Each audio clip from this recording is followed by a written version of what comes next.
I mean, Yeah, unless you're going to talk coherently, please button your lip. did I not? Count yourself luckily that I am not the moderator or the owner of this server, because Can we get you would a have been ejected can into the we get mesosphere. a roll up here? I do think I was not like coherent in what I was saying. You're, Who else is here you are that is going to currently respond? roboting as you speak. Who's Currently, you are no, no, no. roboting. We have your opinion. We have your opinion, sir. Sir, we have your opinion on who you think I am. Okay, I want to hear from other people. Okay, All yeah, right, that's they fine. That's need to fine. stand Go up, ahead, right? other people. So please Please allow carry on them. speaking, other Please people, allow them please. to talk, and please allow them to to, to voice their opinion. Who thought Yes, people, Hydras of please voice Exile your was facts. I'm more speaking interested out of his? your facts than your Yeah. opinions, but they're also welcomed anyway. But go ahead, other people. Please go ahead. Seeing as other people do not want to speak, I will carry on then.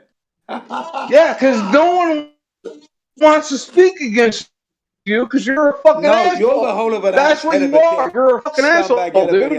That'd be You're you. the fucking That would asshole. be And you. I'm done with What they're her. listening to I'll is be a man gone of and I'll be back. prowess, a And you're man a who's fucking able to piece of shit control himself, asshole. So I'm conduct a here, sir, discourse. really.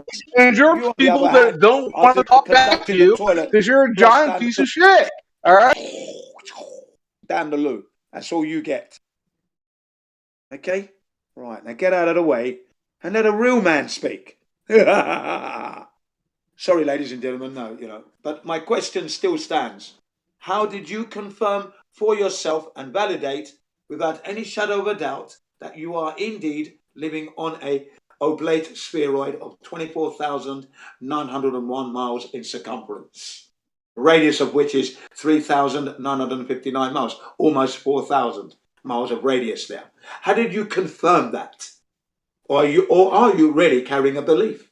If so, that's fine. I understand that. I made that error myself. That's why I'm here to tell you that you need to review what they told you at school.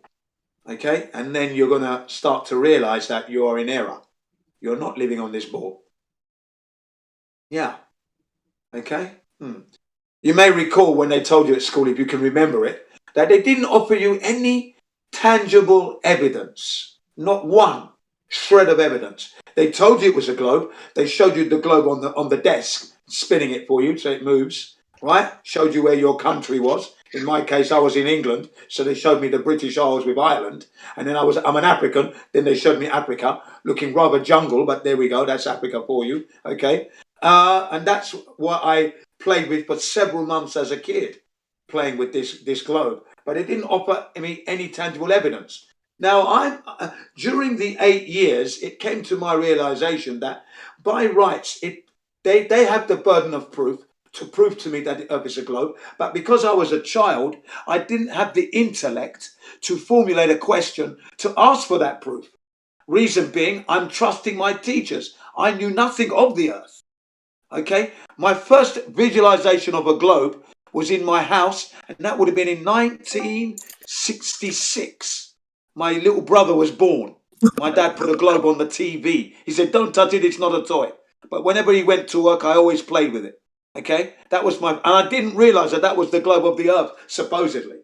Okay, it wasn't until I went to school, and then 1968. Yeah, I'm learning about the globe. 67, 68, I'm learning about the globe for the first time. Okay, right. So, but I didn't get any tangible evidence from my teachers. They didn't take me to a place where I could see the curvature of the Earth, where a photograph could have been taken of me and my school kids, schoolmates, and the teacher, the class shot at the curvature of the Earth, ka-snap, with a Polaroid, for example, whatever the camera we had back then, the Kodak ones. Yeah, and then in the same location we could have got into a bathysphere or a spherical capsule, which would have been attached to a helium balloon, and then we could have had our packed lunch and watch the Earth move 15 degrees in the 1 hour and watch it rotate underneath us whilst we're having our lunch, and then come back down to Earth and go back to school. We didn't go to any of those excursions. You know why, ladies and gentlemen? because those excursions don't exist, because the Earth isn't that ball. For if the Earth was a ball, was an oblate spheroid spinning, then we would have seen the curvature and had these proofs taught to us at elementary school on our field trips out there. Camping holidays, for example, with the school. Okay? Because that would be easy to prove. Here's the curvature of the Earth. Can you see? Isn't it wonderful? Okay, line up, everybody. Get yourself gin. Get in there. You're out of shot. Okay? And then, okay, let's everybody get into the capsules. There's 6 of us, 4 to a capsule. Okay? So let's get in there. That's it. Everybody in. Okay. Then they let the balloon go up. And then you watch the Earth rotate underneath you. Brilliant. And they didn't have any of those excursions. No. Because the Earth isn't rotating at all. And there is no curvature to the Earth. That's why. Okay? Yeah. Where are those excursions to the curvature of the Earth? All over the Earth. Every school should be doing this. All across the Earth. Should have been doing that. We all should have seen the curvature at our childhood level when they were teaching us that. Because for it to be a ball, that is a distinctive shape that you must see and experience. It would be impossible not to avoid the curvature of the Earth. Engineers would have to consider it when they're constructing bridges, motorways, boring tunnels, laying railroad tracks. They'd have to consider the Earth's curvature. Geodetic surveyors would have to. Laying down the foundation for a massive shopping mall, for example. Curvature has to be considered to lay down that foundation. Okay? But they don't. They do not consider. And when you actually start to investigate, they show you curvature maps, but they're not really working to curvature in reality. So it's all very clever trickery and language and wording and numbers. But in actuality, they're not working to any curvature at all. Even the aeroplanes don't follow curvature. Ships don't follow curvature. Submarines don't follow the curvature of the Earth in the ocean. Their torpedoes do not follow the curvature of the Earth at all, ladies and gentlemen. Okay? Right. So please bear that in mind. I'm a realist. I ask you the real questions. Questions that you need to consider. If you're currently believing that you're on a ball Earth that you haven't confirmed to exist. Yes. For believing without confirmation is a mistake. And I made that mistake for 46 years. In the last 8 years, I've sharpened up my game. I do feel sorry for any opponent from the heliocentric circles, professors, scientists, astronomers, cosmologists, theoretical physicists alike, because I'll chew them up. And I won't be nice about it. It's the way I roll. I'm a formidable force when it comes to this. Formidable. My brand of flat earth delivery is a special one. It's coming from one of pain. 46 years is a long time to be thinking the Earth is a ball. My fault, of course, because I should have gone and checked it. And the reason I didn't check it was because I thought the education that I received was the truth. I trusted the educators. They were the experts that I thought knew everything. But indeed, they are liars. Not deliberately. Some of them are lying without even realizing they're lying because they bought into the deception. Okay? So it's not deliberate. But then there are those who do know and they are willfully lying. Willfully. And they exist everywhere. They're in on the Discord. Okay? So yeah. So ladies and gentlemen of the live stream, think about it. How did you confirm that the Earth is a globe spinning through that universe that you haven't even confirmed exists? I hear you say, yeah, but what about space, Jim? Well, the only space that I know is the space between the heliocentric's brain, our head, the empty void there. But no, realistically, it's the space between the surface of the Earth and the sky that I see at night and at the daytime. That's the only space that I can vouch for. Is it deep space? 40 billion light years or more? No, it is not. How have I confirmed that? What scientific equipment do we have that can confirm that? We can indeed use mathematics to what's the word I'm looking for there? Extrapolate this and spread it out. Okay, we can do that. Use maths to create this 40 billion light year number. But then, how do we relate that to reality now? We can't. We can't prove it. Extrapolate. That's the word I was looking for there. Extrapolate it with mathematics. But that's not proving reality, is it? Because we then need to confirm it. How can we do that? How can we confirm 40 billion light years of space? Okay, they give us the Hubble telescope, the Kepler telescope, and the new James Webb telescope that's about a million miles from Earth in the Lagrange point of the space. None of these equipments are up there. For the only way we would know they were up there is for us to actually go to the equipment, touch it, take a selfie and send that back. That's the only way we can confirm. Words do not confirm that at all. Words and grainy images from CGI. Sorry, that's not going to do it. So as far as I'm concerned, they are not up there. And to further compound that, or to bolster that and back it up, is that we have a guy called Mike Mixlinski, who is the project deputy manager for the Hubble, and he stated that he hadn't seen it in 25 years. But yet he's the one that's supposed to be looking after the Hubble. I put it to you. How can you look after something that you haven't seen in 25 years? You see that? So the Hubble telescope is not in there. Not only that, if the ISS is up there, they should have had images of this whilst they're passing by. They don't give us those images from the ISS because the ISS itself is not up there with its $23 million toilet. Yes, indeed, ladies and gentlemen. $23 million crapper. Yes, well, that's another story. Won't go into that tonight. I do go into it in great detail, but I won't do that today. We'll stick with the general stuff. The ISS cannot be up there because the zone that the ISS is supposedly operating under or in is highly radiated to the tune of 25,000 rems as we speak.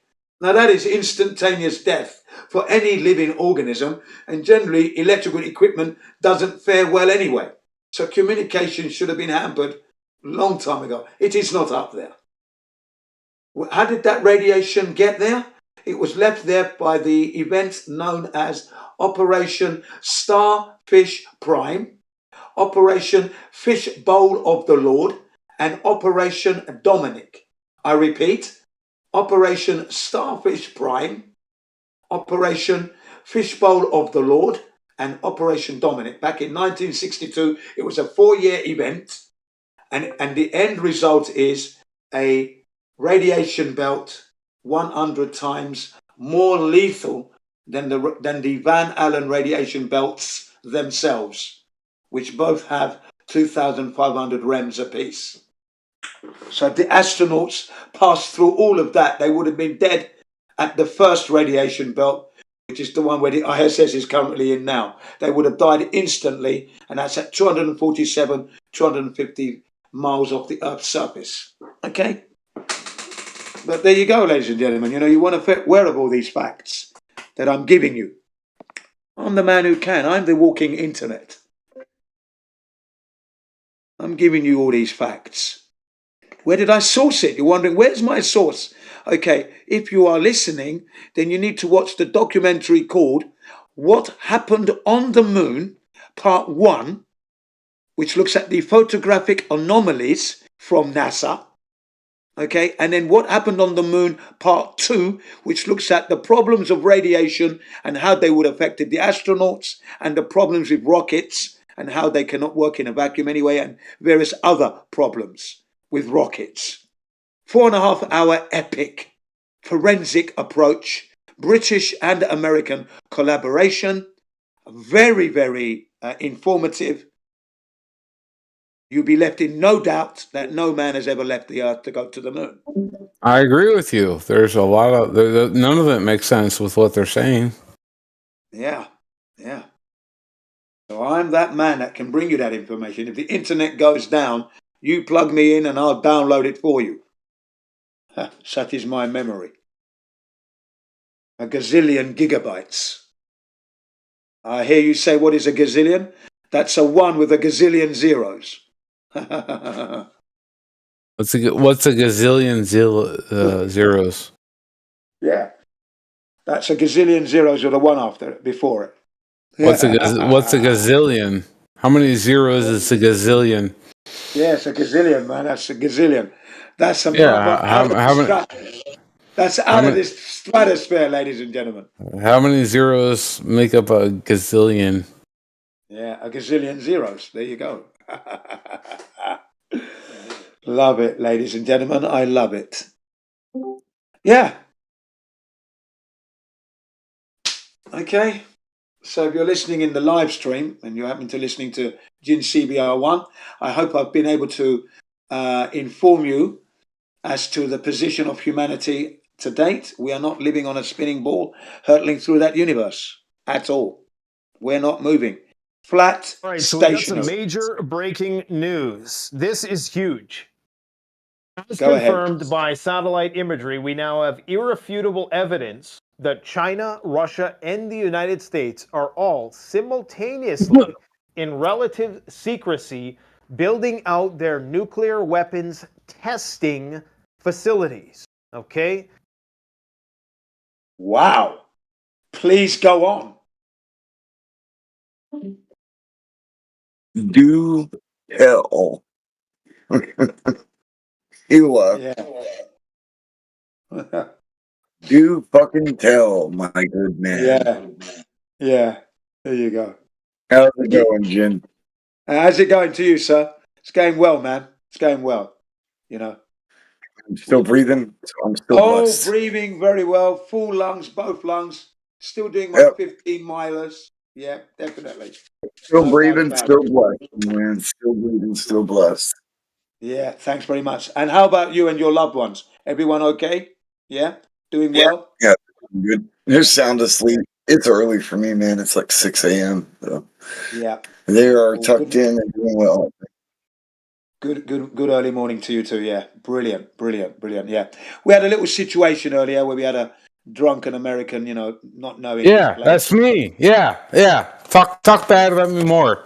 Talk bad about me more. No, we're not talking bad about you. I'm just stating that I was going to offer up an apology for the disturbance. Is what I was doing. You see, but you're interrupting. I was just going to because you don't interrupt anybody. Sorry. No, if I do interrupt people, I do apologize. That's the thing. And I do too. You never interrupt. Cool. So there's this thing called latency. It's lag on the internet because there's no such thing as an instant connection. There's sometimes people will start talking and they'll talk over somebody else. It's not that they're being rude.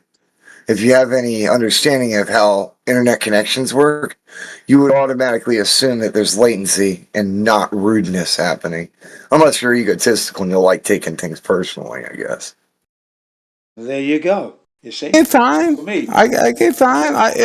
I never called him any names, He called me plenty of names. Every name, Well, because you're a drunken bum. That's why I called you that. Because here we go. Here we go. Drunk. Yeah, but you're drunk. You shouldn't be. You should never come to the Discord drunk to discuss serious topics to the point where you're talking over everybody. You're interrupting the woman. Talking over everybody. Yes, you're doing it now. You're doing it right now. I'm talking. You talk to other people too. There you go. You're just listening. A very rare guest came in. In Ildiko from. Your special voice. You're never over talking, but I'm always over talking. I said and when you over talk, it's fine. But when I do it, it's a fucking sin. There you go again. You're not allowing me to finish what I'm saying, and you don't allow me to finish what I'm saying. So that's why I said that if the moderation was in here, You'd be Yeah, muted. you'd be and gone. you'd be You'd be quiet, gone. and you're You not called me really names. helping the You broke conversation you broke to the move forward. SOPs. You I'm broke trying to standard move operating forward with the procedures. conversation, Called but me you are stuck in your ways. No, I'm not. Yes, you're crying because you've got I'm one. kind to people that are Okay, kind to you're me. pulled up about your You drunk. aren't. You're not kind to people that are Trying to kind have to a you. conversation to move forward. You're still moaning and crying because You're you still got moaning and painful, crying too. deservedly so, because you are being totally destructive Yeah, to the and you're discourse. not right. You're You're not, destroying it. A and you're not discourse right. does not happen And you're because not of right. your big mouth. And you're not right. American. And you're not right. No, I wasn't interrupting at all. That's a joke, dude. You totally were. So when you're finished, if you've got nothing but moaning to do, Interrupting is, yeah. okay? Okay. We tried this. Uplift the server We tried and this. uplift the listeners. Don't open your mouth. Yeah. Well, I never. You're just rude. I You're get it. still moaning. You're still moaning. You're still rude. You're still rude. Still moaning. And you're still not rude. actually uplifting the conversation. Okay, I'll give it 10 seconds. I'll shut up and we'll see who talks Thank next, you. okay? Lies. So let me finish off.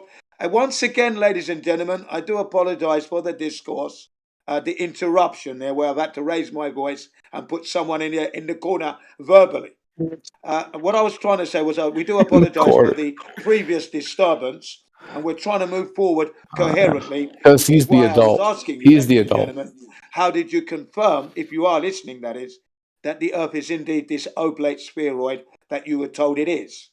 That's all I'm saying. No one's want to come to the server when you're the guy that's, No.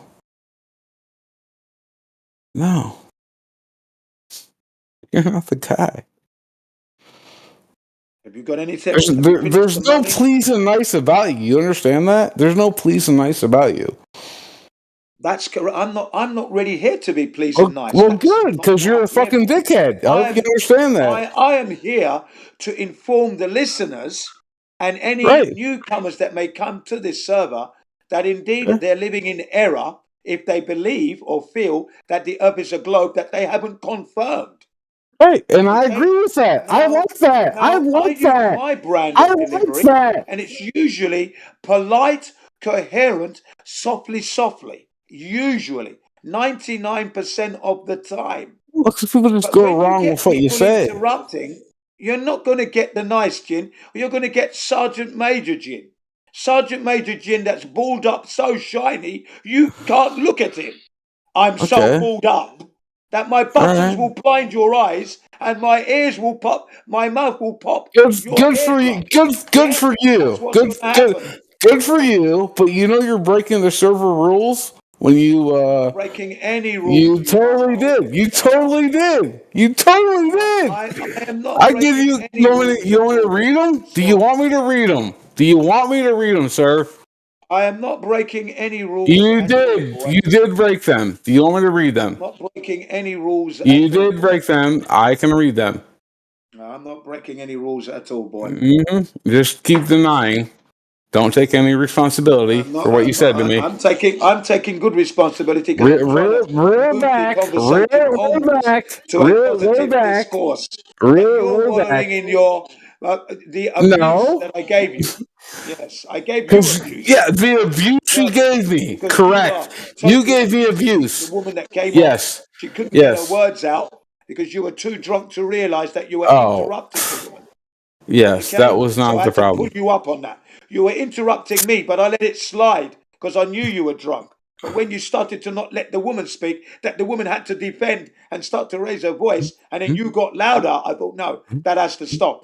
Where's the moderator? You were lucky that I wasn't that moderator. Because like I said, lucky. You would have been in the mesosphere. Right. Very lucky. So, would you like me to read the terms of the server? I'm not interested in the terms of server. Because you don't care about the server rules? I've read them. You didn't let me finish, you see. I've read them once before. And we don't want the listeners to hear the terms. I'm sure they're aware of it themselves. What, so the listeners are wasting valuable airtime. What? The listeners may not have been on the server, right? They may be on YouTube or whatever. I'm concerned with the listeners in the live stream, YouTube live stream, who are listening to Yeah. you crying and licking your wounds at the moment. Well, they should know about the server's rules, should they not? They probably do know about the rules if they've been. Why would they know about the server rules when they're not? They never join the server. Well, how do you know that they don't know? The point is, Well, how do you it do doesn't they make for a know? good topic. Why are you afraid of the Unless you- server rules? Unless you want to make it an issue, then that's up to you. Why are you afraid of the server rules? I'm not. Look, why would I be afraid of a server that I've been a member of for a number of years now? I have been banned twice. I'm not afraid of getting banned at all. I Okay, don't so use why my are right you to afraid of me of saying the server rules? Remember, so if you want to read the rules out, that's up to you. You asked me, should I read the rules? I said I'm not interested in the rules. I know the rules. Oh, you do, but I answered your question coherently. you're so combative. You're the most combative Don't person. describe what I am. Just deal with the situation. I can Don't describe how you what are. I am. That's not. It's up to me Move to the describe things. conversation on coherently. I'm free to describe it is things. between I'm free. CPR. You describe me You to either call move me the out conversation what? coherently, A or you yellow-bellied shut up. American, You're moaning. or You've been moaning some now for the past bad. 20 You minutes. called me like a bad name You are American, moaning, sir. and You are moaning. and see, here we go. See, he doesn't have he can't talk like a normal person. Indeed, moving. Yeah. I'm moaning because I want to read these things, and then he Well, if you want to read the rules, you go ahead. He shoots the fire, but when I get a little bit of a flame back, then that's when he No moans. one's going to stop you from reading the rules if that's what you want to do. You call me the moaning one, and I said no. but you're actually the one moaning because I was I just know the rules to the server, to the other servers that I go on. Okay. So there you go. Yeah. Now, if you want to read the rules, go ahead. Read the rules if you want to read them. I do want to read them. English, please, as we can't monitor foreign languages for rule breaking, unfortunately. Please keep it civil. No direct name calling or slander. And sir, you called me names and you slandered me. You broke that rule. You broke that rule. You broke that rule. I actually spoke factually. You are a No, you did not. You called me names. You called me names. I spoke coherently. No, you called me names and slandered my name. I called you names because that's what you are. I didn't That's lie. name I calling. wasn't lying. Direct name calling. You direct name called me. Slander. You direct name called me, sir. And now you're being dishonest with yourself. You direct name called me, and anyone who was here before to hear it is my witness that you name called me on this. I didn't lie. I didn't break any rule. I called you a name, and that's correct. I mean, I'm correct in that. You are No, as I claim. you called me a direct name. I called you a direct name because that's what you were acting. It says, sir, the rules, keep it civil. No direct name call. You didn't.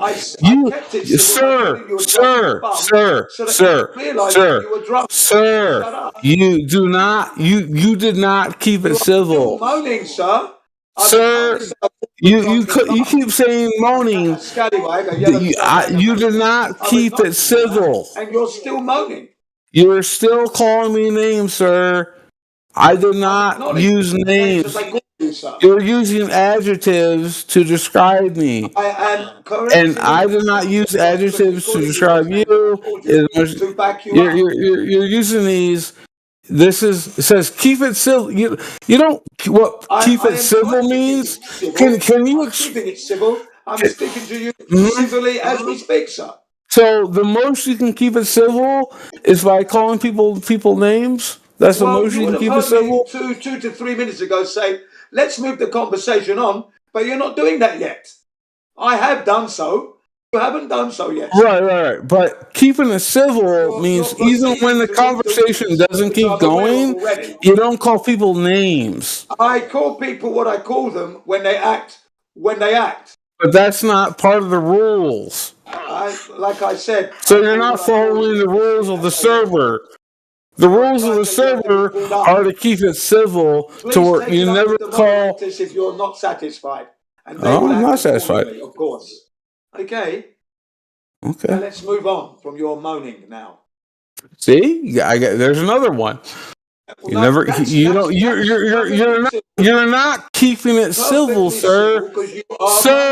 Sir, you've never kept this conversation civil. I have never used a name against you, and you call me. I mean, I did use it before I left, but you keep using names as an adjective. Okay, you keep using names as an adjective, which is not civil. Describing coherently what's going on currently. Well, I could describe you coherently, which is not in your what you want to be called. Okay, that is not civil. Benefit for the time they are spending here. Can you do that? Can you do that? Can you? Oh, I've been doing that for the last hour. No, I would disagree.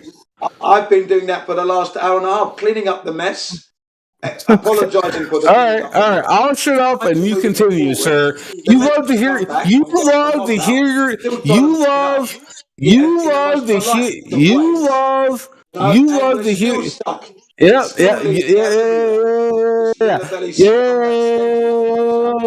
Yeah. You love to hear yourself talk. So continue. Because you were never the nuisance. Continue to talk. I'll shut up. And and so are you. You're blaming for the very thing you are. You're running away women from the place. Yeah, because it wasn't you. Yeah, it wasn't you. It wasn't you. That was you. It wasn't me. It wasn't you. Yeah. Allowing the discourse to flow. Sir, continue to talk and I'll monitor the conversation. Good luck to you, sir. Stop drinking. Take a load off. Go to sleep. Drink it off. Sorry, sleep it off. Yes, sorry for that disturbance once again, ladies and gentlemen. I'm about to do the mopping up once again. He loves a monologue. All right, that's it. I'm done. You do love a monologue. Don't get me. I mean, you do monologue a lot. No, when there's nobody else speaking, and I'm looking at there was other people speaking, and there was not interaction. Hey, I'm done. It's fine. So I'm not monologuing as such. I'm informing the listeners in the live stream, YouTube live stream, of the current situation of humanity and the integrity of their position regarding the globe Earth that they think they live on or they believe they live on. So that's what I was doing. I've also spoken about a guy called Russell Brand who ridiculed the flat earthers. Put a video in for that there. I put a meme about the. What, you want a round of applause for that? Here's a clap. Here's a clap. I'll give you a clap. Here's a round of applause. Not realizing he was drunk, coming in, and not allowing people to speak, interrupting. The drunken bum never called people names, sir. But when you ran out a woman. I had to say something. You think I ran? Look at you ran her out because I shut up and you kept on your fucking rambling. You're a fucking rambler. Everyone knows it and won't confront you because they're scared. They're scared to confront you because you're a piece of shit rambler. You just like the fucking ramble. You just like the fucking ramble in your own goddamn words. We all know it. We all hear it. You fucking carry on with your goddamn ramble. Yeah. Drunk up. It's ridiculous. Yeah, you're ridiculous. No, you're ridiculous. You're ridiculous. You're so ridiculous, it's a joke. You're ridiculous, it's a joke. You're a joke, boy. Yeah, I You're a think you're joke. ridiculous. I don't call you a boy. Everyone's laughing See, at you, see, even those in the that's another one. Parliament. That's another one that breaks And one of that's the they're rules. treating you in a polite way. That's So no. You were never polite. To be honest, you were your never bum polite. unhinged. Let's be You're honest. You unreasonable. were never You're not having ever enough coffee to polite. consume. Not You're for a 1 hungry second youngster. were you You're being ever your meeting polite. server in For the not for description. 1 second You are were you ever polite interrupting on the the discourse server. that's been This tried server to is have. done to me. This server is dead to You me. are You're dead to only me. a This server is a bum joke. who doesn't You're a joke. realise You he's were having never control. polite. To You pretend are that a you were bum hurt, polite sir. is a You're lie. making You're money nonsense. by I'll be offering done with the this sort of server, and I'll uplifting be gone to be discourse. free from the Nothing uplifting server. at all. So be Everything done you with have it, said and has been have a good derogatory time. and And this stupid boring, shit sir. is stupid. Boring. This guy was You're never nice to absolutely me. He was never nice to me. are You were out of never nice control. to me. You You are were not doing the never ever conversation nice forward. to me. Can You you were now shut never up? ever nice to me. You You were are not never moving ever forward, nice to sir. me. You You are were moaning never again. ever nice to You me. are For moaning. 1 second, you were You are never nice to moaning me. again. You were never You are ever moaning again, sir. nice. You You are don't know moaning. what nice You are is, not sir. uplifting the You think conversation. moaning You are is not lifting expecting this something. conversation in No, any way, you're shape, or never form. nice, Bumhole. and he wants the You are last not word, lifting this and that's how conversation this guy at gets all. off. He wants the last You are word. not That's how lifting he this gets his conversation jerk at off. all. Is You are he wants the exhausting last directly. word. If he We are doesn't not get the moving last so ahead. word off, then In the you're a right fucking direction. asshole. If he's We are allowed to get wallowing his in last bum word hurt, off, sir. We appear to be wallowing in bum hurtness at the moment. You are bum hurt, sir, because you got schooled with your bad manners and your lack of ability to realize that you are drunk and you're out of control, sir. You are moaning, wallowing in self-pity, sir. Yes, that is you, sir. Thank you.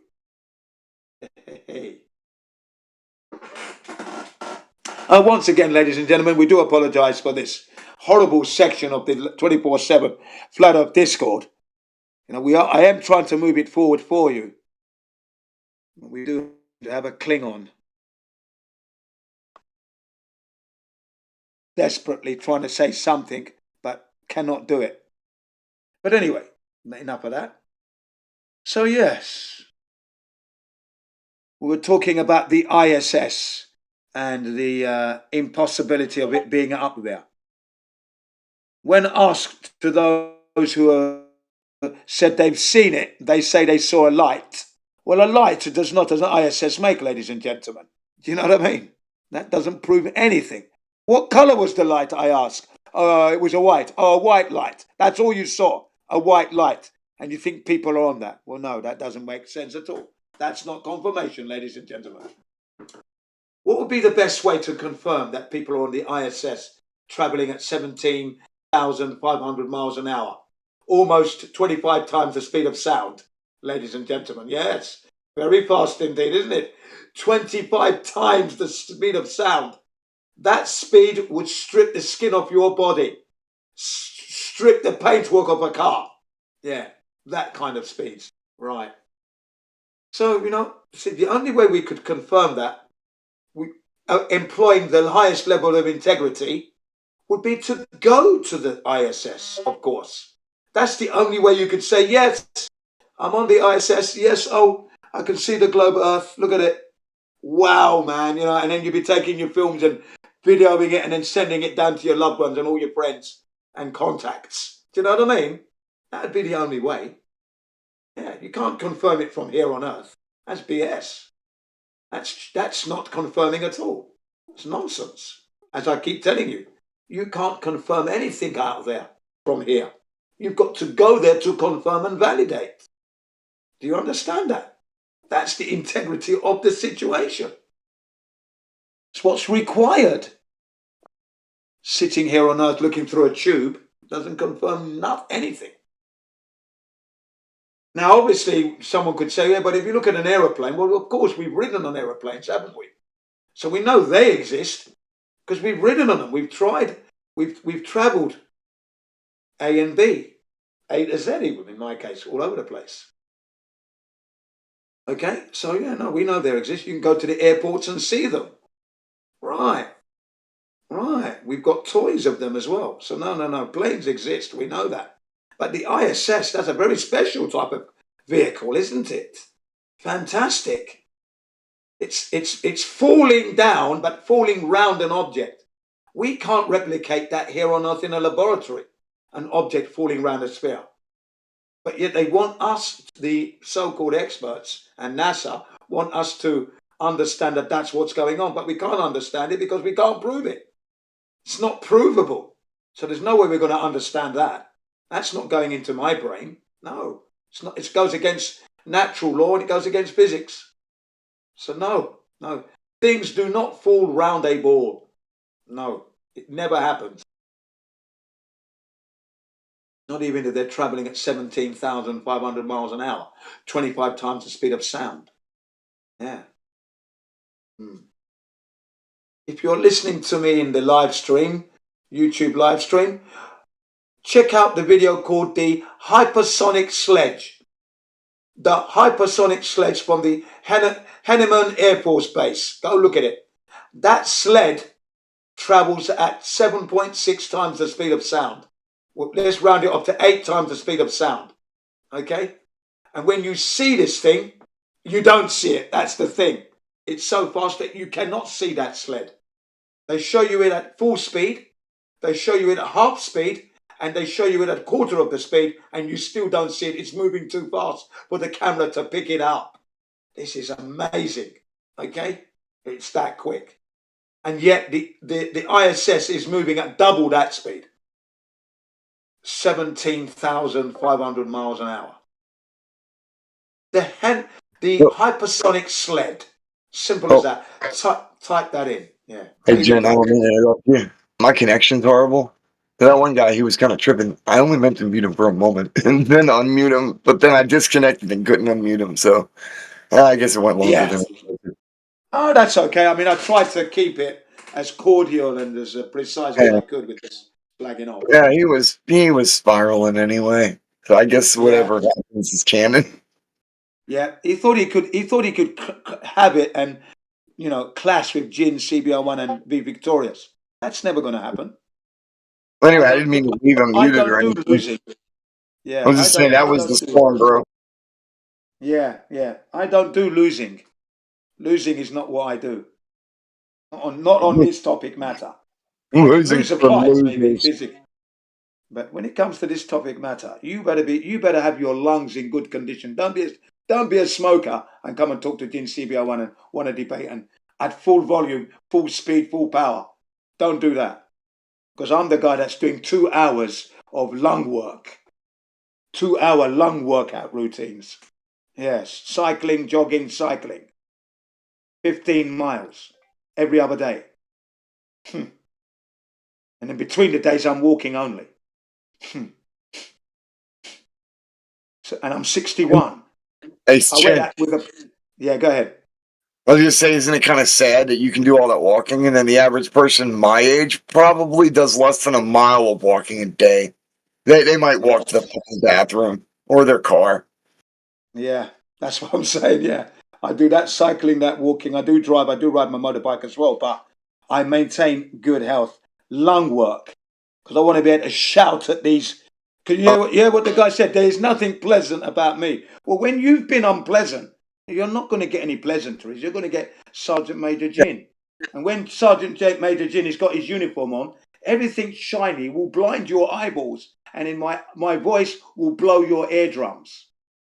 Hey, we're here. It's like our armor is freaking mirror shiny. You try and shoot some shit at us, we're going to reflect it right back at your ass. Yeah, exactly. That's how it is. Because we're talking about truth. So bring your best position. Glad it disconnected me, dude. That one guy sounded very butthurt and whatever. Yeah. He wasn't listening to you, man. Yeah, exactly.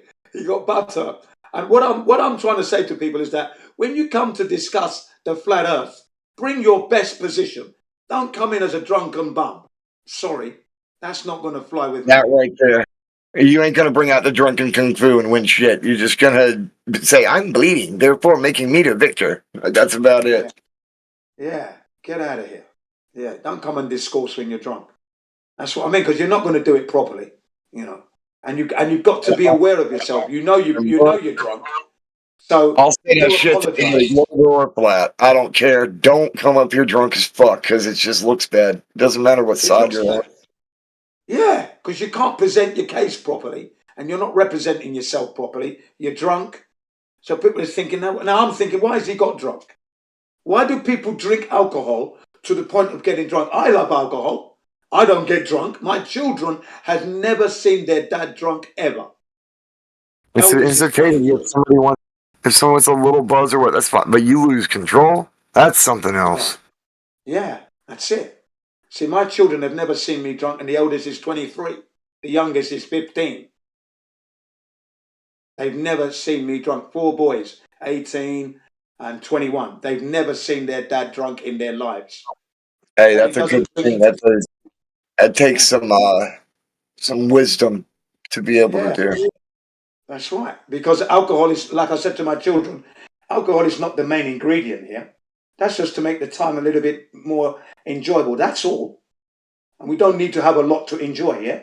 Okay. So because I involve them in the shandy. Because when I drink beer, I don't drink beer neat. I always mix it up with a ginger ale or lemonade, Sprite, Red Bull. I'm mixing it up. So I'll drink a shandy. And then my children looking, and they think, Daddy, what are you drinking now? Okay, you want to drink a shandy? Okay, let me make a shandy. So I'll put like 30% beer, 70% lemonade or Sprite or Red Bull. So they want a little taste of it, and they're drinking, they're thinking, this tastes good. So they knew the taste of beer when they were at elementary school age. In England, you can legally buy shandy and kids drink it. But the way I make it better than the manufacturers. Better taste. Yeah, and the kids loved it. But they've never seen their father drunk. Because I don't drink to get drunk. I don't drink to forget. I'm not drowning any sorrows. Yeah. I'm enjoying my meal with my red wine. 2 glasses, that's it. Done. Finish. I'm not doing all this maintaining health to ruin it with alcohol. Do you know what I mean? Yeah. Silly. Let's get real here. Strong drink is for the dying. Exactly. So that's why it's okay to have a party but control your drinking. Because you can't beat alcohol. Alcohol will ruin you.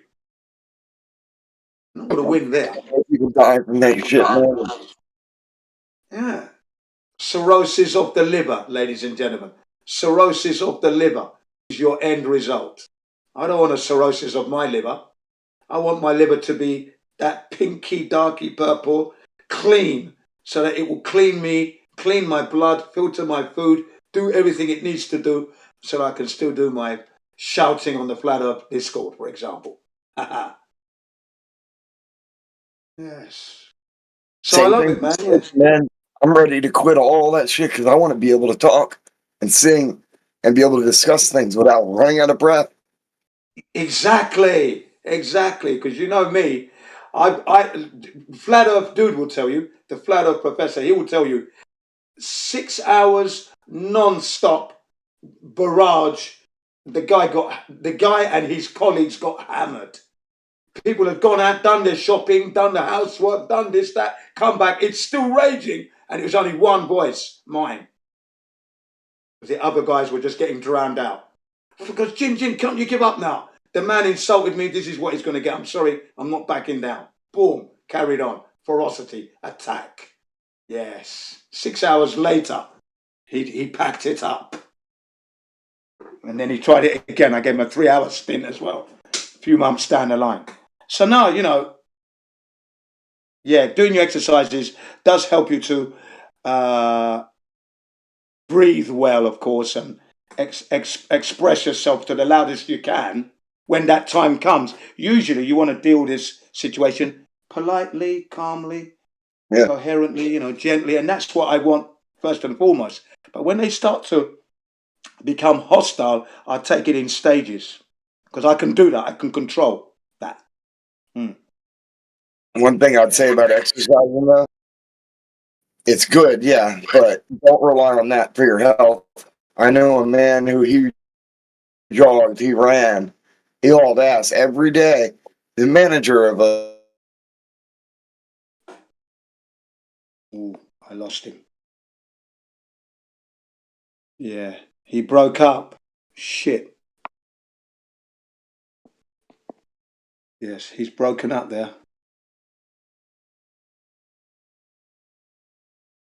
Okay, I'm here. I'm here. Everything's fine. Mic check, yeah. Yeah, you're breaking up, man. Yeah, you're breaking up. You're breaking up. I can't hear you. I can't hear you.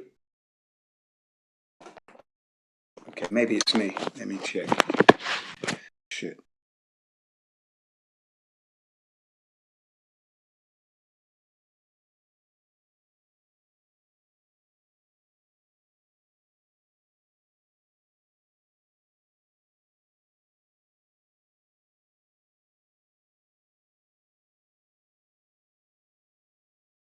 Checking of the mic. Mary had a little lamb. Its fleece was white as snow. Everywhere that Mary went, the fleece was sure to go. Ah, you're back. Right.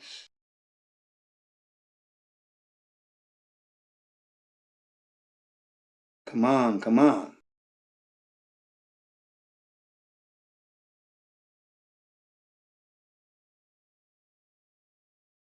Come on, come on.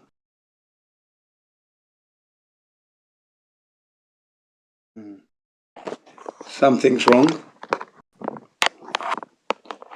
I know I'm working.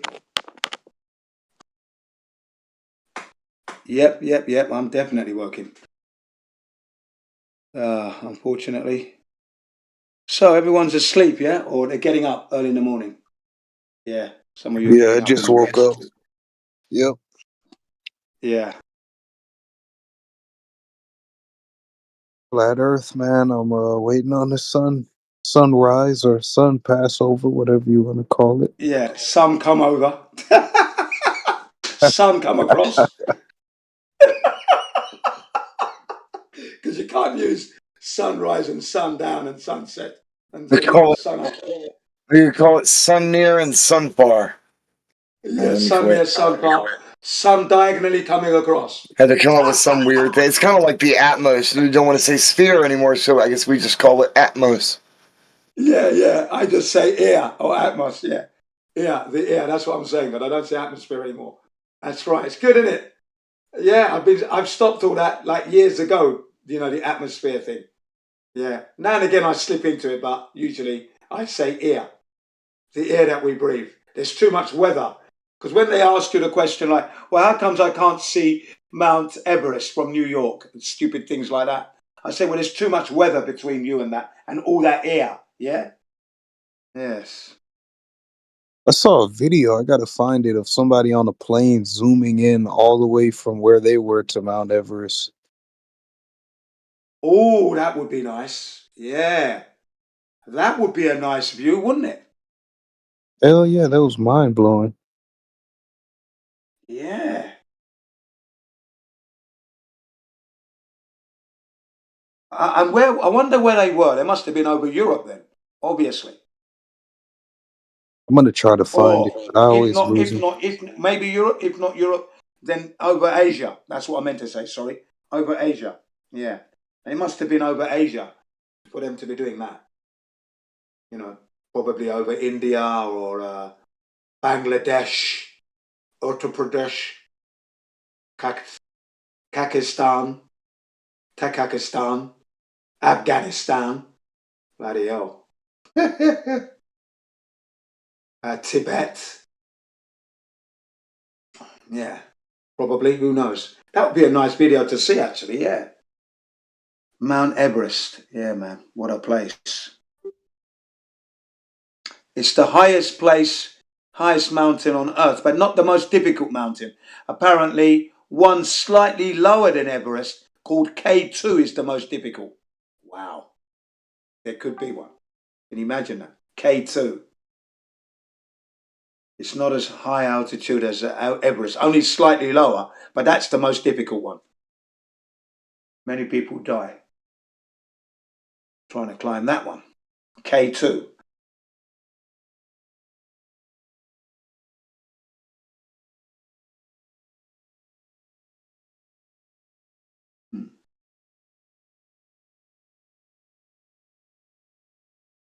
You know, the highest mountain. Sorry, you go ahead. I just want to say I apologize if I sound a little grumpy at any point today, but I have a fractured heel, so I am a little grumpy. Oh, no, that's okay. And I That makes act sense. such. That's fucking why. Yeah, well, that makes sense then, you see, because if you've got a fractured heel, that's excruciatingly painful. Excruciating. So I'm It's doing my like best to be someone's in a putting, good mood, but it's, you know. yeah, it's like But someone's putting a needle into the yeah, heel. exactly. It fucking feels like that 24/7. It doesn't stop. Yeah. And painkillers don't stop it. It takes the edge Yeah. off, but it doesn't stop. Do you know, it's funny you say that because I get that excruciating pain from time to time on my left heel. I do get that from time to time. And you know, and then you can't do anything. You got to stop. And you move your leg and it's come on, and then it's gone. I think, fucking hell, what was that? I asked myself. Do you Then think what it do I might be do? a coin spur or something, man? Or is it Yeah, what old it is, I injury? think it's to do with my jogging. I think it's to do with all the jogging and cycling that I'm doing. I think that's what's. Remember, I am 61, yeah, so I'm pushing the envelope somewhat. So you know what I do? I grab my Tiger Balm. I grab my Tiger Balm, which is right here. You can hear me tapping it. That's my Tiger Balm jar. I open it up, and then I I just want to say, massage. don't let anybody tell you that you're old. That's middle age. That's middle age, period. There is Yeah, that's no right. middle age. Yeah, thanks a lot. Yeah, I would agree with you there. Yeah, thanks for that. I would agree with you there. Yeah. So I grab my Tiger Balm, and what I do is I then massage my Achilles tendons, right, and my heel, and all the ankle, and then the calf muscle, all of it, all that length. Yeah, massage it all, just to Yeah, man. keep the blood flow going in. My Okay. wife is working on kind of a recipe that utilizes stuff similar ingredients to what Tiger Balm has, and I swear that it actually works. It actually helps. She came up with something that actually helps. Yeah. It's not. It's nice when your Good. wife can do something like that for you, and it's all natural, no middleman involved. You, your wife, and the ingredients. I mean, that's living, isn't it? Come on. My wife comes in with my medicine. I'm like, Amen. hello, nurse. No, let me quit. Yeah. What do you got this time? Yeah. I posted not the video, but I posted a video of somebody zooming in from 124 miles away, or 200 Wow. kilometers from Okay. Now, Kathmandu. I don't even know where that is, to be honest. yeah, Kathmandu. Yeah, that's near Tibet and places like that. Tibet, Turkestan, Afghanistan, Kyrgyzstan, around there. Kathmandu. Yeah. Tibet, India, northern India. That would Wow. be Pakistan, all around there. Yeah, it's nice when you know your geology. Well, we man. got Stone Mountain here in Georgia, and you can see that thing from far away and everything. But it's Mount Everest. I looked it up, and it's like 20, 30 times the size of it. So I can only imagine what this thing looks like in person. Yeah, it's a monster. Yeah. It's a monster of a mountain. I had that same feeling when I saw Mount Fuji for the first time. You know, because you could see it miles away, and it just kept getting bigger and bigger and bigger. And you're thinking, fucking hell, how big is this fucking mountain, man? You know? I didn't climb it that day because it was early winter. We didn't have the tire chains. Okay, we didn't have any studless tires, so we were told to go back down. But the marshals and the staff wouldn't allow, and the police wouldn't allow us to go up that day. So it wasn't until that was in 2000 and the year 2000, the year my first son was born. So it wasn't until 8 years later did I climb Mount Fuji. 8 years after that. But I took away the memory. That mountain is big. One day I'm going to climb it. But it wasn't the reason it took 8 years was because I moved from the area I was living at. We bought this house and we're building it up and that, okay, on a loan and that. Built the house, had it built. So that's took up all that time, you see, living here. So in the end, 2008 was when I went to climb Mount Fuji. Yeah.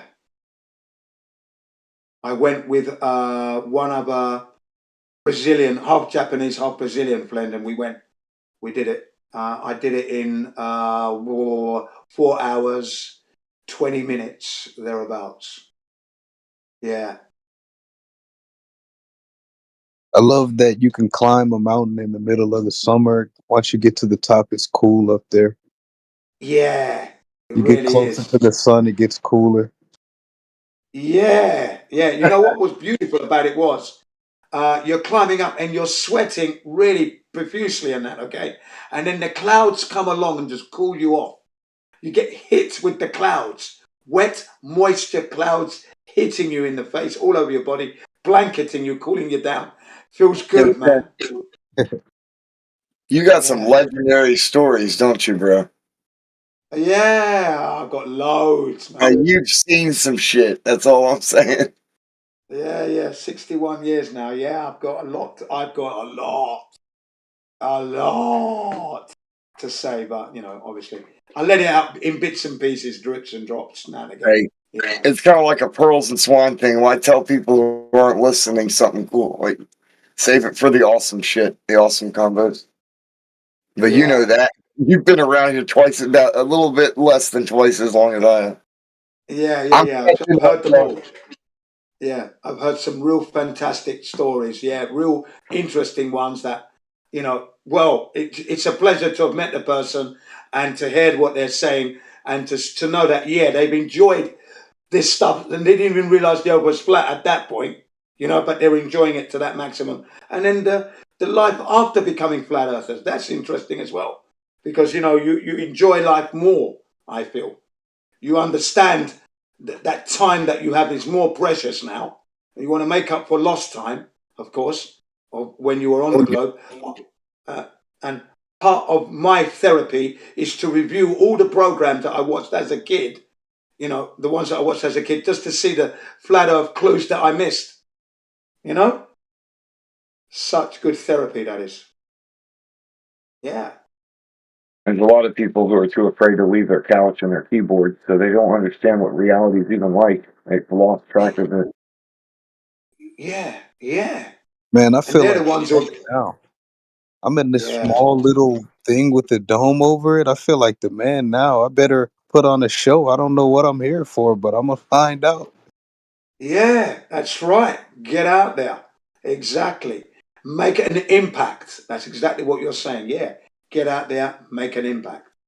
Hey, history might be written by the victors, but who are they writing about? The doers. Yeah. And then you say to yourself, make your own history. Make your own history. That's what you've got to do. Make your own history on this earth. Make sure you leave some kind of legacy behind. Yeah. So I said to my children, maybe I'm not leaving you with a lot of money, but the fact that you know that this earth is not spinning and it's not this ball that's hurtling through the universe puts you leagues ahead of everybody else in your class that you are in. Hey, I'd say critical thinking is something money cannot buy. Yeah, exactly. Exactly that. That's what I told them.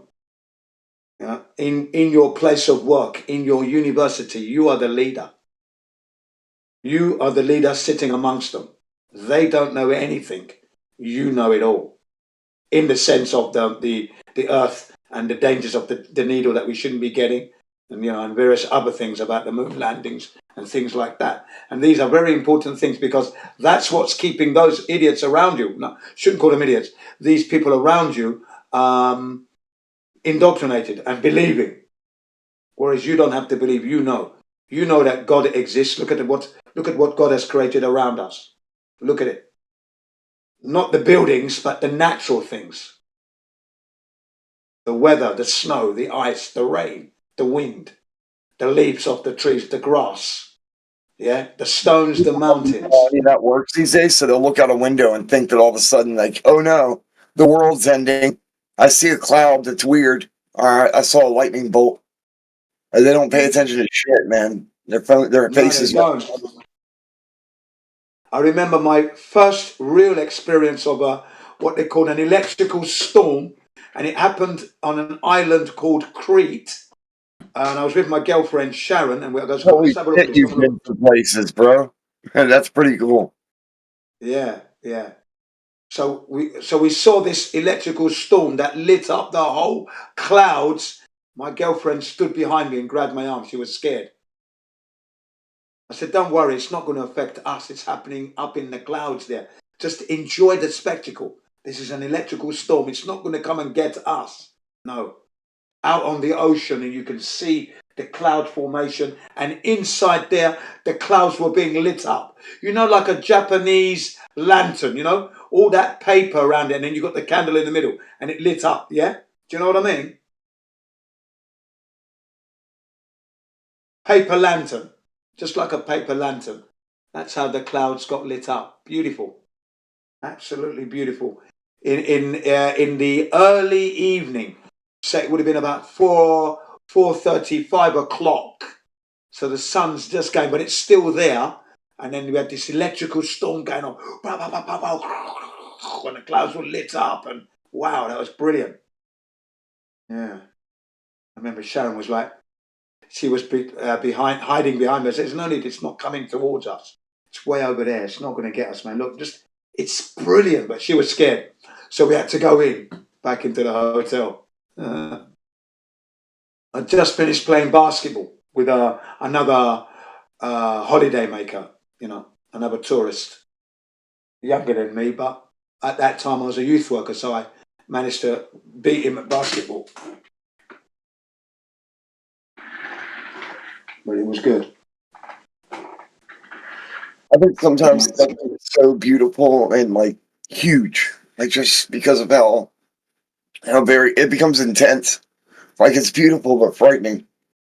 Yeah, well, that's what Sharon experienced, you see, because she'd never experienced it before, whereas I had done, and then this was the first time that I'd seen one on such a large scale that it didn't frighten me at all. It was just like magnificent to watch because it was happening all in the clouds. It never struck the ocean, so it never struck. It was all happening in the clouds. You could see the electric lightning flying through the clouds. It was beautiful. But it just ends up, I guess, being overwhelming for some. But yeah, it can get intense for those people who are not used to it. I would agree. You know, I feel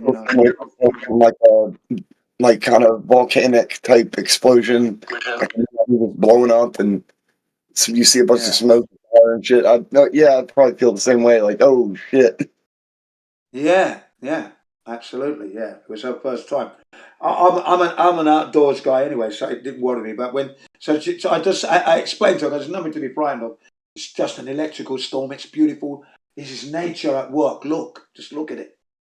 But she got scared. It was like you said, it did get intense. So yeah, we had to go into the hotel. So we went in, no problem. You know, yeah. I looked from the balcony, still watching it a little bit. Yeah, but it's okay. I enjoyed it. Not, and this is 1990. Yeah, probably 94, 95 that I did that. 94, 95 that I saw that, yeah. Took her to a place called Kefalonia, a Greek island. And then the second time we went to Crete. So I took her to two places, Kefalonia and Crete. And the people in Kefalonia remembered me from my other girlfriend a number of years back. She goes, are you not married yet? This woman said to me, you're not married? He goes, no. This is your new girlfriend? He goes, make sure you look after this one, yeah? She was a Greek woman. We stayed in the same hotel, you see. So she knew me. She remembered me. I do that. I like to go to places where they know your name. You know what I mean? Why not? Oh See, no, I do it to see if they can oh remember. no, Jen. You don't have a piece of paper that gives you permission to have sex and make babies. Whatever shall you Yeah, do? yeah, exactly. Yeah, but it was nice. It was nice that she was paying attention and taking time out just to, you know, acknowledge me and acknowledge the girl and acknowledge my situation. Yeah, that particular time, we stayed at that hotel. We had the drinks on the house purely because of the music that I carried in my Walkman. I had my Walkman on my hip and I had my cassette case that had 2 tapes in there. So, and then I had my rucksack. And every time I came back in, I would go to the bar, we'd have a drink. And then the bar staff said to me, what music are you listening to? I said, oh, hang on a minute. Yeah. Put it in your cassette. Let's have a listen. Right? And then they listened to it and they said, Gene, can I record it? Yeah. Hang on a second. Then I gave them my tapes and then I ran upstairs to the room and gave them all the tapes. I had about 6 tapes and I gave it to them. And he says, you know what, for you, Ire, the drink is on the house. How long are you staying? I said, 2 weeks. Okay, drinks on the house. So I had the drinks at the bar maybe 4 times. So I didn't go there every day, and I'm not a drinker really.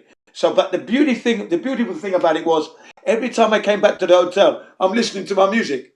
The music is being played, and everyone's having a good time. That was just like that was the punch mark of that holiday. Fuck, that was the seal.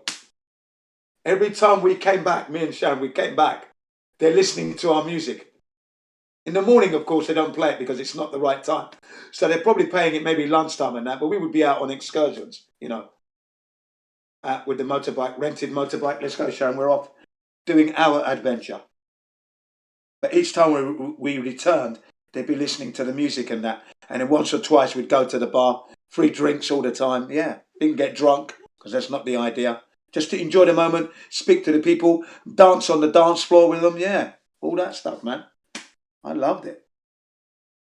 Not many. Sometimes I was get off on. the only black man on the island. There you go. Yeah, yeah, man. The second time I went with this girl Sharon, I took my passport, the picture that I took of the motorbike shop owner, you know, the bike rental owner, took it all. I walked in, right? This is after a number of years had gone by. I walked into the same place. I said, yeah, Yasu. I'm saying hello. Right? I goes, yeah, in taxi? You okay in taxi there? Tikanis? Okay. Potogala. How are you? Are you okay? Fine. All right, great. And then I asked him, do you remember me? And he didn't answer immediately. I thought, well, that's a bit strange. How many black people does he have coming to the shop? How could he forget me from the first time? I'm the black guy that repaired the bike that I rented. But what You if know what I he's mean? colorblind and he just didn't see you for your skin? What the hell? You know, I'm thinking to myself, this is strange. I'm the black guy that repaired the bike that I'm going to rent from him the first time I came there. So how could he forget me? You know what I mean? You know what I did was I opened the passport and there he is with me with my arm around his shoulder. He goes, oh, it's you. I said to him, how could you forget me? That's what I said to him as I closed it up. No, that's not good, Ray. I said, that's not good, Ray. How many black people come to buy a bike, rent a bike from you? Man, I think that it's honestly less like you know the 8-second attention span thing. I think Yeah, some of these folks have like a 3-second attention span. yeah. That was odd, man. That was odd. But I just said, yeah, well, you know me anyway. Yeah, I want a bike. Yeah, give me that TS 125 Suzuki. Yeah, that was new model, 2-stroke. Yeah, that'll do nicely. Yeah, thank you very much. You're going to give me discount there? Discount? Because I came back, né? Ah, you know what I mean? I'm like that. Yeah, he had to give me a discount. He also gave me a bottle of Greek wine. It was absolutely awful. It's disgusting. It wasn't good at all. Greeks are not famous for their wines. Yeah, Hey, I don't just know on about that, now. yeah, just on the Yeah. attention span thing. Anybody else try to challenge themselves when you get on an elevator with other people to not pull Mm. out your phone? It's kind of crazy when you get on an elevator with other people. The first thing they do to ignore that awkward moment is just pull Yes. out their phone and pretend they're scrolling. every Yeah, that's time. amazing. That is, yeah. That is amazing because I have seen people doing that, and I think, why do that? They even do it when they're on their bicycles as well and things like that. I just think, no, no, man. My smartphone is either pushing out flat Earth content whilst I'm walking. If I'm cycling, then I'm listening to house music, garage music, something with a higher tempo because it's got to be if I'm jogging or cycling. And that sits in my pocket, it's done volume full blast, no headphones. That's more than enough. And I'm off. That's it. I don't keep taking it out of my pocket and checking and pretend. There's no need to do that. Just leave it in the pocket. Done. Go.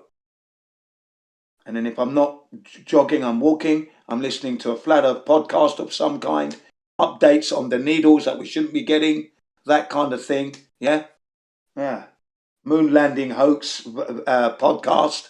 That's blasting out on my walk. People can hear that. They never landed on the moon. Yes. Neil Armstrong did not mention the word Earth once during the 4 or 5 hours that they were on the surface of the moon. They never mentioned the word Earth once, blaring out in the laundrette. That's what I'm like. I don't have any headphones. Just let the speaker just blast out. Raw noise. There's been times when I've been at restaurants, I'm on my own, having something to eat, okay? And then I'm listening, I'm watching the YouTube, and it might be a flat earth one or a moon landings thing, okay? And I can hear it, okay? So I'm listening, watching. And then the staff comes up and says, can you turn the volume down on your smartphone? I goes, can you turn the volume down on the people? Can you turn the volume down on the people? Everyone's talking. My phone is talking to me. I'm listening to my phone. Thank you. Goodbye. And then the walk of shame. The walk of shame. Because he lost. He knew I was right.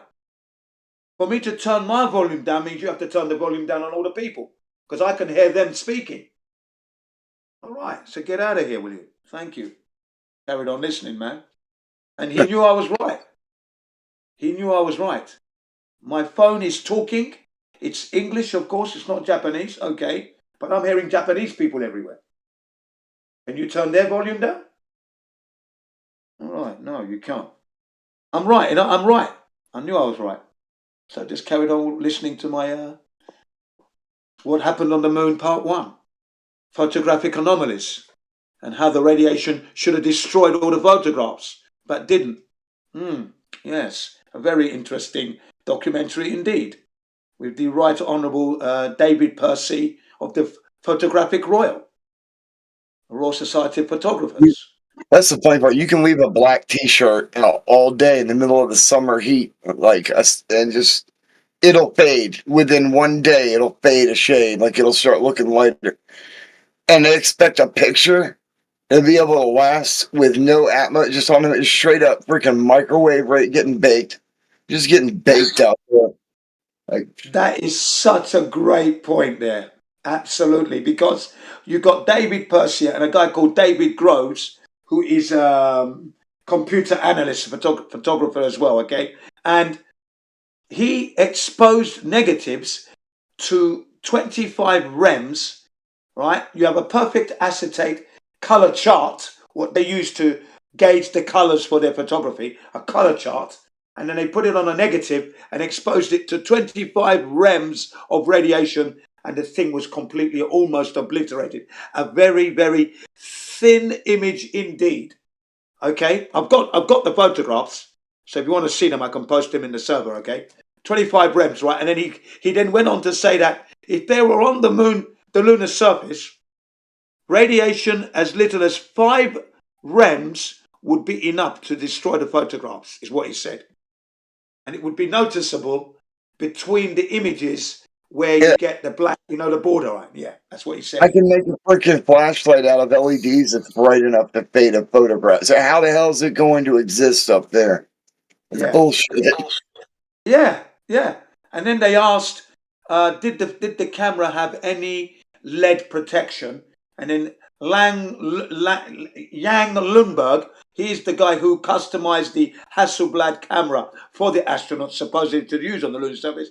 He said, no, we didn't make any lead protection for the camera. We only painted it silver. That was it, silver only. And they didn't take any extra lighting. So these images they've taken are beyond me. You would have to ask Neil Armstrong the answer to that, because I can't explain. And when it comes to the negatives maybe in the heat maybe can survive, but I'm not sure. But in the cold, they will crack, he said. And I cracked up. You know? Yeah. So he explained it perfectly, that it would be impossible for them to be able to use the camera, especially in the minus temperatures.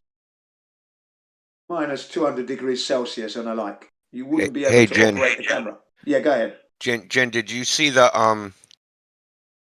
can't remember the YouTube channel, but a guy did a bunch of tests on the same type of film in a vacuum, and the film doesn't actually work in a vacuum. Wow.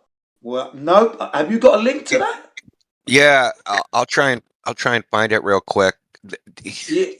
There's Yeah. there's a YouTube channel, and on that the Allah site, there's an article about it too. Okay, well, I'll be very interested in that. I'll get him. Hold that's on. Powerful. That's powerful information that I can use. That's another stick that I'm going to use to whip them with. Thank you. Yeah. So it's because film works by a chemical reaction, and that Yes. chemical reaction doesn't really work in a vacuum, because Yeah. you need like air as the kind of like a reactant, the oxygen from the I fully air. understand. Yeah. I fully understand what you mean exactly. As soon as you said it doesn't work in a vacuum, it means that the chemical reactions that are required, that air is a proponent or component that Yeah. needs to help the film to work. Perfectly explainable. Yeah. Wow. Now, Yeah. and remember, the film negative is the ordinary film negative Kodak that we could buy on the streets. So we could buy them. There was nothing special about the film that they supposedly took to the moon, ladies and gentlemen. It was ordinary something Chromex or something, the words they used. I've forgotten now. But, you know, I can easily retrieve that. But yes, isn't that amazing? That film doesn't work in a vacuum. At least Wow. their film, it was a special film. It's special as in, so Kodak made like two types of films back then. So like Yeah, it was extra the more expensive Kodak film, but it wasn't like rare. It wasn't like a special film made for Apollo. It was just like one of their rarer films. Yes. I'm glad you said that, because H.J.P. Arnold, who is the assistant manager to Kodak, stated exactly what you said there. It wasn't anything special because you could buy it from the streets, but yeah, it was their expensive range, but we could purchase it ourselves. It wasn't specially formulated for Apollo, is what he said. So thank you very much. That's exactly what I'm saying. Perfect. Okay, Chris Ambrose audio. Yeah, I'm gonna post a link. Hold on a second. I found Yeah. it's a link to an article, but I'll find the YouTube channel because it's the Yeah, same the guy. article. Thank you very much. I want to bookmark the article. So let me have some of that. Let me have some of that quickly. It's a report by Rob Williams, studio engineer, Marcus Allen, and Scott Henderson. Oh, I know Marcus Allen. I know Marcus Allen. Know him very well. Okay. Marcus Allen is the author of the magazine called Nexus. I actually contacted him. He works out of a place called Bromley in England. That's where his main shop is. Okay, Nexus magazine. It's international, but he's from England. He's a British guy. And I contacted him and asked him to do an article on the flat Earth. I said, you're doing everything about the moon landings. You've done a good job. Can you now do one on the flat Earth? He says, no, he's not going to do one on the flat Earth because he doesn't think the Earth is flat. I said, excuse me, you've done the moon landings and you know that NASA doesn't have any photographs. I am perplexed at the position you're holding, sir. I said to him, I've still got the email. I could read it out for you, the email, yeah. And I said to him that when you employ the Sherlock Holmes method, that when you remove all the impossibilities, whatever's left, no matter how improbable it may seem to be, has to be the truth.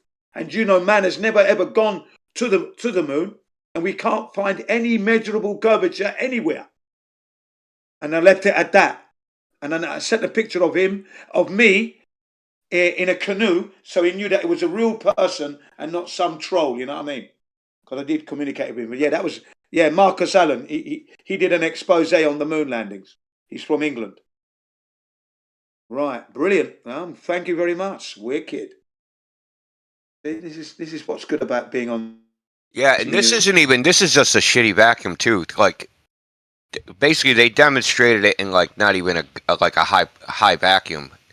You know what I mean? It's a vacuum, but it's not like what's supposed to be on the moon, which is supposed to be like 10 to the negative 10 torr or something like that, right? An ultra high vacuum. Yeah, exactly. Well, I appreciate this one. This is another golden nugget. You see what I mean? Just love these golden nuggets that I'm getting these days. Lovely, man.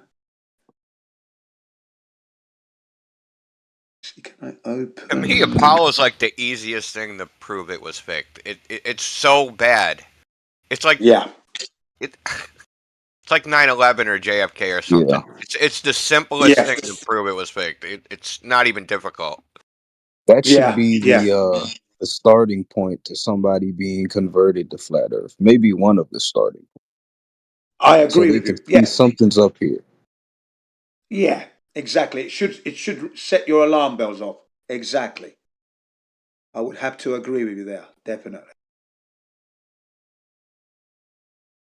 But there is always that resistance from people, only because it's unbelievable for them. You know, they're stuck in their core beliefs, and they don't even realize that they're stuck in their core beliefs, and they don't even realize that they haven't confirmed anything about the Earth.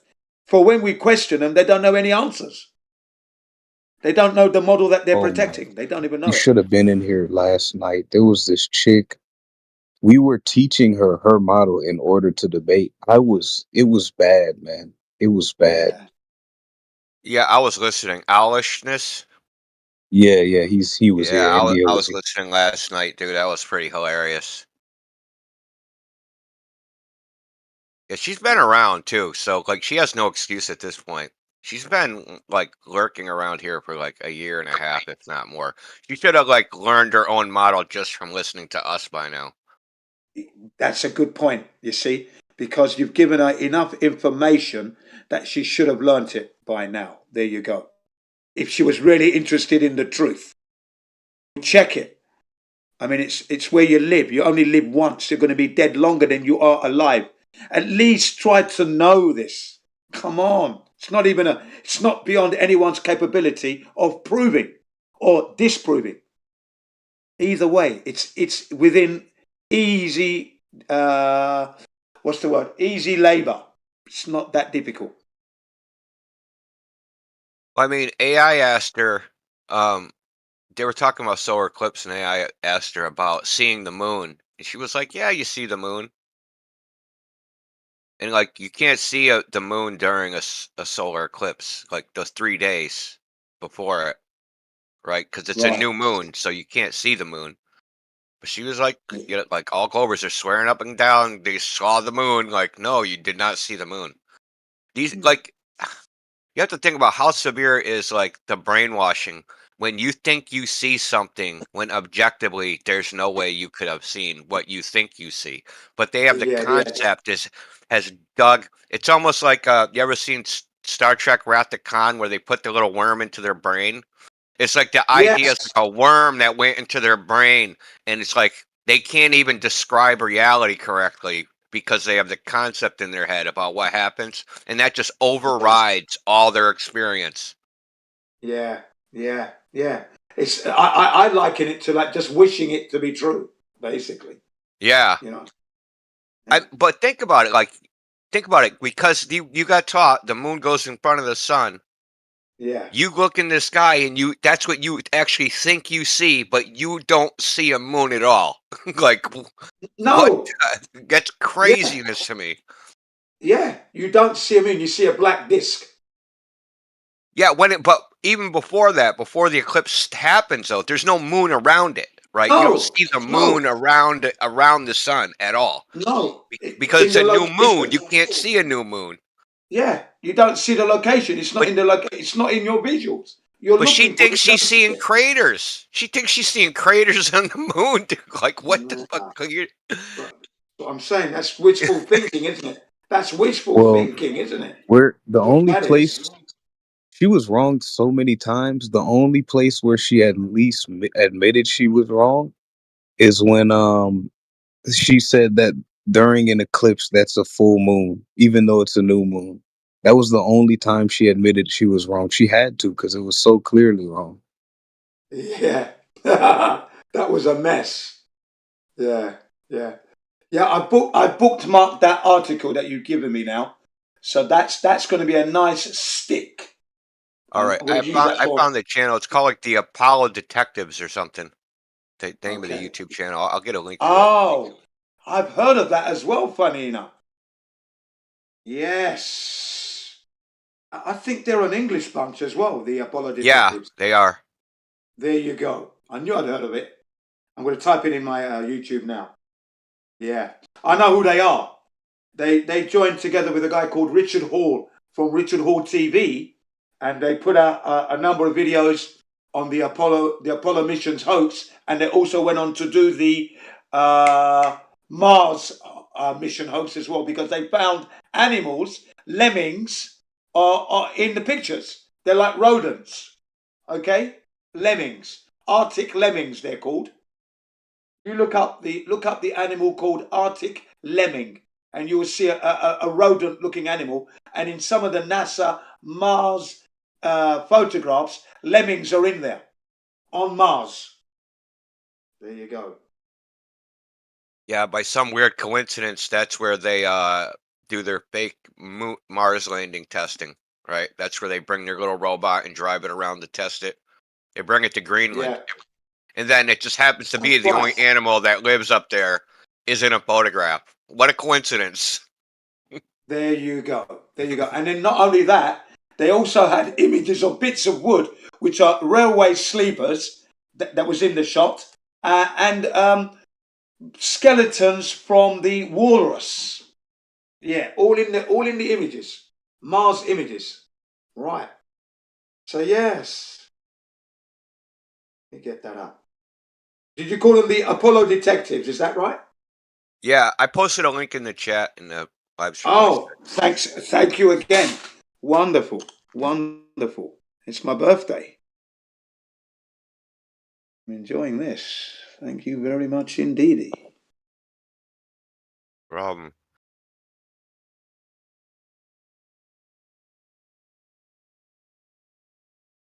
I mean, they got a lot of content, man. You can go through that, and they like talk about everything about how Apollo screwed up. Like, 'cause there's so many things you can just go on and on forever, almost, of like things that don't work. Yeah, yeah. I particularly like this one with the film not being able to work in a vacuum. So the chemical reactions that are required with air to mix to help the film capture and hold the image couldn't happen because the air. It's amazing, isn't it? Yeah, because oxygen is highly reactive, right? We all know that because like rust and like, we breathe, right? So it gives up its like electrons very easily. So they use the electrons from the oxygen to react the film. So the light hits it, but it couples with like the electrons. So there's oxygen on the surface of the film, and the surface of the film has a chemical on it, and then the light hits it, and that's enough to cause the chemical reaction that makes the film chemicals turn a particular color, right? So then they develop it, and then all that crap. But that doesn't happen without oxygen. And you can tell from the images I posted how washed out they are. And like I said, because they're not getting a strong reaction from the film, right? So the only like, instead of like 80% of the chemicals reacting, only like 60% of the chemicals are reacting. And that's because there's just not enough oxygen in the vacuum chamber. Now, if it was a full vacuum, like an ultra high vacuum, it would probably be completely washed out. I wouldn't say there'd be no image at all, but it wouldn't be like the images that they try to pawn on us, right? Super bright American flag, right? And they're all like, you've seen the Apollo images. They're all crystal clear, super bright. Everybody's exactly centered in the frame, like was taken by a professional photographer. The lighting is perfect. There's no blur. And you have to think about, they didn't have a viewfinder on the camera. That's right. So they couldn't even look to see what they were taking a picture of. On top of that, back then, you would take dozens of photographs because there was no such thing as auto filters or autofocus, and there was also no such thing as like auto lighting, right? So the camera didn't detect the light and adjust the aperture to take a good photograph. You had to take a light meter, measure the light, and then take your photograph. How would they do any of that?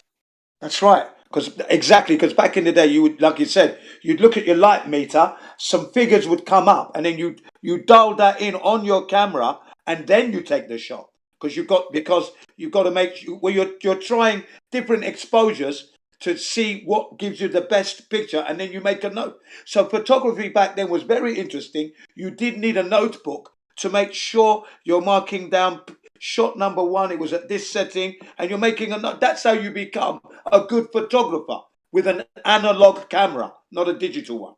Yeah, and you have to take lots of photographs, right? And then after you take the photographs, if you don't write it down, you don't even know what what you took a picture of, because you're developing them, like, you don't even get the shot like from the film developer for like 5 or 6 days.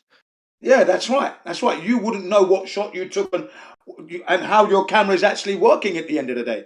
Because if you're developing it yourself, if you're working with black and white, because if you're working with black and white, you can develop it yourself, which is what I used to do back in the day. Color was too expensive, so I used to use black and white. And like you said, you're making a record of the setting from your light reading. You dial it in on your camera, and then you're entering it in your notebook. So it was time consuming, because you have to do that for every shot, for every exposure, with different lights settings. Okay, and then you develop it, and then you learn the best pictures, and you know what settings to do on your camera when you're out there. It speeds things up in the long run. But at the beginning, when you're learning about your camera and photography, that's what you've got to do every time. I used to love photography. Yeah, now imagine doing that without a viewfinder, so you can't even see what you're taking a picture of. Right.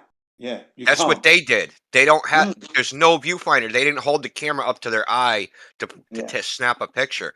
They just it was attached to their chest, so they just pointed their chest in a direction, pushed the button, and hope the lighting was right, that it wasn't overexposed or too dark, and that they had the whatever the subject was in the center of the frame. So like bull fucking shit. Okay, that's what I'm calling bullshit. Yeah. I'm going to quote H.J.P. Arnold, who is the deputy manager of Kodak when they went to the moon and everything else, and he stated this. He said, "Well, there wasn't any problems with the photographs from the radiation, from what we could tell. I mean, I've got this negative roll of film from camera 39 that Neil Armstrong took, and there's not a single blemish. I'm very proud to have it. It's a duplicate, I may hasten to add. I'm very glad to have it, but there's no radiation impingement on this. But if they were out when the solar flare spat out its radiation, it would have been lethal, in fact, devastatingly lethal. But no effects on the camera." And he was speaking to how there was no radiation impingement on the negatives. It was brilliant. Exactly what you were saying. Yeah. It was amazing how they took these picture-perfect shot. And he spoke about the shot where you've got the LEM, you've got the American flag leading onto the LEM with the astronaut in front. He said, now that is a very well-observed picture to be capturing that one, he said. It's like the all-seeing eye, basically, is what he said, Yeah. So and like, there's no way when if he took that shot, he would have no way of even knowing if that Exactly. particular photograph was any good at all. Right. And here's another, what's continuity error? So, Okay. Here's another. no, hold on, Jin. Let me bring this up. There should be hundreds of bad photographs. Yes. Right? So Yes. for everyone they take that's good, there should be 10 that are bad. Yeah, there should have been 10, 20 that are bad because they took in total 5,771 photographs, all included. Out of those 5,000, there should have been hundreds, if not, hundreds of bad shots. Yeah, yeah. How they got them perfect with no blemish, nothing out of shot, everything perfect. Perfect lighting. It's amazing, they said, right? And then there's that continuity error where you know there's a shot where you're looking at the American flag pointing up, yeah, with the astronaut in the shot. Do you know the image I'm talking about? Yeah, I know what you're talking about. Right. Where it Now, kind of looks like they're looking up a little bit. Yes, that's right. If you were the camera, you are the camera. Where would you be positioned on the lunar surface? You'd have to be on that, wouldn't you, to do that shot? Yeah, you'd have to be like underneath them or something. Are you talking about the one with the moon's in the shot behind the flag? There's two that I know of with the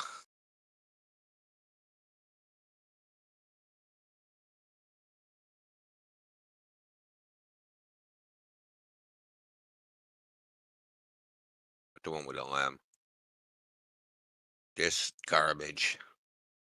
Yo, the size of this does not look right at all.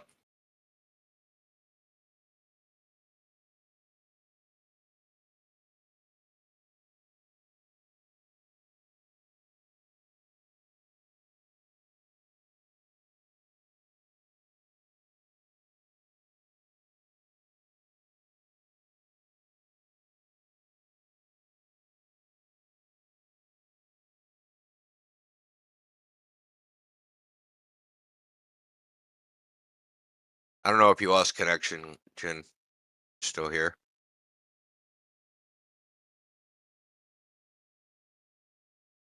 Still can live stream voice text, dude. Like, compare the size of the astronaut compared to the limb. It's ridiculous, dude. Totally ridiculous.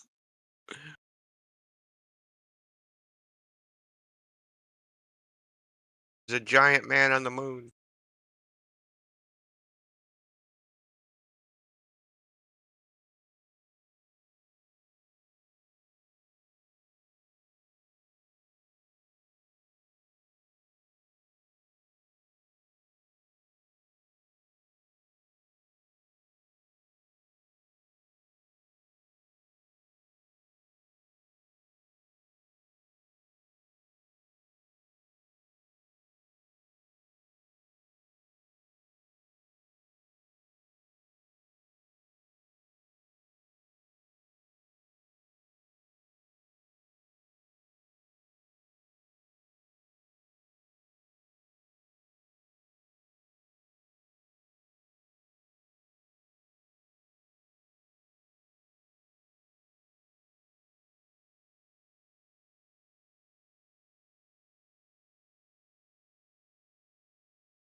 https://discord.gg/flat-earth.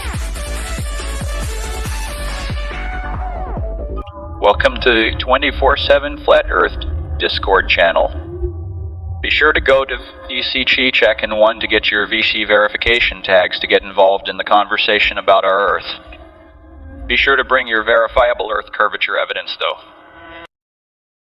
Enemy spotted. Scott Mackey. Proven it's obstructed yet. So far you've just inferred it's obstructed. Yes, that's correct. That's what I'm doing. I'm inferring it's obstructed by looking at it. So you don't see sun in the photo? Right, so the conclusion would be if object goes behind obstruction, right, then I won't see it. Therefore, the Earth is a globe because the Earth is obstructing it. That's circular and fallacious. No. And empirically inadequate because we see the sun in the photo that I posted, which the other guy sent to me. Yeah, but we all know that in about 15 minutes it'll be gone. That's fine. No, nothing wrong with that. The We point all is know that this about that particular moment. Yes, we do. How do you know that about that particular moment in that photo? Because I've seen it 1,000 times. You've seen that single moment 1,000 times? I've seen 1,000 sunsets. Okay, that's all great. behavior So remarkably the same. Let's progress so we can answer the question for Gregory. So put that argument in a string that doesn't follow the form of the formal logic fallacy affirming the consequent, and then you won't be critiqued by Gregory for using that form. Yeah, I don't care if I'm critiqued by Gregory, though, so you can critique away. Okay, so I didn't say whether you're critiqued by Gregory or not. I said the form. Yes, there is a consequence that Gregory critiques you for it, but I'm just saying, why don't you just present it in a form that's not a logical fallacy? Such as? I don't know, dude. That's demand that AI do your task for you. Oh, look, I'm not unreasonable if you could present a logical, necessary conclusion where the premises carry the conclusion to a necessity, right? And it's not in the form of a logical fallacy. Look, I'm open to review that, but when I ask people for that, instead of getting that, what I usually get is, "Oh, that guy's an idiot," right? So, I mean, when you're ready to provide that, I will. You ping me, I'll review it, no problem. If you're not ready to provide that, then by all means, if you don't want to, that's up to you. It's your personal choice to use your time. It's fine with me.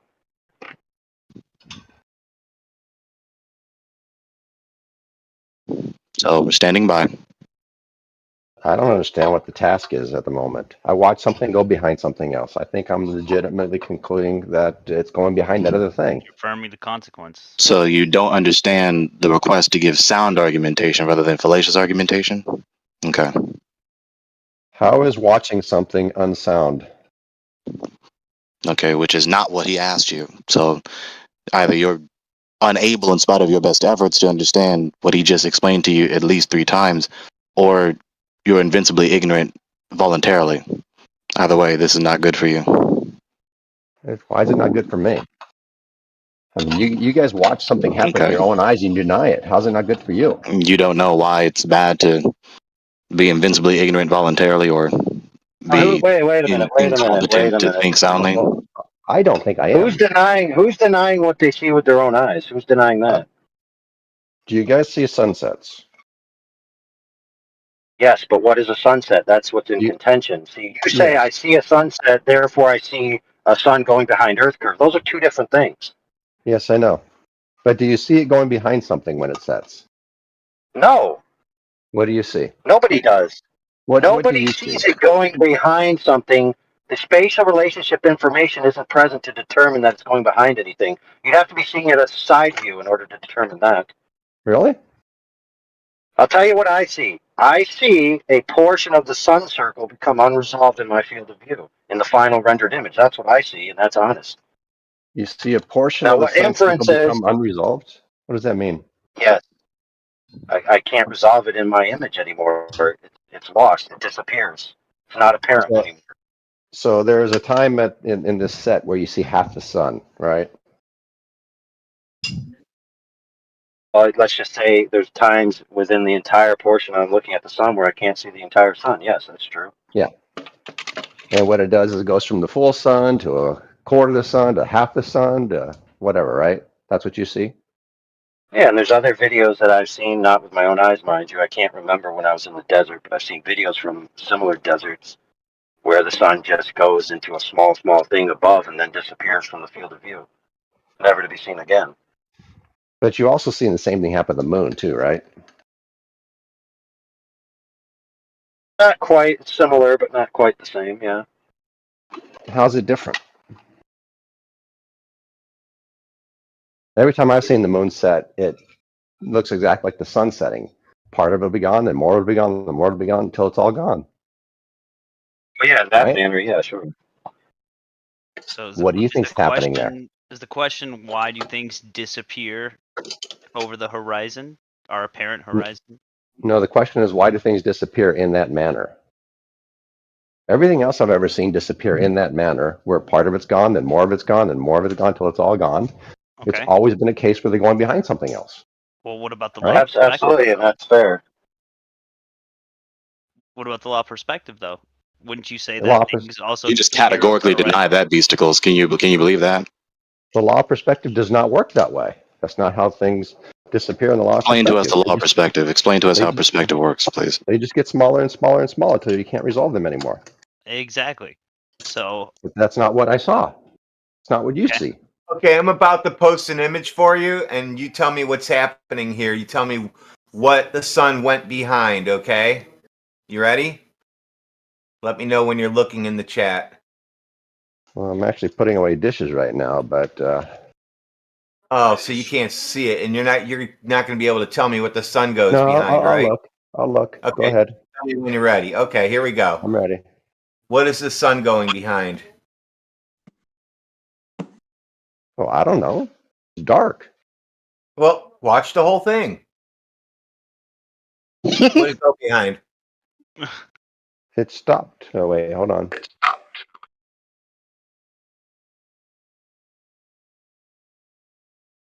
It was Those dark. can't It kept moving on me. Yeah.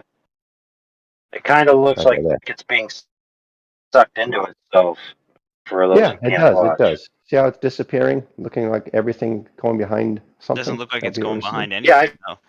I've seen that. I just want to say for the guy who posted it, I've seen similar disappearances of boats on my local lake, which is about 330 meters across. But did anybody observe there a circle getting smaller and smaller? Oh, Anybody? that doesn't look like that. No, in that Okay, image, no, it doesn't. Yeah, so nobody saw a circle getting smaller and smaller, did they? Which is what the law of perspective would dictate, right? The law of perspective Oh, yeah, dictates that the object, which may or may not be a circle that gets smaller and smaller till it disappears. You No, said it just You know disappeared. what I mean. So Don't play the game. obviously it got smaller and smaller till it disappeared. You didn't watch it very closely. But it was not a circle, right? That thing is far from a circle. It's got a flat And bottom. How would the law, according to the law of perspective, how would a circle disappear according to the law of perspective? What would it look like as it's disappearing? getting smaller and smaller as it goes further away. And it would look like a circle the entire time, right?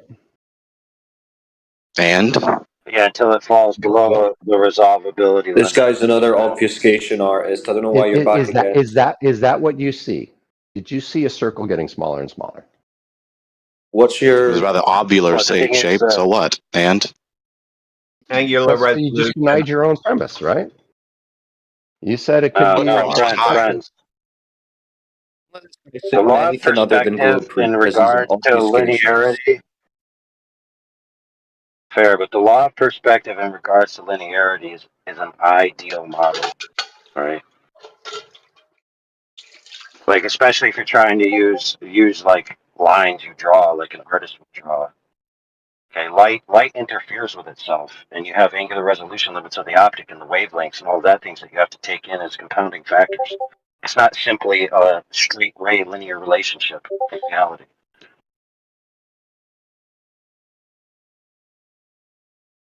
so are you going to focus on the disappearance phenomenon that we observed, or no? Scott Mackey. Well, but we've agreed that this image, or what we just saw, does not confirm the law of perspective, right?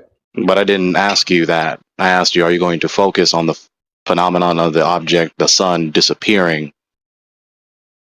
Yes or no? I thought I was focusing on it. What do I need to focus on specifically? It disappeared, Right. So when we observe the GIF that Radwin posted, the object is obviously not behind some other non-transparent object when it disappeared. You're gonna account for that or no? It's not going behind anything. Well, all right, Gregory, I got another it one was that going you might behind not have something, seen. but How does it go behind something? It just disappears. It doesn't go behind, and you could see the horizon All line right. below where the sun is. You could see it. It's not going behind Yeah, it at all. absolutely. Before he replies, Gregory, watch that other video there that I posted. It's a little bit different than the one our other friend posted there. It's very what short. I find I think it's a interesting, what I minute. find I'm gonna watch it now. Yeah, what I find interesting is you all find these one video that seems like an anomaly. You ignore the tens of thousands and hundreds of thousands that are not anomalous. Well, do you see the location that AI posted? Do you see how it's in Africa, right, near the equator? Now, if you were more north, let's just say in Ireland, right, you wouldn't be that the sun wouldn't look like that. Get what I mean? It wouldn't appear to go that small and disappear behind the horizon, right? It would be at a different angle because it'd be closer towards the north. Just like how you have like that movie 30 Days of Night, right? Like there's certain places on the earth where the sun looks different depending on where you are. So yeah, not every instance of every sunset's going to be the same. It's ridiculous. But I mean, it could just be easily arbitrated by demonstrating the direct surface measurements of the radius in question, and then you wouldn't need to worry about what the sun's doing because the sun ultimately is an optical effect. So Yeah, if you just really measure reach the out and object touch in it, question right? directly, yeah, but it's fair to argue back and forth. Both sides need to appeal to optical effects for anomalous data, regardless.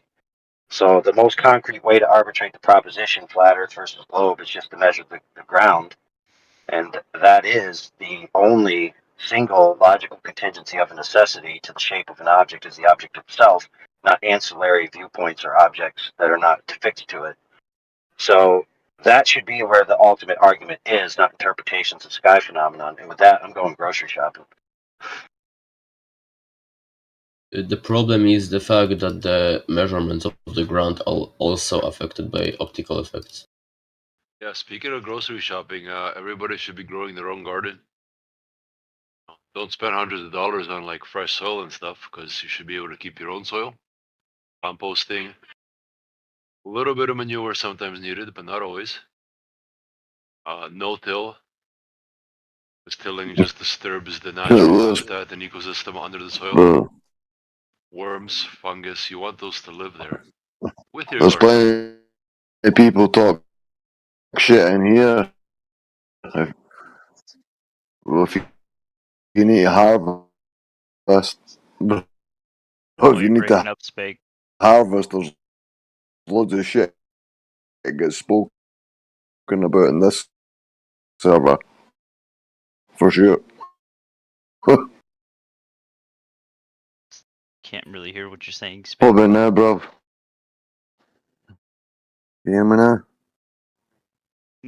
Yeah. What about now, bro? Yeah, I can hear you. Okay, now. I can hear you now. Can you hear me? 1 2 1 2. Yes, 1 2 1 2 3 Yeah, I was 4. actually over in the other and 24/7. Can you hear me? I never meant to come over here, man. So I'm going to go back.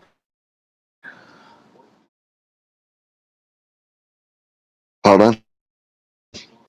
Can you hear me? So AI, did we already establish that we've shown empirical data that disproves the Why? affirming consequent, the affirming the consequent Talking about logic my sequence from Scott Mackey that the sun is only audio. obscured by the supposed spherical That's not surface of the Earth?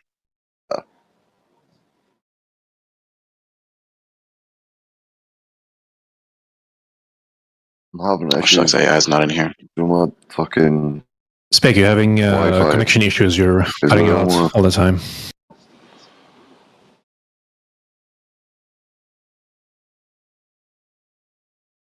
Quetzalcoatl, were you talking to me? No, I said Spec. He's cutting out. Okay. Yeah.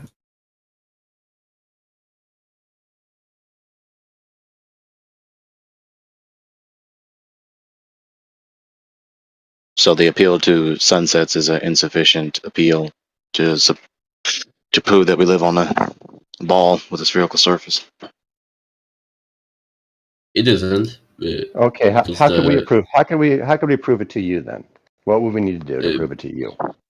Why do people ask that question? Do you never study logic? Give us a task. Like, why do you ask, how do we prove it to you? Like, persuading me doesn't mean that you sufficiently proved your position to be true.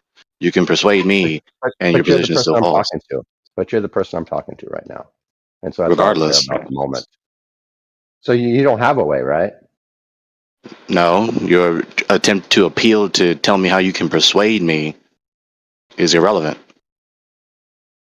So you Well, but persuading me doesn't mean that you've proven your position is true.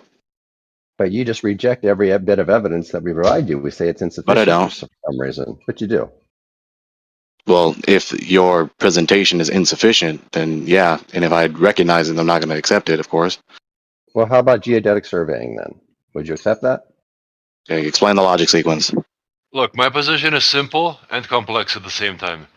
If you're not gardening for your own food, then you don't know how your food grows, you don't know what's involved, and you don't understand all the life is beneficial to you all around you. Okay, so Scott Mackey, explain the logic sequence.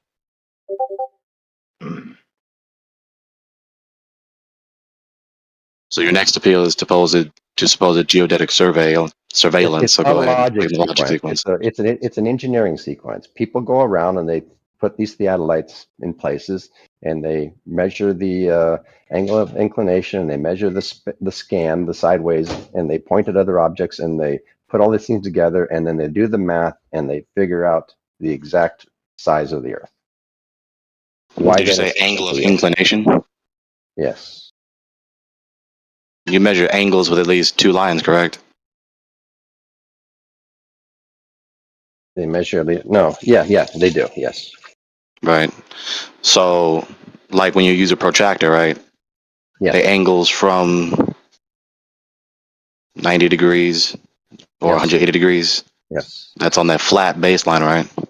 No. No, it's on a curved baseline. It's off plumb. It's off plumb. Is that a curved baseline or a flat baseline? Plumb. It's straight down to the middle of the center of the Earth. So it's a Plumb. flat baseline, straight, right? No, it's plumb. Do you not know what plumb is? Are you trying to make sense? What is plumb? Is it a flat baseline or a curved baseline? Just tell me you know what plumb is first. What is plumb? Can you answer my question? It's not a baseline as you're thinking about it, at least as you seem to be saying. It's not a baseline. Which line is it out of the two? Plumb is straight down. It's a straight line. Straight down. Straight down. Straight down to what? A flat baseline or a curved baseline? It's just going with gravity. But you're trying to measure angles, yes? Yes, and we can measure an angle off plumb, right? So when you hang the plumb bob, it's hanging on a straight string, correct? Yes. Yes. Right, not a curved string. Yes.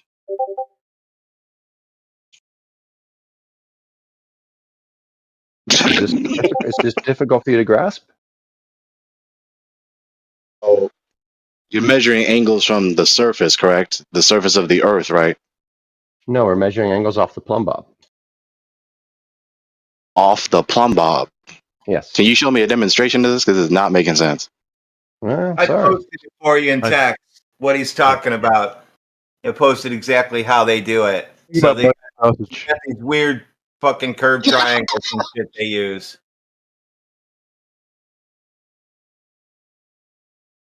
I mean, surveyors have mastered this technique, and they've been using it for hundreds, if not thousands, or hundreds of years at least. And as a result, they know where everything is. Pretty cool.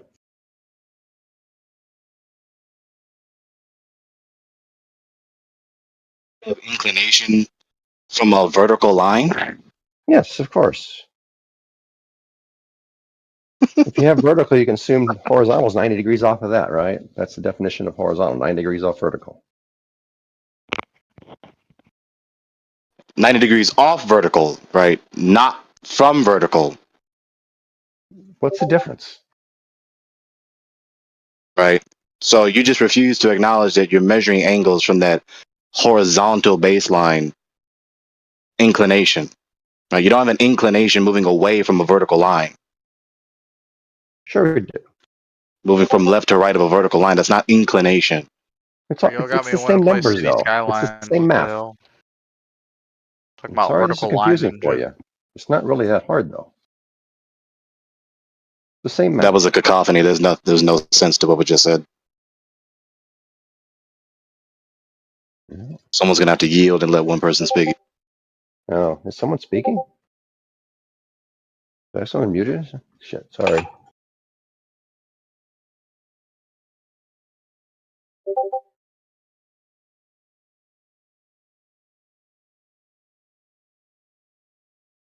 So they walk out on the surface of the earth. They have a plumb bob. They hang it. Then they supposedly measure an angle from it. Yes, right. That's correct. So explain the logic sequence again. That's it. There's no You logic might as well to write it down in the open chat.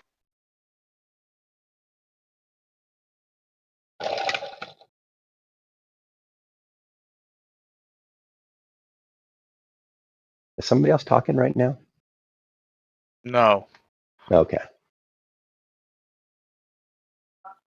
We're I mean, analyzing. if you want, you can always go take a surveying course, right? And they'll explain this to you in every last detail. So if you can just do the math, some basic trig, you can do surveying yourself. We're analyzing. And you want to trust anybody. So that's why it's so quiet. We're taking notes on you. Cool. So Scott Mackey, please write your logic sequence in your appeal to geodetic survey in your attempt to prove that the Earth is a ball. The Earth is a globe. My logic sequence is people go out and take measurements. Please write it down. I think you're avoiding writing it down in the open chat so that we have an objective record to not make any mistakes about what you said. I'm not going to play this game of can we struggle to remember history. Well, fine. Don't play the game. I don't care. So if you want to do what is most conducive to completing this discourse, please do so. Oh, I'm under no illusion that this discourse is ever going to complete. So you don't want to complete this discourse. You just want to fill the air with bloviation. Is that right? Well, actually, I don't think it's possible to complete. Can I get my check? No matter how well I. Okay, so then there's no point in having this discussion, and you can't improve your position because the discourse can never be completed, can it? No, I can't prove it to you. Speak, we hear you now. Yeah, speak, we hear you now. Yeah. Yeah, thank fuck. Yeah. All right. Having issues, man. Carry on, I just wanted to check I could come through then, man. On you go.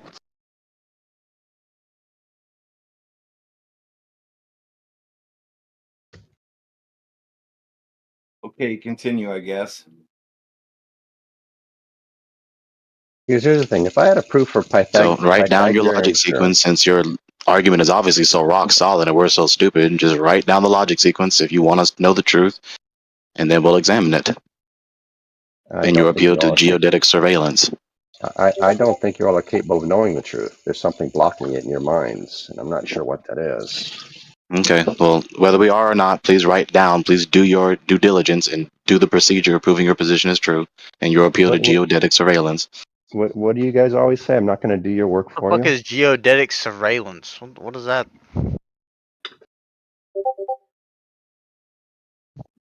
Ask Scott Mackey. He's the one appealing to it. So Surveying. He's trying to say surveying. You get paid for the survey? yeah, surveillance, Scott, surveying. I believe Right. what he's asking for is that you put your argument into words that we have a record of. We don't need to go back to record the videos, and now we can look. Oh yeah, that's what you said. But there are entire Yes, he books. has it. There are Very simple courses demand. That that other teach you how gentleman to that do just that. spoke got it. So go ahead, Scott Mackey. Please do so. But there are college courses that teach you how to do this. And you think I'm going to be able to do it on Discord by writing a few I didn't go to notes? college. So after the past 5 or 6 replies, you're effectively telling us you're not going to do that, right? Scott, no one's asking you to teach a course. Just take 1 or 2 formulas that are pertinent to the discussion and put them into writing. I Or you mean, could just just say them in your words. logic I can sequence write down in the the open formula, but chat leave it and on your the- appeal to geodetic surveillance. But if I wrote down the formulas, you guys don't understand what any of the variables are, how to derive those variables, and how to measure those variables, what's the point of So putting down how does formulas? our inability to understand your argument absolve you of the burden of argumentation to prove your position? Scott, like I said earlier, if that's you in your picture, I'm half your age and I know all the formulas you're talking about. Make your Okay. argument. Yeah, let's speak to him then, because Scott's a waste of time. He's been coping for There's a days whole now. Tremendous waste of time. Yeah, let's I'm move not on on to someone Scott's who can, side, so I'm not going to speak for him. well, move on to someone who can have the discussion, because Scott's an absolute waste of time. He's a grown man who's too emotional to actually have the discussion. Have y'all played Starfield yet? That game. You're not ready for that game. Nah, but I've seen it advertised on fucking every Play bus that that game. goes Right. past. The game will blow your fucking. Yeah, What shitty is it? reviews though. It's not that good at launch. What is it? Is it like a first person shooter or what? It's like a third-person MMO. Oh, fuck. Float in space. Space is real, remember? I wonder if you can get it on the iPad. You know, Star Wars, Star Trek, Stargate, Starfield, Starchild, Star Stuff. You know, it's all about the stars. Amazing they don't just leap right into astrology.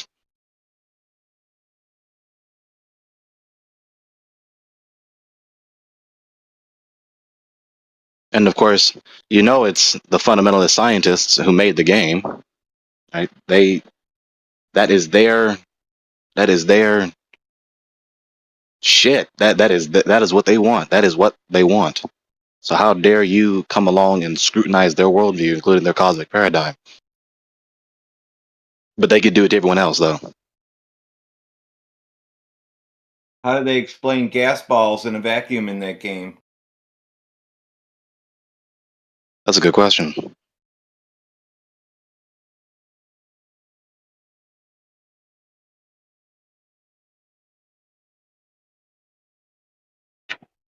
He made an idea called force the line and torque the line.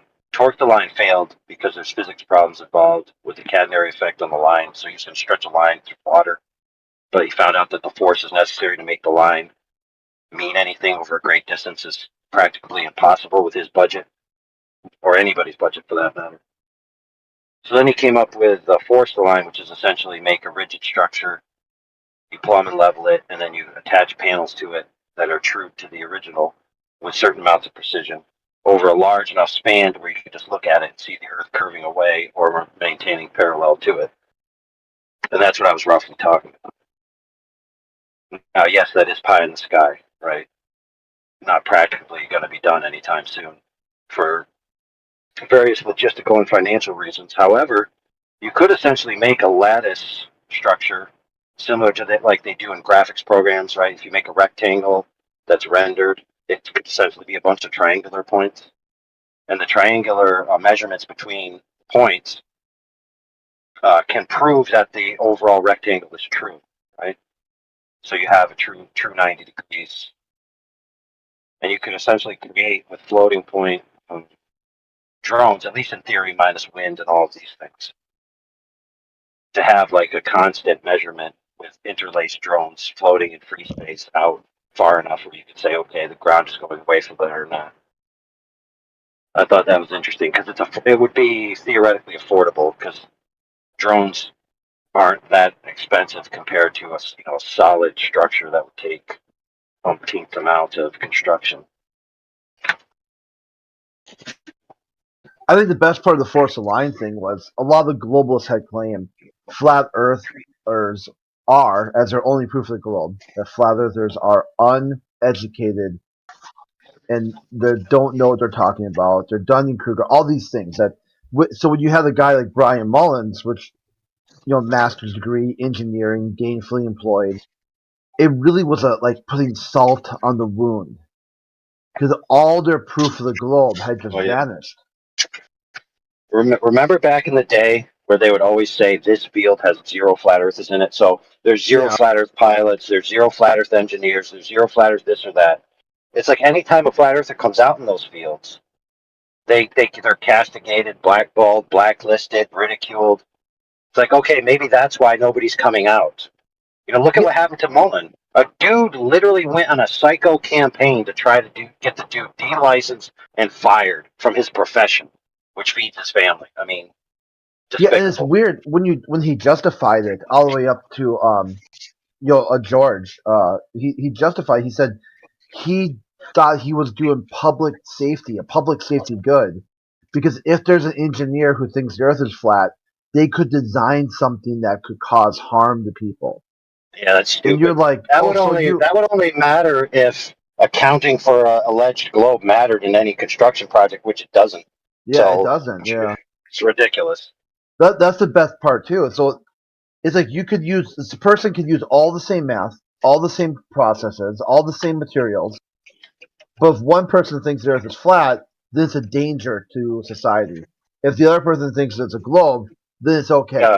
Yeah, because if you think the Earth is flat, you can't do the equation for downward force upon a steel structure, because you just have to forego that, because for some reason it axiomatically means you're conceding to a globe, and if you don't believe in a globe, then you can't do that math. It's like, good grief. Down is down, okay? Everybody knows down is down everywhere we go. You don't need to believe in a globe to believe in down. That's just retarded. So that's the best part, when they all their claims, instead of talking about the globe, they want to talk about flat earthers, and they plant their flag there. Flat earthers are 0 flat earth pilots. There's 0 flat earthers with above a 3rd grade education.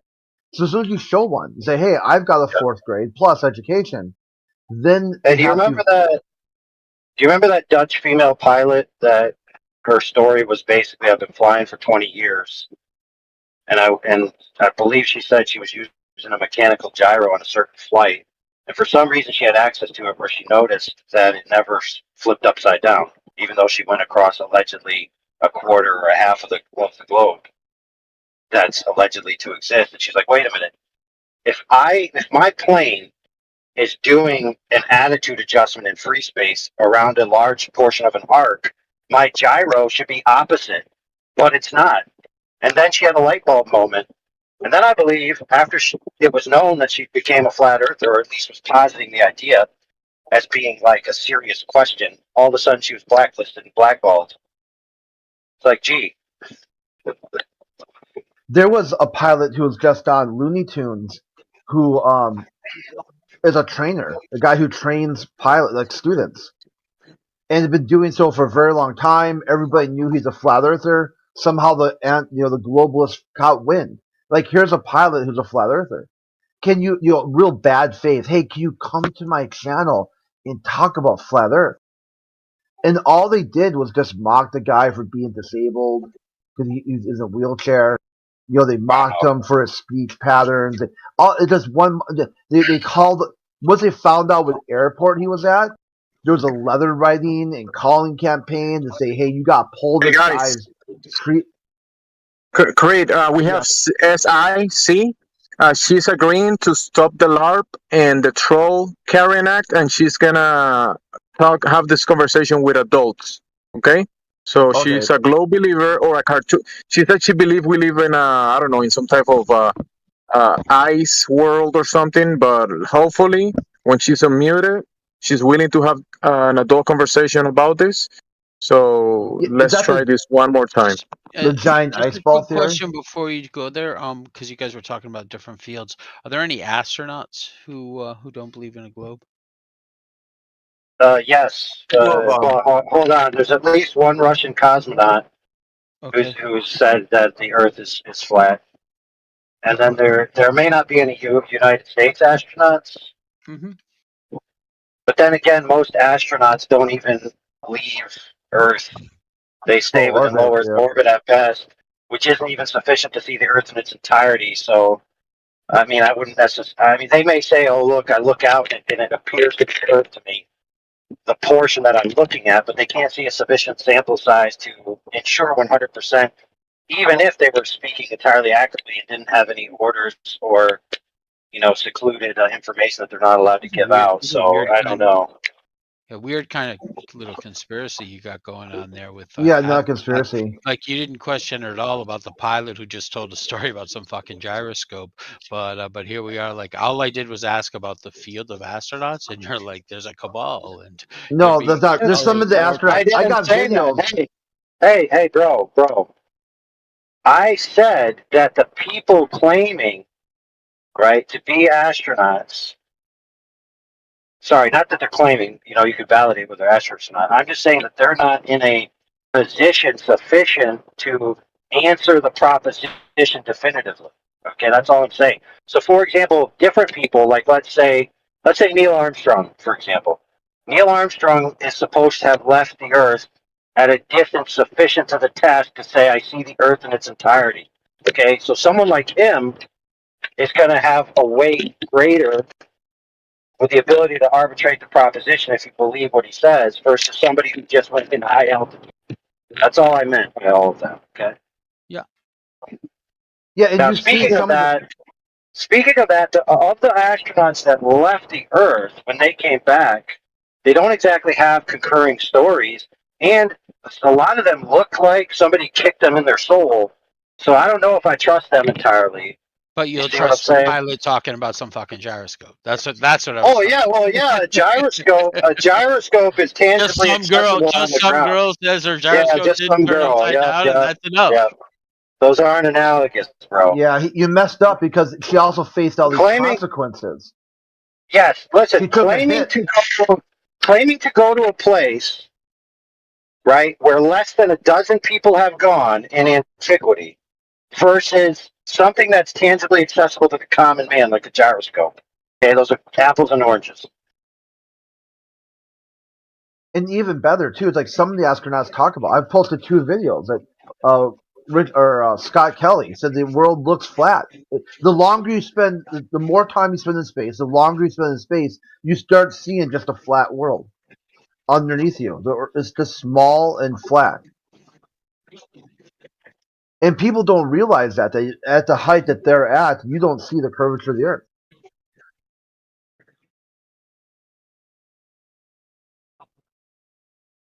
Like this poor guy spurred out, huh?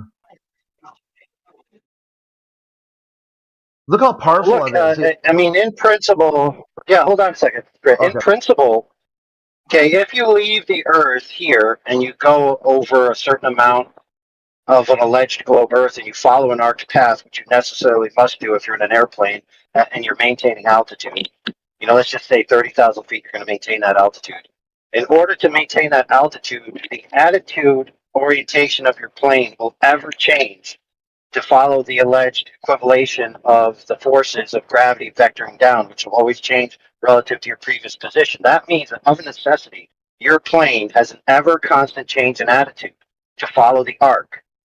That means that if you have a mechanical gyroscope spun up when you leave the ground and you arrive at a different location having followed an arc path, your gyro, if it doesn't have self-correcting measures to keep it horizontal to the plane, right, will roll back on itself. She just noticed, or claims to have noticed, that the gyro didn't do that, and that made her curious. Why didn't it do that? Because if I'm traveling in this manner, my gyro should do this, but my gyro did something else. That's not an unreasonable thing. Keep in mind, the burden of that story was to just illustrate that at least one pilot, right, made a conclusion that the Earth is not the globe that we've been told. So it's not the case that there's no such people in these particular fields. So why do you Another one, Dr. John D., right? He's a PhD in optics, right? He went out and did some tests, and then he concluded there's no curvature. He did it with multi-band colored lasers to mitigate the excuse of refraction over the distances he did, and he found that the curvature that was alleged to be there, at least in his conclusion, right, from his summation of his knowledge of optics on the PhD level and his field test, he made the conclusion that the Earth curvature that they claim is present isn't present. So it's not the case that the summary of flat Earth proponents are the dregs of the retarded sub-IQ parts of society that people would like to believe. So what do you think this pilot woman said when the other pilots told her that, or explained the phenomenon to her? Which is what? What phenomenon? Yeah.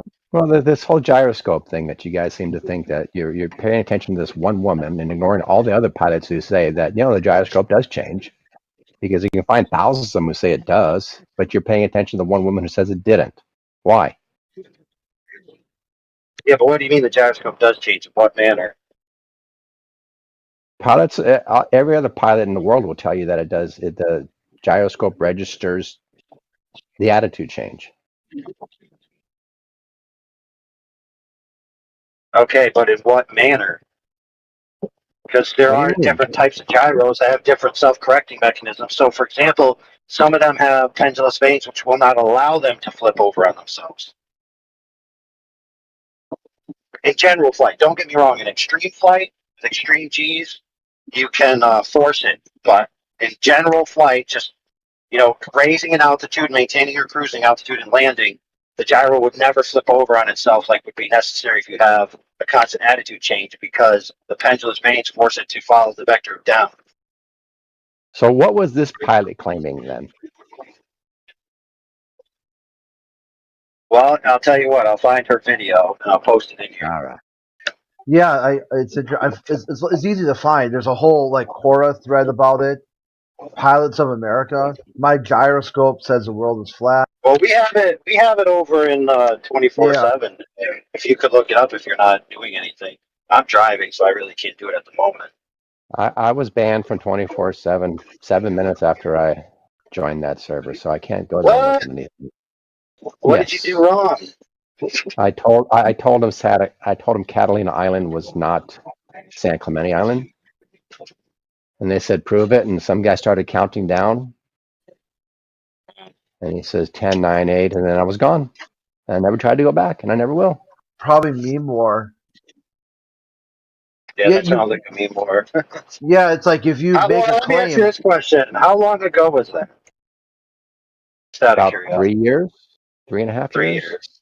So that could have been that was probably Eric's. So we had a guy back in the day named Eric's, and he was just brutal. He liked to hang out in the introductory section and just give extreme ultimatums to people so he could have bans. Like his goal in life. Yeah, his goal in life was to have the most bans on any social media platform and get in the Guinness World Book of Records. Yeah, he's in the meme list video, man. That's everybody thinks that there's been 4 or 5 million seen that video. I mean, you just go to it, they all think flat earthers are toxic like him just because of him. Yeah, have you been to space to see the whole Earth in its entirety? It's proof to me it's a globe. Let me know in 5, 4, 3, 2, 1. You're gone. That's what he did. Yep. But this was just identifying an island that I grew up next to. Yeah, how come you didn't present that then? Because he didn't have enough time, dude. Weren't you paying attention? Yeah, he's like, hey, he just did. I grew up next to that island. Justin was trying to take second place. I said that. He didn't care. Okay, your first story was that he started counting down and you didn't say anything and just took the ban. It sounds like Meme Warvet to me. Boy. He might have known you from somewhere too, because a lot of globalists get modded to globalist standards when they leave Not globalist possible. It's places. the first time I was ever on Discord. I just You're not realized banned I anymore. started You're no longer banned. You're no Do you longer want unbanned? I can have a look in the Dude, it's ban fine. matches now. Already See if you're- unbanned. Already done. Oh, okay, easy day. Now you can go look But I up was- all the I was content. banned, right?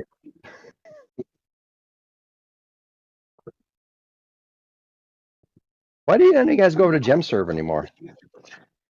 Argue with them. There's a whole bunch of people. I'd be glad to argue with you guys all day long. Toxic, man. There's pure toxic people. Well, yeah. Why do we have to go to Gem server? So You don't. You guys- I mean, I just wonder. I mean, I asked you why you don't.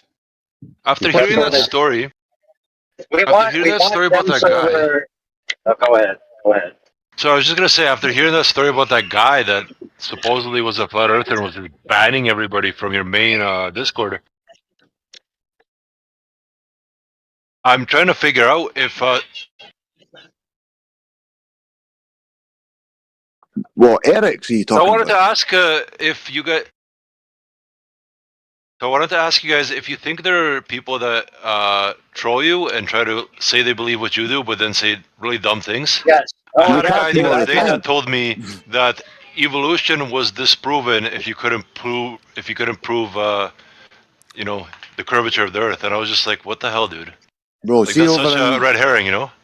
see over in VC checking and 24/7. It's like a sport catching these motherfuckers that are bullshitting, man. I can tell as soon as they start speaking if they're lying or trolling or they're here for a joke or whatever. You can hear them smiling when they're talking and stuff. I've got it done to a fine art, man. I can catch them straight away. We had a guy that was with us for like 2 years, being like, you know, not the best debater or informed, but seemed sincere, right?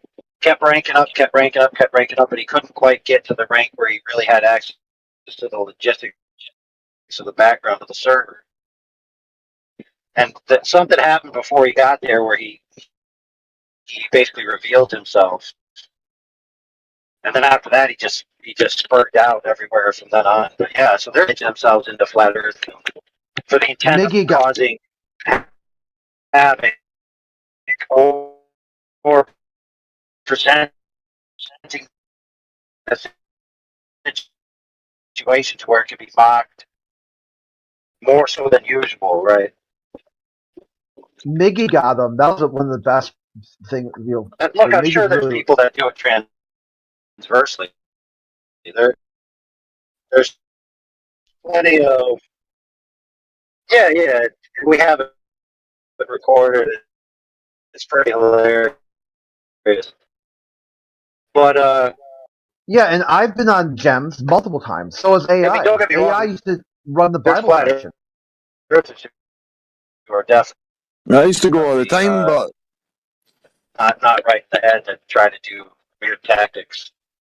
no. See, the last time One I of was the over most there. famous ones is Right the Hand, if I've ever seen him, where he was talking crap about he could beat women up like crazy. And then a real, and then we used to have Gem Panda and his guys over. Yeah, we used to have debates. Like, they would come. And we would do Friday night fight. Hello, my friends. How are you all doing? Used to be pretty fun. So, what's everyone's actual opinion? Do you think the Earth is flat, or is it a bit of a piss take? What does everyone think? Hey, can you hear AI talking? into a room. There's no AI. Okay, what a moron.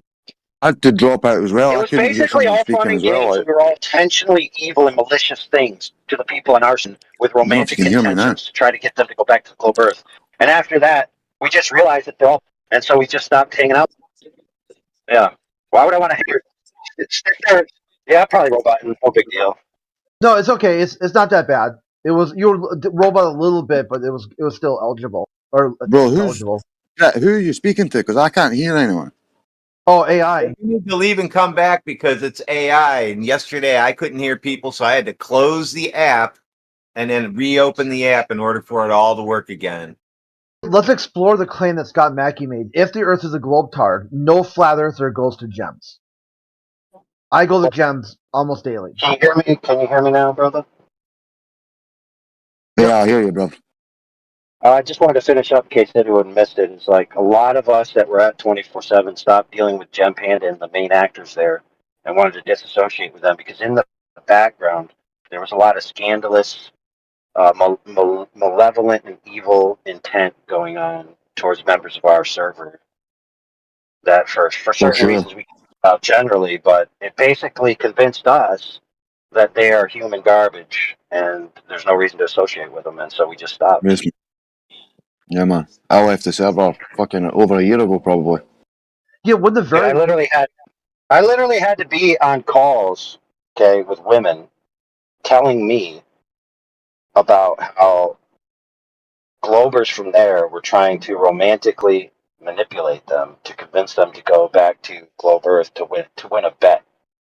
And I actually was in the room when they were talking about the betting, right? So a lot of these guys, including some guys that you wouldn't even think are that way, are they're just pieces of shit. That's the only way I can describe it. Yeah, Twitwit. Snakes, bro, snakes. Twitwit really exposed that. Once Twitwit, she got sick of the Gem Panda people too, and she came over to the Flat Earther. She said, "Hey, I got to tell you a bunch of insider baseball. I want to let you know what happened in all these back channels, all the things they said, the schemes they planned. You know, like they'll pretend like they're talking to you. They'll pretend like you're human. In the back chat, they're organizing. I'm gonna need you to shut the fuck up, bro. That was Twitwit. Was that young girl Yeah. that used to just debate them constantly? Was that Yeah, Twitwit? Twitwit. Yeah. she was hardcore, man. She never gave a fuck. She was Yeah, right. she kind of learned her lesson. She was like, wow, these people are really bad. And she went on Geos and did like a whole hour-long presentation about like, hey, this is what they're doing. Okay, they want you to die. They want you to shut up. They're planning. They're constantly planning and scheming. But Who's what are doing they this? without us, bro? What are these anti-globers? Anti-flat earthers without flat earthers? Like, if we weren't here, what the fuck are they going to do? Yeah, it's really a TMZ BuzzFeed. That's what Gem Pandas is. It's like fans. They're all fans of flat Earth, and they're conspiracy people too. They just want to have control at the same time. Or is that AI trying? AI, you're ridiculously roboting. Huge robot.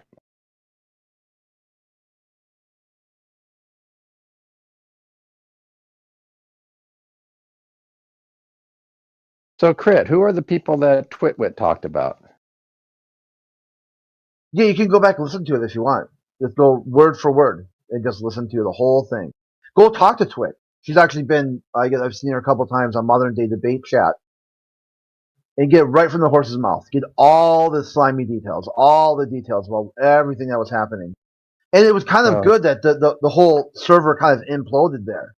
And, like half the people, like they had a lot of changeover. And there's one good thing I've given props to Gem about is he really helped kind of clean house there. And he got rid of a lot of the really toxic people. Who did he get rid of? I don't know anybody's got rid of since Twit was there. I'm genuinely asking. Yeah, and I'm generally telling you that you could look into this yourself. Well, Twit doesn't talk to me anymore. I wonder if she talked about me. Yeah, and that's kind of what I was getting to, that maybe you probably could figure this out. But it wasn't you. Not that I remember. Yeah, because it was mostly about people who were mods and, Oh, I'm not a mod there, so. Yeah.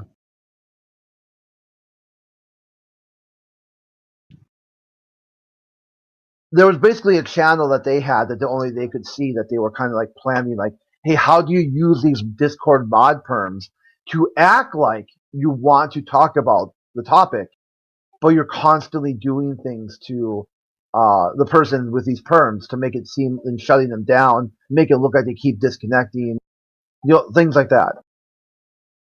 How long ago was that happening? Because that has not happened in the 3 years I've been there.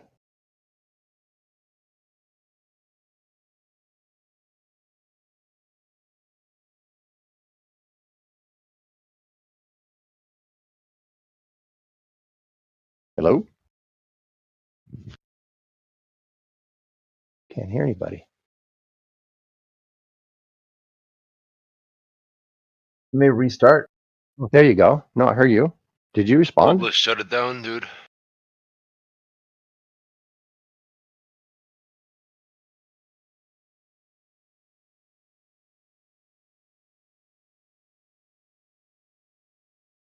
Because, to be honest, all it is the Pete and Johnny show these days, so it's not worth being there, which is why I'm here listening to you guys. But That was the best part too. You're like, hey, you should go to this server to talk about flat Earth, and you don't do that. That's what always I find funny when people give advice that they don't follow. It's a real interesting peek into their worldview. how so? Yeah, think about it for a while. I'm trying. Okay. How about give me one thing that it would show? It would show that they have done what? Have not convinced themselves even to do what they think they should do?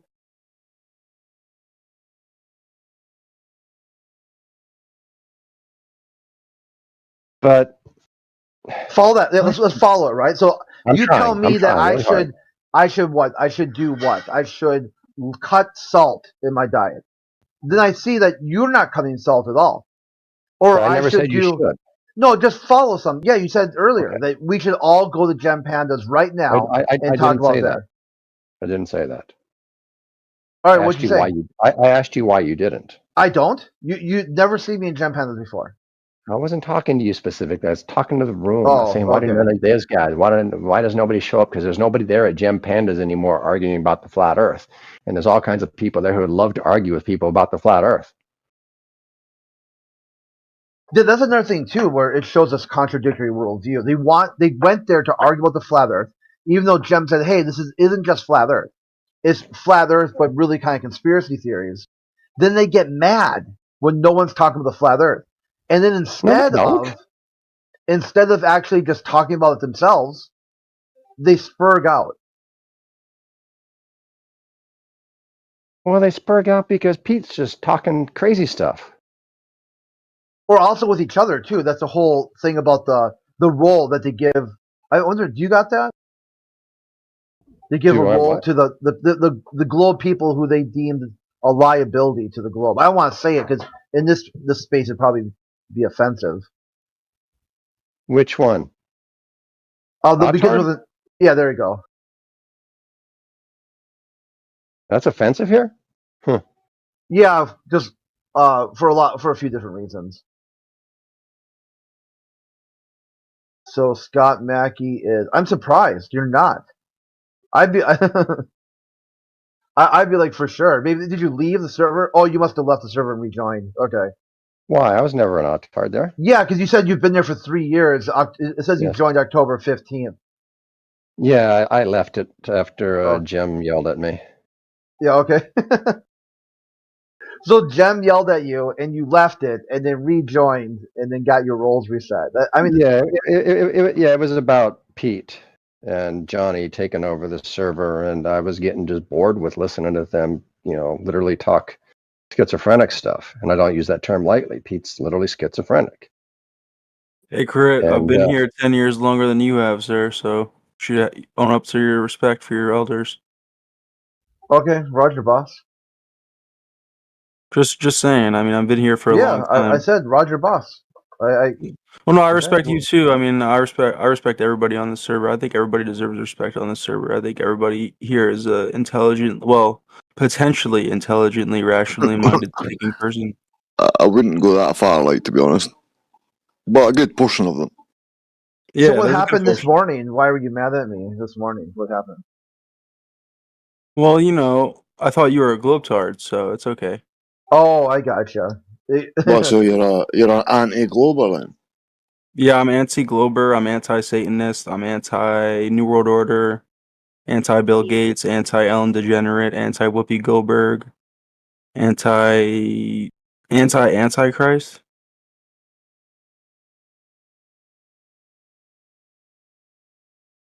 Okay. I'm just saying I enjoyed it. I like when people send me DMs like that. But I know I can see it probably comes from a misunderstanding.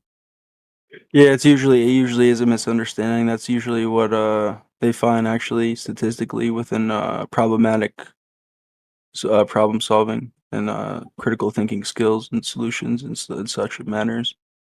Here's Such one I just I just was going through some of the other ones that I had saved here. You're dumb fucking commie thief. You're on my shit list. I'm gonna make sure you're banned for good. I've just been trying to use push to Those talk. are good and I ones. was Those are fucking good ones. muted. But I say what I was trying to say, bro, since I knocked myself on mute by accident. See, when you said about being anti-globe, like, I'm anti-globe, but I'm not anti-glober. Like, fair enough, some of them are assholes, but most of them are just fooled by the same story we were fooled by, man. So, Oh yeah, for sure. I Like don't, I I don't went through. hold it against them. Well, no, I went through the same thing they did in a sense because I was once a globe head.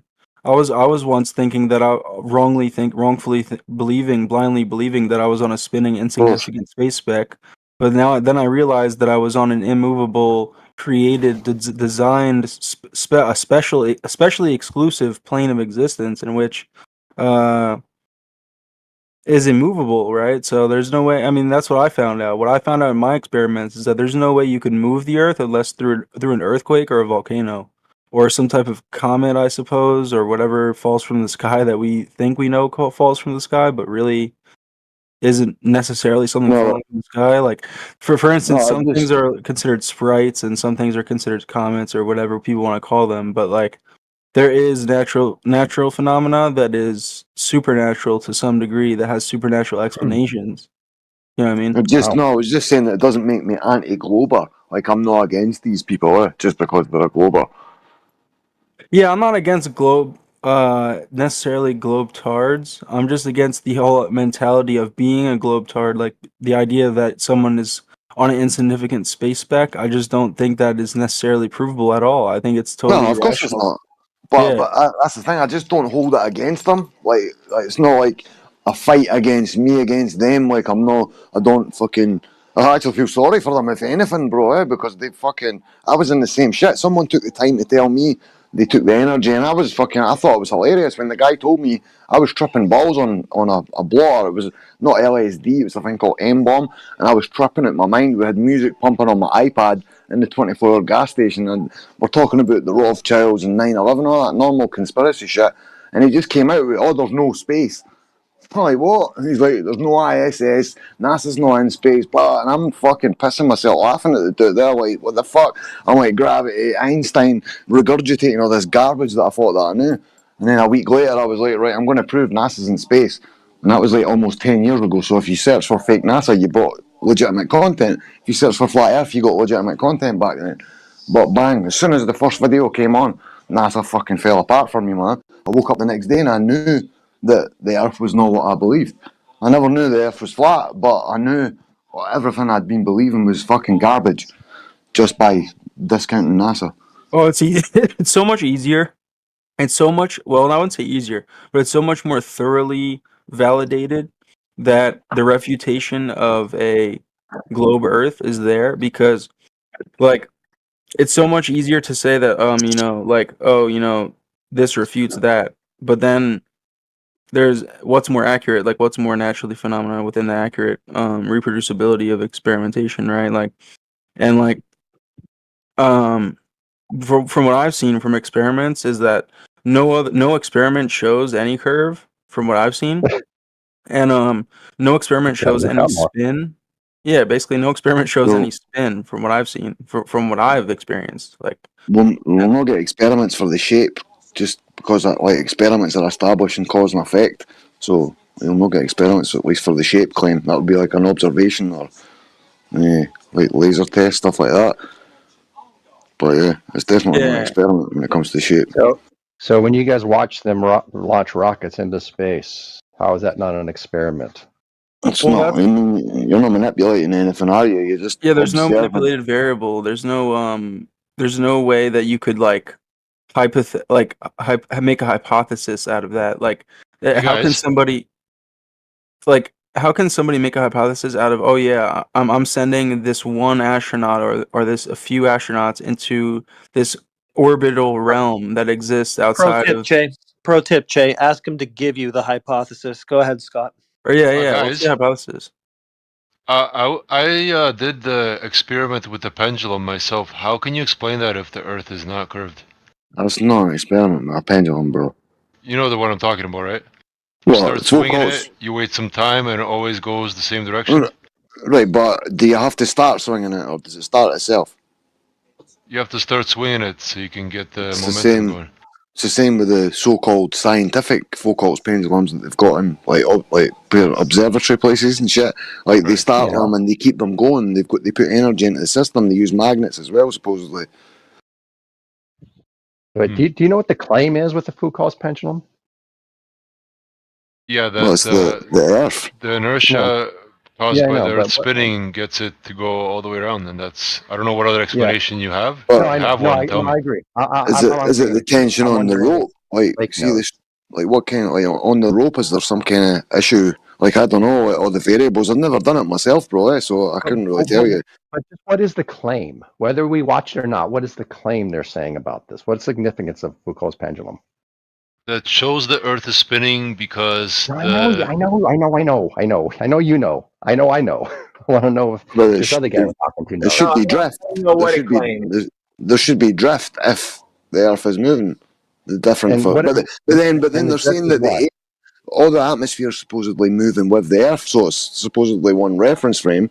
So they kind of pick and choose whether it's one or two.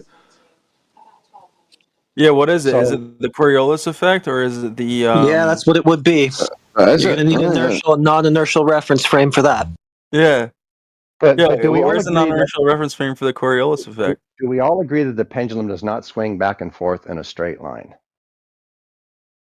It kind of drifts, right? We all agree to that? It drifts?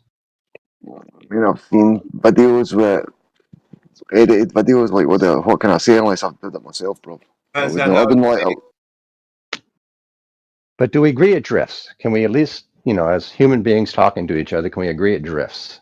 People claim that it drifts. Like I've seen Fight the Flat Earth claim that it drifts, and I've seen what looks like it drifts on the paper because it's like ink that's constantly as the pendulum swinging. It's like marking ink on the paper on the ground. Yeah, it's kind of So you drifting can a see little it, bit, right? but like so. I mean, for all the validity, watching a YouTube video is. So go ahead with what you're going to say. Well, but I just want to know if we can first agree that it drifts. It sounds like you're saying yes, we can agree that it drifts. I don't know about Yes? all that. Sounds I like don't know, that man. by magnets when it's marking a pen on paper. How do you account for all that resistance What resistance? when you're drawing on paper? He said. But is it not just dropping it on it with the swing? It's the momentum of it is making it pour out, so there's not like any friction involved. But I suppose there is liquid inside the ball or the pendulum. Oh, so it gets lighter? Oh, I don't know. I suppose that might affect that if the ink's coming out, it's getting lighter. That might affect the drift slightly as well. So I don't know. I'd have to do it But myself. let's just see if we can agree on what we see with our own eyes. Apparently, you guys have never seen one of these. I have been to one of these observatories, museums. Well, I don't know where this is, LA. Well, I've seen them on And screen. I watched one go. I sit there for like a half hour, and I could see it drifting. Is that Coriolis effect? That doesn't matter yet. I just need to agree that it's drifting first. No, Do you agree that it's would be drifting? Coriolis. If it's drifting, that's Coriolis, is it not? We're not there yet. Can we first Well, we agree that it kind of are. drifts? Does it drift? Nah, Yes well, or no? I've seen it on TV, bro. Okay, so you want me to say agree yes? that I'll it say drifts. yes. Wait, by I've drift, seen- do you mean that there's a magical force called gravity acting upon it? No, that's not what he means. No, I just Oh. mean drift. Oh, you just mean like the inertia of the spinning Earth? That's what you mean? That would be the non-inertia, and it would be in an inertial reference frame with respect to that. Just Yeah. maybe let Spake do this. No, I've not done it myself. I don't want to put claims to this bullshit. Man. I don't know. But we can No, see. but I've honestly never seen the pendulum experiment. To be honest, to be Okay. fully Well, honest, I've never seen anybody prove that we're spinning by a pendulum. I don't even think that's even possible. To be honest, I don't even think that's logically possible. Well, there's another thing called the Elias Good effect, question. and people dispute it, but it's, you mean you can like look it up, the Elias effect, and it's supposedly during eclipses these pendulums swing differently. Supposedly, I think it's Oh, so there Elias, might ALIAS, I think. Yeah. Oh, the Elias effect or something like So, that. so would you also agree that this drift depends on the latitude? I don't know, Rob. There's unknown variables in this that literally you could never know. So Well, but they like, it's but they not have an done this, right? experiment where you're out in a college. But this is an experiment people have done. Thousands of people have done it throughout It's history. not an experiment, no, bro. How's It's it not an not an experiment. experiment? Bro, it's Independent not variables, natural for latitude. starters. Why does it have to be It's a natural? man-made. Why do experiments have to be It's, natural? bro, Should be it's based on a natural science natural we're dealing observed with. phenomenon. Like, what's the observed phenomenon in nature that we're trying to test for with this pendulum? The swinging of the pendulum. Yeah, but Not a where, thing in where nature. You're does trying to that happen establish in the nature? rotation of the Earth in nature, right? Not yet. So in nature, you don't see swinging pendulums. So Not yet, but he's about to. He's There are about plenty to. of swinging. There are pendulums swinging in nature all the So, time. Any bro, an experiment, you need to be able to see some. Sorry, bro. I'm saying you need to see something in reality, form your hypothesis, construct your experiment. Like, so what's swinging in reality that you're trying to recreate in this quote unquote experiment? Because it's not a scientific experiment, man. It is exactly a scientific experiment. The independent variable is latitude. It's the only thing that changes in these experiments. where do you Latitude. see pendulums swinging in nature? No. You're Why trying do to you guys need it to recreate happen in something. nature? Well, I can get you citations for how to construct an experiment. They're for MIT and whoever else. They're on 24/7 if you want. Or if you're a member there, just go to pinned messages in the live stream. There's fucking pages of it. And who wrote that? Well, there's all these top supposed science authorities. Okay, so do you They're suppose that hostile the witnesses for us, basically, so, like so, NASA. do you suppose that the people who wrote that would agree that the Foucault's pendulum is an experiment? It doesn't fall under the strict guidelines that I think has to be a scientific experiment, bro. Wait till I pour my tea. Do you think the people who wrote that believe there are strict guidelines? Just making my tea, bro. Yeah, I mean, like, how to construct an experiment as far as, I mean, I only found this shit out when I joined 24/7 and I started looking at all the citations that we're using that come from the globe side. Like the supposed acceleration and deceleration of the globe on the elliptical orbit. Like constant turning, like we can give you citations for all the claims that are made, if you want to call them claims. It's not us making them, man. But this contraption is definitely not a scientific experiment as far as I see the guidelines. What do orbits have to do with scientific with Foucault's pendulum? No, I was trying to liken it to the citations we've got for shit like just like that. That, like, if you're saying that that's Earth's spin at only 1,000 miles per hour is affecting it, would the orbit of the Earth round the sun, with the 60 odd thousand miles per hour that's supposedly doing, is that not going to affect the pendulum as well? Or one of these atomic clocks when they 1,000 supposedly miles an hour prove only happens at the time equator. dilation. Right, but that's also supposedly travelling at 60 odd thousand miles per hour around the sun. So surely that would affect it. If something like 1,000 miles per hour is affecting, and you're seeing results in this quote unquote experiment, then surely the 60 odd thousand that we're barreling through space and the 500,000 that the sun's dragging us, and then we're blown away from the Big Bang towards the Great Attractor, but none of that's affecting experience, let alone a fucking pendulum, bro. But I'm going to pour my tea. Well, all we And have yet it for with an all independent variable is latitude, and we wouldn't really say that yes, latitude is the cause of the effect, would we? we would actually. So latitude Ba- is causing it to do that? Based on everything we know about what a latitude is, yes. Based on the angle that it would be on the sphere, we can then predict the rate of precession. Yes. Okay, so the underlying cause then, in your interpretation of all this, is rotation. Yes. So there must be two reference frames. There must be two reference frames. Sure, I guess. Does the atmosphere spin with the globe? Yes. Well, then whatever the pendulum is doing is not caused by Coriolis or rotation. Why not? Coriolis effect requires two reference frames. Well, no one's ever saying it's done by Coriolis, right? Which atmosphere Yes, it is. that I posted is the That's- one it's spinning in? It has to be. The atmosphere for you. That's what it would be. If it's deviating because the Earth is rotating with respect to it, then that's Coriolis effect. These are different forces, is what he's not Yeah, explaining. These are different forces that are affecting on different things. Yeah, that's very helpful, Epsilon. No, it is helpful because it's the truth. These are different forces affecting It's different very, very enlightening. Thank you. Don't just use Coriolis and then grab it. Like, don't just use words. I don't know what to say, but Yeah, okay. yeah. Well, right. So take your own advice. So what is Coriolis then, do you think it is? That's an apparent deflection in an inertial reference frame observed from within a non-inertial reference frame. And why does it happen? Fictitious force. It's literally called fictitious. Yeah, no, but why does it happen? What is it Why about a does sphere the that thing not does it happen? Because it doesn't happen. But people There's the evidence it cartoons does. about it, and they say it happens in a cartoon, therefore it happens in reality. No, it's And not then a they cartoon. say What cartoon sniper- references Coriolis effect?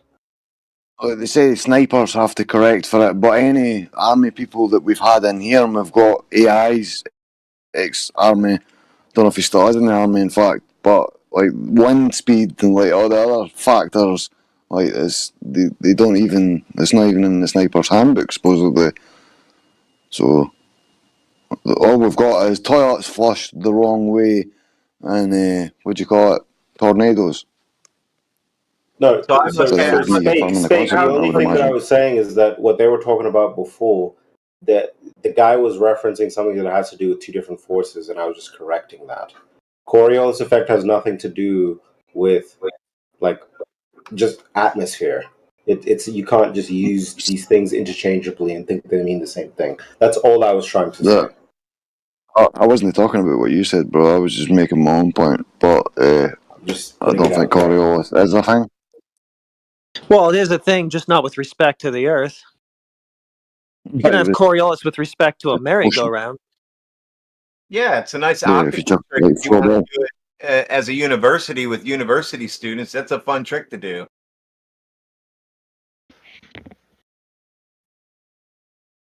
Are we like watching a little Dark Age edit? I mean, you guys believe in flat Earth, so you guys are probably more close to the Dark Age than I would be. So maybe. Well, the Dark Ages weren't as dark as you think they were. There was advanced civilizations that existed. Let's That's why they're called the Dark Ages. Why do you call them the Dark Ages Ages? because Lack of it's history. not revealed what was actually happening back then. Yeah, lack of full recorded extent that history. it actually was. Bro, the guy. Hey, so why are you trolling right now? Because the Dark Ages as a term has been disproven and no historian uses it anymore. That's Look, something man, you you would can't find see from the a guy- book written before in the 90s even. Listen, Well, the Mark, guy and that other- says we believe in flat Earth. Like, we don't believe that the Earth is motionless. That's not a belief, bro. It's like your height. I'm 6 foot. That's not a belief. That's a measurement. So flat Earth's not a belief. Yeah, flat Earth is measurable. Like I could literally go out right now. I will never find a curve. I bet you. How much you want to bet? You want to bet $1 million or $1 billion? Because I'll never. I'll go in debt for the rest of my life just to show you that I'll never. Even if I'm wrong, because You're trolling. here's the thing. The thing Tell is, us what experiment you're going to do. here's the thing. If I go out and I find a curvature throughout my whole entire the rest of my 70 years of existence, then in that 70 years, if I find the curvature, then the Earth is obviously a globe. But if Sure. I don't What find sure, if I don't find the curvature at all, throughout my entire next 70 years of Does existence, that mean you're But the 10 thing years is, but old? the thing is, you the thing better is, ask. so wait, What experiment are you Cheeto, gonna do? hold on, Cheeto, you're a flat earther. What I would say to that though is that what happens is that the only way that you yourself would be able to experience this curvature is through using mathematics, which you also wouldn't, or a lot of flat earthers don't believe in because it's not. Why? You What do you can't see mean? it with your own eyes. That's a straw Why man. can't I just look at it? No, that's what you guys do. You guys say, "Well, mathematics don't That's work." a They lie. don't make sense. You No, guys, you're you gonna mean be like lying. you No, guys? flat earthers. No, No, me. flat earthers think that Stop mathematics lying, don't make bro. sense. Right, I'm gonna so just why put you not on mute. prove it? If you keep straw manning like that, I'm just muting you because Why are you nobody lying, said bro? Nothing to offer. Okay, correct me. I Or, apologize for or lying. present Yeah, some they're just all about evidence. flat Present. Earth, huh? If you've got mathematical evidence, if you class that as evidence, why not present some? I'm sure there'll be people I in the mean, can room you? wanting to go through We can some find. with you. We can. I sent it yesterday. You can find the radius, and then there's also an equation to find how we Yeah, I measure know. We know circumference. you can do math to Who calculate measured it? things. What measurements Yes. are those calculations based Okay, Who on? I can measured show it? you. I can show you what those measurements are. It's the same measurements Yeah, that okay, allowed us show to us those. find That's the only thing Neptune. we're asking about. That's Okay, the how only do thing we? we're Okay, asking about. guys, for flat earthers, how did we find Neptune, or is Neptune not a real Okay, planet he's to you? already off on another tangent. Yeah, he's spurged out. Okay, let me go back to what you're saying then. Is It's Neptune just, I don't Earth? know. Yeah. Yeah, Okay, just go so back to on what I'm Earth, saying. but that's what I'm saying. We found We'll stick to the Neptune through Earth, bro. mathematics, and you guys don't believe in mathematics, so No, it's we don't. useless. Okay, this guy's insane. Yeah, Dude, I'm the he not lost. measurements his that mind. the radius calculations are based on, what are they? Can you answer that? He lost the plot. We showed him yesterday or a couple days ago that Galileo discovered Neptune. That's not. It doesn't matter anyway. It's a complete Galileo did not obfuscation from the question he was just asked. What measurements were these radius calculations based on? He starts talking about Neptune. Like, dude. Okay, what they were based on are. So you're saying it is mathematics, and you're Oh trying. my You're, God. okay, hold on. You're asking me. You're asking me how did. God. Who I'll say it measured? again. Where I'll did say you it get the again. numbers from? Yes. What measurements did we get those numbers from? Please respond to that. Okay, so the way that we were able to come up with something called a radius is because we started with something Holy called fuck. arithmetic, and then we were able to.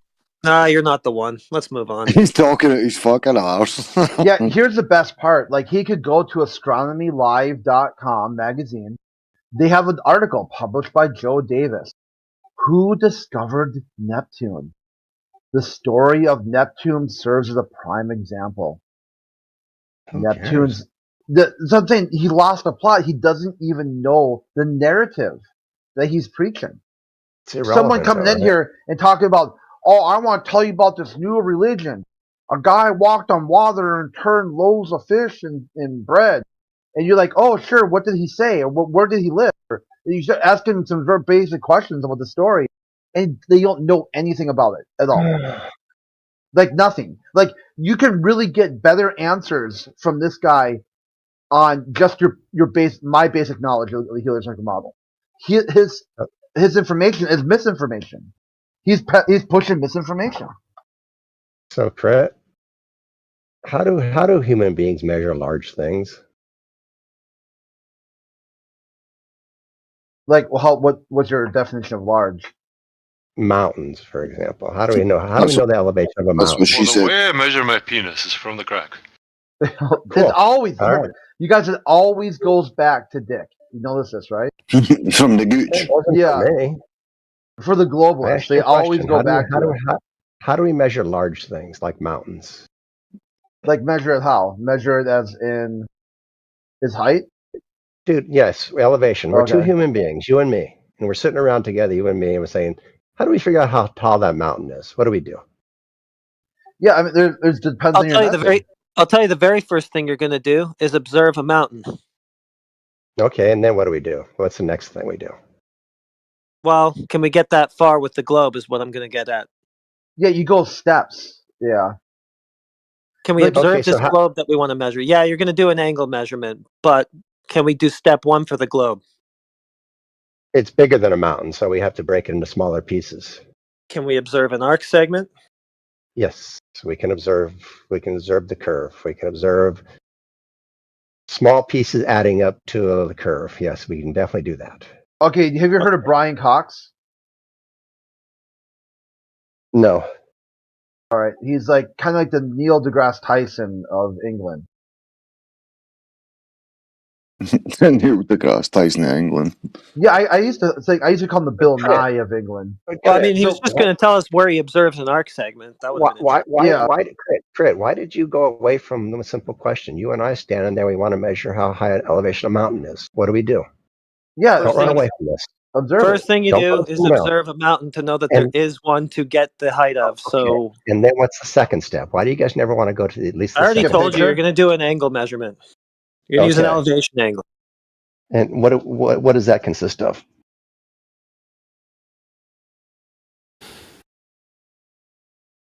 There you go, Scott. Here's Cox explaining to you, how do you know the Earth is a globe? Everyone knows, right? Everyone knows the Earth is round, but how do you know it? He'll tell you how you know it. You know it because you believe somebody told you, and you believe the story. You believe them. I don't. I don't believe them. Yes, but what we do is, for the mountain, right? As someone just said, we take an angle of elevation, right? But what are we doing that? We're using optics, right? We're not dropping a line. We're not, constructing a straight beam going to the top of this mountain. We're looking through an instrument that we can measure the angle of elevation, right? So we're trusting optics in this situation, correct?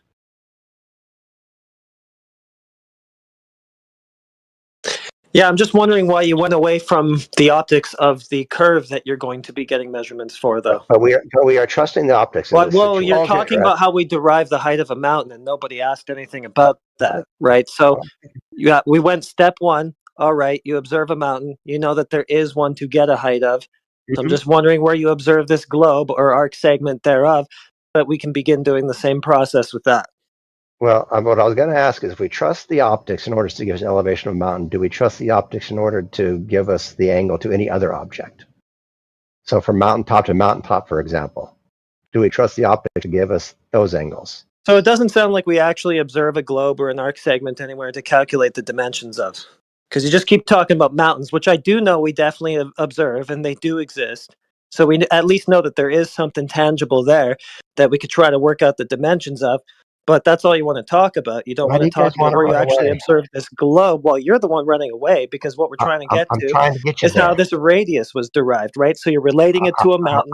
I'm about to tell you. We know that there is a mountain to get the height of, right? So how do we know that there is a globe to get a radius of? You keep running from that and then flipping it on to us like we're the ones running.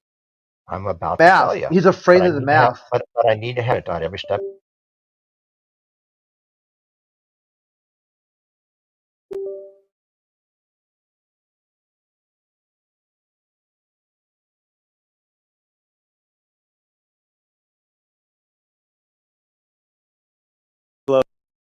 Show us. We can look at maps, take the angle elevation for each one to each one, right? Reciprocal angles. And we can look at the measurements and we can assume that if those plumb lines from when we took each respective angle of elevation were parallel, Oh, why would they be? if the Earth were flat, they would be, right? Oh, right. So plumb line. Wait, down so in plumb the lines are you saying that plumb line? Right, yeah. Okay, so Nobody the ever Earth, said plumb so line the is Earth's straight. definitely not a globe, then, right? Why would a plumb line Well, have anything are to you do are you with arguing for a the perfect Earth? sphere, Mr. Scott Mackey? Is that what you think the Earth is? Oh man. Oh man, well, I don't know if you've looked at what Why? these geodetic surveyors that you keep invoking came up with, but they Yes. definitely don't say that this potato Earth thing that you think that they found out we live on has straight plumb lines. Don't know if you knew that or not. No, they definitely say they have straight plumb lines. No, they definitely don't. You're definitely out of your depth. They curve and they deflect What every which way because the plumb lines mass of the curve? geoid, the potato Earth thing that you think. No, I don't think they do. But in your No, religion, they they do. don't say it either. So if You- the Earth has straight plumb lines, like you just said they did, you already defeated the thing that you're trying to prove.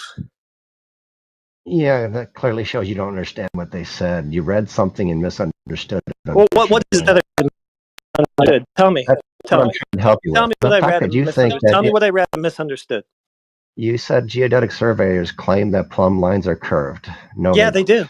Yeah, they no, do. they don't. Show Yeah, me. they do. Do you think it's a perfect sphere? It doesn't matter. They're not No, it curved. does matter because the Why? density distribution of the potato Earth thing that you think you live on warps the equipotential of gravity. So then the plumb lines are curved every which way, depending on that No. equipotential. Yes. What do you mean by Yes. curved? What do you mean by curved? It means that the plumb lines are deflected. They're not a straight line like you said they were. They're wavy. How do they And they're determine randomly how do they wavy too, so determine they plumb never would lines be are wavy? parallel. They never would be parallel. You don't understand anything you're talking about. It's Oh, interesting. really? Tell me where I Yeah. got wrong. Yeah, tell me what I got wrong. You got that image? How would a geodetic Yeah, I survey do have it. possibly It's determine memes that a plumb line geodetic is forward right wavy? on the other server if you want to grab it. Oh yeah, So how would they determine that a plumb line is wavy? What'd they do to The determine that? mathematical consequence of having a potato Earth with unevenly distributed mass all over it. Remember that part? You Yes, don't think but it's that's perfectly distributed mass everywhere, do you? So then why would a plumb line be straight down to the center of this thing? The barycenter of it isn't even at the perfect center, which it would have to be for all these plumb lines to be straight and radial like you're imagining them. Well, whether it's pointing to the geometric center is irrelevant because that has nothing to do with whether it's wavy or not. You said they're wavy. Yeah, because it's perpendicular to the equipotential of gravity, which itself is wavy. Of course, How this does is that- just in your fairy tale. I'm not saying How this does- actually happens, but this is what how you does- have to believe. What do you mean by wavy? Wavy? Yes. I don't know. Go Google that word. A wavy is going back and forth, a single line going back Yeah. and forth, right? Yeah, go like that. Yeah. How do they determine that a single line, a plumb line, goes back and forth? Because the equipotential of gravity is itself wavy. That would be the horizontal vector, or I mean the horizontal. Yeah. And the plumb lines have to be perpendicular to that at all points. So everything is deflected and wavy every which way. Oh man. They're not straight. So as soon as you say they're straight, you already defeated the paradigm you're trying to argue for. Yeah, it's your story, man, not ours. Yeah, Well, but you can don't say understand- nuh-uh, but but you don't understand our story, which is I do. why- You No, don't. you I'm don't. I'm telling it to you. You're refusing to take it in. So it's clear that it's you who doesn't understand and are projecting. The image is do you coming think- in a second. so do Okay. you think if we got Scott, these geodetic listen. surveyors in the room with, they'd agree with me or they'd agree with you? Well, I'll just post their own citations if they disagree with me, and then they'd be disagreeing with themselves. We got the image incoming right now. Okay, so we're gonna look at to see what your definition of these words are, And so and there's it'll no show you why possibility you've been that you disqualified. misunderstood what they said. Yeah, we'll go. No, through I it. didn't. No, I didn't. How do you know that? Equipotential surfaces that gravity forms are themselves undulating and waving due to the random and uneven distribution of mass, which then bends the plumb line. Told you this I don't know how many times. They say it has to be perpendicular to that wavy equipotential surface of gravity everywhere at all points. So it's How does deflected bending- every which way. All It's right, not here it a is. straight line. Yes, it could be deflecting in a straight line. Now Why mix don't you that in with your understand bendy line of sight. Now There it mix is. that in We're- with your bendy line of sight, man. You've got nothing. There it is. Read this. Read and weep. Figure 4.1. Yeah, so as soon as you said straight plumb line, it was over. Sorry. Yeah, you done. You destroyed your model. Can't measure mountains Yeah. anymore. Straight plumb line that's bendy with a perpendicular that's the curved, right? Like fuck me, Because man. get- You're all over that's the just because place. you guys don't understand our model. Yeah, it says It's right very here because of clear. Earth's gravity field, the plumb Okay, line we don't is understand not. it. We've just been teaching him his so-called model for the past few minutes. So why don't you read what I but you haven't. posted about your or what Crip posted there about your model, and you can better understand it for us. How about that? I already understand that. I don't need to read your Okay, stuff. okay, give it to us then. Tell us what we misunderstood about that. That deflection does not necessarily mean a wavy line. It's just a deflection Well, of a straight line. look at the plumb line they're showing there. And did you read what it says about why it does that? Which it doesn't, but this is just a mathematical consequence. Let me get up and go look at this thing. What are we looking at? Just lay on Yeah, the that floor, plumb line. stretching out my back. What are you looking at? That plumb line is straight. You think? What am I looking? Oh, do I have crit blocked for some? Yes, I do. Oh, for crying out loud! Dude, you were spamming on gems at one time, and so I blocked you. That's a So different. I found it now. Well, it happens. It's universal, right? It carries over from server to server. You don't have to block a person on different servers. Mm. There, Just I like DM'd it Discord to you, works. so you have it later. No, I got it. So what are we looking at here? As shown, the plumb line is not a straight line. Rather, it is site, but curvature and relies on gravity in two ways. Firstly, the curve starts. Okay, so this says if you move the plumb line from point to point, if you move your theodolite or your auto level, it's going to have a different plumb line. But in Yeah. all cases, that plumb line is going to be straight.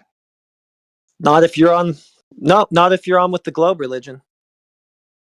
I mean, I kind of agree with you. I don't really think that plumb lines do this, but in the globe paradigm, that's what they have to do.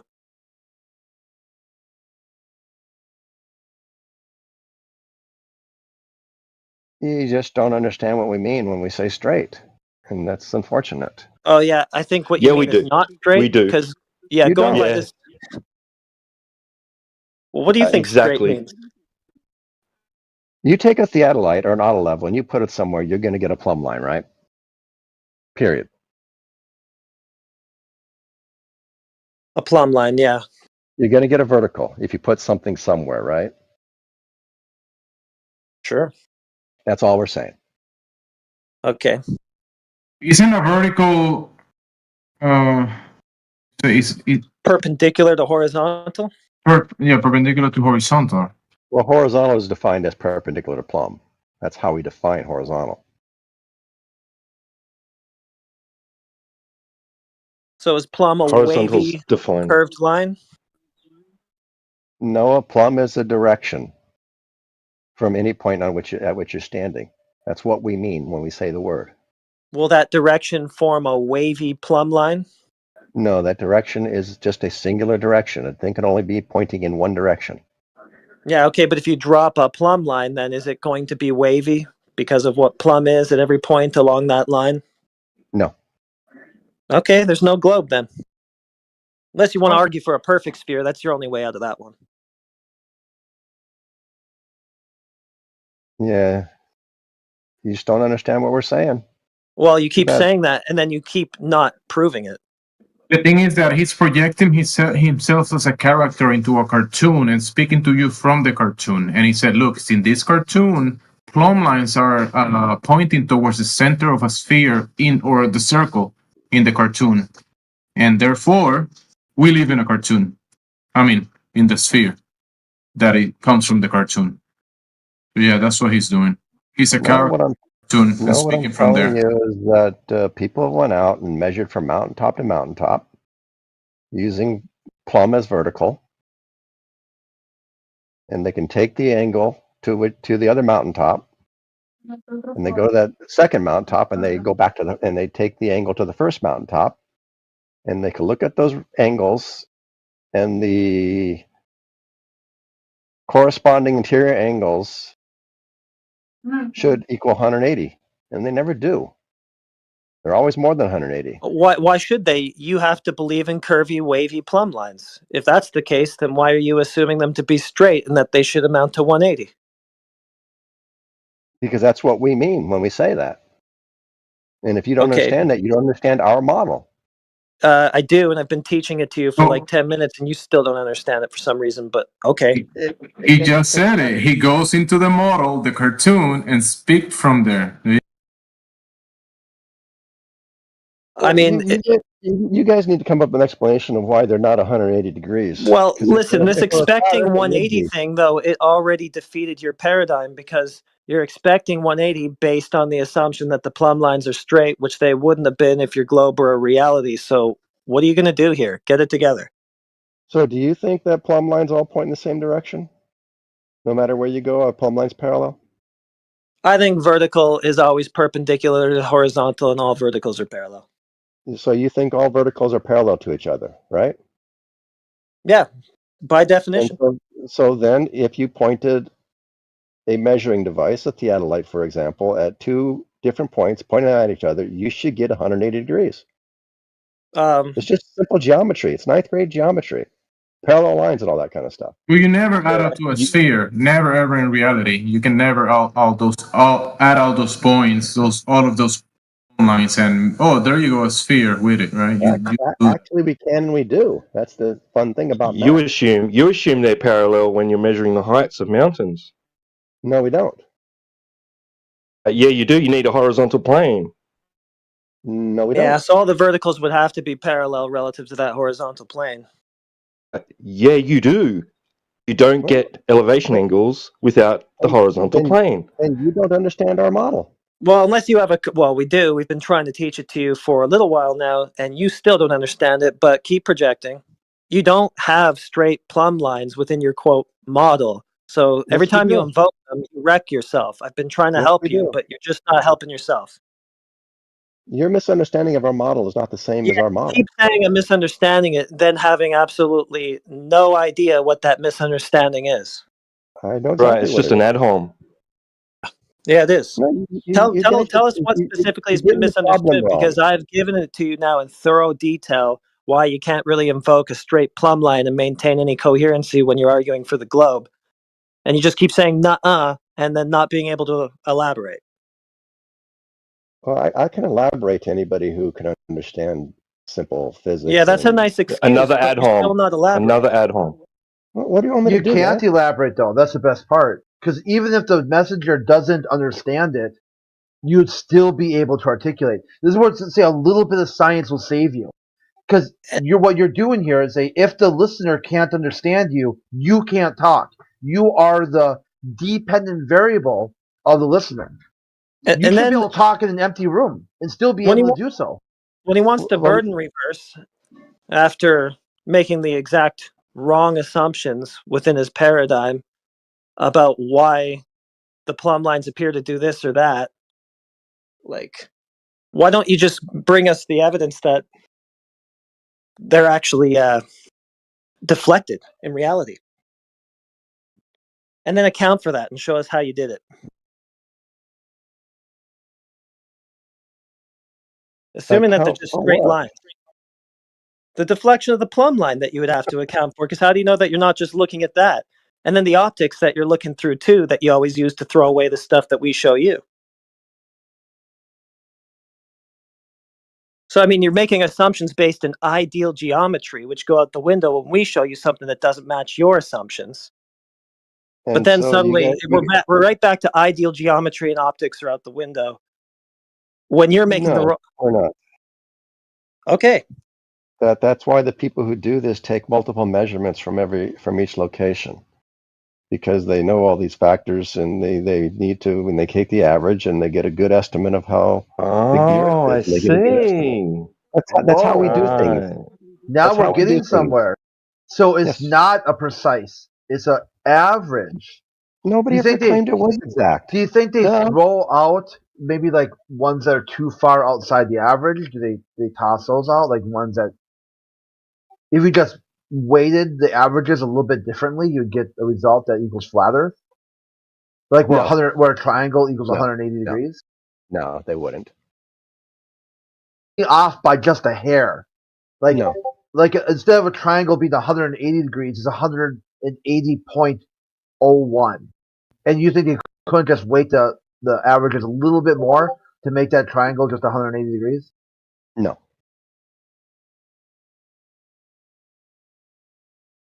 Just no.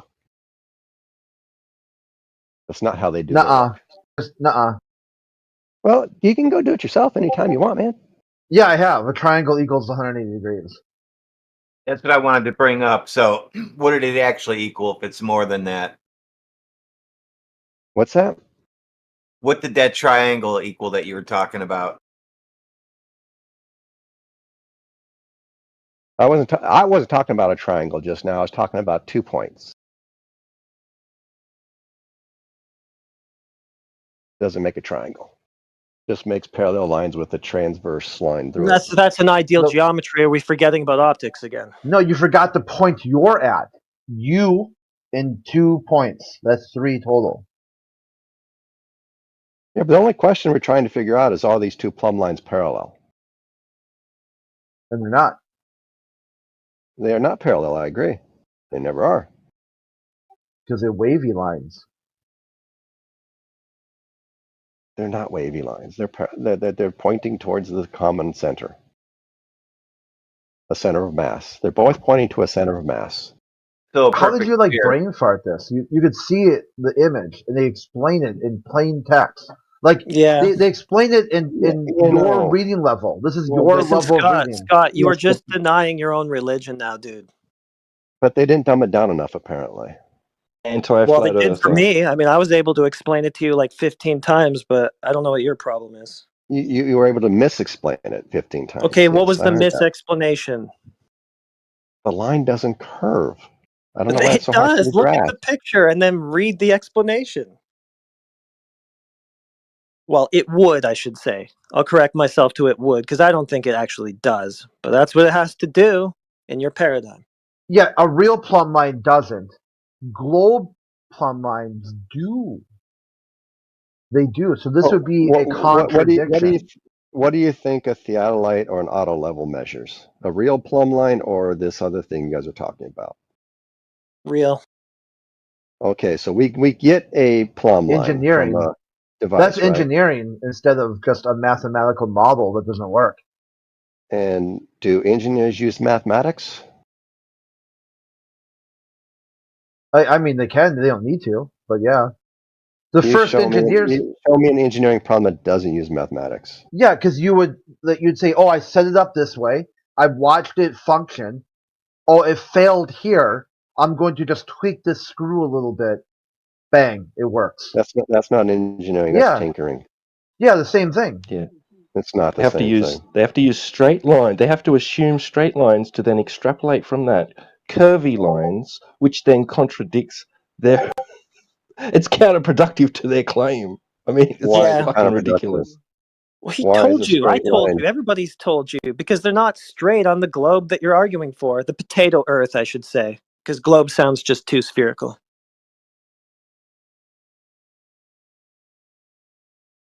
So, do you guys accept that when they take these measuring devices, they get more than 180 degrees in corresponding interior angles? No, it's not a triangle then. Yeah, triangle? I never said it was a triangle. Oh, then doesn't mean anything, right? It's two lines, two plumb lines, with the transverse being the line going between the 2 points, and those corresponding interior angles between those two parallels should be 180 if those things were parallel. It's a theorem they prove in geometry in 9th grade. Why are you expecting them to be parallel? We already told you that if the globe tard that you think this proves is real, that they won't be parallel. That's why it's a nonsense test for you to try to use. Well, you know they're not parallel. They're pointing towards a common center. Why would they be? They're wavy. They're There's deflected a difference randomly. in the magnitude of the effect, right? The effect, you're completely correct that the plumb lines on globe Earth are not straight because the density of Earth is not homogeneous. There we go. There you go. However, the globe model also predicts. Let me finish. The globe model also stop right there. This is a critical. the globe model also predicts the magnitude of the effect, and that is Okay, much smaller than the Bulldoze right predicted through you. effect Yeah, okay, from quiet. the I'm gonna deviation in the respond angle. to all of that in just a sec. You're not going to take over the room. But now that he said it, Scott, do you understand? No, I think if he gave me 2 minutes to talk to him, I think we can reach a common agreement on what we mean. Well, I mean, he summed it right up. He said, yes, the distribution of mass why is don't we test uneven. this? So, yes, the plumb lines do curve. Then he went into the magnitude of it. It's not enough. It's not enough. How does he know that? Do you know how much the deflections are supposed to be on the potato Earth? Why Either don't one of we you? test my hypothesis and see if I can talk to him for 2 minutes and see if he and I can reach an agreement? Fine. Hey, Exonaut. Yo. Would you agree with me that the plumb line taken from any given point is considered to be a straight line? No, it's a vector local to a point. It's a vector. Essentially It's a vector field. Yes, but in a it's a vector vector. field, that's not a line. It's like a Okay, direction sure. relating to a point. Okay, so it's a direction, right? And the direction is straight. Directions are always straight, right? If it's a vector. Well, I mean, again, it's just a direction from a point. There's no line here. Yes. Okay. So we agree.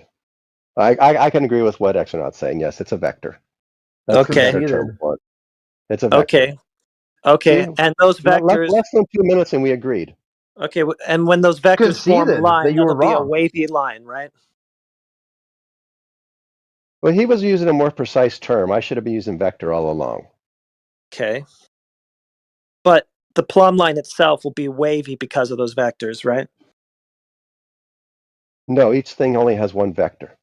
Each point has one vector. Okay, you drop the plumb line, right? It's going to be wavy, right? No. Well, you It's want to gonna try have a again, single- Exonaut? It's going to have a single vector. It's the vector change. Each point, right? So when those points are put together into a line, is it curved or straight? No, a vector doesn't have points. A vector is one point. Oh my God. It's just, if you take basic physics, you understand this stuff. Yeah, I know. We're trying to We're trying to connect the points to a line. I'm asking you if they're going to be curved or straight. There's no reason to This try about to connect averages the again? points to a line. This is about averages again, isn't it? Like, I mean, does he actually not know what's being asked? Maybe the Exonaut guy needs to say it to him again. There's simply no reason to try to connect the points to a line. A vector is what it is. It's got a direction and a magnitude. It's real simple. It has one direction and one magnitude. Okay, if there's no need to connect them, then why did you start by saying yes, yes, yes, yes, yes, plumb lines are straight? Uh-oh. Because a plumb line is a vector. It's a line. It's not. It's a vector. Vector is a point, you just said. Can you define line? I think you're going to need at least 2 points. No, you don't. Wow. You don't. So he just For a threw away line? the core of the Earth. The center of the Earth is gone. You Doesn't don't need exist. at least 2 points for a line. No, you just need the slope of the line. Yeah, the line segment. You need a point and a slope is all you need. Exonaut also did kind of want to address what I was saying, which was that the magnitude of the deflection isn't enough to matter here. Well, I'll let Exonaut take how much over. is Go ahead, how Exo. much is the How much is the deflection? Well, we can actually calculate it if you want, but that's going to take a little bit of time. But Well, you should we know- calculate it. You should calculate it before you say it's not enough to affect what we're trying to measure. I mean, I've used these types of models before. They account for things like the density of Earth as measured by, gravity. Like people have measured the gravitational constant across the Show it. surface, and Show it. and So- that creates a model from which we can say, well, the globe model doesn't only say they're going to be curved, but it also predicts they're going to be curving, not more than this amount to the inhomogeneity of materials in Earth. That's and then really you can specific. account for that, and it I does asked you make what sense. that amount would be because you've made the claim that it's not enough to affect the measurement, right? I mean, it depends. Depends on You've where made you the are. claim that it's not enough to have any effect on what you're claiming to measure, right? So Okay. you would have to know I how don't much think. how much that Okay, deflection we'll is gonna calculate be it. in order to square that. We can calculate it. Hold on. Well, you should do that first, just before saying, "Well, it's not enough to affect anything." Well, I mean, it is. Like, this is a thing that physicists often do. It's like orders of magnitude difference. When there's a difference of, Is it? like 4 or 5 orders of magnitude, I don't need to calculate the precise amount. Like, it doesn't matter for the argument. Really? Okay, you don't know what the numbers are, but you know that they're out by magnitudes. Yeah, like, that's an estimation. Okay, you're just talking out of your ass. Yeah, that sounds like never a done that? disqual. It sounds like a disqualify to me. So, when these plumb lines are supposed to be diverging, right? What is the angle measurement there? What scale are you measuring in? Arc seconds, arc minutes? How much deflection are we looking at? So what does flat Earth says so. We agree though they might diverge, right? You say, well, okay, it could also be due to the the curve. You're going to be measuring a deviation of. Listen, you didn't answer the question But at all. You're gonna be measuring a how deviation. You're going to be does measuring flat a Earth explain that deviation at all? In flat Earth, there shouldn't be no deviation whatsoever. Not due to plumb lines being curved, and not due to there being a sphere. Neither. Oh, maybe they do deflect, or maybe it's optics. I don't know. Okay, but like your model says, there should be no deflection at all. We see deflection. No, I didn't claim a model, and you're straw manning, and I've asked you questions that you've just steamrolled right over, which is, what is the deflection that you're actually measuring? How much?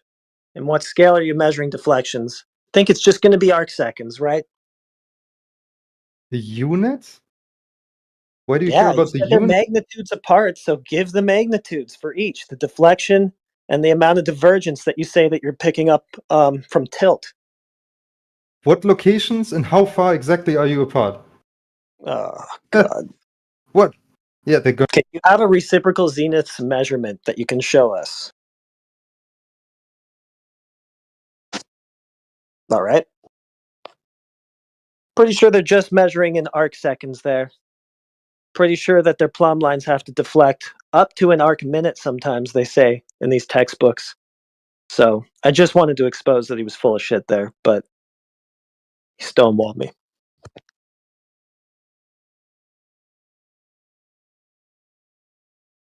He dipped? Yeah. Yeah. He does that. He's if it's a guy I'm thinking of, it's like some sort of a futuristic space helmet as his profile pic. They say that the deflections can be up to 70 arc seconds. How much tilt do they think that they're actually, quote, measuring with these tests? Well outside the margin of error. Well Yeah, outside. I think so. He said magnitudes apart.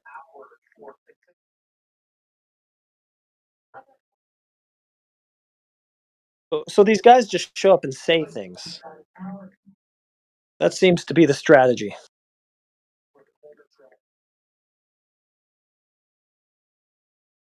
At least they're entertaining.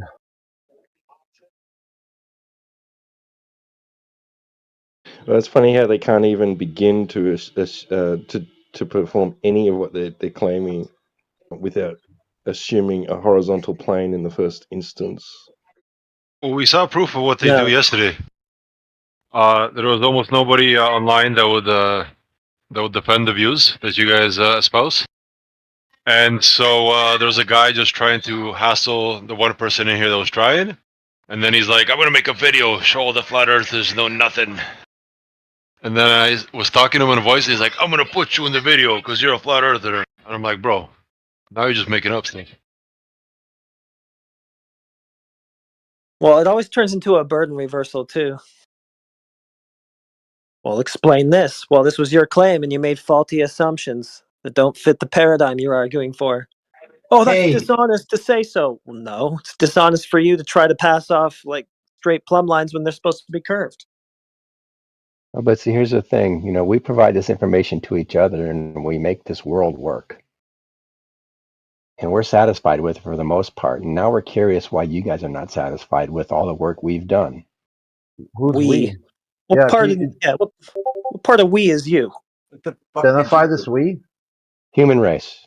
Yeah. The whole human race. Yeah. All of it. You had nothing to do with it. Yeah, there is no we. Don't you claim atheist? Yes, I happen to be an atheist, but it has nothing to do with this. If you follow logic, the human race believes in some version of a creator. You are outside of that. Correct. Okay, so you can't really claim a we. Okay, if that made sense to you, then Oh, okay. So you get to shame people because they're not part of the majority for one belief, but another one they're doing the same to you. You decide to just wave it off, and you think that's a valid form of argumentation. You just get to insult not at people. all. Why No, don't you not go at all. back to the high school playground and go fight the bullies there and have fun? See, Scott, this is a problem you have, is that you live in America and you appeal to the government. The government doesn't appeal to government. The government appeals to God. You say atheist. Then they tell you, we hold these truths to be self-evident, that all men are created equal. They're Endowed by not their creator. religious, bro. They're not religious at all. Don't play. So if you're not part of the we, how are you claiming you're part of the we if you're not part of the we? You can't have it both ways. You can't be a we and not a we at the same we. And even if it fits, What does it even mean? What does it even mean? Yeah, are what you do I, part what, of the we? What do I need to be part of the we, according to Because your you definition of identified. we? I didn't self-identify as a we. I identified as an I, a crit. You Okay, what do I? self-identified as part of a collective. Okay, so what part of the what do I need to be a part of the collective in your vision? I would say to be part of the collective, you'd have to have every 51% or more idea. Every idea So that's 51% or more to be part of the largest group of we's. You'd have to go through every possible topic, every possible thing, and to make sure you are part of the we of the human race, you'd have to be every every one of those boxes, like a fair weather fan, if you will. You know how insane that sounds? Why I'm asking you, why would you do that? Why would you be that insane to identify as a collective we and never even explain who this we is, other than to say all of humanity? You just identify as all of humanity, when you know there are identities that you have that put you outside the majority. What does my identity have to do with anything? Because it's no longer we. We're human beings, right? Yeah, and the humans have a certain set of beliefs, methods, and practices that you What does that don't matter? partake We're in. still we. We're still all human beings, right? That makes us a we. Then you get to throw away your atheism. I don't depend on atheists. It's part of being a human being makes us a we. And if That's you the only thing ask that the matters. majority of people who make the If they're country human work, beings, who make the world work, they all identify with a creator. I'm sure there's probably more identities that you're in the who minority of. cares? They're all human beings, right? Yeah, and your qualifier was not only do they have to be human beings, they also have to be in charge of stuff and make the world work. I never Two said more that. qualifiers. Yeah, you did. You said because No. the problem you have with flat earthers is they deny all the work we have done. Yeah, you guys are included in the we. So I can deny the work that I've done myself. Wow. See how this is what this topic is so powerful. Once you boil it down to logical syllogism, it's deeply contradictory. It's so contradictory you get some P and not P be equal in the same. I'm a we who also denies a we. No, you are a person who denies the work of other human beings. Which I did. Yeah. And why would you do that? That's what you've been doing, Scott. Yeah, so Yeah, I've denied my own work. So I did something, and I denied that I did that. That I didn't even know. I said, even though I told you, expert, from my point of view, as an expert in me, I had no part of a Nixon era space race. And you'll tell me, yes, you did. I go, no, Scott, I'm telling you right now, 100%, I was not involved with that whatsoever. He says, but you're part of a we. I go, can you define this we? He's like, certainly. This we is all the people who are in charge who make the stuff work. And I'm like, okay, so not me. He goes, yes, you. Come on, man. You got, like, what are you doing right now? How can your logic be this bad? And it's just because of this topic. If we switched other topics, you'd be able to form some sort of logical syllogism. But because the topic is around, or periphery around the flat earth, somehow you just shit your brains out and you just do schizophrenic babbling, to coin your phrase. So, Crit, do you think if we got 100 people in a room and they listen to you and they listen to me, which one of us do you think they would think is schizophrenic? You. I mean, you did say that you Identifying didn't as a need- we. I mean, Scott is on the record here saying you don't need 2 points for a line, for God's sake. Scott, how about this? We walk into a room, right? Yes, you And- did. How about this? We walk into a room, okay, a room of 10 people. They ask us, hey, Crit, what is your favorite color? And I say, my favorite color is purple. And they ask you, hey, Scott, what color is your favorite color? You said, we favorite color blue. I would never say that, though. Yeah, because you identify as a we, motherfucker. Shit, what the hell's wrong with you? I'm sorry that English is so difficult for you. Do you identify as an individual or as a collective? Which one? Are you a person or collective? I'm a person, yes. Okay, but so- I am part of but I am part of a collective. Okay, you're part of a collective that Yes. that you can't articulate. No, I can articulate. Human race. Or in that head. What's that? How many people do you have in that head of yours? Just one, as far as I know. But it's a we. No, So it's an I. I am an I, yes. Okay. But I am part of a collective. So now rephrase your claim, if the Earth is globe-trotting, into an I claim instead of a we claim. How so? Denying all the hard work that I have done. I And we'll didn't say say, that. oh, yeah, but you said we have done. Okay, would you So be more you know that you're satisfied not if a I- we. Okay, okay. I think I see what your sticking point is. You have a problem with saying we. How about if I said No, instead I have a of problem. we? You can say we if you want. I think if you say we, at least be able to identify this collective you're speaking for. If not, I'm just going to call it schizophrenic. 'Cause you Nobody got- other than you cares. This Should is we a ask you the room? problem. Yeah, ask the room. See if anybody else cares about this we problem that you seem to be having. So, okay, sure. Anyone else in the room think it's funny if Yes, someone? yes, I do. I don't like when you use that we because it sounds like you and I don't like, if there's like a pedophile saying we, I don't like it. Yeah, Okay. and it also sounds like you're trying to just take credit for things that you had absolutely nothing to do with. Okay, there's I'm 2 out not- of 10 okay. feedbacks. So can we get 8 more? So how about if I rephrased it and said instead of we, I said other human beings have accomplished. Why are you denying all the work that other human beings have accomplished? You are. Well, human beings are actually monsters Isn't that by interesting? definition. So I'm not a human being because I didn't came from apes or rocks. I know that. So you're saying human beings. You're talking about a Let's cut to fantasy the group chase. of people. Let's cut to the chase. What he's really trying to say, he's trying to put himself in the cloak of authority, right? Because you never say, we commit so many crimes. You usually say, we have caught criminals, right? You don't say, oh, we, molest children. No. They say, we have found that others molest children. But when it's like, oh, we make lots of money as America, right? Oh, yeah, I'm the rich one. Do you see the difference and Or where as in you the would apply positive. it? So he's trying to cloak himself in the authority that we did all these calculations, we humanity, and you are wrong. So you're going to pick and choose when it's we and when it's just him, sort of like they pick and choose when the horizon is geometric or it's just apparent. I have And never claimed that I've done any of this And work. then you're going to bring up straight plumb lines, which don't exist in your paradigm anyway, ham wave all optics, and just make an argument from pure geometry.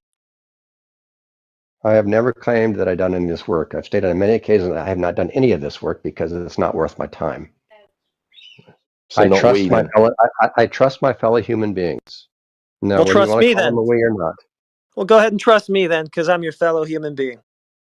Well, that brings up a conflict, though, because I have direct contradiction between what they tell me and what you tell me. You're And they are contradicting more- what they're telling you, though. That's the weird and part. they are more, and they are more persuasive. But you're contradicting what they're telling you, so how did they persuade you? They are not. Not me You telling think you they- that I don't think plumb lines are curved and wavy like that. you think That's you your think they geodetic are. surveyors saying that.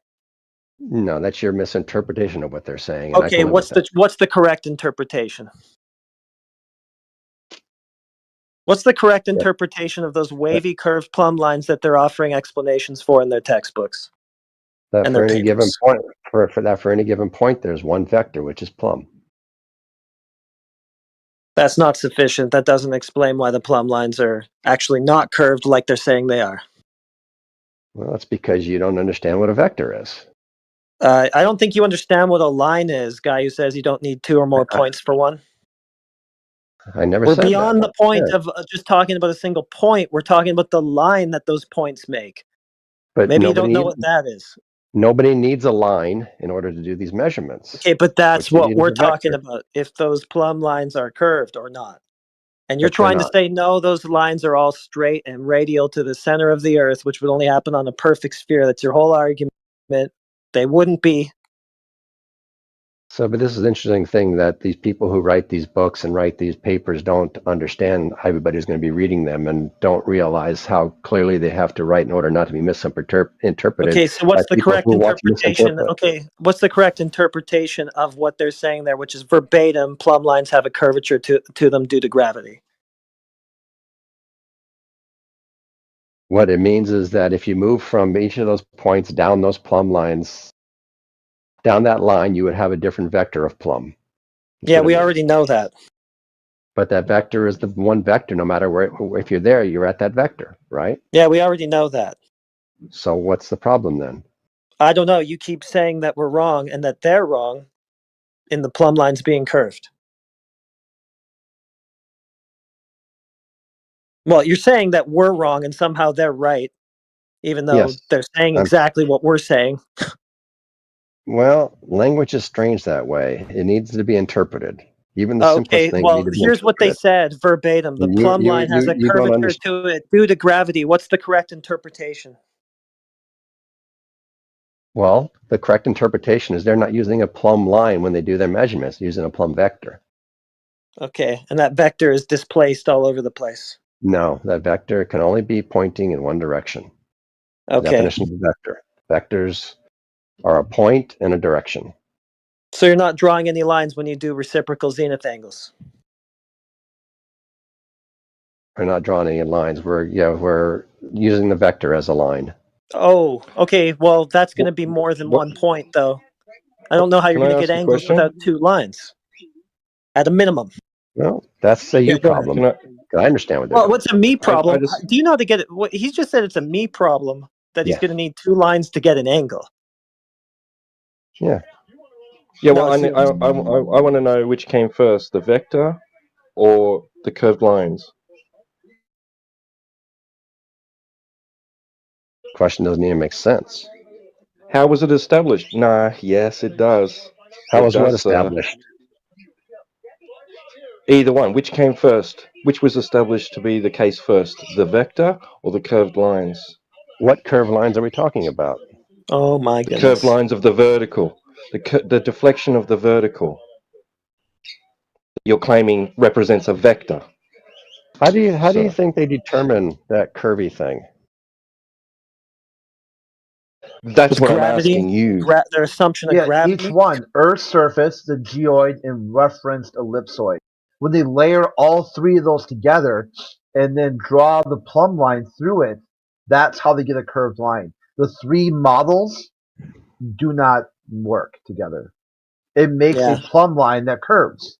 Well, and this is how That's the incoherent problem. he is. He wants to bring this down to talking about just a point in space when the entire argument he brought up was to do with angles, which are based on 2 lines at least. Not just a point in space. You're going to tell us how you're going to get an angle just from that? You know, if we have 2 vectors, we can figure out the angle between the vectors, right? You're going to need lines to do that. Actually, we don't. Really? Yes. No, yes, you do. No, we don't. I've done it before. This Everybody's is- taking physics. So you're the guys who like to bring up grade 5 geometry all the time, right? You might want to revisit that. Everybody who takes intro physics in college has calculated angles between vectors. I have a You're question. going to need Give us the- lines to do that. Yeah, no, you don't. give us the definition. Give us the definition of an angle. I have a question, guys. What happened to refraction and diffraction?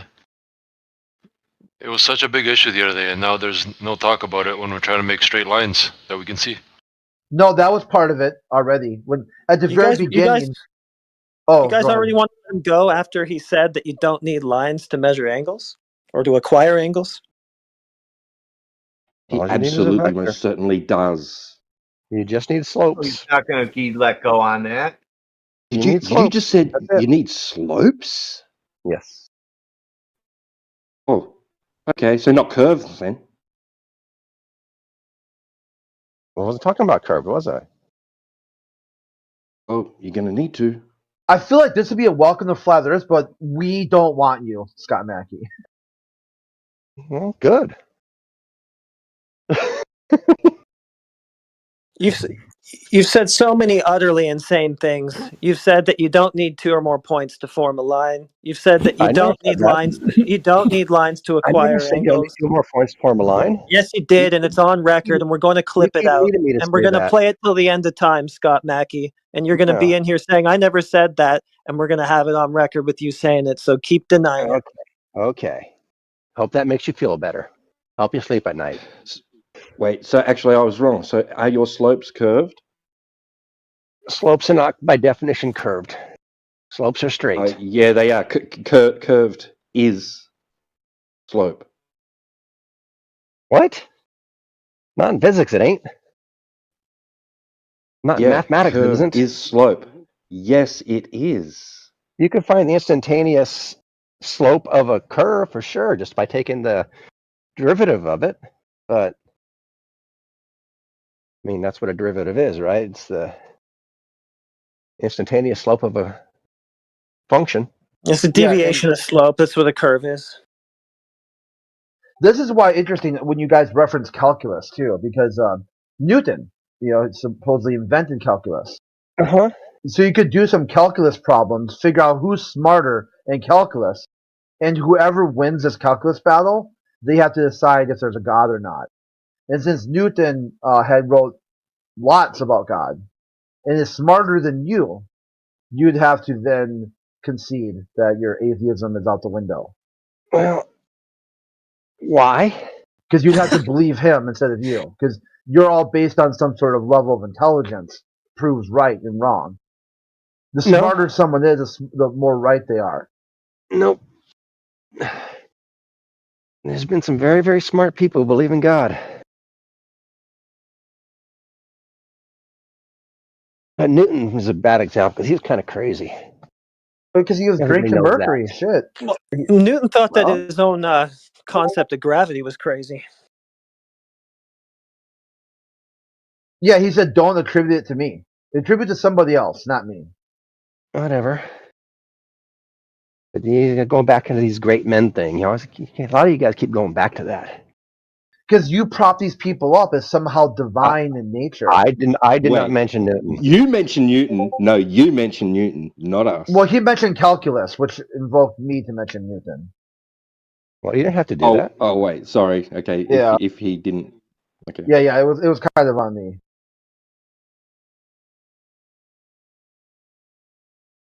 Talking about how you can you can make a curved line straight using derivatives.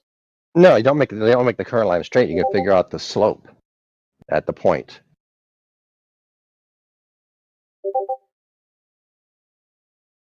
And that's probably how they create those curves that you're looking at. The plumb curve is they probably go to each of those points and they get the vector at that point, and then they tie them all together. No, they don't. It's They just a have to mathematical assume- consequence of the model.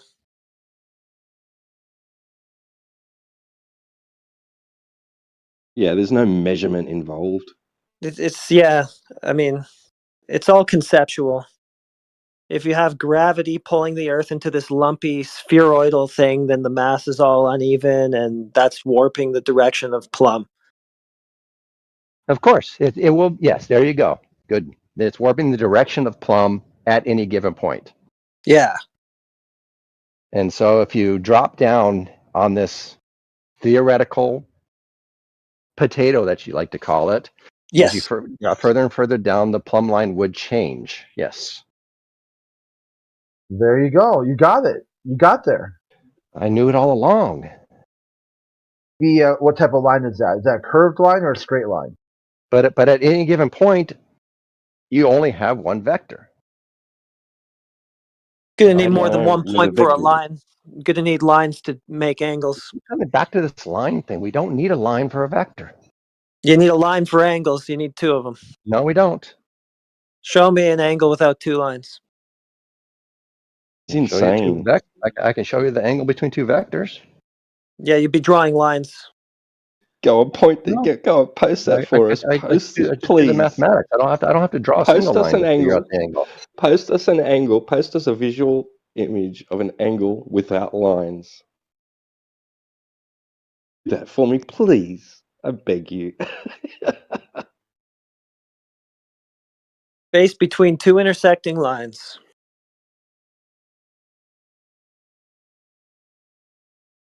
I don't know why you say stuff like that. And I was just kind of kidding about the clip comment earlier, but dude, what the hell? Because I've actually done it in physics class, where we've just been given the vectors, and we calculate the angle between them. Do it all the time. Show us what it looks like visually. Yeah, I just want to see an angle acquired without any lines.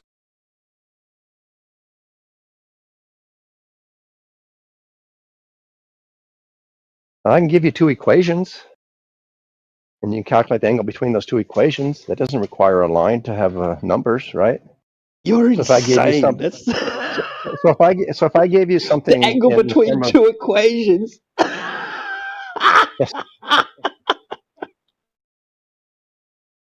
So funny, you guys are laughing at these things that they do in physics and they do in mathematics all the time. And you think it's crazy. Shows me you guys never had physics or mathematics, which is kind of sad. The fact that you just keep using ADHOM after ADHOM shows me that you still have no globe proof. It's kind of sad.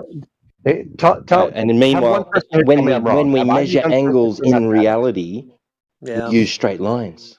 When we measure angles in reality, we use straight lines. So what does a theodolite? What does a theodolite use to determine plumb? Does it drop a line?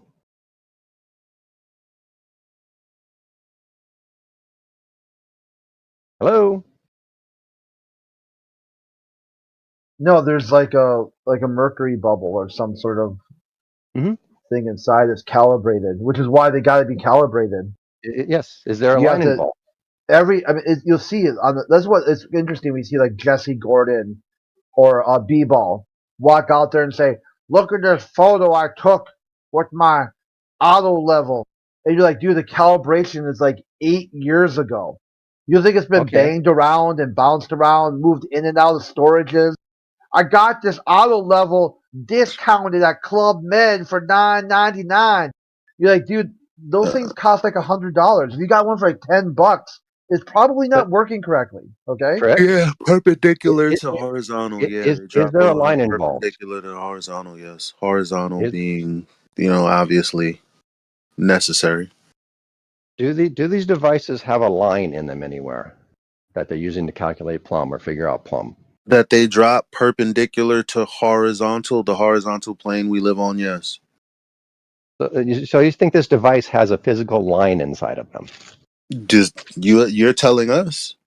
He just told you there's a bubble involved. I know that the people do drop lines to there's establish. Actually not.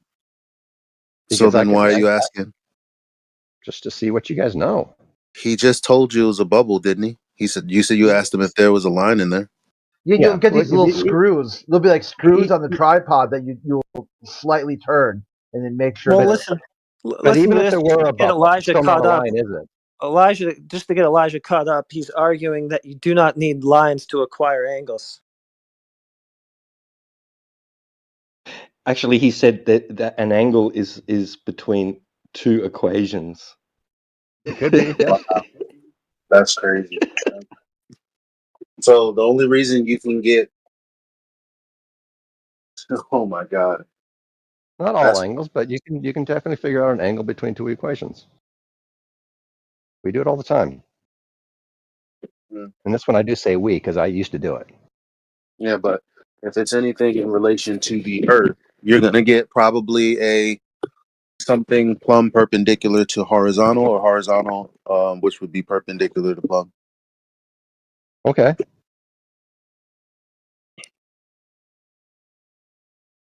We agree. Horizontal is pretty good in a plumb.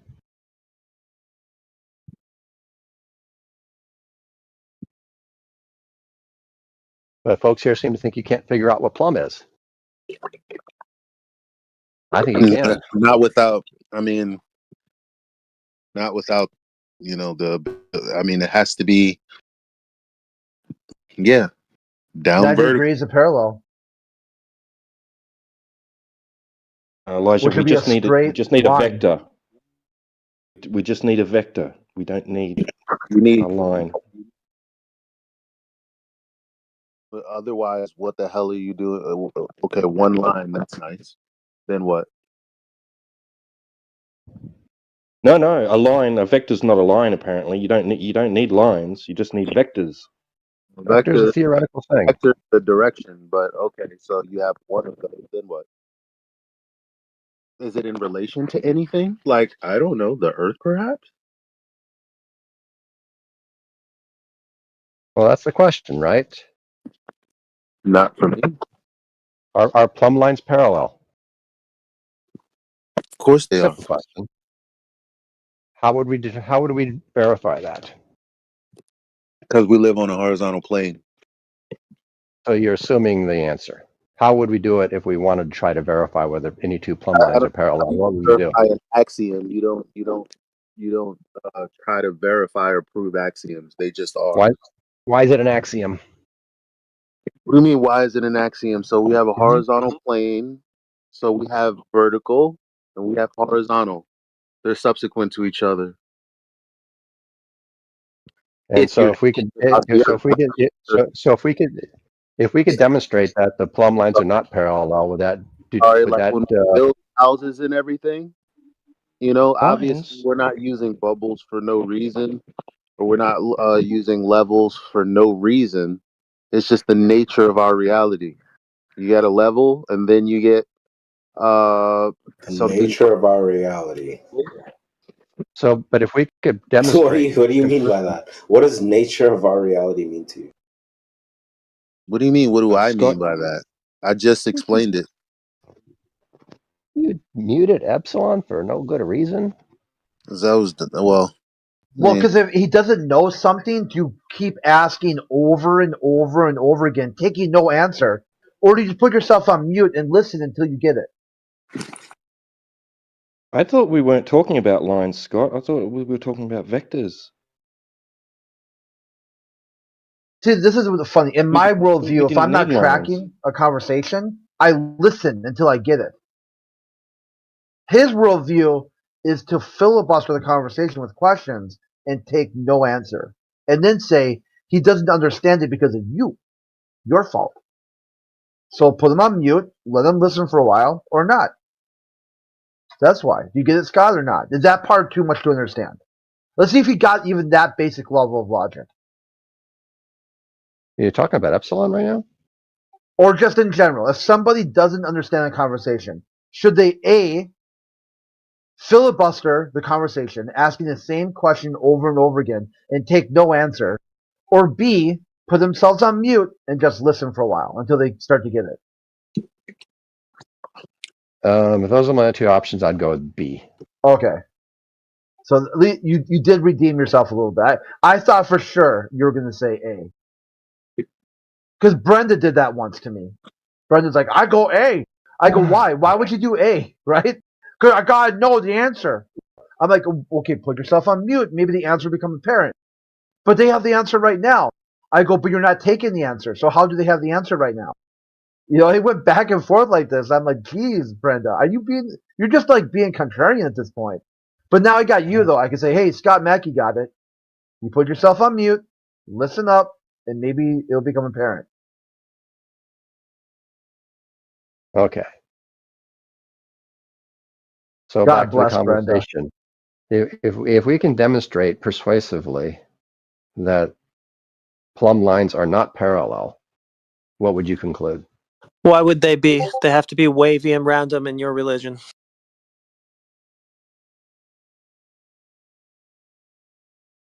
Only if he also accepts all of the geodesy stuff that he was claiming earlier. You have to throw that away first, and then present a perfect sphere, and then have parallel lines that draw directly down to the core of the sphere, and then show they're not parallel. They're all like slices of a pie, if you will.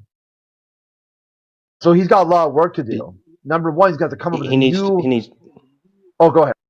There we go. No, go on. I was. Oh, No, I was gonna sorry, just I double didn't down. realize. I was gonna say he's gonna have to come up with a new model Yeah, because the exactly. current model He needs to. isn't. Go ahead. He needs to redefine plumb line as plumb vector. Well, I told him the way out. Get working. The way out, he's going to have to argue for a perfect sphere with evenly distributed mass. Oh, that's not you. Just won't have that. Oh yeah, that's a good one too. That's another way out. And yet none of you want to even begin to address how come any plumb vector, we'll call it a plumb He's not vector, call it a even plumb line, listening. how none of them are ever parallel. Why are they He's never not parallel? listening. We don't know what you're talking about I know. or why That's it matters. I know. That's unfortunate. No, because first of all, if a plumb line is perfectly, hold on, sorry. Oh, Jesus Christ, guys. Oh, they're chasing me. Go ahead, talk. Forget it.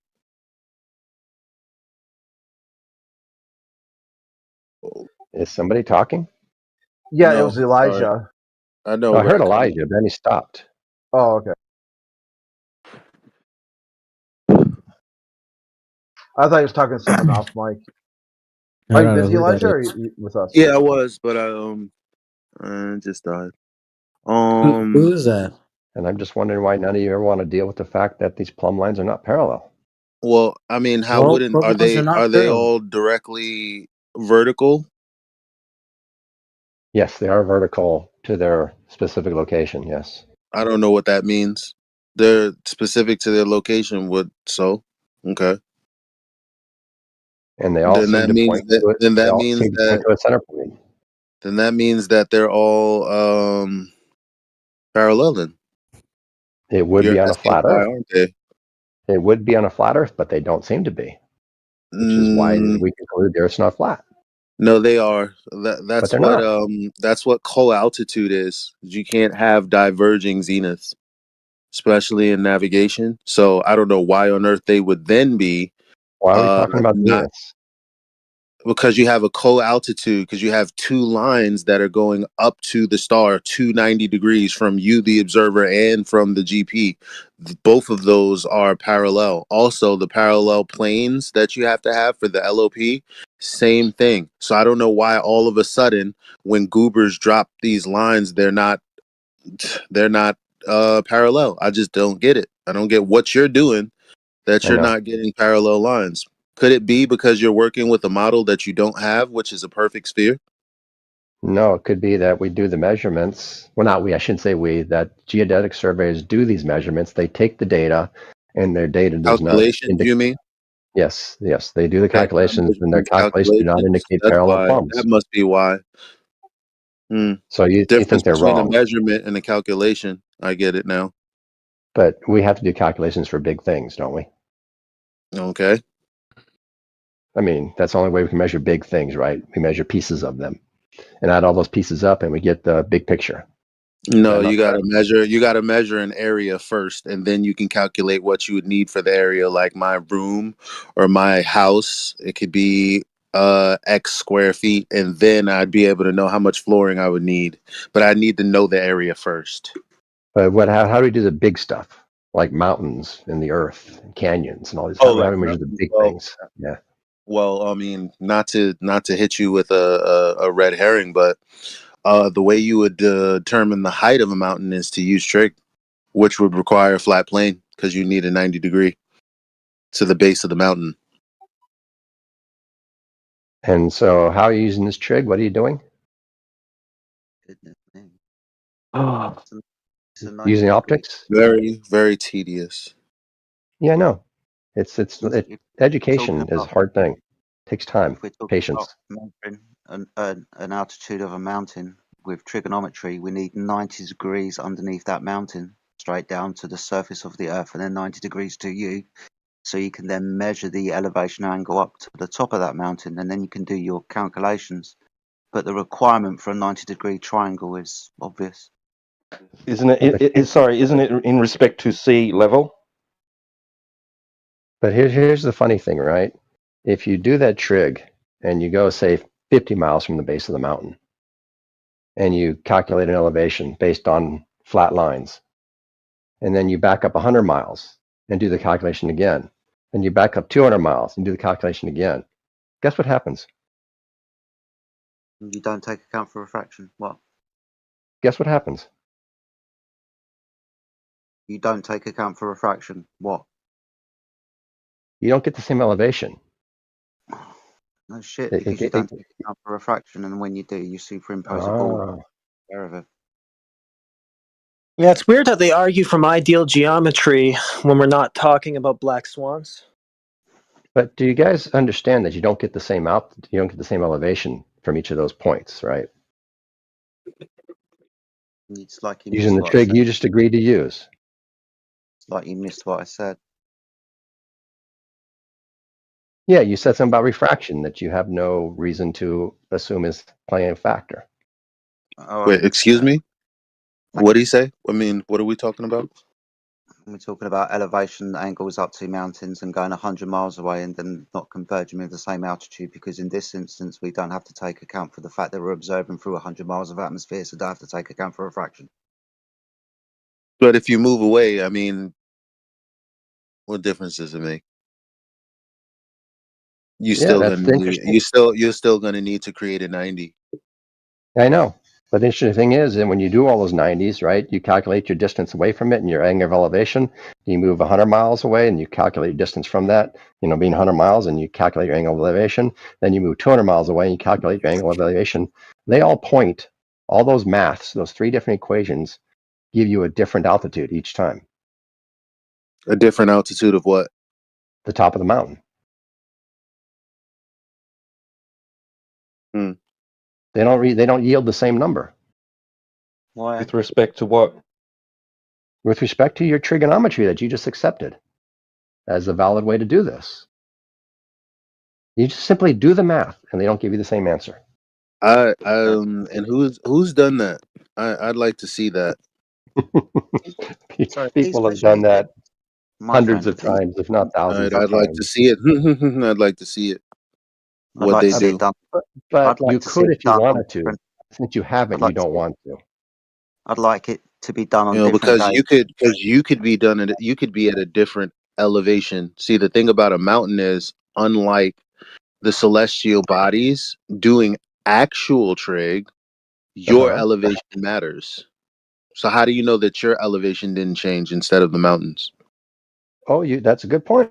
But you could also take an elevation looking from the point A, 50 miles, to point B, 100 miles, and see if there's an angle of inclination there.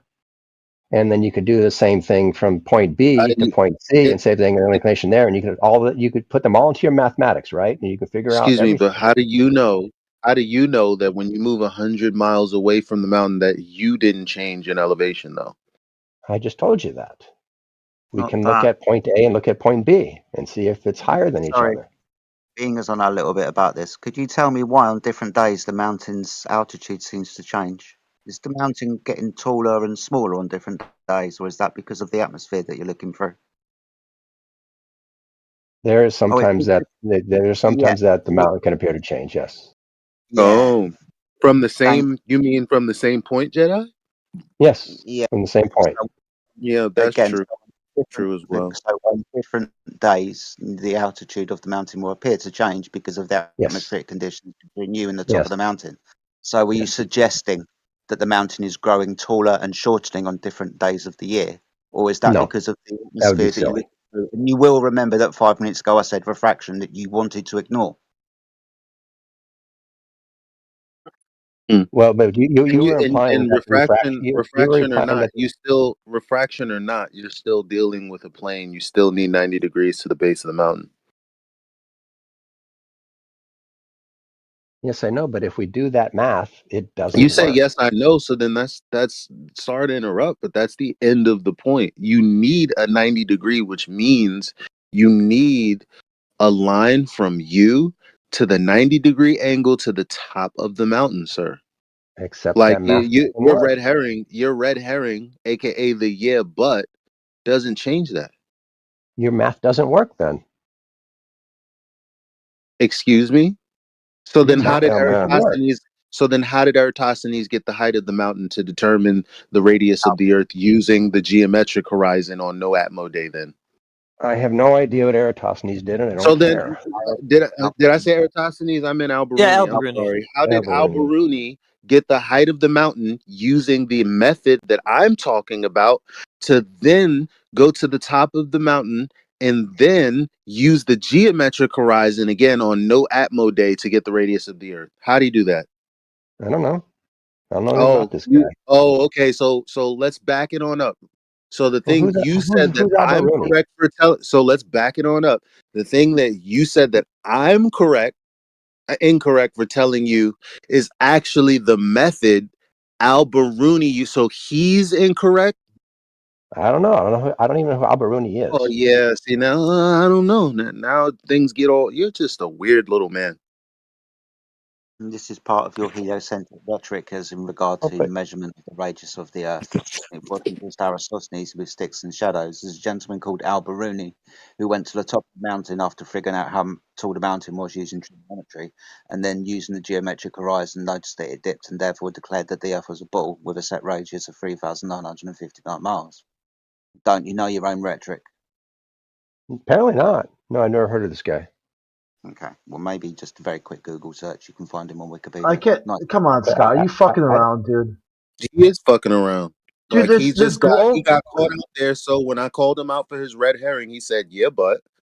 And then on top of that, hold on, sorry. So I called him out for his red herring, and he said, "Yeah, but," which means he conceded to my point, but then tried to move beyond it. When in actuality, he doesn't even know that Al-Biruni used the same method. And like, where do you think we're getting this shit from?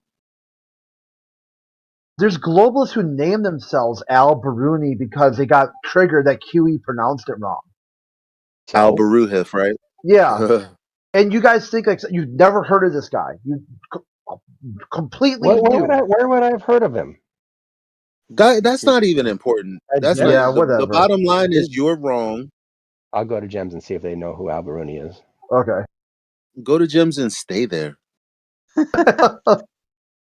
Well, I mean, if you guys They don't got their wanna, show. have Yeah, your positions challenged at all, sure, I can go away. Scott, I mean, if you guys want to have his echo show's chamber gonna talk start. amongst yourselves, yeah. Wait, I think his show started already. The Gem So- Panda Sunday roast. It's been going on. I figure you guys want a dissenting voice in the room.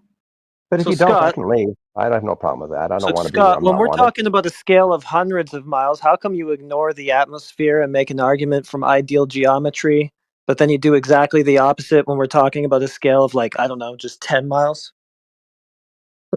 And it's a red herring because 100 miles away, you're gonna have to do trig again with a horizontal know. baseline. I agree. And if you try to do that, the math doesn't work. So then, what are they doing if they're not doing trig? They're making some adjustments based on the shape of the So Earth. are they still doing trig but making adjustments? Yes. Oh, Then well, why are hold you up. lying? Sorry, That's would what that they- also that's what they mean that do. the Earth changes on different days because we conceded earlier that the mountain will appear on different days to be shorter and taller? Is that because the radius of the Earth is changing? No. Right then. So what the hell are you going on about? Because you keep ignoring the point that on different days the mountain will appear to be a different size depending on the atmosphere that you are looking through, but you're just going to say, no, that's because of the curvature of the Earth. So therefore, being as the mountain appears to be smaller and bigger on different days, that's the radius of the Earth changing, according to you that's whistling past this point. I haven't whistled past anything. You have, mate. I haven't. I've just You already pointed know. out. And over the last 7 minutes now, we conceded, I- on different days. On different days, that mountain will appear to be a different size. Is Yes. that because the radius of the Earth is changing? No. What is it by then? Probably atmospheric refraction. There we go. Thank you very much. So when you turn around to us and say the math doesn't work, yeah, that's because of refraction. You then clarify the actual height of the mountain some other way, but ultimately, you've got a problem. You Well, keep but how about whistling if- refraction and heretics point of ideal geometry, which you will ignore with regards to the black swan over a distance of 10 miles. That's How about not if we- ideal. Legit. Is the mountain getting Sorry, bigger I and could smaller know. because the radius of the Earth is changing over a different month? Clearly no. Thank you. Fuck off to Gems. But how about if we had a way to make an adjustment so that the maths always worked? Well, it's crazy because I mean, again, he keeps on. But yeah, like we began on reciprocal zeniths, yes. Yes. Yes. Right. And what does reciprocal mean? What does reciprocity mean? Because I did try to introduce the language of co-altitude, a co-relationship. What does reciprocal mean? Back and forth, as far as I know.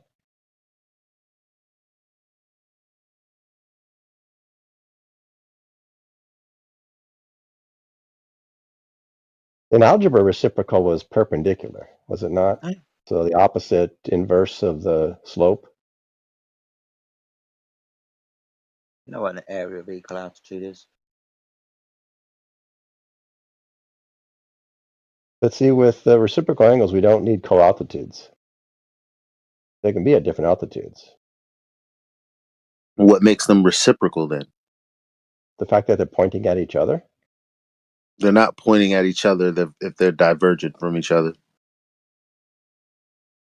They're not pointing at each other if they're divergent from each other. What does that even mean? You mean pointing at each other to the center of the Earth if the Earth were a perfect sphere? No, reciprocal. So where are they angles pointing at? mean Where are each they other. pointing to each other at? You take one theodolite, put on top of a mountain. You put another theodolite on top of another mountain, and you point each of those at the other one. Oh, so it's really a misnomer then, because it wouldn't be a reciprocal zenith angle. It's a dumb name. Okay, what should we call it? So we can I have don't the know. Why don't you ask McToon, the person who came up with it? Why is it the It's dumb just name then? it's reciprocal I just- angle, but they throw in zenith to try to make it seem like you're measuring up to the sky instead of measuring down. No, zenith doesn't mean measure up to the sky. It just means measuring up and down to a particular thing. It could be in the You sky, could it could be on the ground. It doesn't matter. Yeah, reciprocal angles are fine. You do them in land navigation all the time. That if you know, hey, I'm at a spot I don't know, but I can see the mountaintop, and that mountaintop has a 45-degree angle from my Proven compass and coming. constructed yet. So that I could just draw a circle around the mountain with a reciprocal angle of 45, and I'm So far, somewhere you're in that further circle. constructed. Then if you got Well, another it's- location, you say, hey, Wow. there's a lighthouse No, over hold there. on, shut up. Okay. No, not you, man. Oh, Because okay. you're talking about a circle of equal altitude, aren't you? Something that's going to be parallel Yeah, to that you would another use. circle. What is Maybe parallel that's why he's like, circles? "What are you talking about, man?" But keep going. They call it What's a parallel circle? resection. Using resection. I want to know what a parallel circle is. I've never heard of that. That's a new one. Oh, okay, hold on. Let me drop it in the See, chat for anybody who doesn't know that you're bullshitting. we're indulging his bullshit, though. That's the problem. Thank you. This is what Thank Scott wants. Scott wants just the bullshit to be flying. Yeah, Because but none this of will the be new good. people are going to have a Let clue. me drop this in the chat. This will He be good. likes to be the center of attention. That's why he got mad at the other two guys, because they steal more attention than he does. I got mad at who? Yeah, we'll cap this point off and Pete, then Pete and move on. Yeah, I mean, I don't even see what else we need from him. He said that you don't need 2 or more points for a line. Johnny, Pete and Johnny. He said that you don't need lines for angles. He's just said so many crazy things that You I mean, don't I'm need good. 2 points for a line. Yeah, I he never said that. Yes, No, he I never did, said and it's that. clipped, and now he's God. gonna lie. Look, all right. Yeah, I heard so him check say it out. something. You said you don't know about parallel circles. Okay. Let me just read the end of this. No, actually, you know what? I'm gonna read the whole thing. Okay. The whole thing, but I'll read it with to you. Does it ensure zoom that- in? Okay. Why is he talking? Why are you talking? I don't know. A Why are you spontaneous utterance. I'm sorry. I No. thought it was an intellectual conversation. Yeah, but no, why are you talking when I got the citation I said I would get because you said you didn't know what a parallel circle was? Why are you talking now? Why are you quiet now? Which one? Do you want me to talk or want me to be quiet? I'll do whatever you would like. No, I want you to tell me why you were just muttering through me. Because I was saying That I'd was read along me. with you. That was me saying that. No, you only did that once. Anyway, whatever. Okay. Are you guys ready? For what? For me to read this, the thing that I dropped in the chat, because he What is said he this? didn't know. He said he didn't know what parallel circles were. He never heard of it. So I'm going to give him one particular instance in where you have parallel circles. A circle that is parallel to another circle? Mm-hmm. Can I read it? Is that fine? It's a lot to read, just saying. It's like Can I read it? Is it fine? it's about 5 paragraphs, so I would say no. I'm not reading all of it. Can I read the part that I'm citing? Is it fine? Yes, Elijah. This guy can be put Jesus. on mute if he can't handle it. To ensure that the object is at its lowest possible point, the sextant is rotated along the axis of the telescope, and the time of measurement and altitude are noted by measuring the angle theta of a known star from the horizon and using a book containing known reference values for the star in question at the time of measurement. It is possible to determine the distance r along the surface of the Earth to the point at which the star is exactly overhead. From this, a navigator knows he is on a specific circle along the plane of the surface of Earth of radius r, known as the line of position. He does not know its direction from this point. However, by examining a second star, a second radius can be deduced. The navigator now knows he is at one of the points where both the circular functions meet. In the case there is only one real route, he knows his position, although this is only possible if the radii are parallel.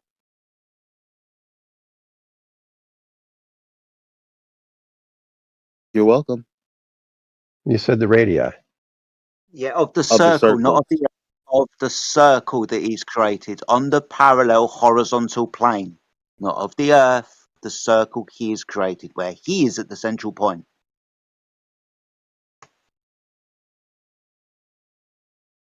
Welcome. Okay. Yep, you're welcome. So what you're basically Critical saying is hit. the circles are in the same plane. All right. Makes sense.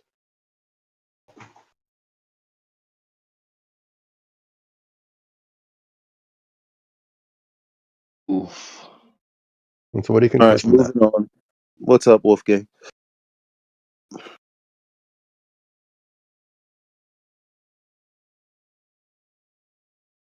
Yeah, what's up, boys? Sorry, I was just jumping in just because I'm listening in and out, but this guy's not here to have an honest conversation, obviously. Yeah. Really? Yes, really. Yeah. Scott, let me ask you this as a side point. Yeah. Do you believe that people have landed on the moon? Yes, of course. He's like Bob's cousin or something. What makes you believe that? Oh, I thought you was asking me. Oh, no. Honestly, I trust the people who told me they did it. And I watched the moon landing when I was 5 years old or whatever it was. Okay. That's why I believe Fair it. enough. So just because the government said so. Did you Government believe and a whole that? lot of other people, yes. Did you believe that Iraq had WMDs when the U.S. No, government said I Iraq did not had believe WMDs? that. No, I did not believe that. Why didn't you trust Why those not? people, but you trusted the other people? Because I had really good evidence to believe they were wrong. I had other sources that were giving me really good evidence. But they Like use who? satellites to pinpoint where the WMDs were. But they didn't. But they did. Why didn't you bring up the evidence? Why didn't you bring up the evidence for the moon instead of saying because I believed? You said they gave you really good evidence. Who gave you good evidence? What evidence? Of what? Reporters were telling me, reporters are magazines like The Nation and In These Times and Z Magazine and Okay, yeah, all but these what other magazines I was evidence? reading. I asked what evidence, though. Not who Oh, told the you evidence what. providing what was counterclaims by the CIA.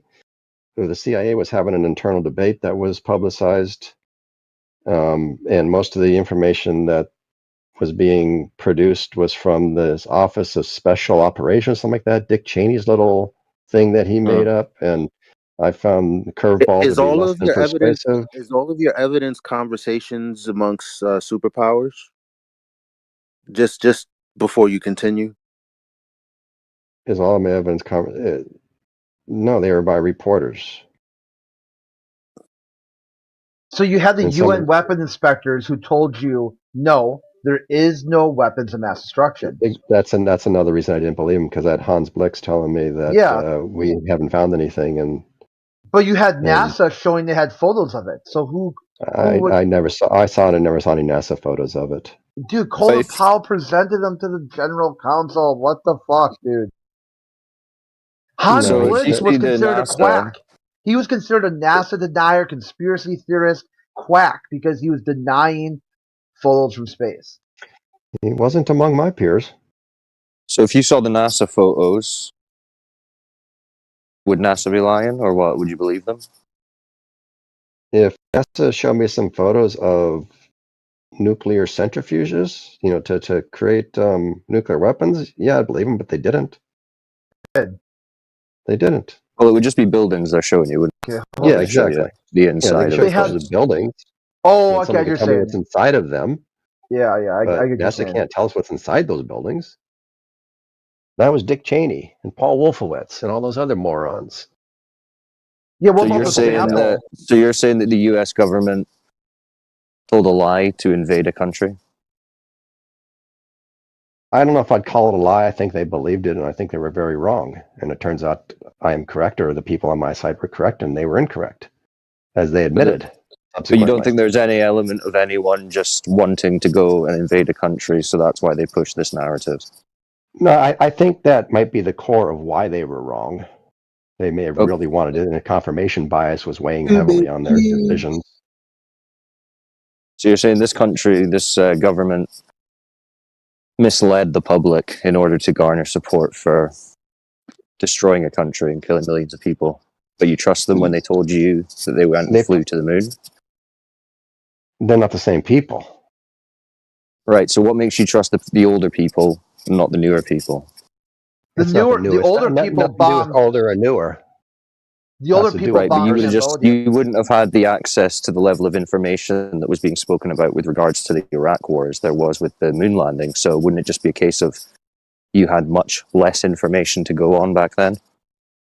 I disagree. I think we would have. The New York Times was doing really good work about the Vietnam War at the time and showing how the Vietnam War was going really badly. That was at the same time.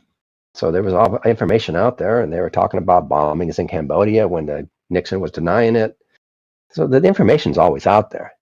So do you think Vietnam?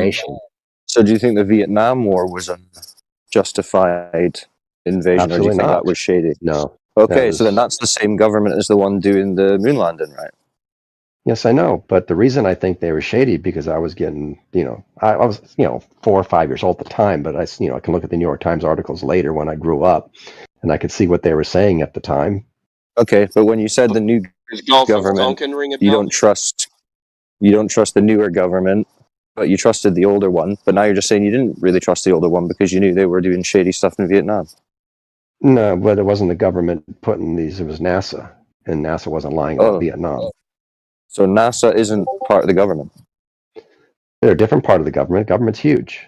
The executive branch. Okay, so you know specifically that people in NASA, the part of the U.S. military, were trustworthy, but the other part of the U.S. military that were going into Vietnam, they weren't trustworthy.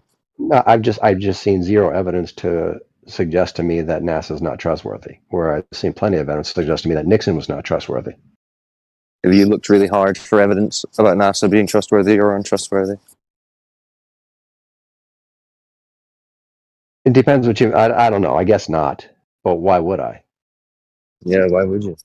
Because I think somebody would have trust them. No.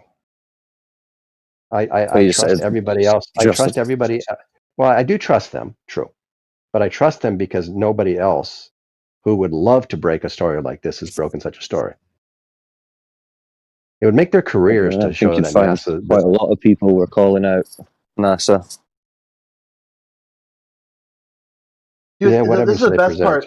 The 1960s, the atheists kept taking NASA to court over and over again. What is you and the atheist, Crit? Jeez. Because it's an identity that you like to associate with. It has nothing to do with their belief in a God. This has nothing to do with that, man. Yeah, it does, because let him finish about his explanation then. Okay. Finish what he was going to say. NASA said that God picked America to win the space race because God loves capitalism. NASA said that they gave the glory to God. They read from Apollo 8. NASA said they're going to take communion on the moon to celebrate Christmas. They did all these things, and the atheists were irate. Okay, they took NASA to court over and over again, saying there was no religious freedom. This was a separation of church and state issue, and they had to prove it. So the judge in the court said they kicked it down to the lower court. Said, well, this would have to be something you'd have to look at the lower court, who then said no jurisdiction, because they would say that even if humans leave Earth, but they never prove that they left Earth, they would still have their human rights. And then the atheists were like, well, I thought that only applied inside America. A whole bunch of stuff came out of these court cases. You can look it up. One of the most famous atheist activists there were. I'm drawing the blank on her name right now. Madeline something or another. Albright. Yeah. Oh, there you go. Yeah.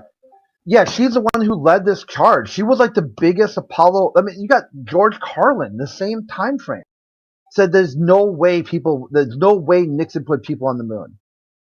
I can't remember the exact joke he said. Like, Nixon couldn't even put something, like, I can't remember exactly. It was something on the quote with, like, he couldn't do stuff here on Earth. What makes you think he can do stuff out in space? It was just a big flex. It's like, here, watch me. I can pick up the green phone and I can lock someone's heels on the moon. The whole talking point was like same thing Obama tried. I got a phone and a pen, and I can just make things happen because I'm the most powerful man in all of creation. He didn't do shit, dude. He lied about it. Nixon lied about every single thing he did. The Apollo program was no different. Bush lied about every single thing he did. The photos from space are no different.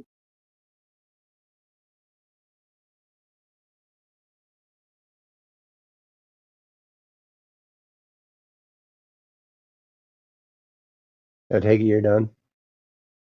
Yeah, did you get that or not? Okay.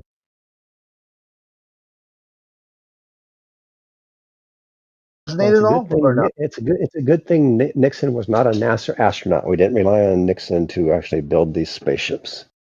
No, he was just in charge of the whole program. It's irrelevant.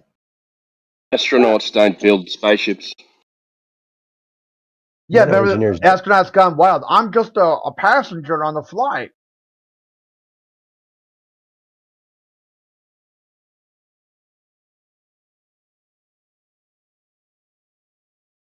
Well, now that you derailed that conversation. No, it's the same one, dude. It's about blind trust in the executive branch. Your worldview is contradictory. At one hand, you'll be like, I trust the government. And the next hand, you're like, I don't trust the government. And you're like, well, okay. You're skipping the whole part about the reasons why. Okay, what's the reason to trust NASA and not trust NASA? I just told you. I've seen no credible information to show that they're lying. The weapons of photos of weapons of mass destruction in Iraq.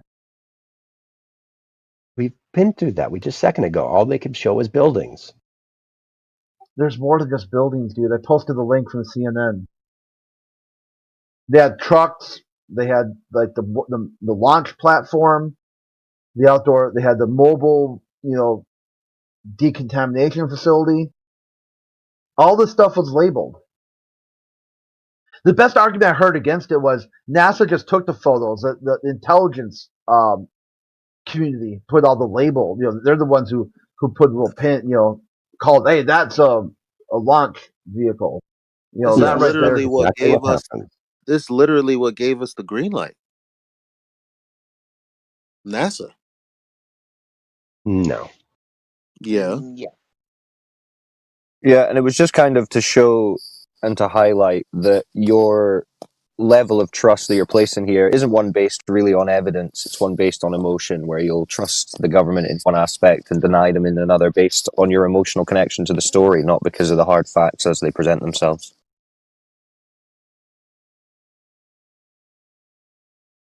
And what about what I said was not based on hard facts?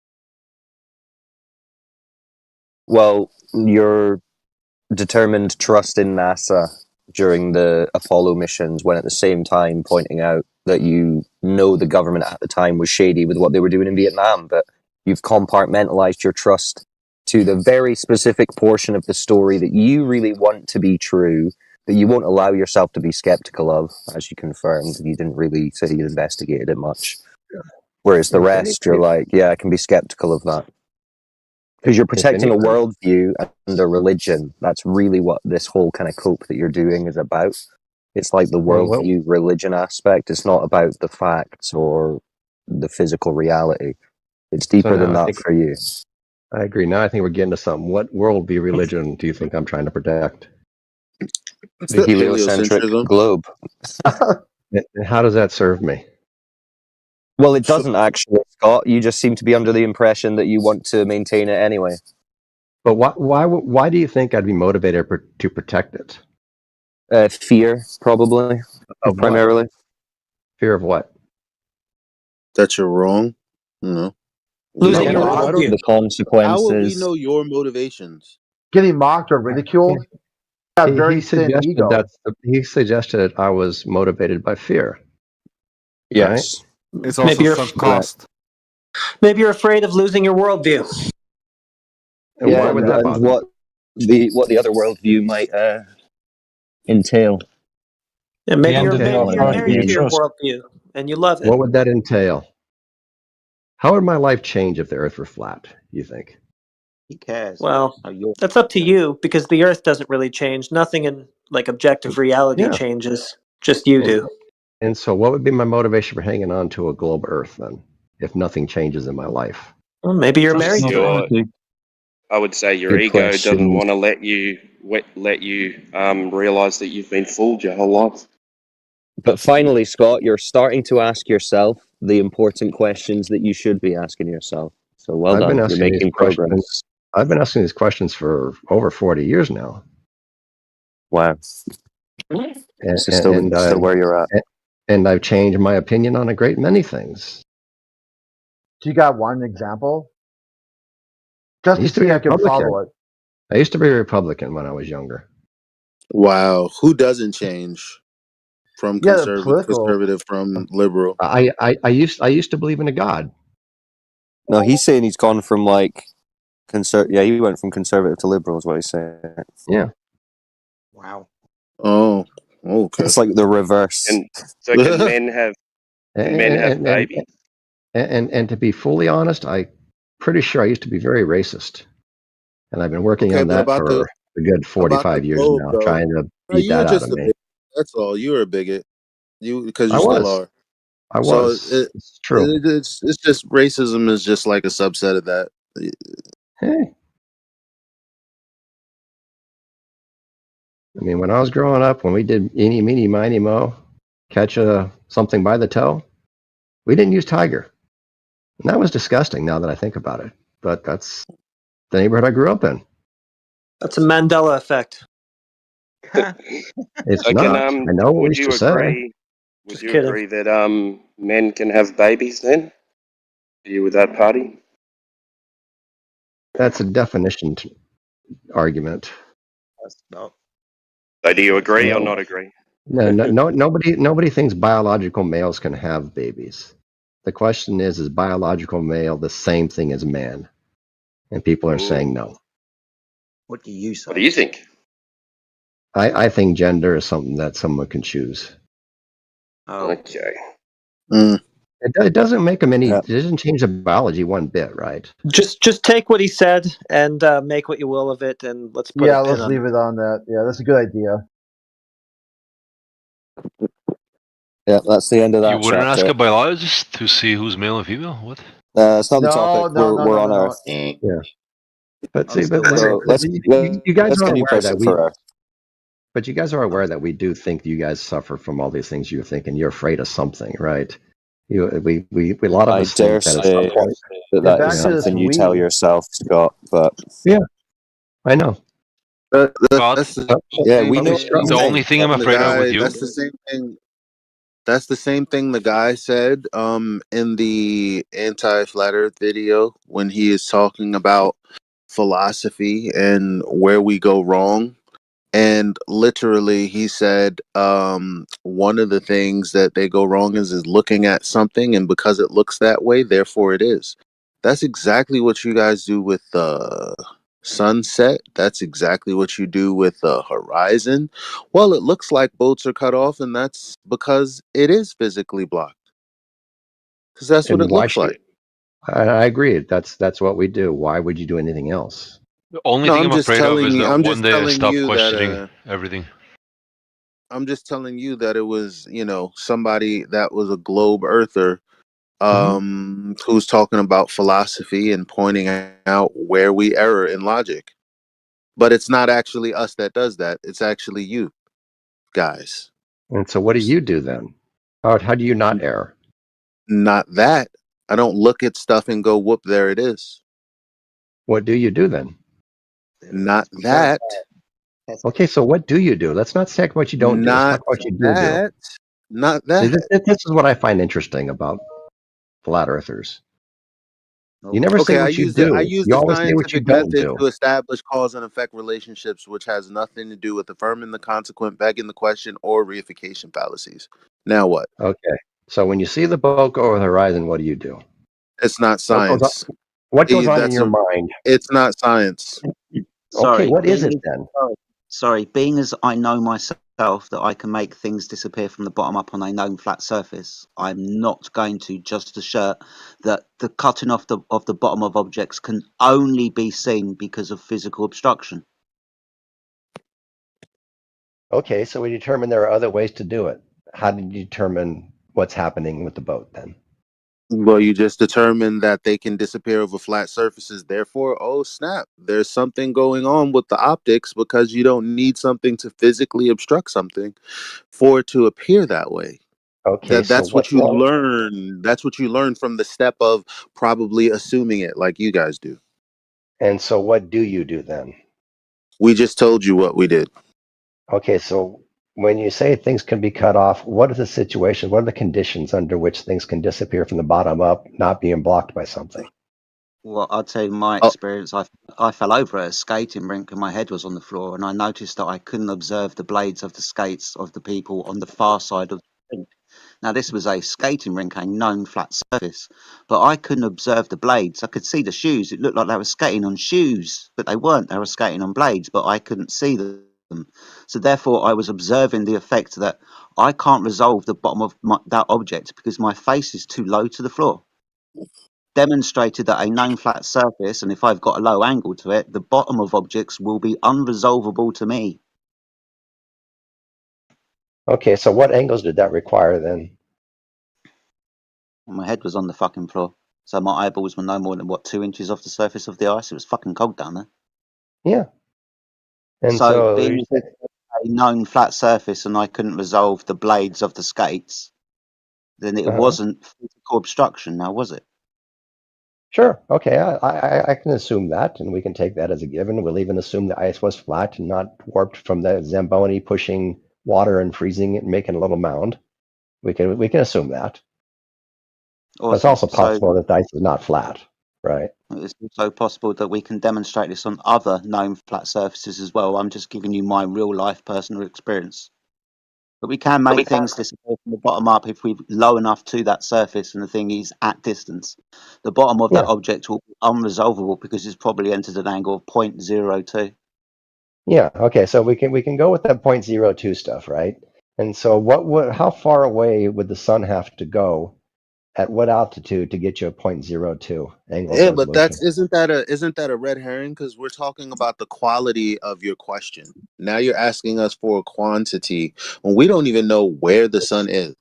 This is what a lot of us do. We do try to put the mathematics and Not we, because you said we were talking about where you go wrong, and then you said, "Well, what about us?" And here's another thing that you're trying to.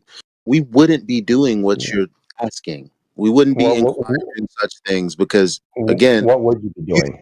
You asked for the quality of an argument, and it was given to you, and now you're asking us about the sun. Well, we couldn't possibly know. We don't know where the sun is. We don't know exactly what's going on, so we don't concern ourselves with trying to answer questions without adequate information. But you do know that a lot of people out who do concern themselves with these things, and they think they figured out the Pseudoscientists and people who are willing to affirm the consequent, beg the question, and reify. Yeah, they feel they're obligated to provide answers when they're not.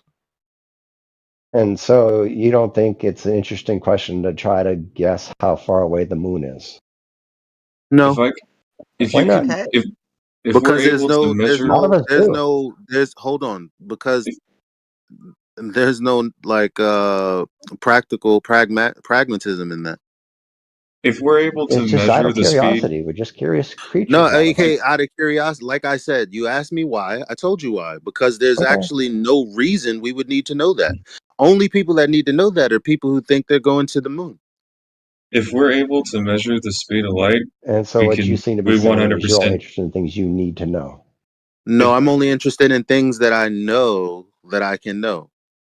If we're able to measure the speed of light, we 100% are able to identify how far away the sun is and where it is. Yeah, we can only establish its angular relationship. That's it. But we also can establish how far it is away by the speed at which light reaches us. Agree that that angular relationship does not change in the course of a night. Yeah.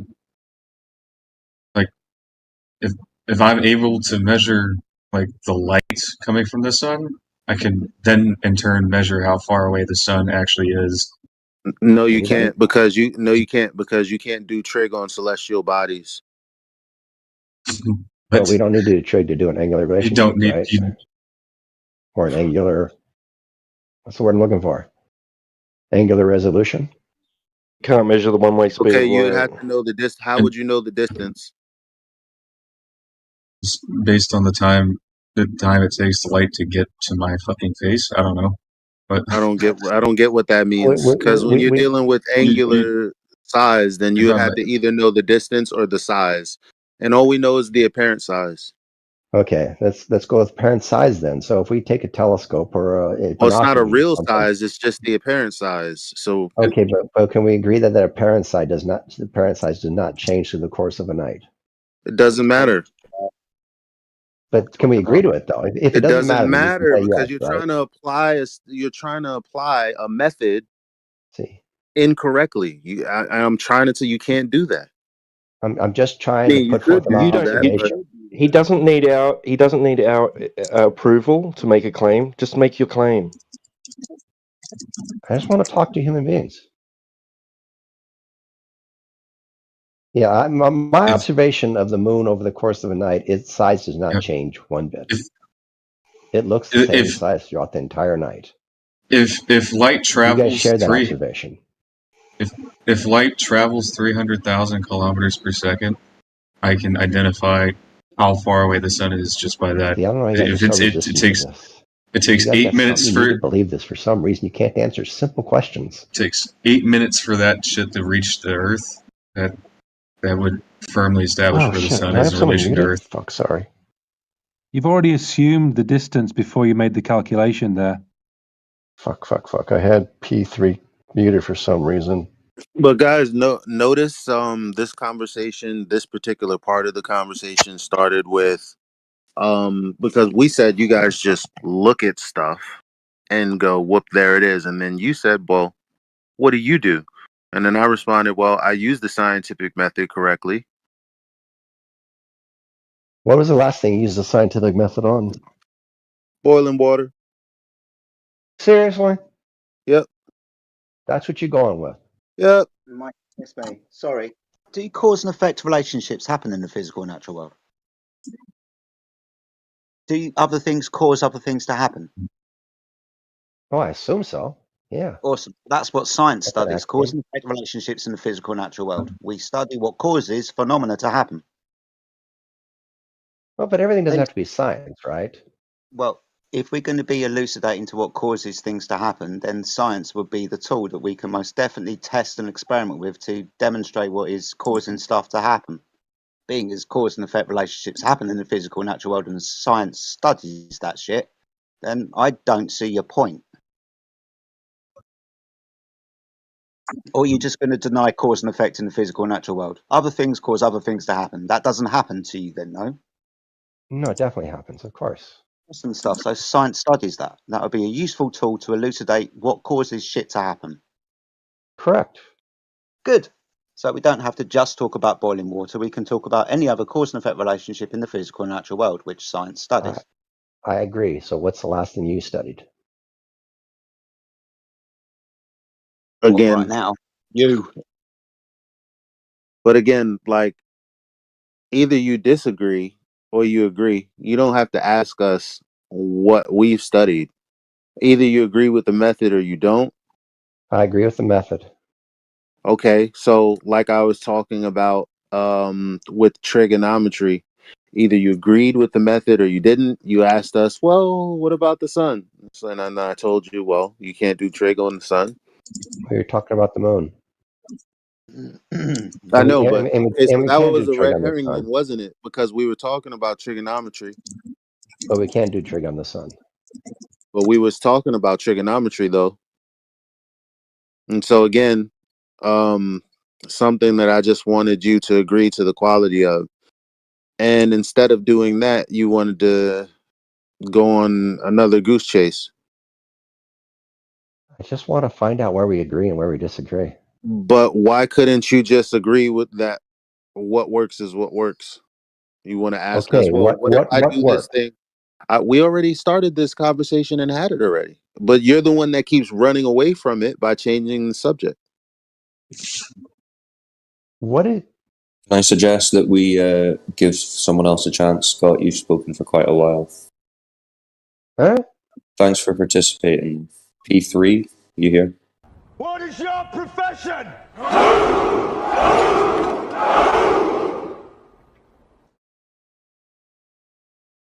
The old friend. I brought more soldiers.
https://discord.gg/flat-earth.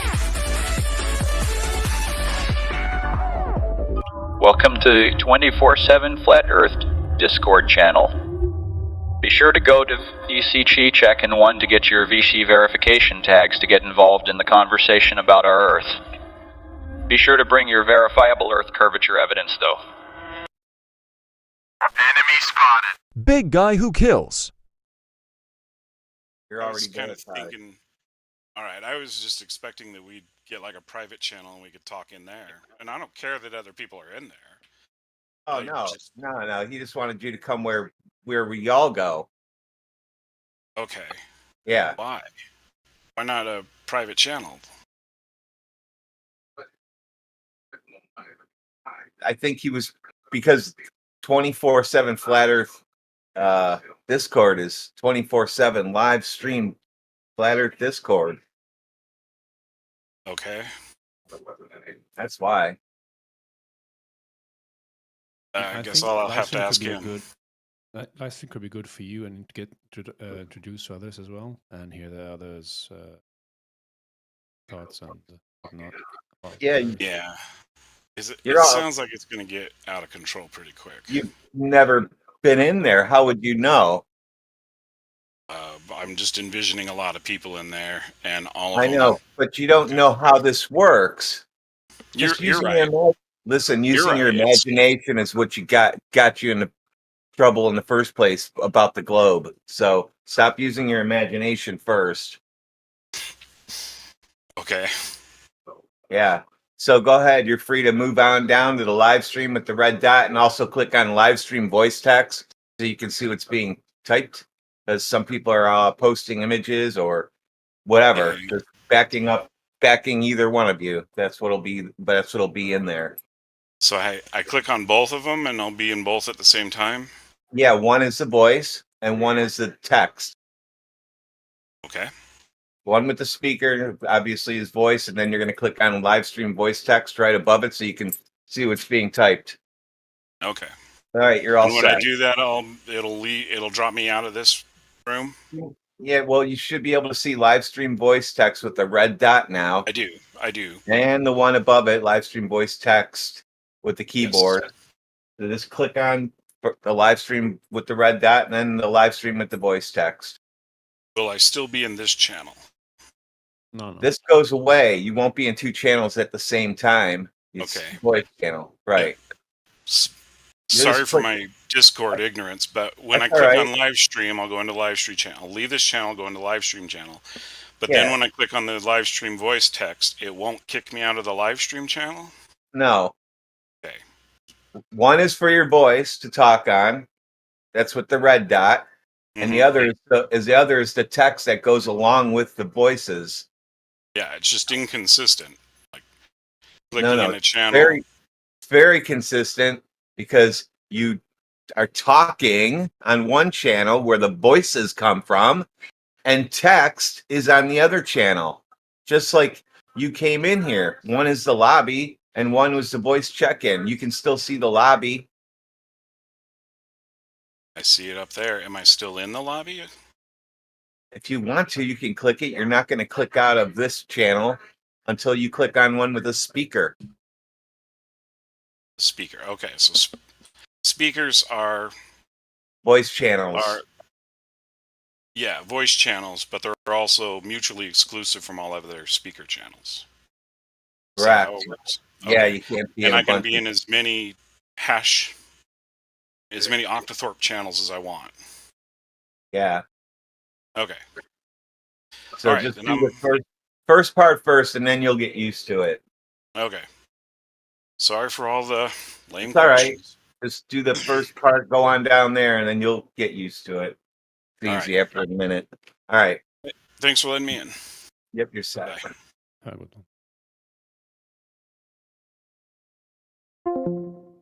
Okay, so there was a problem. Where are you? I'm right here. You got your friend is here. Okay. Big guy who kills. Big guy who kills. Welcome, brother. Hey, how's it going? Doing well. How are you? I don't have as much time as I want, but Let me just comment on the epic nickname. What?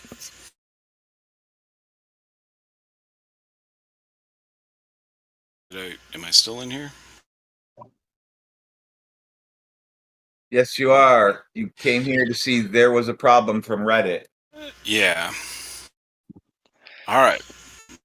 So I heard something about 200 proofs being debunked or something. But is that where we even started? We start with the 3 points. What do y'all all think? He's the one who said he's coming in here to debunk something that you said. Nah, it's impossible. It's impossible. He's certainly welcome to try. Mm-hmm. I came here. Yes, sir. Problem. I came here because you said you were gonna tear down everything that I believe in, or something like that. No, I wanted to understand what you believe, and I mean that is kind of the point. So there was a problem. Sounds like he needs a 3 points. If you Yeah, that's what I'm thinking too. So I figure we just start there. So if I remember correctly, the first one is who has ever, big guy who kills. This is for you. Who has ever directly measured drop over distance for curvature of the Earth? Nobody.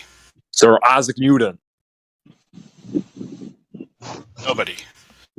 Like directly measured? No, it's all inferred measurements.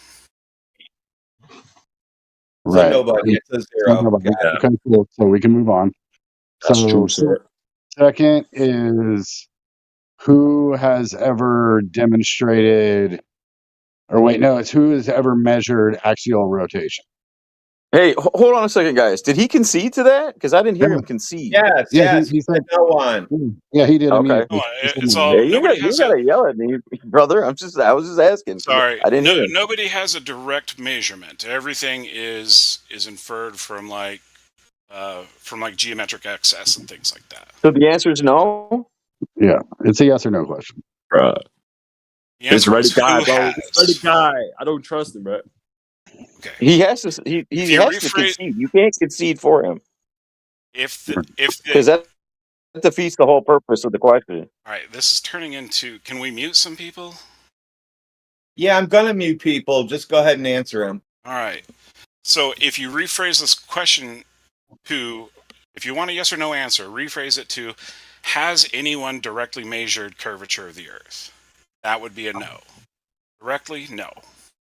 Nobody's got a 10-mile long straight edge.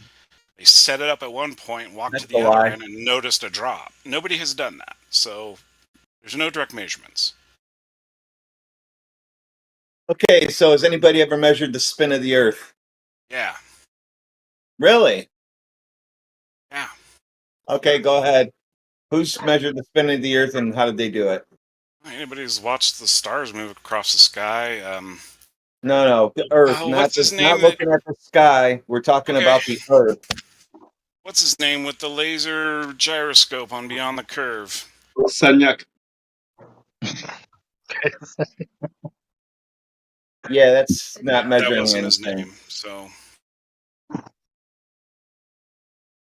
You talk about Bob, maybe. Yeah. He's talking Nodell. Bob didn't get Nobel Prize. Still taking inference from something, measuring something else. So we're looking for like a direct measurement. Who did it before Bob? Foucault. Foucault. That means Bob and Foucault. Did Foucault get the Nobel Prize? I have no idea if he got a Nobel Prize. Wasn't recognized. Did Bob get the Nobel Prize? No. No, I don't. He's still believe taking he inference. did. Okay. Still taking inference from some measuring and or witnessing something else happen, and then inferring that it's the ground moving. So we're looking for direct measurement. For direct measurement. Nobody terrestrial. We'll say that. Is it that gyroscope was invented for measuring the rotation of the Earth? Guys, do aliens exist? No, I'm asking. Did that? This is devolving. can I ask the question? Did that instrument was invented for the rotation of the Earth? Foucault's pendulum? No, that gyro. Gyroscope? Yeah, No, that it was was not. It was not designed to measure okay. the rotation of the Earth. Okay, good. It's an artifact of gyroscopic precession. It's So nobody terrestrial. He's conceded that point pretty much. Let's move on to the next question.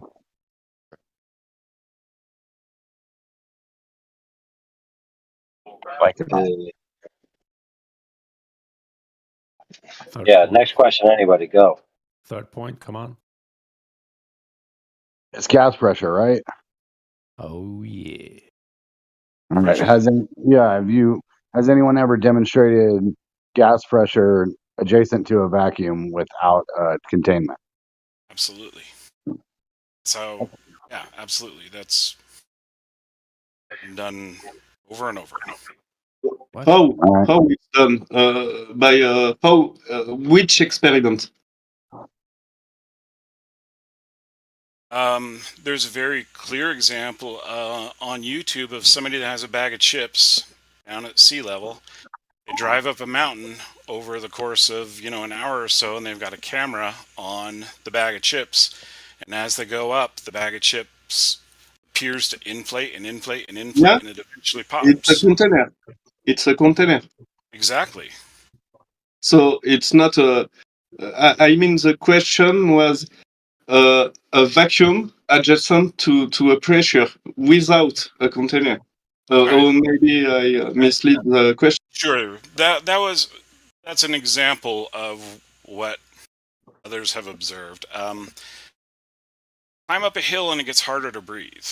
Ask a professional athlete from Florida what it's like playing in Colorado. There is absolutely denser air near sea level and sparser air at higher elevations. That's irrefutable. It's a pressure gradient. You are speaking about pressure gradient. Yeah. So you're speaking about air pressure at the surface. There's more than there is above the surface, right? And tell me what a gradient is then. Tell me what a pressure gradient is. Pressure requires a container, so your pressure gradient requires a container. All gases start at the surface of Earth, so you're going to have more gases at the surface than above the surface. Would you call those more gases denser gases? To have gas pressure gradient, you need to have, in the first place, gas pressure. Exactly like water behave. Exactly like water. Water, there is less pressure in the surface of water than you go on in deep. It's the same process that is occurring, but the water is a liquid, so it behaves like a liquid, and the atmosphere is literally multiple gas. And there is an electrical gradient that can explain this pressure gradient. But there is no experiment about how we can obtain a vacuum next to a pressure gradient or not. But next to a pressure, we don't have this. No, just show me an example, because the only example I know is the Tomahawk example, but it's not a vacuum. It's a slight vacuum. There is some pressure. It's not a huge vacuum chamber at all, and the gases that is contained in Tomahawk is ionized gases. It works only because it's ion and not just stable gases. Are you talking about fusion reactors now? It's an example. It's an example. Yes that or no? is Are you often talking given. about fusion reactors? Yeah, I guess. We don't need to go down that. Yeah, give me another example. Let's not muddy the waters with. Let's not overcomplicate things. When somebody climbs Mount Everest, Yeah, let's not Whose server is speak this? about let's not speak about Monterrey. Let's demonstrate the gas pressure without container. You know, you will say like this. Okay, John Smith, 1975, did that experiment. Very famous scientist, and this experiment is showing the gas pressure without container. Then Helena Morgan, 1985. You know, gas pressure without container experiment and blah blah blah. Can you do that? I have no idea what you're talking about, and I don't need to. Like for example, if I say Einstein, you will say gravity. How to say Theory of relativity. general relativity. The same thing you do with the gas pressure without container. That means gas pressure without container. Put the name, put the experiment, put the year, put the method, and everything will be all right. Sir Edmund Hillary. Yeah. Let me look up the year. You can post the citation in the live stream voice text as well to go along with your argument. That would be great. It'll take me a while to do it. No worries, take your time. No worries. And yeah, experiment, method, everything. You know, not words. So.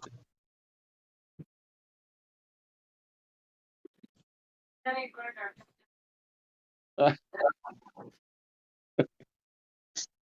guess it's just the same thing. It's a gradient pressure, but. So, but explain to me what a gradient. No. Wait, man. Why to speak about gradients? Let's find the person who. I'm not the one that said gradient. You guys did, and so I want a definition of it before we go on. Everything on Earth occur like there is a gradient of pressure. Like I said, in water, if you go in depth, there is a gradient. It's what we observe on Earth. But when we do experiment with vacuum, we can't have a vacuum next to a pressure. We don't care about the gradient. It's just the fact that there is a gradient on Earth. But you can not use the fact that in a mountain there is less pressure because it does not prove that we can have vacuum. A vacuum is a particular state of You are getting too far ahead. No, don't jump ahead of me like that. You're trying to debunk something I haven't said. Here, I'll fix it for you. You ready? I have a vacuum chamber. Okay. How can I pull a vacuum on my vacuum chamber without a lid on it? Forced to do that. Need a force to do that. Oh, so you a force like the lid? No, you need a force to. Can you make? Wait a second. Okay. Go ahead. Tell me how I can take my vacuum chamber without a lid on it and pull a vacuum in there, because that's what you're talking about.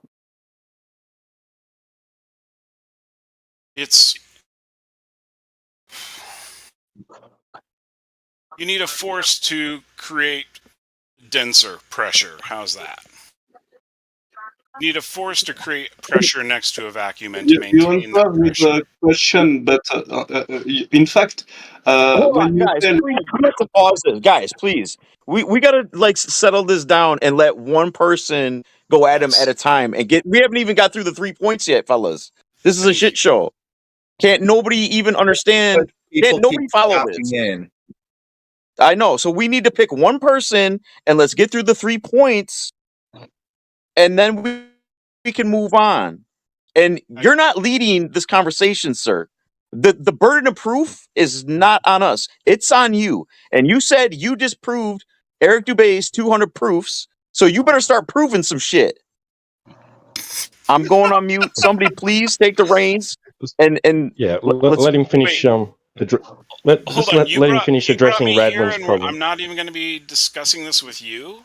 You're now going to mute yourself, and someone else is going to do your fighting for you. Is what you're kind of implying? Did you finish addressing Radwin's question? I don't know who Radwin is. I'm the one who asked if I FEBI. can pull a vacuum without a lid on my vacuum chamber. Go ahead and tell me how. You need a force to force the vacuum, basically. You want to So easy how do we way. demonstrate? All right, How do we do? perfect. I got a vacuum pump. I turned it on. I don't have a lid on my vacuum chamber. Am I pulling a vacuum inside my vacuum chamber now? Now I can contain everything in there. Yeah, you will. If you didn't, I you wouldn't will. have movement of air. Yeah, if you didn't, you So wouldn't have movement. air movement is a vacuum chamber. Not necessarily, but in most cases when there's air movement, it's due to a vacuum. Yes. Heat can be another reason for it, but that's just energy. This is you guys are like attacking the wrong thing here. No, you haven't answered my question yet either. Which question hasn't been answered? How can I pull a vacuum? Let's just say 10 to negative 17 torr. How do you pull that without a lid? How do you get that vacuum? You need a container for the vacuum in the first place, right?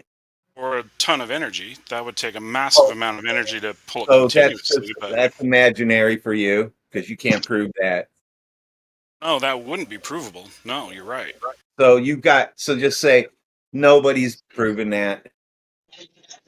That's a misrepresentation. Has anybody proven? Okay, if it's not proven, then there's no demonstrable example, because a demonstrable example would prove it. So that means there's no example of gas pressure without a container. Yes or no? There are examples. Okay, give us one. Give us one then. Barometric pressure reading at the top of a mountain. Take a barometric pressure reading at the base of the mountain. It will be different. That difference is a vacuum. One up higher is a vacuum relative to the one down low. So Still measuring pressure. when we are speaking about vacuum, we are speaking about a state of physical space that there is no entropy occurring. So there is less collision between atoms than between the barrier of the container. Okay, it's a state of vacuum that we need to use, like you said, powerful mechanism. What you are saying is not a vacuum. It's not what we call a vacuum. If we take the so-called vacuum of space, Before you go on, define vacuum. Yeah. Vacuum. So when we speak about vacuum, we speak, in fact, about a vacuum of space. So the vacuum of space is a state, like I said, where there is a less collision between. There is a name. Pause. Your definition of vacuum is clearly an absence of matter. Is that what you're saying?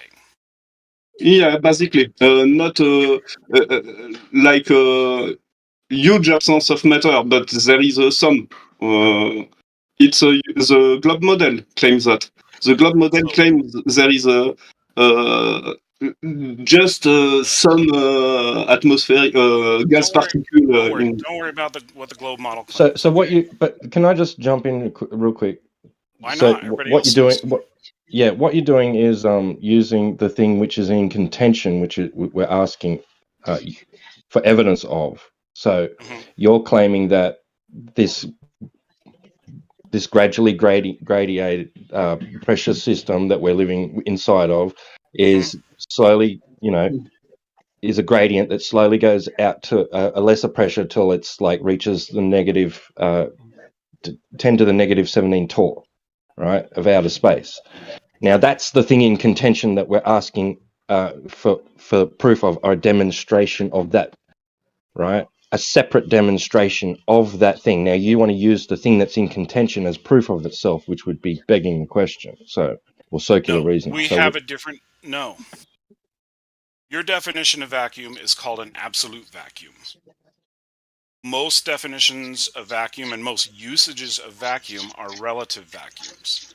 There is. Yeah, we have a pressure system which we live inside of. Which there's a gradient. Okay, so we can measure a pressure differential with altitude, right? But it's still a pressure system. It's still one pressure system, right? Which is claimed to be next to a negative 10 to the negative 17 torr vacuum.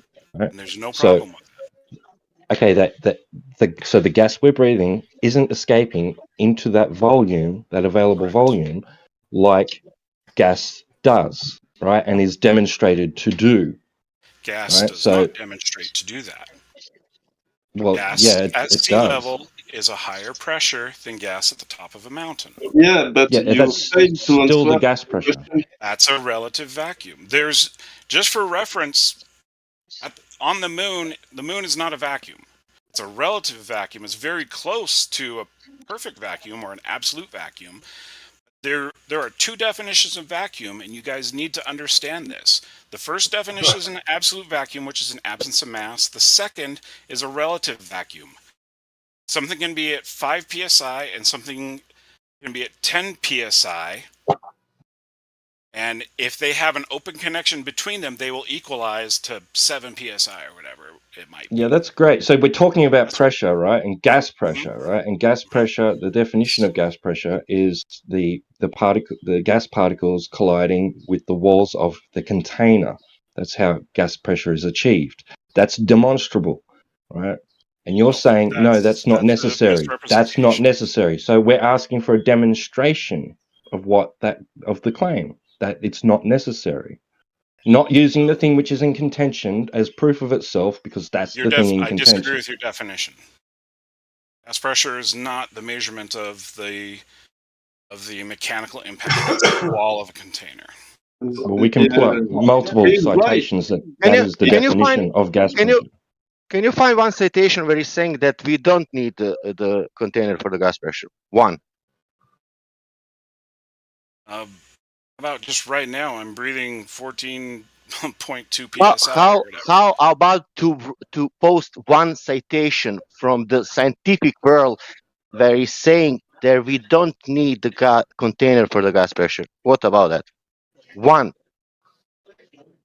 Because all other millions saying that we need, or other million citations saying that we need the container for the gas pressure. Can you post one? It's saying we don't need the container for the gas pressure. Yeah, all of your citations are going to be. Can I ask you something? Why scientific world is saying that we need the gas pressure container for the gas pressure, and all citations saying that? Why is like that? Because they're talking about two gases next to each other with no forces involved. Did you write some publication, or are against all mainstream narrative? No. No. I'm Why not saying anything against the mainstream narrative either. The mainstream narrative is this: for the gas pressure, you need the container. Now, can you find a citation what is different for that one? Nobody. You're not going to be able to find a citation that says air pressure at 100,000 feet is lower than air pressure at sea level. I'm asking you for gas pressure without container. Did you hear me? Those are two different gas pressures, no container between them. Can you find the publication what you are saying now? There are two different gas pressures, and for one you need a container, for another one you don't need a container. I don't know so it wouldn't be a able to gradient find then. that, and I'm not going to seek out. The way you're describing it means it wouldn't be a gradient. That there's these What I'm layers, describing right? is there is the gradient. Right. So that's one pressure system, right? That's one system, one gas system of pressure, right? Okay, you need the gas pressure in the first instance to have a gas pressure gradient, right? So how is that achieved without a container? And can you demonstrate that? We're living in it. No, that's begging the question. That's using the thing that's in contention that we want proof of as proof of itself. Yes, I could prove it. I could take barometric pressure right here. I could climb up a mountain, take it with That's the thing in contention. That's the same thing. You're just circular reasoning, right? That's the claim. That's the claim the claim is that is happening without the necessary antecedent of a container to achieve the gas pressure in the first instance. Yes, that's the claim, and that's what we're asking for evidence of. That's what we need a demonstration of. Not using the thing that we're asking for proof of as proof of itself. Demonstrate that is possible. That's what they tell everybody. And they do. All right, Gorgon or whoever you are, could you mute or something? It's distracting.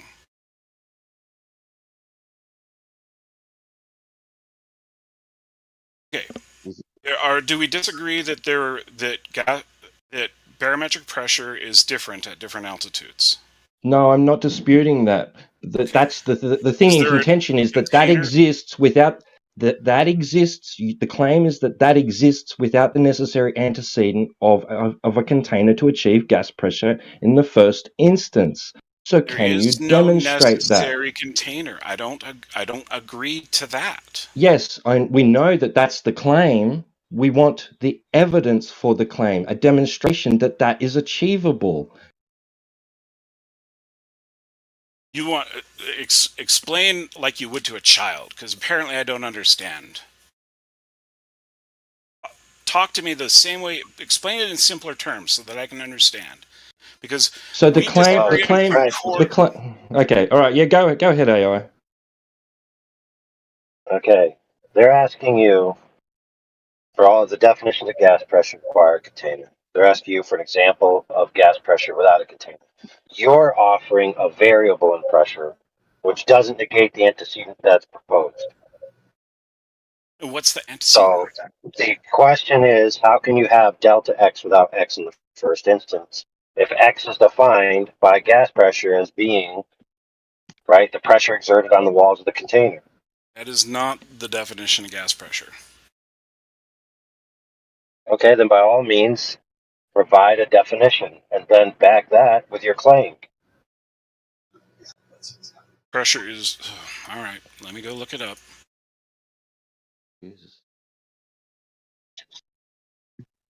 While he's looking that up, I will submit to the audience that any permutation of shape of object can exist within a pressurized or non-pressurized environment, right?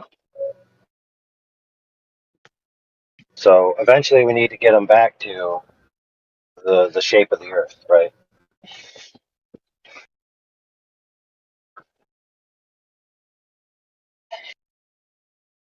Yeah, absolutely. This is just still a continuation on from the third point, right? Well, not to mention the definition is posted in the voice text.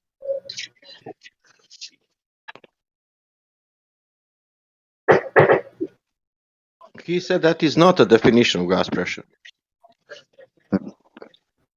It's literally right here. It says gas pressure is the force exerted by the gaseous molecules on the container that holds them. Yeah.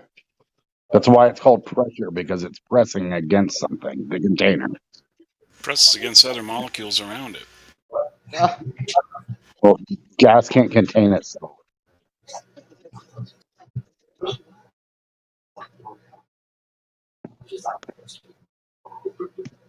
But I mean, if you have an example of gas containing itself that we can demonstrate, I mean, feel free to.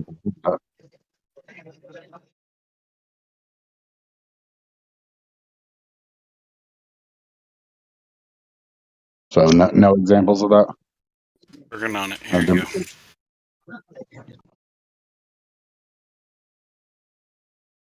There. The subtitle on that page.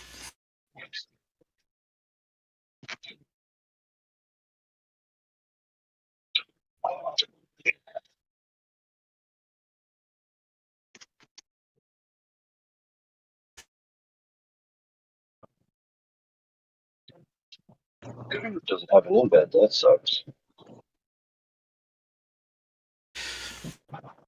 And to back that up, when you have a barometric pressure sensor, it doesn't need to go up and like touch the walls of a container to take a reading. It literally do. Okay, so you're. Let me post this so people can read it without following. Give me a second. Or feel free to keep talking.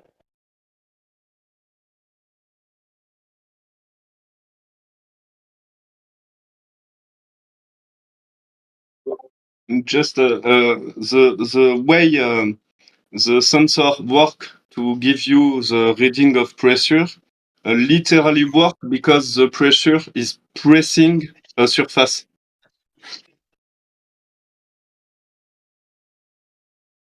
For differential pressure, sure. Yeah, but there is a container that permits this differential of pressure.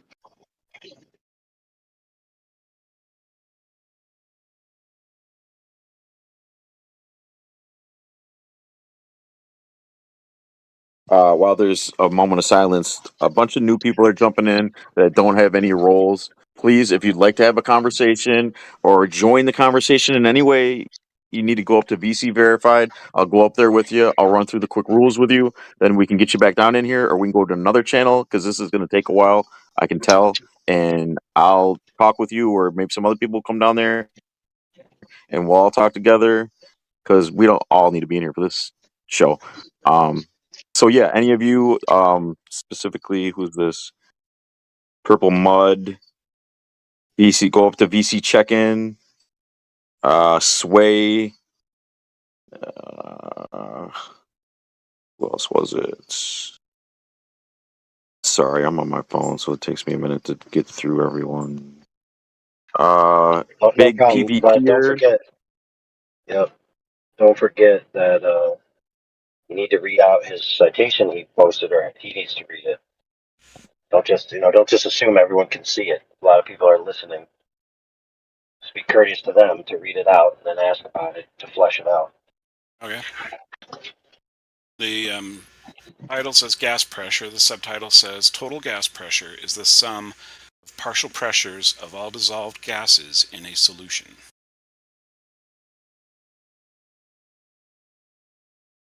I guess it's no, it's a true definition.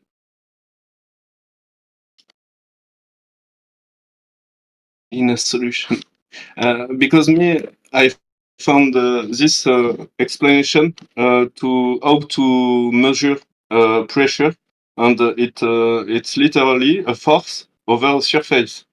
Yeah. That's how we measure it. It does not need a surface area for it to exist. You are countering literally what it's saying in the pic I shared. I'm sorry you can't think just one notch outside of your little container, but the gas pressure is a measurement of the quantity of mass in an area. Yeah, it works by comparing the pressure in the container of the sensor with the pressure external of the container of the sensor. This is literally a differential pressure because of a container. Okay, let's go back to definition of a vacuum just for a moment. Vacuum, an absolute vacuum is a complete absence of matter. Yeah, that doesn't exist in reality. I'll agree. It doesn't. It's unnecessary. I'll concede that just for giggles. I have no idea whether it exists or not, but I'll concede. So that's an absolute vacuum. Using that definition, using that as like your basis, let's now define what pressure would be. Pressure would be presence of matter inside a volume. Would that be correct? I disagree. It's not the total explanation of pressure. Okay. So what's providing the volume for Earth? Volume. It's just the volume is just For whatever Earth, you. for the gas that we breathe on Earth, what's providing the volume? Yeah, the 14.2 psi that you mentioned. What's providing the volume to create that? The area that we're measuring in? Is that what you mean by volume? Let's be clear on what the definition of volume is. Is that area static or moving? The area So if you are measuring, say, down at the beach, the area would be gases inside of your meter, inside the measuring chamber of your meter, I guess. We're getting kind of off in the weeds here. No, we are not. We have atmosphere, and we have there a vacuum, at least claimed. Vacuum. Okay. Yeah. What's your Space, question? space is vacuum, at least they claiming that. It's a near vacuum, but sure, for giggles, we can say.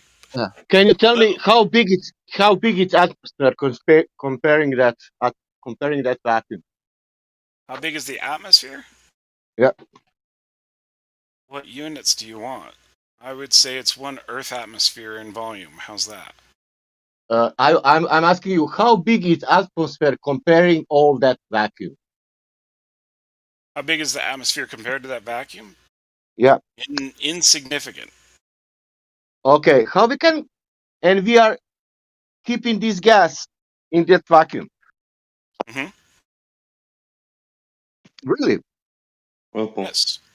With 10 to minus 17 torr, not 12.7 psi. Oh, you think vacuum is a sucking force? No, I'm thinking that the gases are in vacuum, like a little dot of little small dot, of air. It's in vacuum, and it's moving, and it's moving also through that vacuum, 66,000 miles per hour. Don't forget that. That your gradient, it's also moving 66,000 miles per hour. When you go to Mount Everest, that gradient, it's moving 66,000 miles per hour. Do you know that? Yeah. Yeah. Good. Yeah. Why wouldn't I? Nice story, huh? So what's containing the pressurized system on Earth? The pressurized gas system. There What's is contained? no container. I don't know why you people think there has to be a container. Because you cannot It's have in the gas pressure definition. without container. Yeah, it's in the definition. So what is containing Earth's gas pressure system? Why isn't the gas expanding into the available volume as we observe gas to do, and we can Gravity's measure holding it gas in. doing? Oh, fine. There it is. There it is.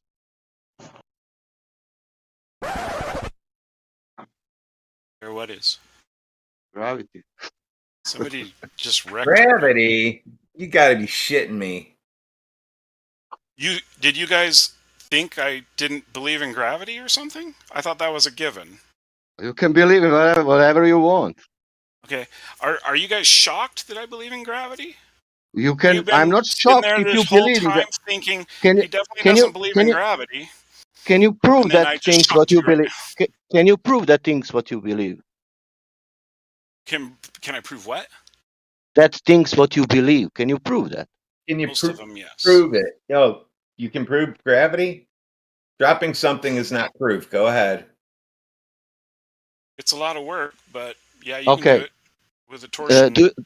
That's Do you know going what is? sideways. We're talking about things that fall to the ground, not go sideways. Go ahead. Do you know what is gravity? Yes, I know So what are we gravity is. moving away from the gas And pressure Yeah, argument we now? are. Apparently, everybody yeah, wants to move on or something. He concedes that no, you that's need that. a container for I gas find pressure. I find that All cool right. that you know what is gravity. Wait, what am I conceding? I didn't what did I concede? Hello? You need the container for gas pressure. No, I don't concede that. Can you give us a demonstration of gravity? Demonstrate that. Can you give us a demonstration of gravity containing gas without the necessary antecedent of a container, as described in the definition of gas pressure? Absolutely, a centrifuge does that all day long. Can I just make a point, because Actually, nobody understands that in a vacuum there is a state which is called, I think, the kinetic state, where the atom does not occur between themselves, and the problem here is how we can have this state of vacuum next to pressure. It's a question since the beginning, but you dismiss the answer by saying there is a gradient measurable on Earth, but it does not explain how we can have this next to this vacuum, because the gas should be expanding in the every available space.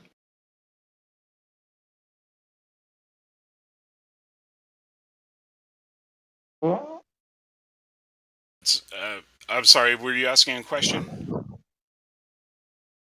No, he said what it is. Okay. Okay. So And yeah, you know what is do you know what is gravity? I will be short. 2 minutes and I will go. You know what is gravity. in the image I showed, the last one with the blue balls flying around in there. that's a great one right there. Yeah, Now, you know that now green if you- line, motherfuck, that green line there is gravity, right? No. Yes, that's what you're saying. Just you want me to use that Sure. if as an example? Now grab one side of that container and start spinning it at 4,000 RPM. All of those balls would move to the other side. You would have a vacuum on one side relative to the other. You would have a gradient. When does this which is happen? what a vacuum is. When does this happen? When you put it in a centrifuge, like Oh, so not what we're talking about then. All right. labs So do all get back the to what we're talking about. Get back to what we're talking about. Okay. What You're going to Tell me show what us you want how me to talk gravity makes a ball around the Earth in the vacuum of space. we were going back to gas pressure. That's what I thought we were Correct. You're going to show us how gas pressure is created by gravity around a ball next to We're not done with the gas vacuum pressure. of So space. let's go back to that first. That's Also, I'm getting short on time, but I probably only have like 5 more minutes or so. So let's go back. Was coming. Yeah, let's go. I can come back another day if you want. But let's go back to the gas pressure. Pressure at the top of Mount Everest is a vacuum relative to All in to the same pressure pressure at sea level. system. So yeah, it's all the same pressure system. Anyway, gas pressure next to a vacuum where there's gas pressure on one side and a vacuum on the other. Not a gradient from the same system. Go ahead. You're up. Gradient is a vacuum. Let's get that straight. At one So end of the gradient, you have a lower gradient pressure than the other. Gradient pressure inside the same container is not a vacuum. Yes, it is. It's a relative vacuum. You have a relative vacuum at Mount Everest compared to the surface of the Earth.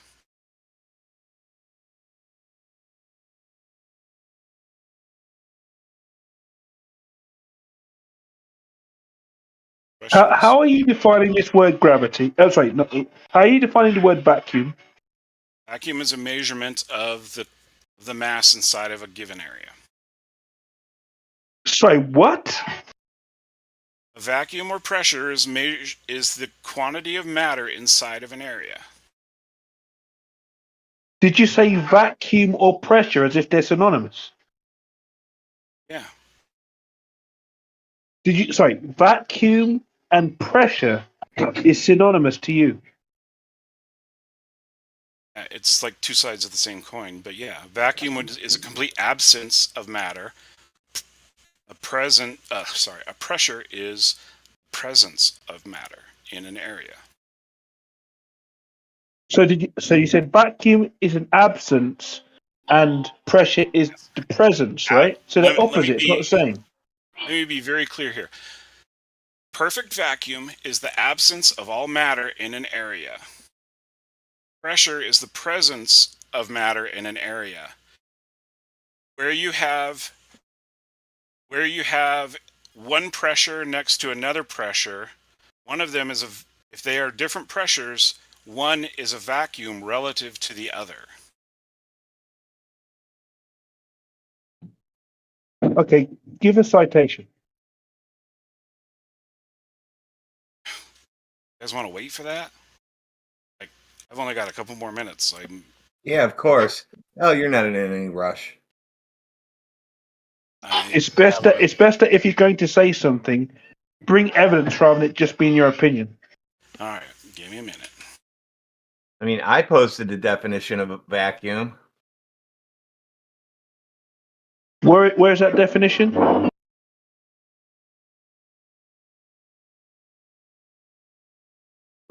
In the voice text chat.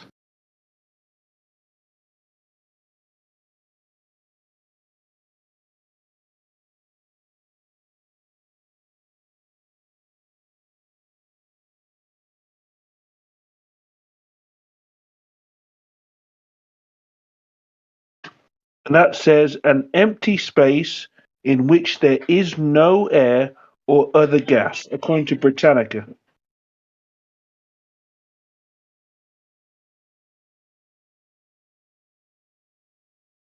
And then it begs the question. It says the vacuum of outer space. It begs the question, presupposes that there's outer space. Doesn't say anything in there about a gradient, pressure Okay, gradient. why don't I'm looking up some stuff here. While I'm doing that, why don't a couple of you look up the difference between absolute vacuum and relative vacuum? Will somebody do that? Is relative vacuum even a thing? First off. It's the first time I heard that, literally. Really? Because How long have you been doing flat Earth stuff? And it's not about time. It's just vacuum. Like you are speaking about pressure. There is a pressure gradient. If you are speaking about this gradient, so yes, there is some relative vacuum, but vacuum is measurable. The pressure is measurable. There is a definition of pressure that the definition is literally a containment pressure. So every experiment we do it with this fact. So you don't answer the very first question about how you can obtain this barrier, this frontier between a kinetic state vacuum and the atmosphere. But it's not a problem. We can move on. I don't know most of what you just said. Sorry, I am bad at English. Yeah, It's all right. And I don't Did you I don't post want to that? sound like a bad guy or anything. Okay, he's from appreciate France. that you're His here accent, and- his Give me a accent minute. is. Yes, your accent is thick, and I have a hard time hearing it. So I have a hard time interpreting everything. So especially when we get into odd words like the Tokamak fusion reactor and so on, kind of threw me off. So every now and then I miss some of the things you say, and I missed like a good deal of what you just said there. And I missed that citation. What you needed to post it like 2 minutes ago, 3 minutes, 5 minutes ago. all right. Well, here's Oh, okay. was that. We can find other ones. It's like you have to go. Hopefully, these highlights come through when you click on the links. I'm almost out of time. We have a family event to go to in a little bit, and in about 45 minutes, and I need to start getting ready for that, and I need to assist my wife getting ready for that. So I may have to bow out any moment now. Just heads up. That's okay. We're 24/7, so you can come back anytime and continue on where you left off. All right.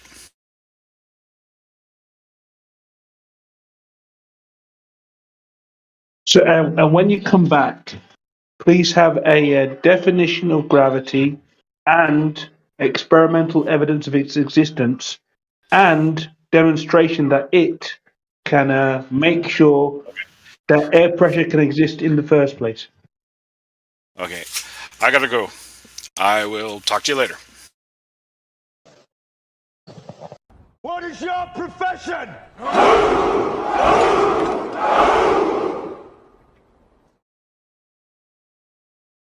The old friend. I brought more soldiers. Bonus. What Tim Shaddy doned down his mic.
disagree, and I certainly haven't come here to come and crap on what you believe. I think it's actually genuinely fascinating, and you guys have as a community have done in the very least like an actually fascinating job constructing these theories. I study philosophy of science myself, so seeing how you guys do this is actually pretty cool.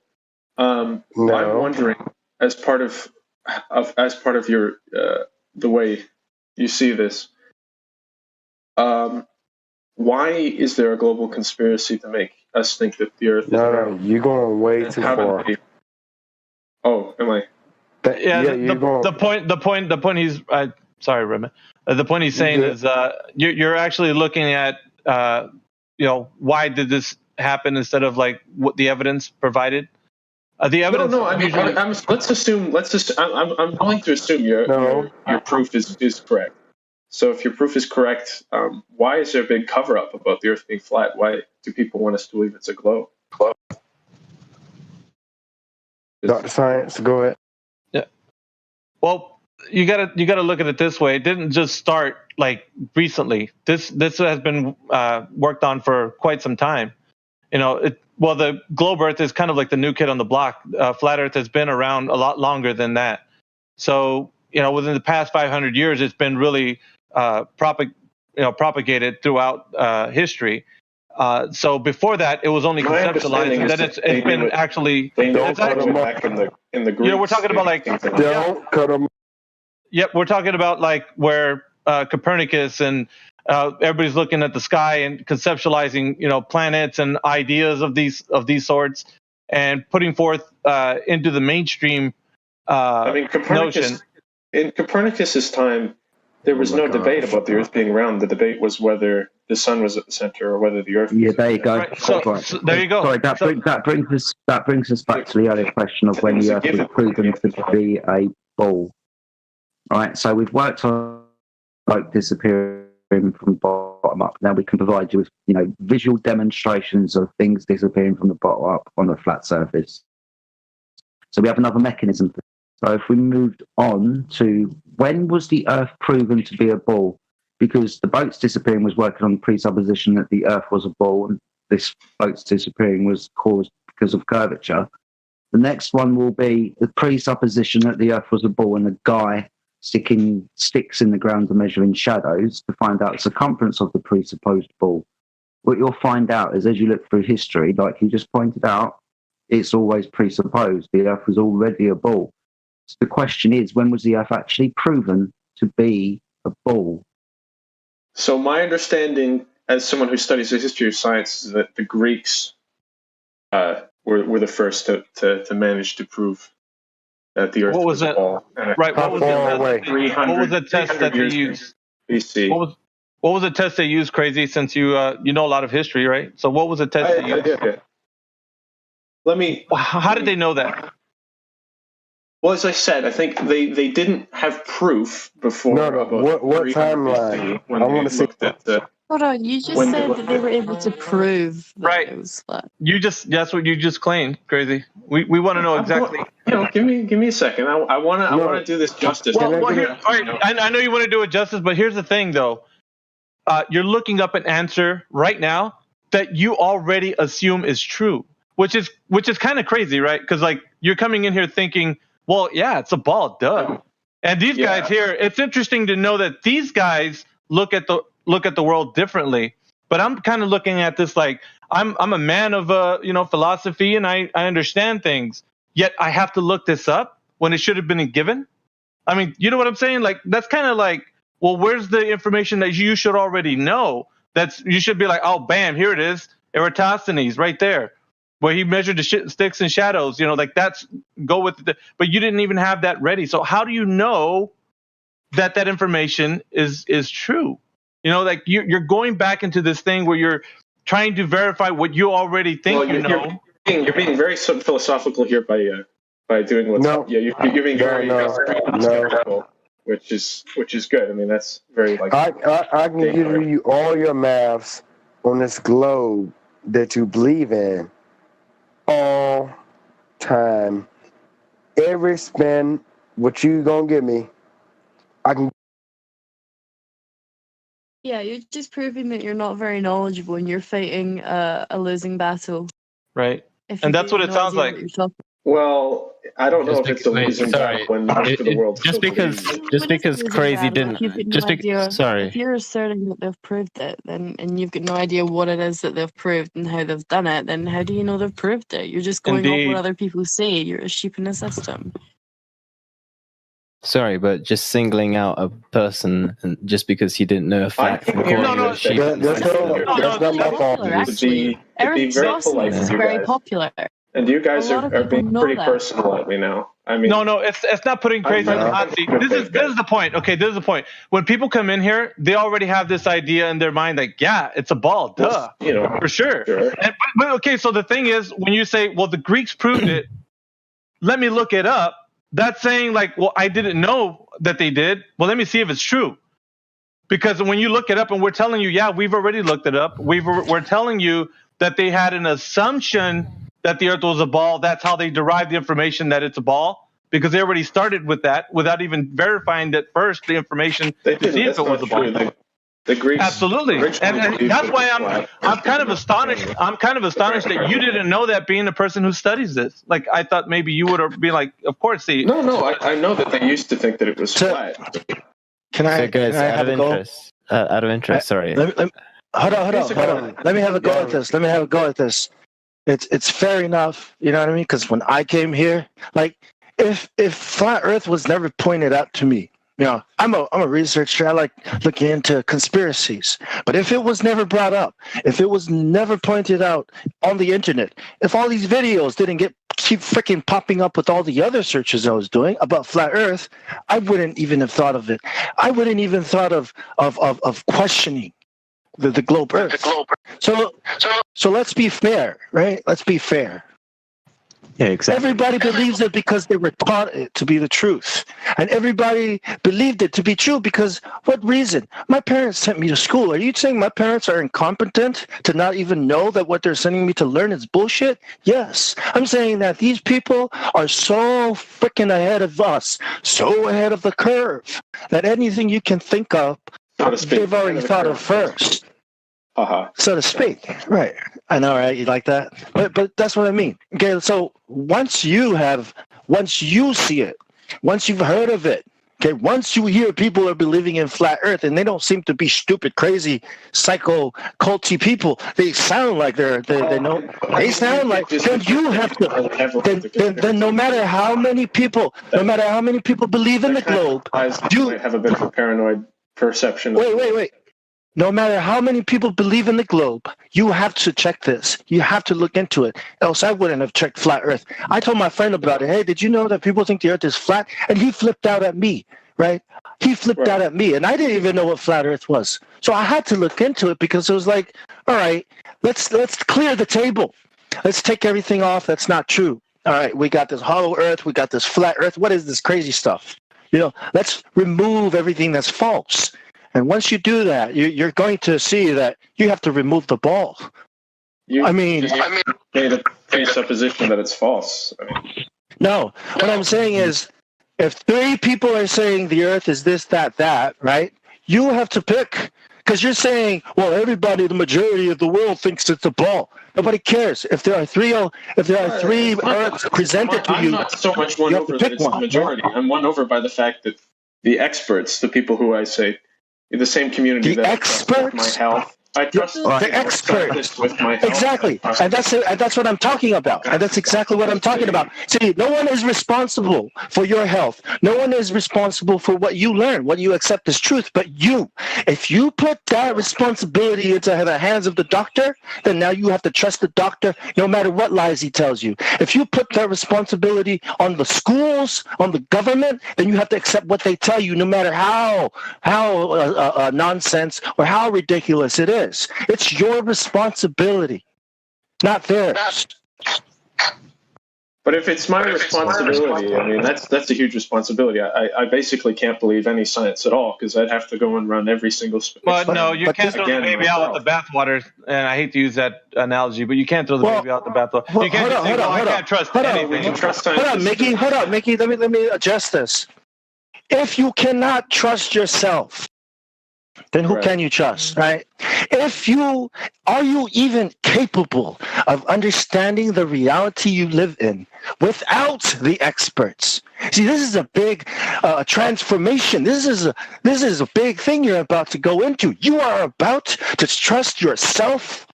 I mean, how crazy does that sound, right? You're expecting me to trust you, actually, in this community. No, I'm saying to trust yourself. I said yourself, bro. Like, serious. Yeah, One of us has said Hold on, it's gospel truth. wait. Not one of us has told you to take what we say as gospel truth. You're here to hear a different side of the story. Go figure out what the hell you want to believe in. Never take what we have to I say. actually have some. Never take Wait, he's not done. Phrasing it that way. That's actually quite fascinating. That you phrase it that way. That's good. You're right. Yeah, absolutely. I need to figure it out for myself. And I certainly will never say about your community that you guys are force feeding people beliefs. You have clearly said to me many times to think about it myself. No. And I'm asking you to take the journey yourself, and you're saying, well, I don't have to take that journey. Someone else has done it for me. It's like, dude, are you going to take the journey, or are you just going to sit here and tell us why we've taken this journey? You know what I mean? Like, take it. Go see for yourself.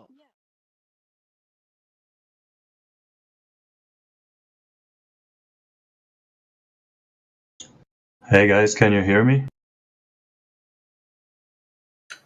Yep. My ears. Yep. Yep. Nice. I was just wondering if you guys have some more information about this gas can theory, like, about the pressure being contained.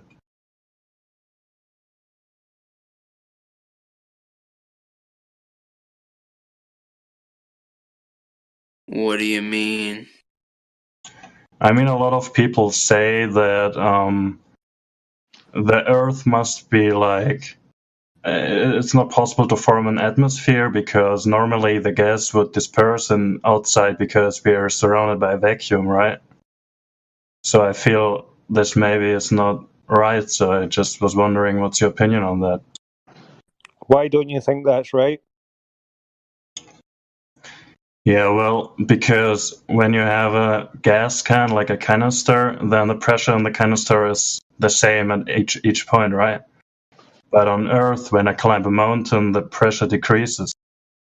So it's not a canister, obviously. Yeah, but you can recreate a gradient with pressure on Earth. It's not going to be in your can because that's not the intention. And that's it's got one one example substance of inside of the containing can. gas, exactly.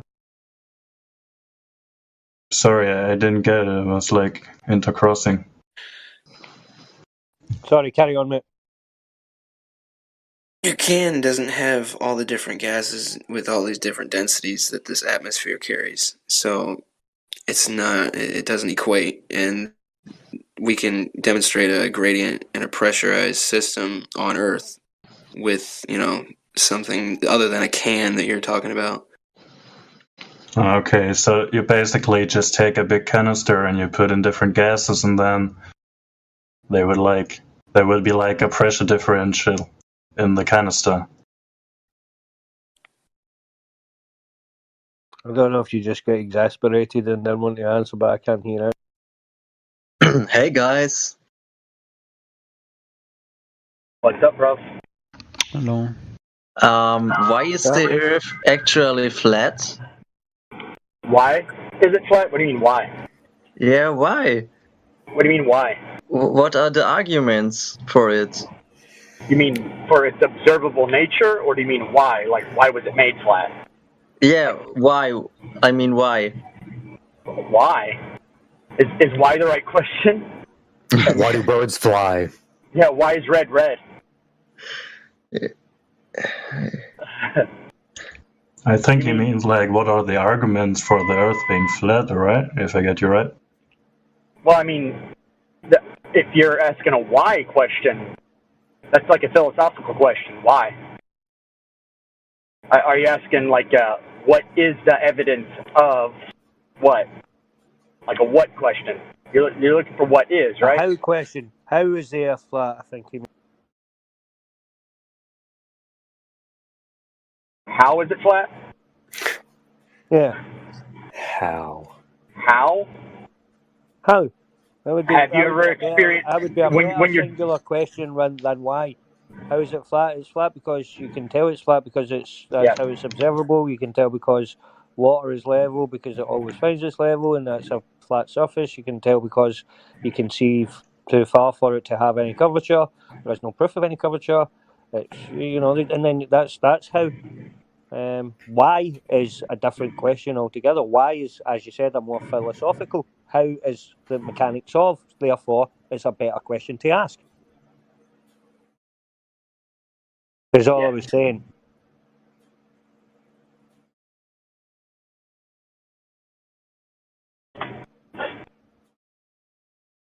Yeah, I mean, what I don't get is like the stars and their alignment. It just seems kind of unbelievable that we're on a flat surface. I mean, let's just imagine it, and then all those stars, like they supply. Stars have nothing to do with measuring the flat surface, though. So even your floor by looking at the lights. Even Albert Einstein, said the geocentric model and the heliocentric model are identical. It's just a matter of philosophy.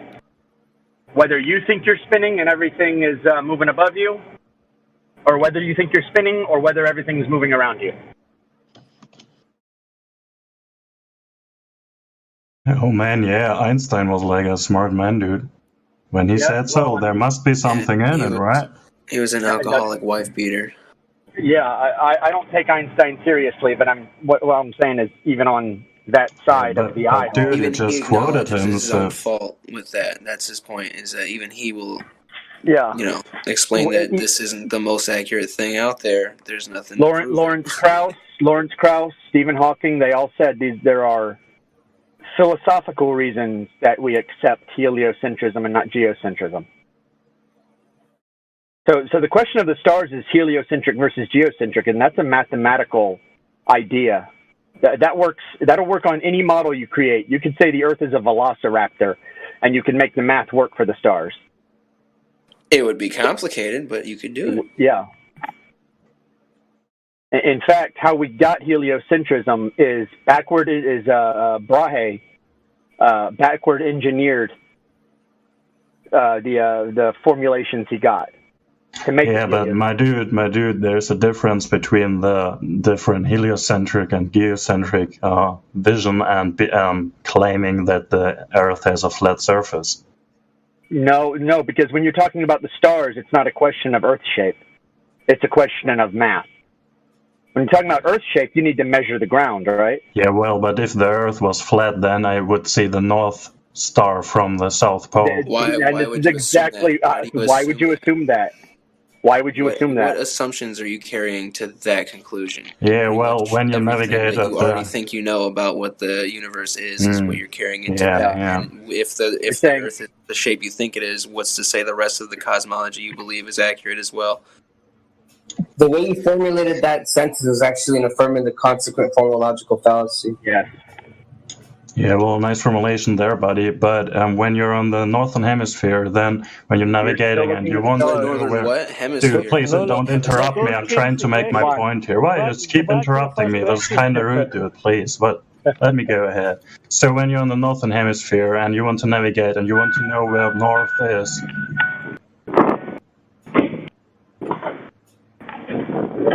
You seem to be moving on from a question that was just answered, and you've been taken apart, and you just want to move on. Can you address the fact that you've just had your point absolutely ripped apart? I mean, I wasn't able to make my point yet because I keep getting interrupted. No, we pretty much know your point because we've heard that point 1,000 times. Oh yeah, well, so go ahead and object to that. That's why people are stopping you, because you're trying to move on to your second point without addressing the fact that you just had your first point ripped apart. I don't see what's happening.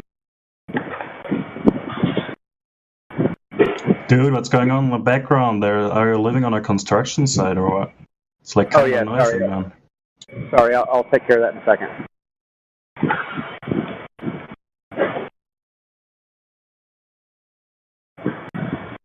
Can you hear the wind or something? We can hear it all. Beep, beep, beep, beep, beep. I'm hearing the North Pole.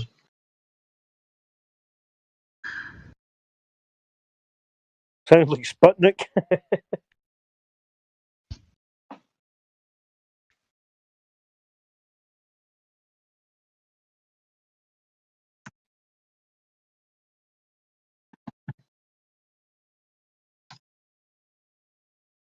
So I get what you're saying, Fulbright. You're saying that like if you were standing under Polaris 90 degrees and you walked away 69 miles, it would decline 1 degree, and that kind of corresponds with the globe Earth model, right?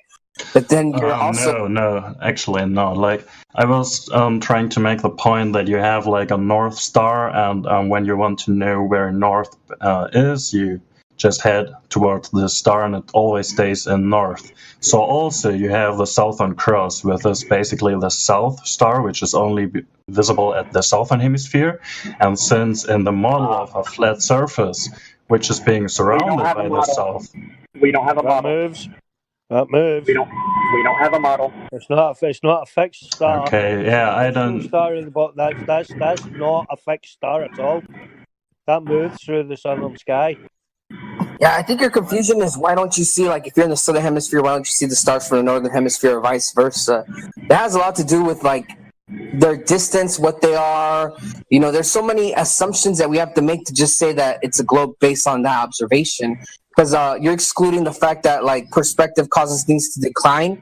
Obviously, the further you get away from things, they go towards the horizon, right? Like, just like if you were to be in a really, really long hallway, it looked like that hallway would eventually touch the center of your eye line or reach a convergence point. And that's what's happening with the stars. You're excluding it. You're thinking in an orthographic view where something's flat, you should be able to see all across almost, like all the stars or everything. That's not the case, you know?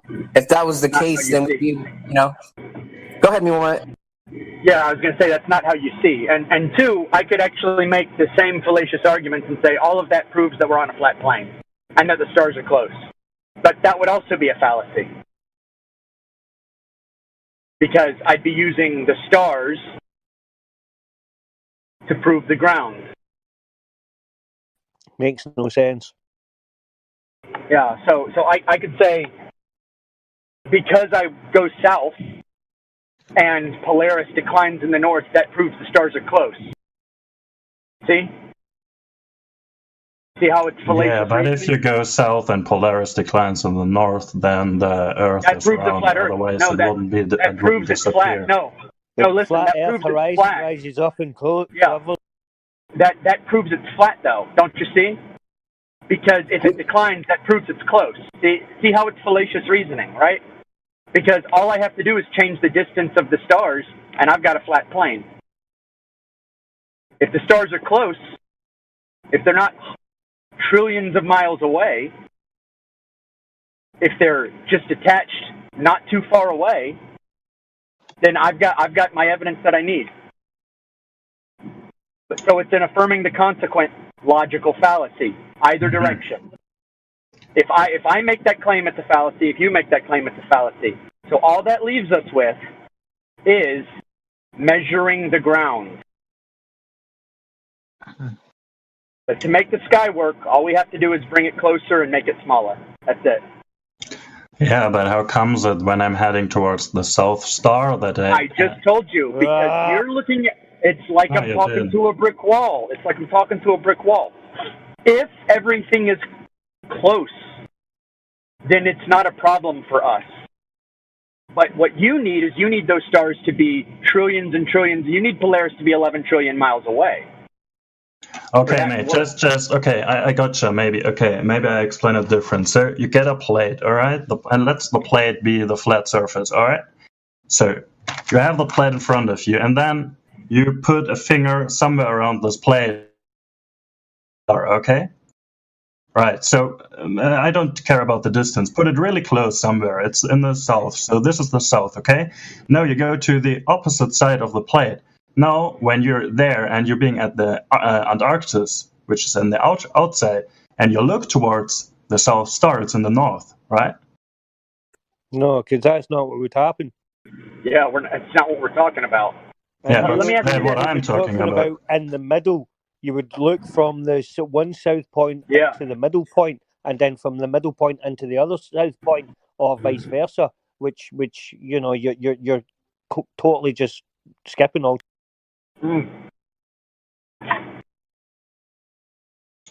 Dude, this is what? No, I mean, my dude. How come we can see? Does anyone have a picture of the? I'm driving. So someone post a picture of the oil platform. All right. Does anyone have it? Can anyone do that? Yeah, give me like a minute. I'll grab. Okay. So you're gonna see this picture of the two oil platforms. Now one is like over 9 miles away, but it's higher than the one in front of it.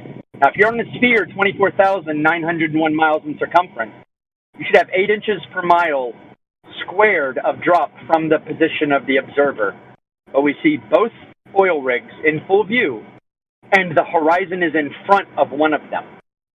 I posted them. Okay. yeah, that's nice, but you're this basically image- changing the topic.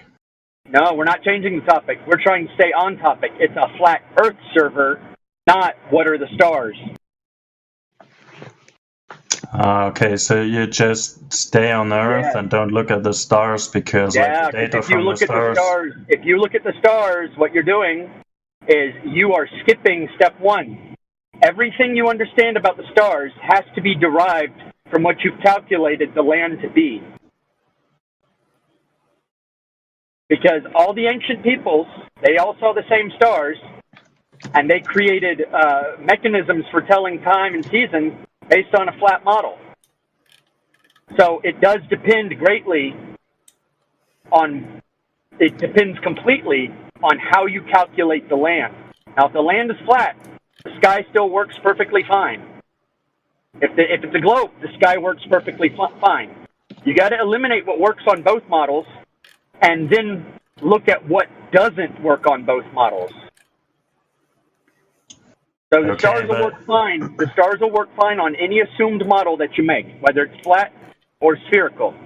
So we have to look at the ground first. The ground doesn't measure. If you fly into the space, No, Fulbright. No. Settle. So what Mimorvet is saying, is you have to have that true axiom first. And at the moment, the whole debate here is whether the Earth is flat or a globe.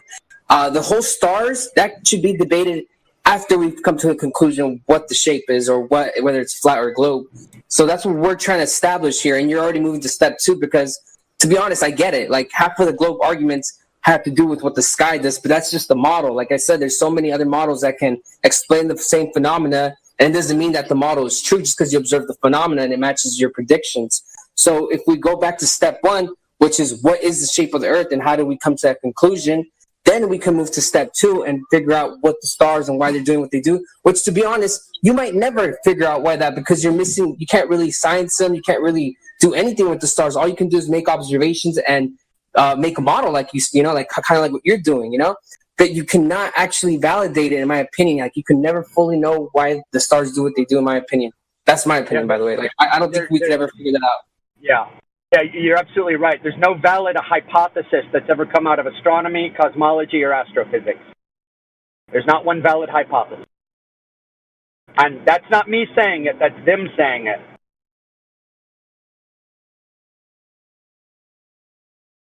So all those pictures and videos from space are fake? Find one and show it to us. Tell us the one that's real. Because NASA tells us that they don't have any real pictures of the Earth. Yeah, they have very few. They say they have very few real pictures of the Earth. Yeah, but due to imply that the Earth is flat, you aren't just saying that NASA is lying. You aren't just saying that there's a conspiracy within a single company. Can I ask you? I want to ask you something. Why did the entire Western world suddenly, up in one generation, start lying to their children about Santa Claus? Why is that? Was that a grand conspiracy? Dude, I don't care about Santa Claus, to be honest. I'm asking you because you've invoked the idea that people don't lie. Yeah, because of capitalism, so people buy stuff. You're creating this idea that groups of people don't lie, that corporations don't lie. You can't be that naive, can you? like the whole Western world decided to lie to their children, and they didn't even think it was bad. Lie. Okay. Dude, there are Satellite. 71. There are Satellite. 71. What do you mean? No, there's not a single satellite. There's no satellite. Dude, there are Everything- 71. Listen. All of our terrestrial communications, all the communications you use in practical life, are all hardwired in and done through trilateration towers. Dude, there are 71 space agencies, and 13 of them have launching capabilities. I don't care. I don't care. How many fast food joints are there that sell burgers? They all sell burgers. So what? So you're not only saying all 71 of those agencies are lying about the shape of the Earth, but every single person within them is lying or being fooled by their respective companies. Why do we see too far? Why do we see too far? Let me take this one real quick. So, no, we're not saying that all the people in space agencies are lying, because space agencies, all of them, I'm pretty sure, like the military, especially NASA, they're compartmentalized, where you don't know what the person next door is doing. You know, it's compartmentalized. It's just like the military. Not everyone is in on the conspiracy, if there is one. Now, for you to say are the pictures all fake?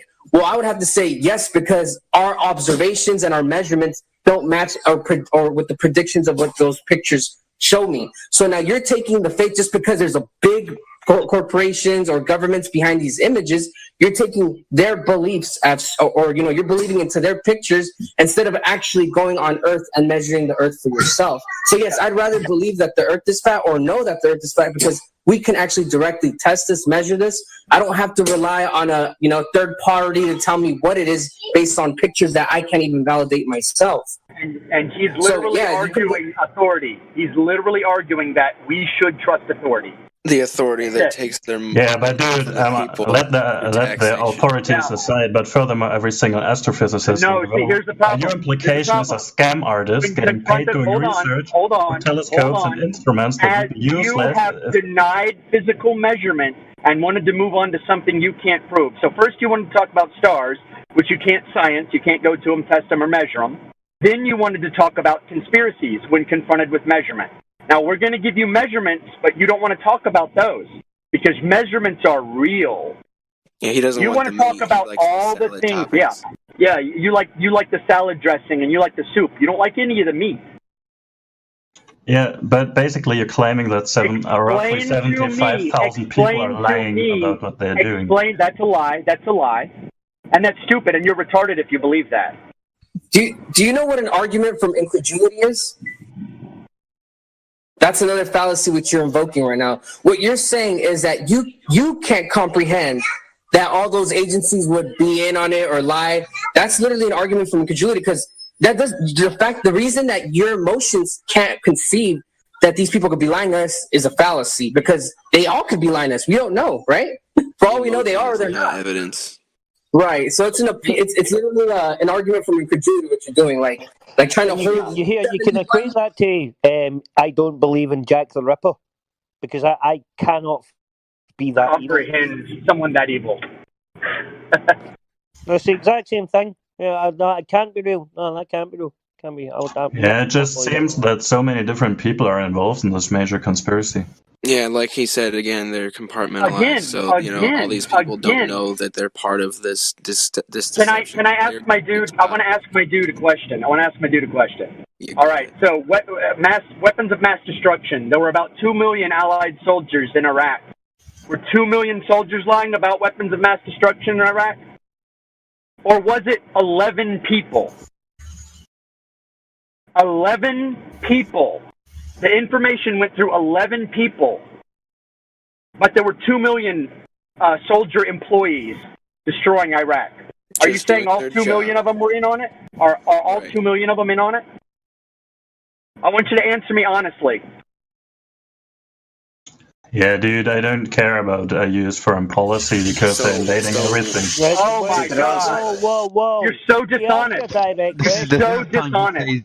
Doesn't care. So dishonest. It's ridiculous. One at a time. Come on, guys. Look, you invoked the idea that everyone has to be in on everything, which makes you intellectually either stupid or dishonest. Now, which is it? Now, it only took 11 people to hide the information about Iraq and get us into a war that lasted 19 years. Still going, some would say.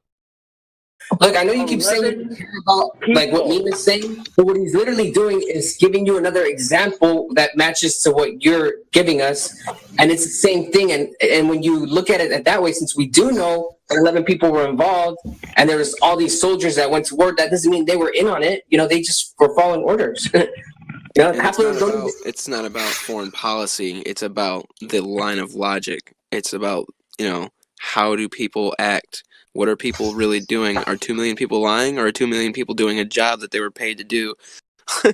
Yeah, I want to ask a general question. I want to ask a general question. Because of 11 people. Yeah, I want to ask a general question to the room. So if I'm giving an example, and it has to do with a war that was started, and has to do with compartmentalization and how information is exchanged, and then that person says, "Well, I don't want to talk about foreign policy." What do y'all think about that person? Avoided a subject. They can't be intellectually honest, so there's no point talking to them if they can't do it. There's not. Jedi, how you doing, buddy? Yeah, good. Good evening, guys. Hope you're well. It would have been better if he's like, "Yeah, I understand that, but in this situation, yada yada." But he couldn't even get to that level. No, he's just saying that only in the space agencies. Only in the space agencies is where everyone is in on everything. That's what he's saying. Did you know what department meetings are? Hey, did you guys ban him, or did we get our first abort of the day? Dude, I'm just waiting until this rant stops so I can get up. Oh, okay, I thought you left, man. I was like, you aborted already? Cool. So, do you understand what I just said then? Yeah, I mean, I get your point, but since I'm not from the US, I really don't care about your foreign policies. Right, okay. Hold on. Let me do this. So, do you understand? Hold on, my friend. Hold on. So, do you understand what a department meeting is? Yeah, sure. Yeah, excellent. So, if you're privy to that department meeting in a section, then you will go to that department meeting, and then you will filter down that information to your work colleagues, the people that are under you, right? Yeah. Now, not everybody is privy to that manager's meeting or department meeting. The cleaner's not going in there, for example. So that's how compartmentalization works, or a hierarchy system. And you've got a company, you've got, the CEOs at the top, and then that branches down to department heads, and that branches down, and that branches down. It's kind of like, I don't know, if I was to use the word need to know basis, would you understand what that was? Again? Need to know basis. Do you know what that is? Yeah. So all I'm explaining to you is a hierarchical system, something that we see in all industries, something that we most definitely see within militaries of the world, captains, admirals, blah, blah, blah. It's not hard to understand that industries and things like this work in hierarchical systems, compartmentalized, right? Even this works like that. Exactly. So this is what we're trying to tell you. It's very easy to understand. Compartmentalization, need to know basis. It's not hard. All right. So in the NASA, for example, there's a department meeting, and then a guy is being told, "Yeah, dude, you have to inspect this telescope, and you have to look for this planet." And then he looks for the planet, and then what then? There you go. He thinks it's a planet. He thinks he's on a ball because everybody thinks that we're living on a ball. So you don't need to tell him because he thinks that's where we are. So he's working within Mars. There you go. That's a planet. It's X amount of billion miles away or whatever. How do religious institutions function? How do religious institutions function? No, let me ask you this. So how are there so many Catholics? How are there so many people that believe in Catholicism? How do you think that is? Do you think Catholicism is true? Well, I think people just look for a sense in their lives. So do you think Catholicism is true? There's so many people in on it. Yeah, it's 1 billion people that believe in Catholicism. Are they right? Yeah. Do you think it's true? I mean, so many people. They wouldn't all be lying, right? Well, as long as they don't start killing others because of beliefs, I'm perfectly fine with it. Oh my God, dude, So are you you can't- autistic? Yeah. Why can't you just answer a question? Why can't you do that? Yeah, I answered it. Yeah, There's some reason you won't answer a question. Like I asked you, is every Catholic in on it? In religion. In on it. In on it, yeah. Are they all in on it? Well, what do you mean by in on it? Like practicing it regularly, or? I'm just asking you. Why is Catholicism true? I'm asking you. Could be. Could be. Yeah. Who am I to judge if it's true or not, right? So you don't know anything about it, and so you're going to say you don't know. Which it's a good position to have, right? Yeah, it's because it's religion, right? What exactly? Yeah, it's a religion. And you know what else is a religion? Heliocentrism. What exactly do you think you know? Whoa! Flat Earth is not a religion. That's a direct measurement and observation, mate. Yes. The Earth is measurable. If we measure it as flat, what does that mean? I don't know. It's flat. Some errors in it, or? My absolute dude, you're having a real bra moment. If something's measured flat, what is it? It's been measured flat by someone, and then another folks comes around and he measures it's round. What is it then? Oh, has anybody measured it round? Sorry, everybody I know has measured it flat, mate.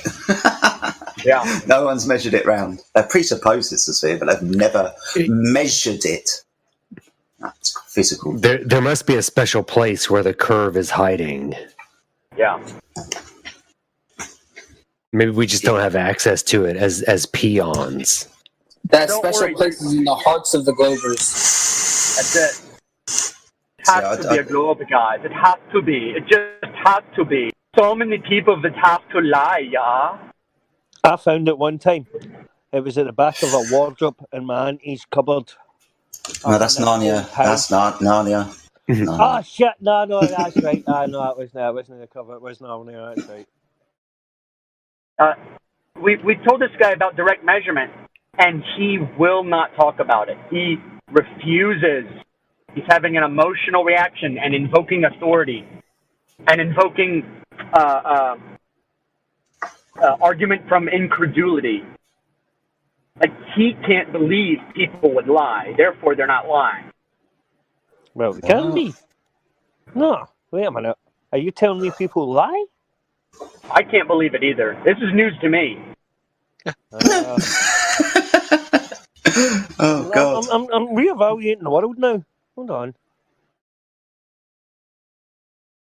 No, the secular governments have killed 1.5 billion people in 100 years. I think there's a reason to not. Yeah, all right, people. I highly apologize, but I have to leave. Like, it's not being a disrespect, but I'm getting a call right now, so I'll get in touch later. You're welcome back anytime. Is it from your ass doctor? Does he want to stitch it back on? Because it just got handed to you?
Let me just do a quick mic check.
Anybody know why this guy's muted? Redeemed?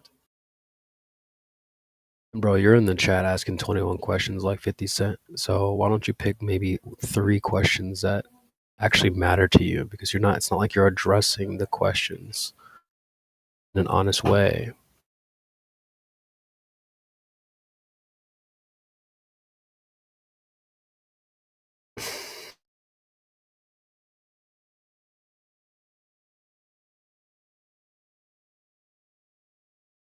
The desperation is insane.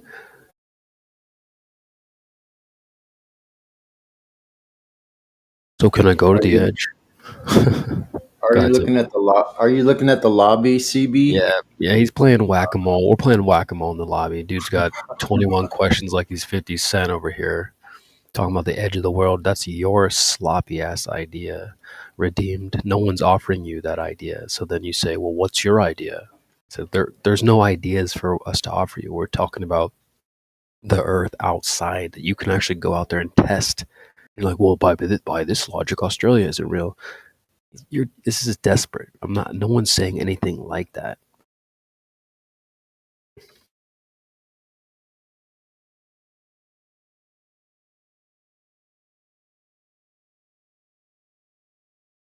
Who is this goofball anyway? Redeemed? Why were you muted?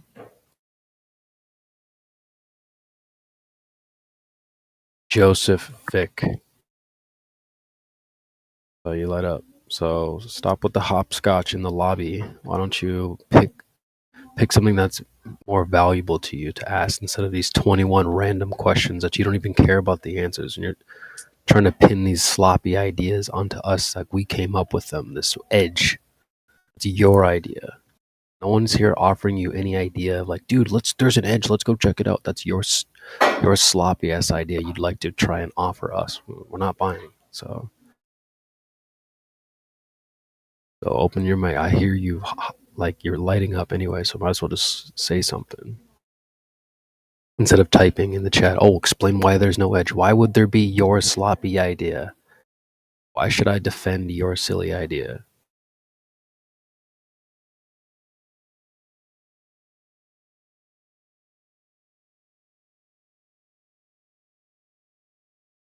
You're not muted. You're lighting up in the chat, bro, or in the VC. So just chime in. Oh, I didn't see that I was unmuted. Okay. Hello. Listen, there's one thing you guys need to get straight is that we're just talking about the earth outside. You don't go out there and you've never experienced an edge. So where are you even getting this idea? Because I'm not going to rely on personal experience for everything. I don't know how vaccines We're not saying you need to rely. I don't understand all the ins and outs of vaccines, so I'm not going to take it. We can't talk about that here. So try not to get us banned, please. Make sure you know where the rules are in the server. We don't talk about that in the server. So. Oh, you guys are anti-vax, okay? Oh, okay, all right. Well, dude, this is why you got muted, because you're now you're just trying to get us shut down. This is one of the topics we don't get into. No one said we're anti anything. So Okay, we're on okay. YouTube, so we can't be talking about stuff like that. We're not trying to get our channel shut down. So if Okay, you're gonna fine. do stuff like that on purpose, I can see why you were muted. No, that's not okay. I didn't These are even know that was weird, a rule. desperate Okay. attempts. So Okay. No, my point well, was here's something that you need to do. Why don't you pick 1 or 2 questions that are more valuable to you than these 21 questions you're just going to make rain and not address any of the answers? We talked about we were trying to get to some of the topics you asked about curvature and the horizon and stuff like that. Then you shift. Oh, well, where's the edge then? Or oh, well, well, if the some other world's random flat, that means question. there has to be an edge. No, nothing changes. Okay, let's talk about the edge. There has to be an edge if the world's What? flat. That's your idea. No. Well, would you? That's my idea. Okay, You came up with name something that's flat and doesn't have an edge. Okay. Well. Here's the problem. You guys don't seem There to is know nothing. what you you want to answer your own questions now. Okay, please give me an example of something that's flat and doesn't have an edge. Okay. Well, do you know what flat means in this context? Well, there's no curvature. So it's straight. So let's take a look at your worldview. You've got an object within a large space. You've got this round object within the universe, right? Are you asking me about some type of flat object in the universe? No, I'm saying you're all about observing for yourself. So I'm saying, can you I'm observe for asking you a very yourself something specific that question. that's flat and doesn't have an edge? I'm asking you a specific question. If your question is in regards to some flat object within a universe, then no one's here to answer that. That's, again, your idea. No one offered you that here. So that, if that's what you're asking, that does not exist. The kind of edge you can go and jump off into outer space, that doesn't exist. So it just goes on forever. Well, again, you keep coming up with these ideas that no one's offered you. Okay, so what would you offer me? Your worldview. Let's take a look at your worldview. Regardless, notice how this idea of where's the end of reality doesn't really prove anything. Where's the end of your reality, my friend? Does that go on infinitely? Bro, what is this? We have this. There you go. See, now you know how it feels. Now you know how it feels. It's in the world's when you infinite. ask ridiculous questions. How is it ridiculous? It's a logical question to your hypothesis that the world's flat. No, you don't know. First of all, it's not a hypothesis. You're again trying to pin the tail on the donkey here. You're bringing your own sloppy ideas about what you think this topic is, and you're asking me to defend them. But notice when I ask you said my own sloppy idea. Hold on. Any better ideas? We're not here to defend your idea. It's not my idea. I don't think the world does have an end. I think it's around. But in your understanding, it's not just the Earth. You have more to it than that.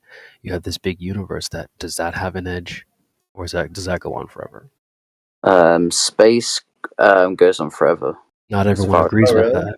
Not everyone agrees with that. We don't know for sure because we've only. All right, so if I start pressing you on, well, where's the edge? Where's the edge? It has to have an edge. Okay, so you're you're saying that the ocean goes on forever then? That's not what I said. No one said that. Listen, Redeem, if you're gonna keep doing this thing where you try to pin the tail on the donkey, your sloppy ideas, this isn't gonna go anywhere fast. So why don't you just stop doing that and acknowledge the fact that in the way you see all of reality, it's not been fully explored. Okay, so but if your idea is the world has not, the universe hasn't. The world's been fully explored. So listen. It seems like you don't understand our point of view. You might think that there's some type of flat object floating around in the universe. Is that what you think our position is? Well, from the diagrams I've seen, you think that the world's in the center, and it's like a flat disc. There we go. That goes over the top of it. Therein lies the problem. So no wonder why you bird brains can't seem to figure out this topic. That idea you just presented is completely ridiculous. So if you've been around, I agree. How long? Yeah, exactly. So how long have you been having this conversation? I see you joined this server in 2023. So did you just start talking about this subject this year or what? Flat Earth, well, I've never really cared that much. Just someone invited me here, so I just thought I'd chat about it a bit. So how long have you been thinking that it was some type of like floating disc? I've never thought that. I thought that's what you guys thought. That's what I'm telling you. Oh my god, this guy's like low attention span. That's what you thought. We thought. Yes. Yeah. I'm not saying So you thought we're trying to clear. CB's trying to clear the static here that you have, because you have this idea of what we think Earth is, and so far everything you've said has been false. No real flat earther thinks any of those things. Look, the extent of the Earth, no one has ever been there and back to tell us where it is. Or if they do know, they're not telling us, and they're definitely not telling you. Well, they have. What you have to understand first is what our position is. You've essentially been arguing against a ghost this whole time. It's gonna be more important for you to understand what our position is than just repeat the story of what your position is. We already know your position in and out. No, I'm just clearing up real quick because someone said that no one's ever been to the edge, but there have been people who circumnavigated the globe. It's just I'm assuming you guys don't believe them. That's not what he's talking about. No one's been to the edge of your. I already said this before.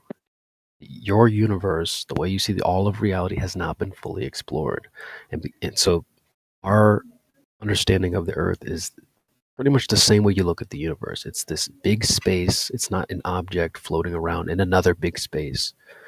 So you have to look at flat Earth the way you look at the universe, not just this little object within the universe. So no. It's not a disc. So you need to understand our position before you just start repeating your side's story. We know the story in and out. You don't really need to hear that. It's probably better for you to learn what is flat Earth exactly, so you can actually know what you're arguing against.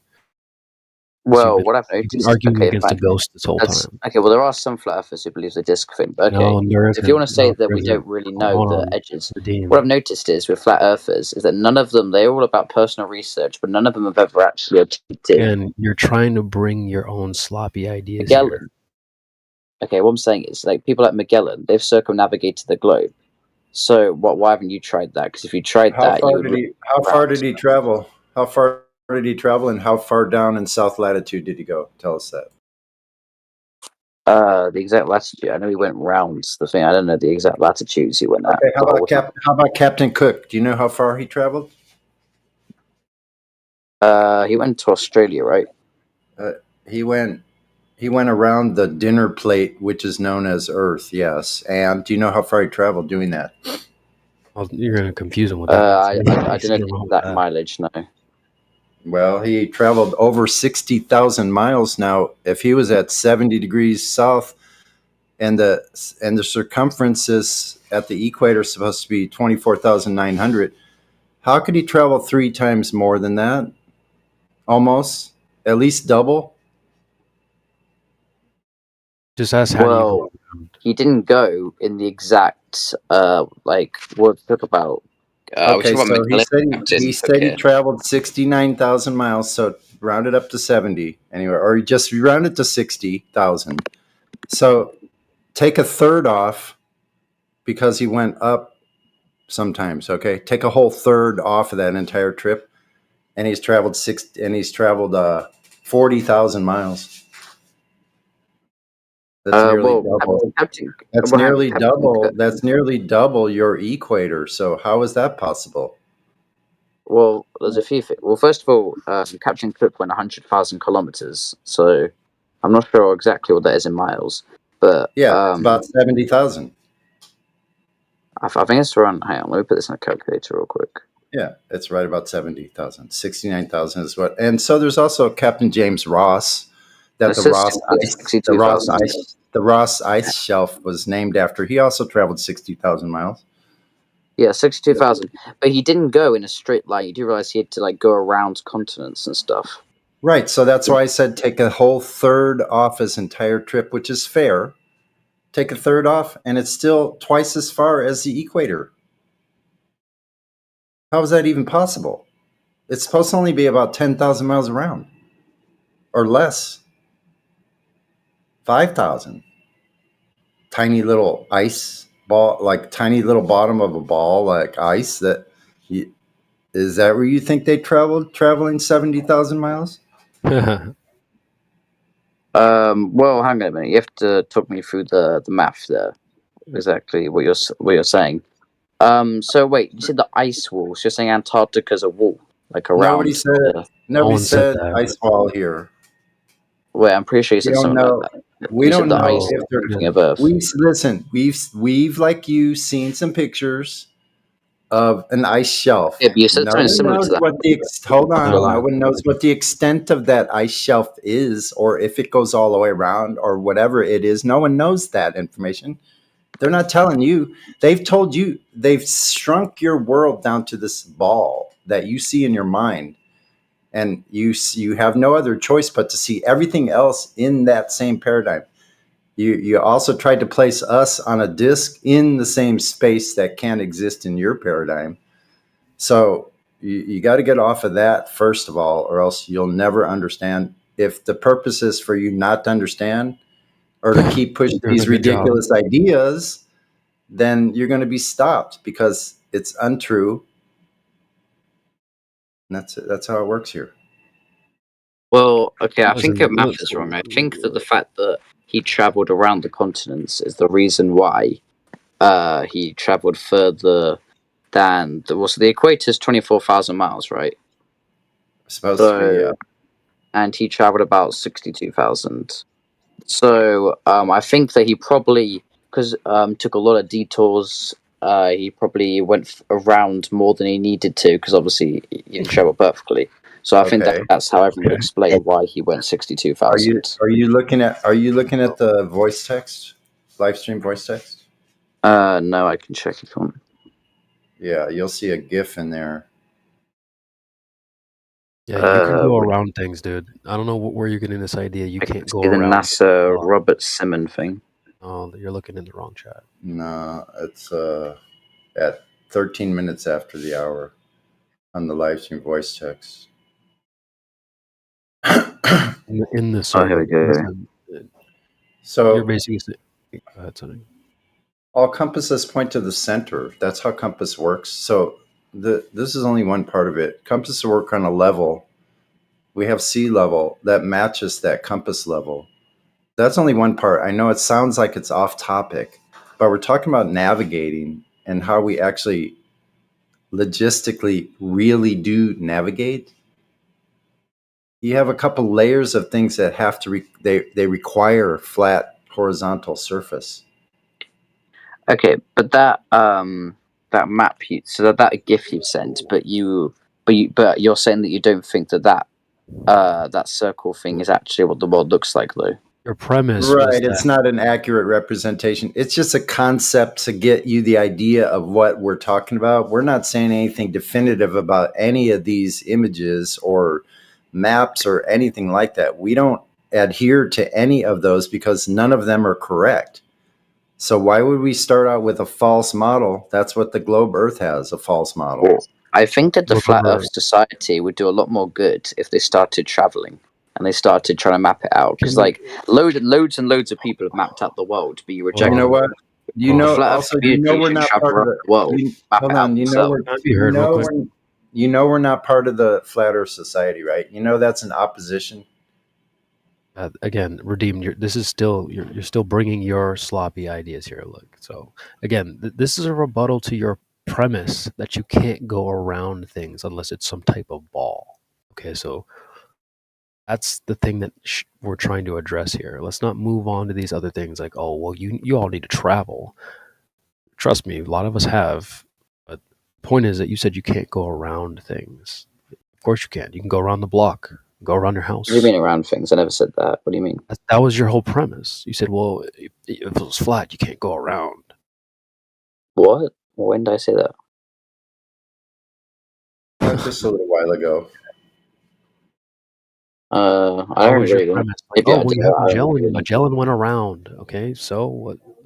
No, I was saying Magellan. Yeah, the Yeah, journey he traveled in, he went in it like round the world. around. Yeah, you can do. What I'm So saying your is premise like was that's he not possible. he went in one direction and he ended up back there again. So that Didn't go means in it's one direction. So are you watching the live stream voice text? You see the east yeah, west. but that's not what he did though. How do you know?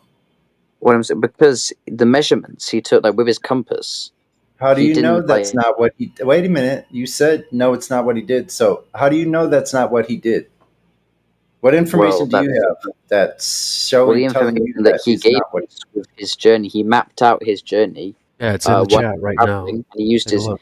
Yeah, okay, I can see that's what you've made. But Magellan himself mapped out his journey and he used his compass, so that according to him, that's not what he did. And Magellan himself believed the world was round. So, like, if Magellan saw what you've put there, he would do not. Hold on. Magellan died. He didn't even make it. Okay, what are you talking about? Yeah, but his crew. Okay, so when I say Magellan, I mean like It's true. You Magellan's crew. guess. So you're gonna make claims that he did compass readings, this, that, and the other, but you don't know anything. You're just saying. Magellan's crew would deny that. But that's now what- you're a that's what I said. mind reader, Magellan's and now crew would you're deny reading that the thing minds you of sent out. Magellan's crew. That's a new one. Yeah. So can you Bro, read the that's not minds me. of They Captain thought the world Cook's was crew? round. Wait a minute. Captain Cook crew. Do you know he died too? But anyway, on the third voyage, right? So Y'all just make shit up, dude. It's disgusting. Yeah, You know how he's been doing it disgusting this this whole is to time. me? That y'all Done it just this whole make time. shit up to Yeah. get us to believe the Earth's the globe, dude. That's crazy to me. I'm not making up anything, bro. What are you Yeah, talking this whole time. You know how Magellan navigated. Show us his logbook then. yeah, all Where you did did is where say did you he read used his the log? compass. You just said nuh-uh. He used the compass and well, guess what? You can't use a compass on a curved surface. Try it. What do you mean on a curved surface? Like Try to have a the magnet center on of the other Earth side of a curved surface. is magnetic. Yeah. So is the magnetic part in the center? I don't know exactly where it is. It's inside of the Earth. I could probably find out. So wouldn't the needle point it to the inside of Earth? Well, no, because you would have to do like an angle. I have to do a 180-degree turn to do that. It points forward because it's. Why does it point forward? Forward it means that it's pointing to something on a So it flat doesn't horizontal. point- I mean, we're getting into the forward, weeds. His premise is that you can't go around things. Sorry, we're getting in weeds. You're right. So go back to Magellan. The point is, you can Make go a bunch of around. shit up. You can go. You don't need a sphere to go around something. Redeemed Christian. So The only difference let's go is to the what way next- you're turning, right? On a globe, you're pitching down around in a circle, and on a flat Earth, you're either turning left or right. And the arc of that circle, just like they say with the globe, is, well, you can't detect the pitch down because the Earth is so big. Well, it's the same thing. You can't detect the left turn and right turn because it's so tiny. Even if you were in a commercial airline, the turn would be something like 0.02 degrees per minute. It's not even detectable.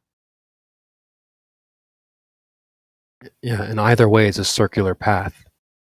So, next question, Redeemed. What else do you got? Well, what I was saying was that the thing you put in chat. That's what you guys think happened, according to where the crew went.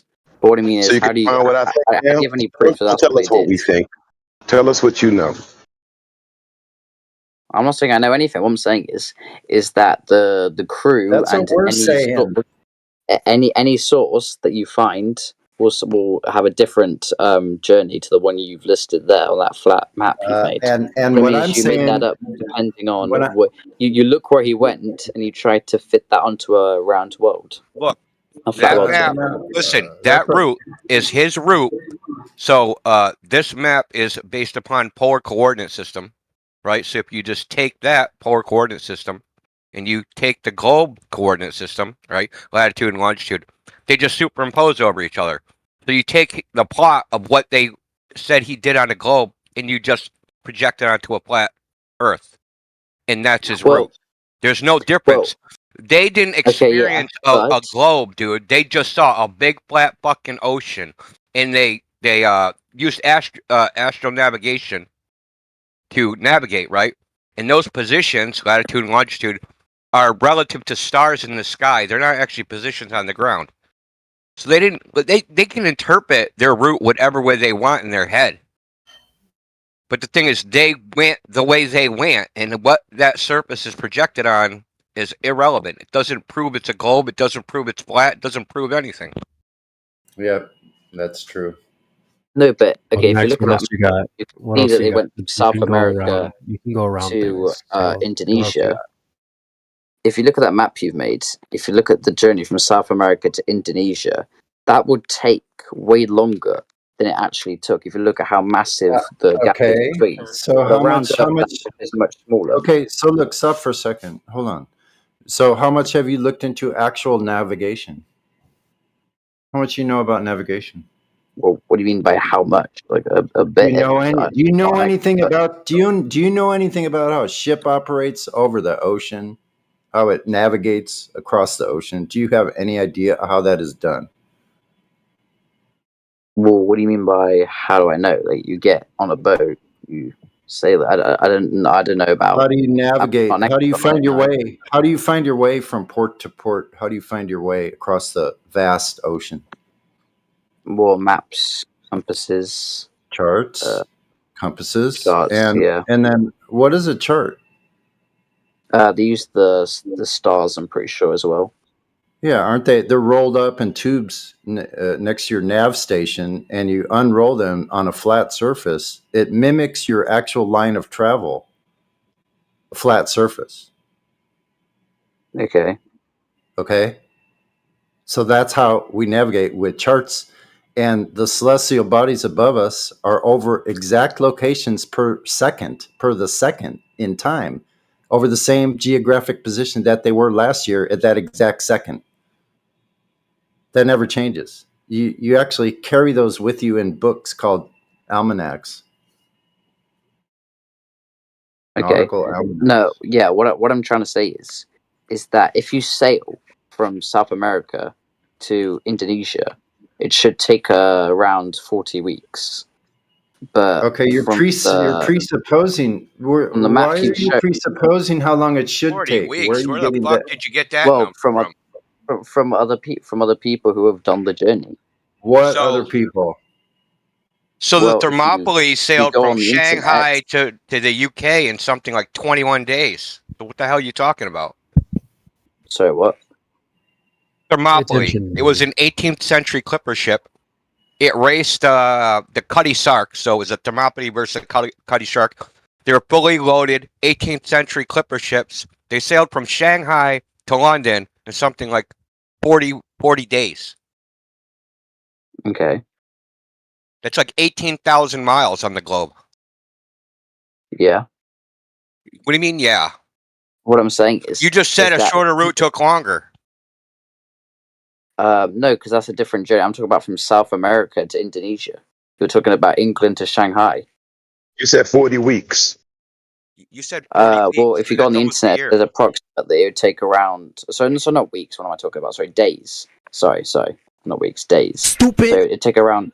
It would take around 40-ish days. Sorry, not weeks. I was being dumb. I said the wrong word.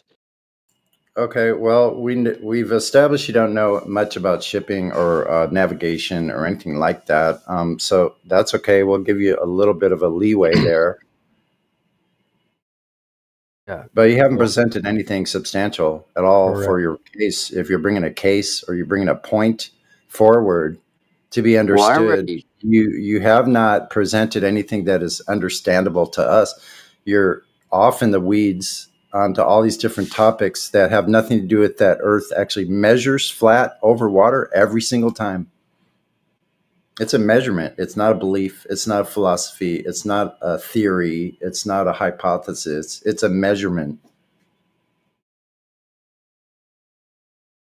Okay. Well, at least we're not putting 21 questions. What's your next question? Because we already addressed the going around thing. You can definitely do that. You don't need any type of curved surface to go around something. Like you can go around your room, go around the block, go around your house. No, but the difference is the journey. Like if I go around my room. What's the next question? It's still a circular path either way. So we already debunked that. What's the next question? I don't know if I have a next question. The only point I was trying to bring up was if I want to go around my room's flat, so I'd have to walk in a square.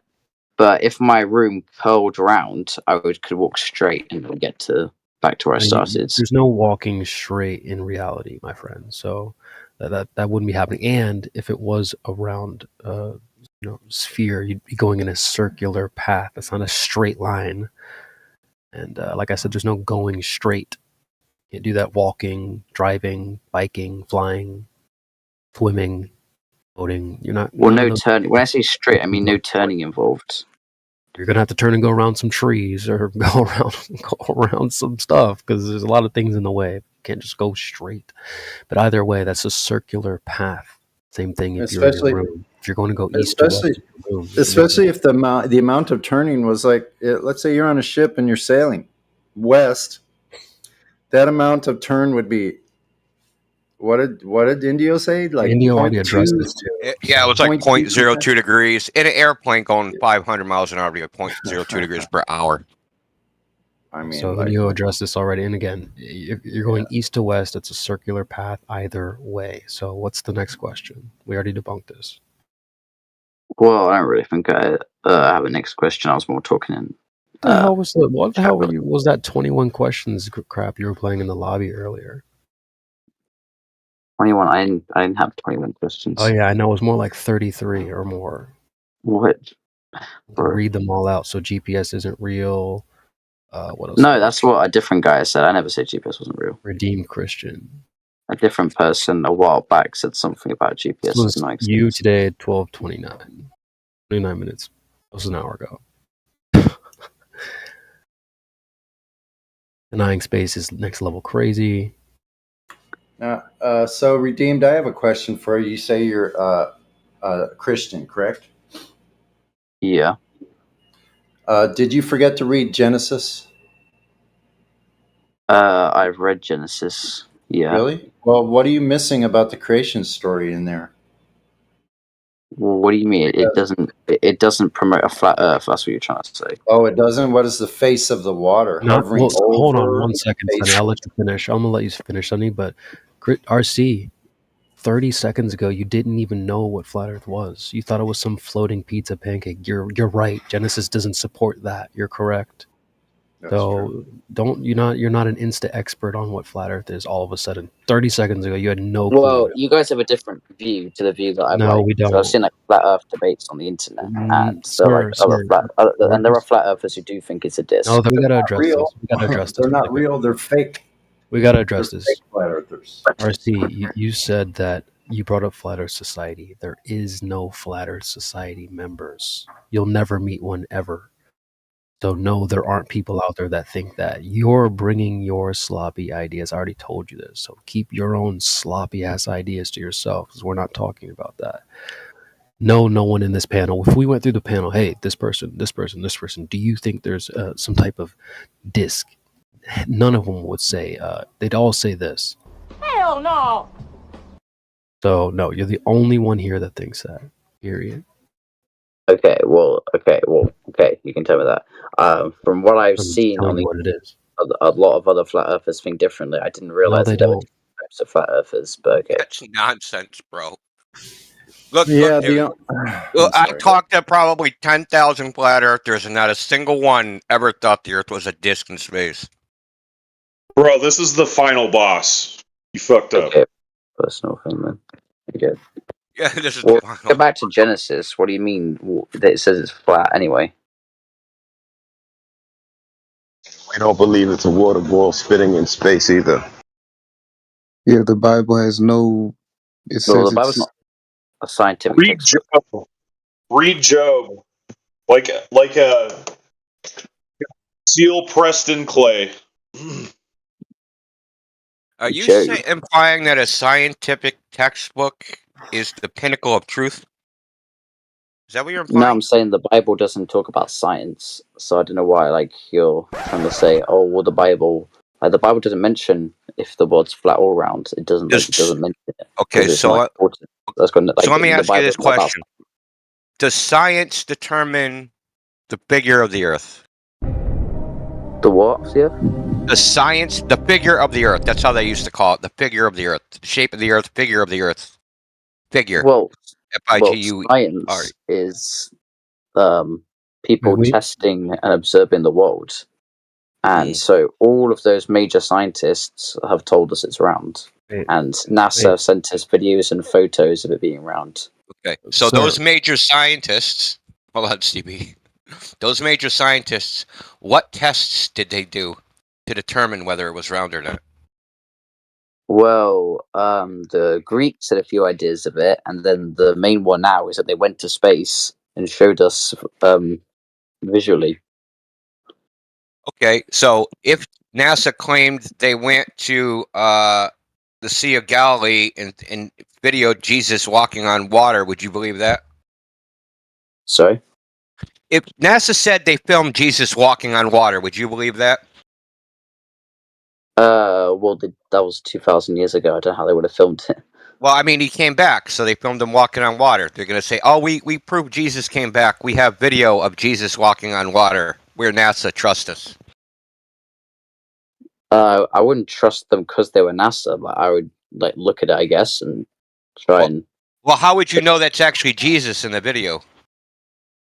Well... It'd just be some dude, right? Could be any dude. I think, well, yeah, I wouldn't know if it was Jesus or not. So how would you know that the pictures they claim to be of Earth are real when you've never seen the Earth from that point of view? How are you determining whether that is an actual photograph? Well, there's a few reasons. First of all, the Greeks and different scientists have calculated the Yeah, that wasn't a question. You're answering a question I didn't ask, man. No, I'm saying You got to answer direct question. And then they went, and then there was a massive thing where they went into space. And NASA, they all the people saw the rocket taking off, and then they sent us videos from there. So we don't know for sure, but we can assume it is true based on the fact that they saw the rocket go off. We saw it go into space, and no, we you saw didn't. No, you didn't see it go into space. Well, I didn't personally, but loads of other people Nobody has. Nobody's ever seen a rocket go into space. The rocket goes out of sight at the horizon way before that. So if you launched a medium-range ballistic missile that goes 500 miles, it would look just like the Saturn V rocket. It would go out of sight about 200 miles away. That's how far away it would be. You wouldn't see it go into space. They don't go straight up. They don't even claim they go straight up. That sort of rocket can't just turn. What's you're saying? It got up there, then just turned around and went to Hollywood. No, what are you talking about? Again, your sloppy idea objection. Okay. Rockets, when you watch a rocket launch, it takes a parabolic arc to the horizon and goes out of view. That's what people that watch rocket launches see. That's what they see. Okay. They don't see a rocket go straight up into the sky and go to space. That's not this isn't a cartoon, man. Okay, but where did it go then? Not out of reality. Didn't leave the Earth. Look, so I mean, so it turned around because that type of rocket can't turn. It can only go up. Dude, they turn rockets. It can't go on its side. Dude, they have vectored thrust through the nozzle. You're just. Yeah, you're just blowing smoke. Really, literally, guy. Have you ever watched one of these? Because I've timed them as they're going up. In about 3 minutes, they're nearly 90 degrees horizontal in 3 minutes. From almost any of their launches, right about from 3 to 5 minutes, they're going horizontal already. We have an information channel. It's called Parabolic Arc, and you can look at a bunch of time lapses of rockets taking a parabolic arc. And I mean, if you want, I'll give you videos of ballistic missile launches that go 500 miles. Right? They look just like regular rocket launches. You can go on Telegram and watch freaking cruise missile launches from the Russians out of the Caliber missiles or Onyx missiles coming out of their ships. They look just like a rocket launch from NASA. There's no difference. They just go up into the air, take a parabolic arc, and go out of sight. There's a limit to how far you can see, and it's not because of Earth curve. It's just because your eyes are little tiny pinholes in your head. All right. Well, I gotta go eat dinner now. But okay. Okay, go read Job. See you, people. Peace. This happens every time. That's cute. So it must have curved plates. I wonder if there's curved plates at that residence and a curved table. Curved floor. Say sleepy. He's sleepy, man. I'm getting the clip right now. Holy. Every time they get pressed, they run. Every time, man. He didn't come with a plan B, bro. He's gonna need a few of those. It really never even gets to the point of the very basics of like water. Like, it's terrible that That's it's what like happens that far every time off. one of you little crybabies gets called out here on the platform you came to get attention you asked for. When you get more smoke than you're willing to handle, you want to cry and stomp off.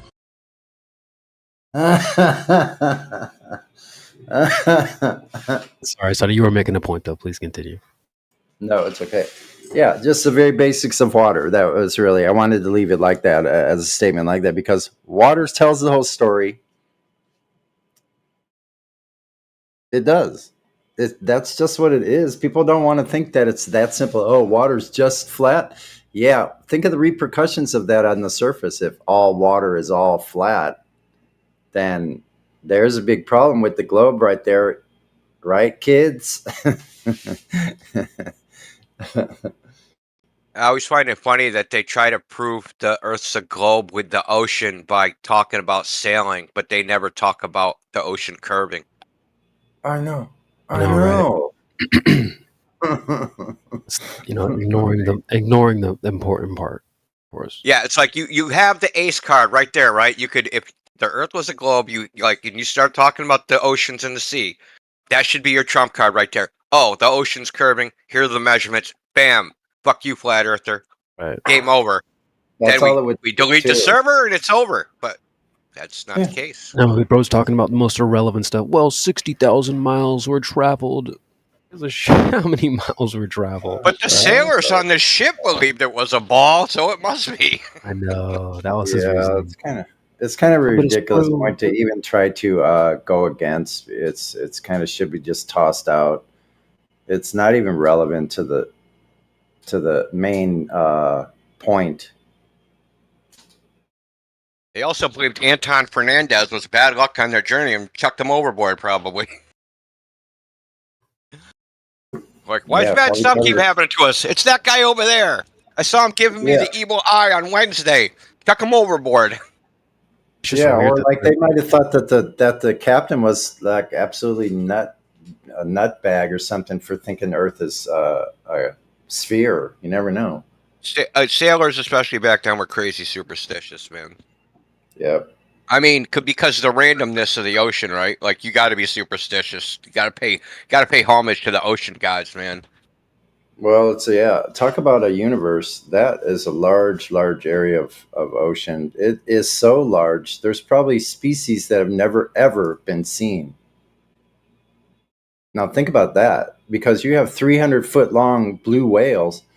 Maybe what if those things are like minnows compared to what's really actually out there in the oceans? They are so huge. Like, even what we know of the known world in the oceans.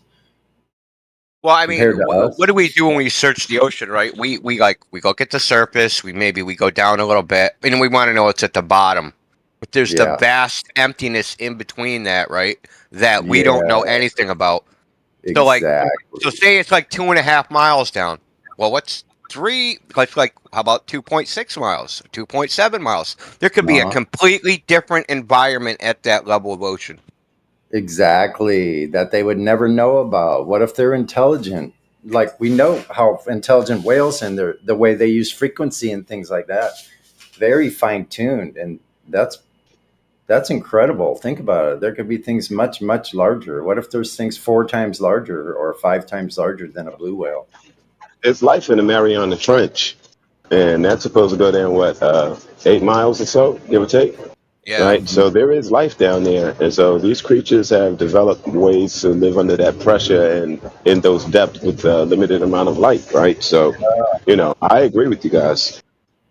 So it makes sense that they would never be seen because they couldn't come too close to the surface. They're way too large.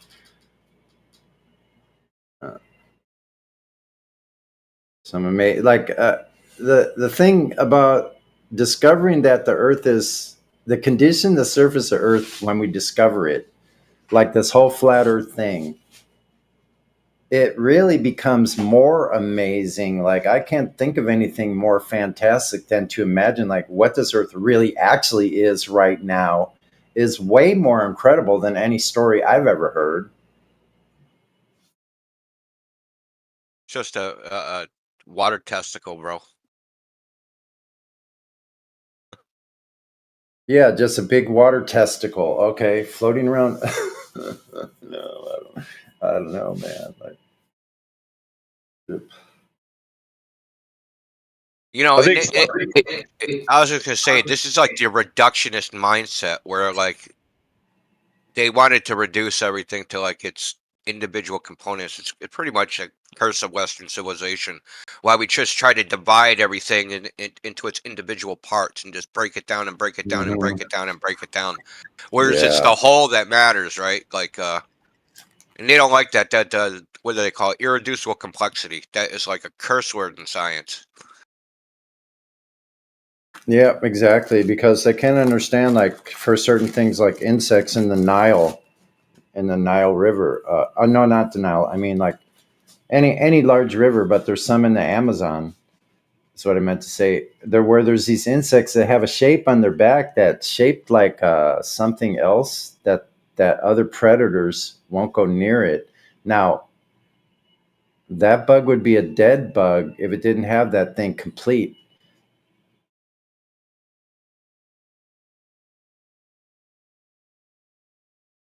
So how effective would that be? Not very. Dead bug, just like a human with a malformed eye. Oh, you had to wait. How long do you think you would have had to wait if the evolution was correct? Like, if that was the true thing at all, for the human eye to develop, it had to be there all at the same time. How the hell did that happen? Just like the seed of a tree, it had all the information was in there from the very beginning. Flat Earth makes the world go from Star Wars to Dungeons and Dragons.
I could easily see how it could be done, where they could hide land masses from us just by the fact that they use maps. I've thought about this quite a bit. I've used nautical charts nearly my whole life. Even while sailing on the Mississippi River, we had charts. The globe's a prison, straight up. Ooh, I have a meme for that. I was actually going to post it earlier when that guy was talking about going 70,000 miles or whatever. Let me post it actually in the chat. It's like a playpen prison for your mind. Absolutely. That's a fantastic point.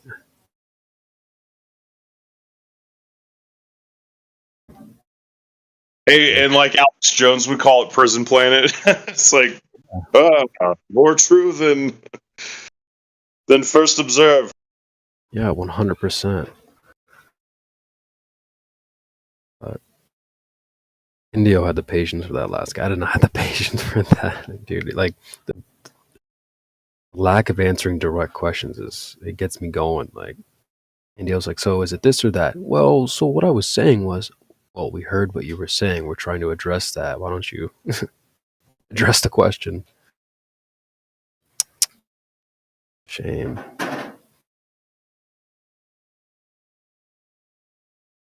I think a lot of people just they have he had the construct in his head of, like we all think that it's a floating pizza, type thing. And so they're trying to get you to answer into the construct that they have built in their head of what they think you think. No, right? I'm like, bro, keep your ideas to yourself. That's your idea. That's not my idea. That over there. We don't have anything to do with it. It's no one in this entire bar's idea. Yeah, we don't do that over here. We got the Flat Earth bar saloon we scene. don't do that. I think India should be the bartender. Yeah, you'll be the jukebox. We got bouncers. I'll be the maitre d'. But yeah, man, dude, it's just notice how many things he tried to provide were his idea. Oh, well, then so there's an ice wall. No, Sonny, you didn't even bring that up. He totally brought that up out of the blue on his own. That was his stupid idea. Like, dude, keep that stuff to yourself, man. That's a big problem these folks have. They start coming with their own ideas, try to pin the tail on the donkey. I've heard plenty of people say that. No, you haven't. You haven't heard anyone say that. Yeah, no, I think legitimate, genuine questions and curiosity is something that's okay, but you can tell quite easily from the get-go if that's what's being projected or not. Like, I hear it immediately. So I didn't hear any curiosity. I just heard just kind of ridicule coming from that one. The premises were flawed. He had freaking 21 questions like 50 Cent in the lobby earlier. Oh, then how does this work? Oh, then this. Well, how about this? What about this? Oh, notice how they all got reduced down to nothing once we got, first of all, the Flat Earth Society part out of the way, and then I don't know, water or going around like that. That totally demolished him. That you could go around your block too. Okay. Hilarious. So, vegan minarchist. You going on in the cool. debate room? Oh, I said you said AKA the allegory of the cave, the prisoner who escaped. Are you the prisoner who escaped? You're trying to explain things to us, or what? Right. Yeah. Good point. Is this guy? You would think it'd be the other way around. Can you hear me now? You're low. Let me see if I can change it. Is this where the mic is? Is this where the mic is? Is this where the mic is? Probably not. Is this where the mic is? Is this where the mic is? Are you on your computer or what? On a tablet. I don't know where the mic is. But he knows it's the globe, though.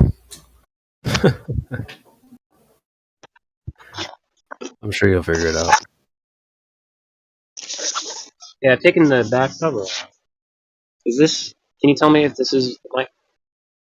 Oh, maybe you have to rub your finger on maybe along the surface. There's usually like a little hole that. This is starting to sound dirty over here. Oh my! Where the mic is? You can usually hear it when you rub on it with your finger. So. Where the mic is? There's a little hole. I mean, we can hear you, but just go ahead with your question. Okay, so I've been commenting in the chat, and I've got both of my accounts here. Right, so the Telepathy Conspiracy, Muggle VIP. That's me. I'm also vegan minarchist. If you go to the telepathy bio, it has all of my life. And I'm a JavaScript developer that's built a mobile developer app that's public and free. And there's like this really cool single executable. Just take on your own, make it whatever. I tried to explain, but just in terms of the discussion, did you hear what I was saying in terms of the sunshine not on the top? No, didn't hear it.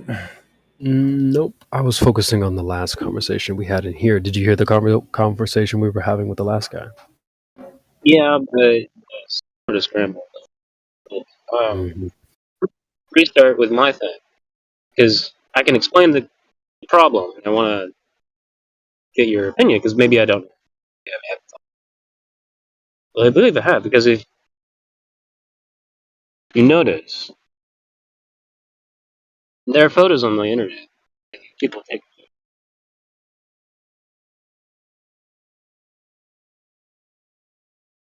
Since it's this other narrative, idea of it being a sun in the sun. Can you hear me? You're starting to cut out a little bit. Do you have headphones or anything? That might help. I don't have headphones. Okay, maybe just get a little bit closer to your device. Is the where the mic is? Is this You where the mic? you can also check the settings within Discord. That can help as well. Hold on, can you unmute the telepathy account, and then I'll try that mic? And this one's not bad. You just got to get a little closer. But yeah, go ahead. Should be able to use that other one. I'll take a moment to welcome Qigong Jin. Welcome to the panel.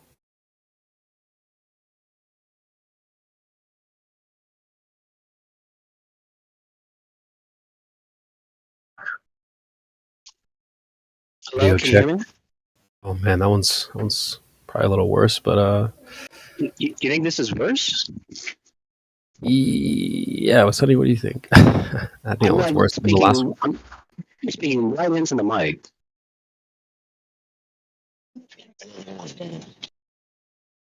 Is it me or Dang it!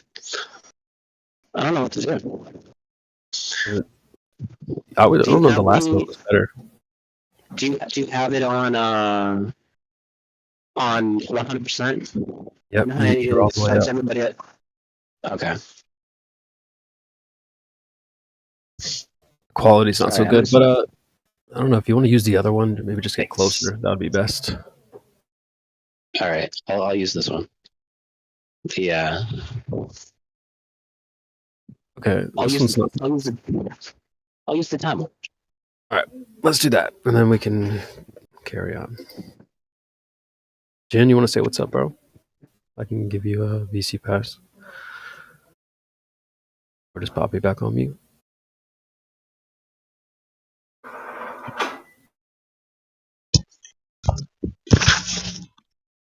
Hey, everybody. So yeah, that sounds good. Go ahead and make your case, and I'll be right back.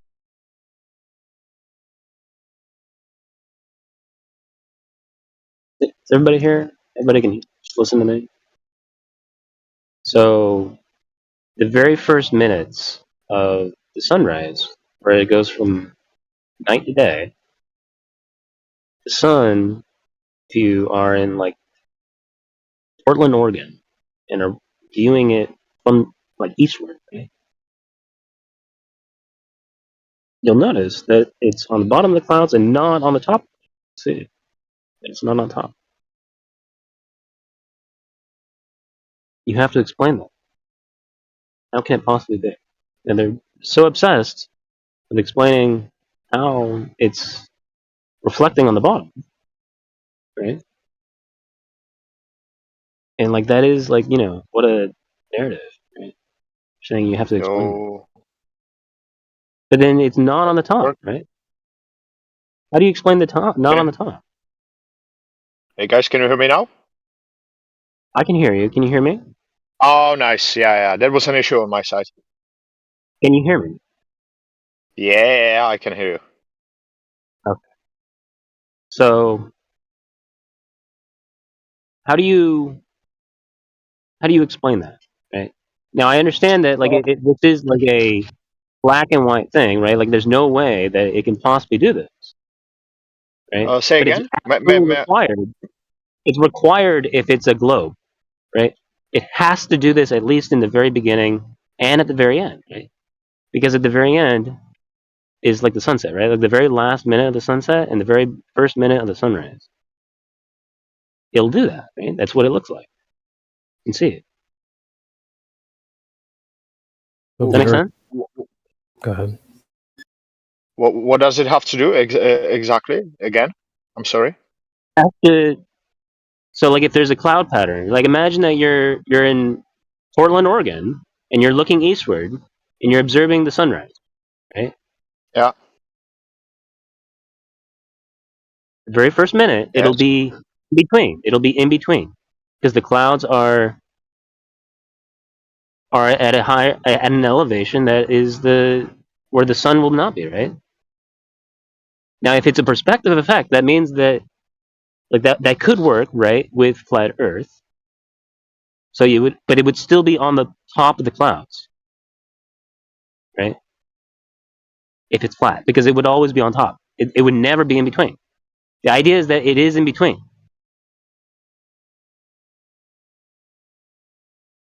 It's required. It's conceptually, physically, like have the model in your mind, impossible to not have that, right? It has to be there. That it would always be above the clouds.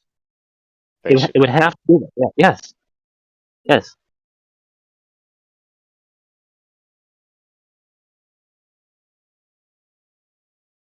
I'm saying I've seen it. But you It is in didn't between. take a picture of what you mean. Yes. Just get up in the morning when it's still dark and watch the sunrise. Yes. And just do it again and again and again until you get the right cloud pattern, right? Because it needs a special cloud pattern. It can't be just completely covered with clouds, because then it won't be on the bottom, right? Think of the physics, right? It's explicitly in these circumstances that you can see it, right? Now, the thing that I think that is a much better argument for flat Earth and all that kind of stuff is the perspective effect because of the moon, right? Like the sun has a perspective effect where it's the same size at high noon and at the horizon, right? And it's the perspective. It's the only thing that doesn't affect the perspective, right? When a bird is flying away from you, the image gets smaller and smaller and smaller. The sun doesn't do that. Now, but the idea is the moon doesn't do that either. Right? Should they? So because it's supposed to be Well, exponentially closer. listen, friend. Right? Here's the issue: is you guys often do. It's the same size. They're saying it's not the same size, and it appears as if it is the same size, and it's like, what a joke, right? How can it be? Hold on. The one thing you guys, I think, get wrong a lot of times is that you say the Earth should be different or things should be doing different things. The sun and the moon are completely irrelevant to each other in terms of the nature of reality, right? But they just so happen to be the same size. Who's saying that? Anyway, the thing you guys have to understand is, like your lived experience. Wait, are you a Glober or no? I'm saying I don't know. I'm still like there's a debate going on that I don't understand, and I want to be as honest as possible about it. But I mean, I have like this actual like land to stand on, right? And I'm saying it's land to stand on for both. But the idea is that the globe has this much harder thing to do, whereas the other thing is like this irrational narrative, right? Like and everybody has it, right? Everybody has flat Earth. Somehow they've been convinced to globe. Oh, okay. Well, maybe I'm confused. I thought I heard you say like, "Oh, this only works on the globe." No, it's yes. I am saying that. Not It is. really. I guess mean, the maybe only you way. are. I mean, like, if Not you're suggesting that like you're in a dome, No, you're in a it's- dome. So like, why the are you thing is on the bringing? outside. Why are you, dude? You're answering your own questions. I didn't say that. No, but I mean, like you have to like shape the dome in a very specific way. It's not every dome No, that does that. hold on, vegan. You're doing what the last Not every guy dome did. that does that. Vegan, hold on, buddy. Uh-huh. Let me at least try to address what you're saying before you just interrupt me. You're doing what the last guy did, and where he brought his own ideas of what he thinks my position is, and the rest of the people in this panel. Who the hell said anything about a dome? You're the only one who said anything about that. Well, I mean, the God of the Bible said it, there was a dome. So, like, there are people who said that, but like, just because the God of the Bible said it was a dome doesn't mean it's a dome, right? But vegan, no one here. That's not my position. I never said anything about a dome, so you can't be like, "Well, the Bible said it, so you must believe in the Bible." No, I never even brought that up. Okay. We've talked about religion. Like these, I came from a politics and religion. You gotta at least address what I'm saying. You can't pin me to those ideas that you're not, you can't have me defend an idea that like you come up Nobody with said it. and hand it to me and have me defend it. Hold on. You said nobody said it, and he said it like in the very beginning. Not here. If he, Not here. I didn't hear anyone say anything about a he dome. said it. He said it. Tourette's or something? The hell was that? I find this conversation hilarious, so I play the part sometimes. I mean, I never heard Wave Mixer, Kaiser Soze, Max, Mr. Logical Fences, Professor Dr. Silly, Qui-Gon Jin, Alicia Sunny. I didn't hear any of them say anything about a dome, and I know damn sure that I didn't either.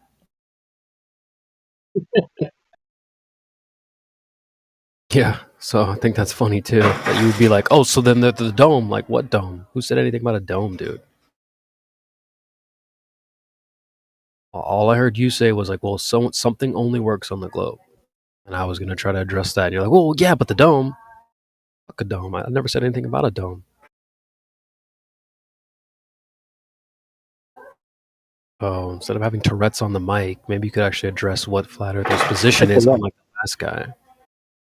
Tourette's. It's turrets, right? I'm doing this genocidal, this conceptual genocide of the Western society, right?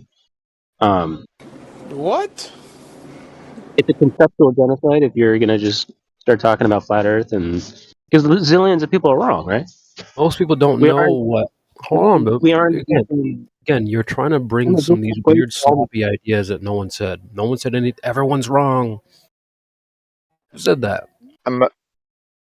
Hey, may I hear some of those genocidal ideas? I don't want to hear those. What? Okay, Well, as a I get vegan, it. I am arguing that we should not be genociding chickens, cows, pigs, right? Like it's a thing. Oh, that's what you mean. Well, I mean that's one of the gens. Okay, so you're talking about veganism. Conceptual genocide, if you want to like quantify it in terms of just like how wrong you are about the world. You don't know what our Conceptual position is. genocide. It's not like you know what my position is. It's not like you have. So the last person that was in here thought it was a freaking pizza planet floating around in space. I doubt you know what it is. Hey, and so you're talking about slaughtering animals? Is that what you mean? It's we don't really get into that here, to be honest. Okay, sorry. Right, like there's a concept in the Genesis story where it's paradise forfeited, not paradise lost. Paradise forfeited means that we never got there. The mountain will never be as big as it could have been. It's always going to be a lesser hill, right? That's forfeited. It's not lost, right? Like the mountain never existed. I don't know how this is helping anyone get anywhere. What is my position? Oh, I was just curious. So you know. We don't really get into the vegan debate here that much. Just kind of eat what you want, leave other people alone. That debate never goes well here. It's just a vicious cycle. So let's just stick to things that are Earth related. But Vegan, you said you do know my position. What would that be? Go ahead.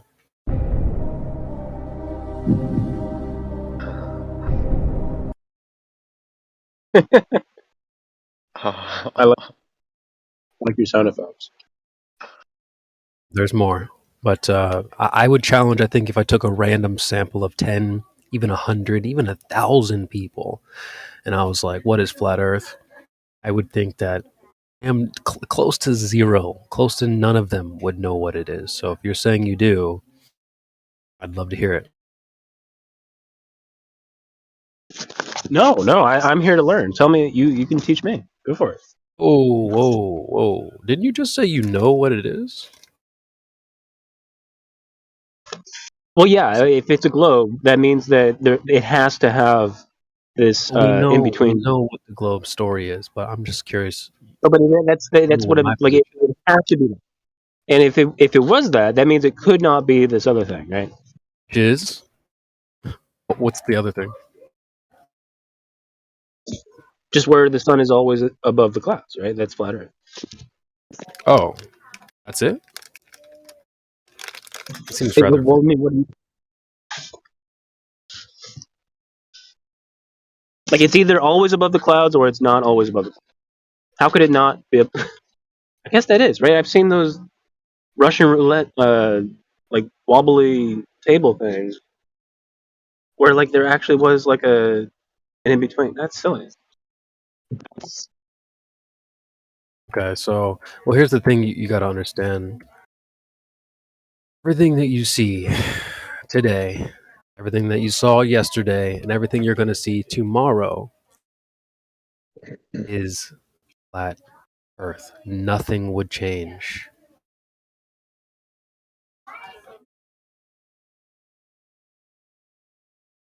Oh, even though you see sunlight under the clouds, well, and so what? That doesn't change what the surface of the Earth is doing, which is measurable, testable, repeatable. Do that with the sun. I mean, like, so what? Like, you're not going to be vegan? Like, so what? It's not going to be vegan. So what? It's not. So that's what I do. I just always go vegan Jesus, just randomly. I just throw that out there, just randomly. Go vegan, Jesus. Like, how sick is it that Jesus sent demons into the minds of pigs? Bro, what is this guy talking about? Bro, You never what are heard you that talking before? about, man? Jesus sent demons into the minds of pigs so they would kill themselves. Google it. Bro. Yeah, and I think the question about the clouds, I think it's also just about a perspective. Like if like how close is the actual cloud and how far is the sun? That could be just perspective.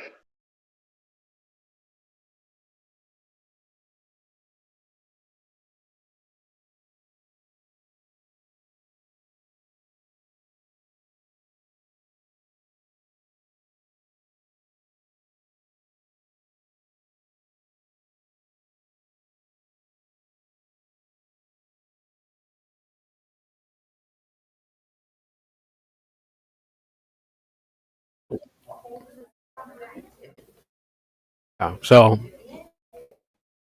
everything that happens now is still part of flat Earth. People, we have GPS. That doesn't just go away because the Earth is flat. Sunsets, that doesn't, eclipses, all these things still happen.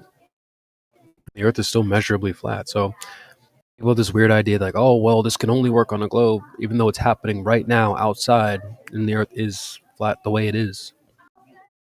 So if it was flat, it would never work. No, it's working right now.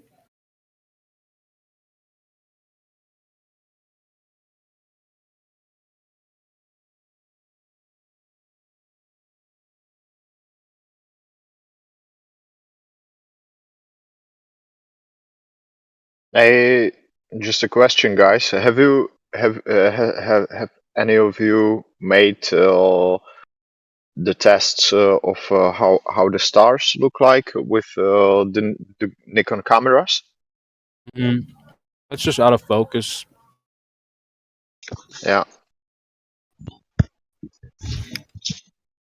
From my So understanding. nobody here personally have made the test. I mean, my understanding, I know what you're talking about. I'm pretty sure that what people are showing with that it's just an out of focus camera. Stars look the way. I don't know, man. I think all those things are mysteries anyway, so really no No, way of to course. cash in what they are.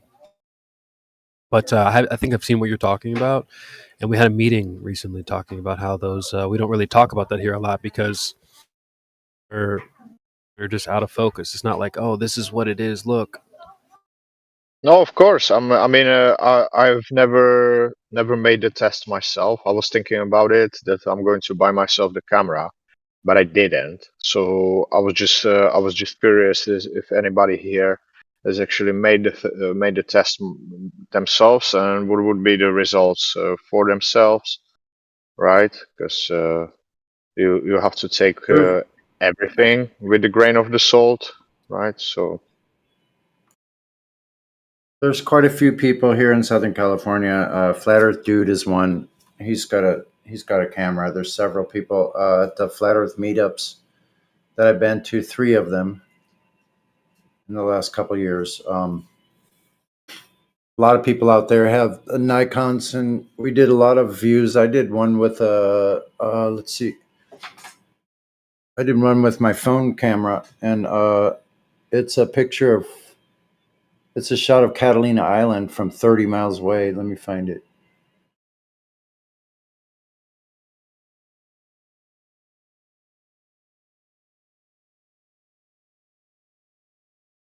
Why does it always do that?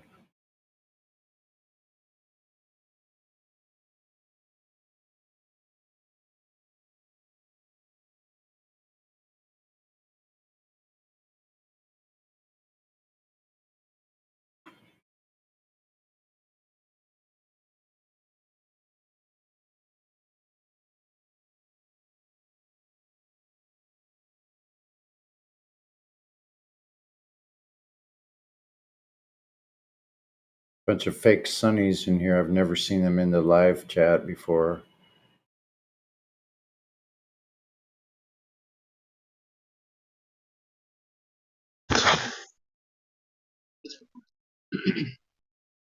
So what else is our position, Vegan? I'm curious. What else do you know about Flat Earth? I love the idea that you have to know something. Like the difference between believing and knowing. Like if you don't know and you're just told a story, you only believe. Right? This is a thing you should know. This is where you live. You don't even know.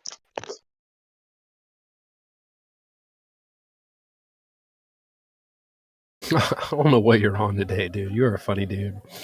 You did say you knew what our position was. I'm just asking. I'm holding you accountable to the thing you said. My bad.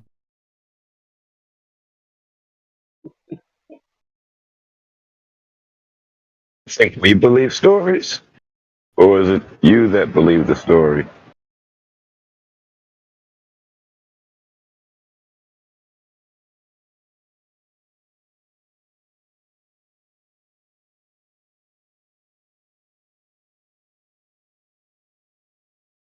Hey, have any of you guys observed the lunar wave? Yes, sir. Shout out to my homie Crow 777. Let me check. Yeah, I have this family member, and they've literally. Telepathic using me? You need to seek and destroy. Shoot that thing immediately. What? All right, bro. Please continue, Dr. I got a mic check? Max, we got you, homie. All right.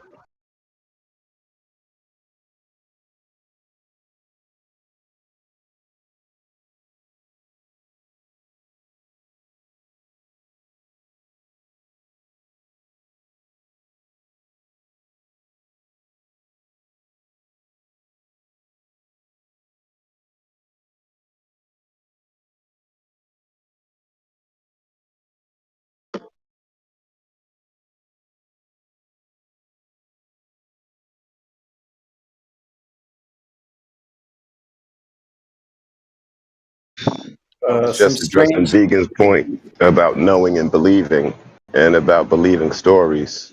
Because I believe it is their side who believes the story and who is lacking evidence and refuses to do investigation.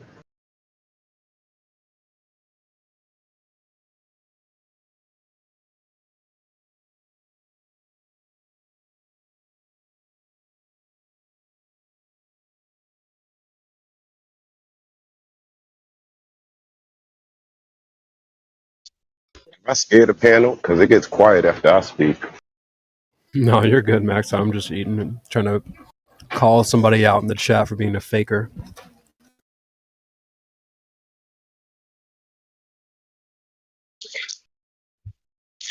I don't know. Do you care about politics at Yeah. all? If we care or hear? Yeah. Do you care about politics? Hey, yeah, less and less, huh? Hell no. I made a positive claim earlier that if you interrogated every single American just individually, you play chess for them, one-on-one, each and every one of them, or at least a majority, a vast majority, like 90% even, would just default to say, hey, the elections are rigged. Like, it's not real. It's not a real democracy. And that's what Trump said. Of course it's not. Right? No, but I mean, that's Trump's argument, right? And the whole narrative is that they've got to get Trump. Bro, Everybody agrees with that. I would, That's true. I would say it No. has never been, I know, but so like the But conceptual. if that was the case, he would have never been president in the first place if that was the case, right? So that doesn't make sense. The end state of understanding that you can be justified in believing what the actual elections are is mechanical voting machines, right? 100% mechanical, where it's like marble and a binary counter where you can see it and there's nothing that's in the way of you seeing, like it's verified, like in the moment with like a second step, right? If the voter is watching off and with a telescope and can indicate a green flag or a red flag if the counter had did it wrong, right?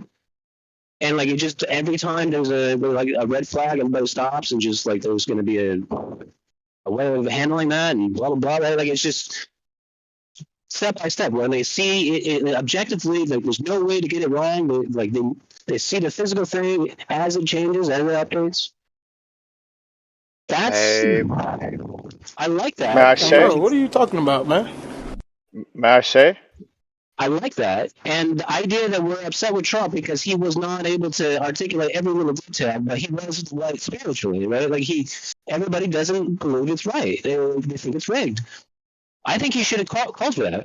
Competitions to make 100% mechanical voting machines as awesome as possible and as transparent as possible and as right, and just have a baseline of what I just said, right? Like just the marble binary counter.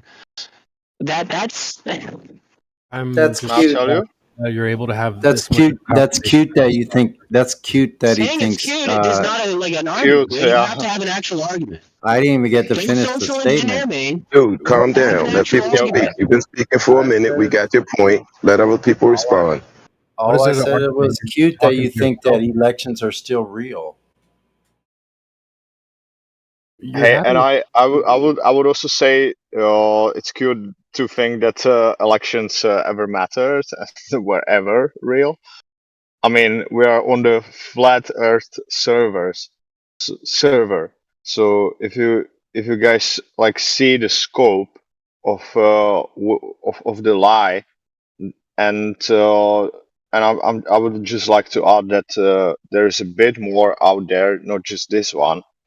Then you might be able to see how many lies are actually out there, what the scope of, let's say, the operation might be, So yeah, like it's cute. Yeah, like you said, it's kind of cute. Dude had his own thought train going. I don't even know who he was talking to, who he was addressing. He was like having a conversation with himself. So I don't.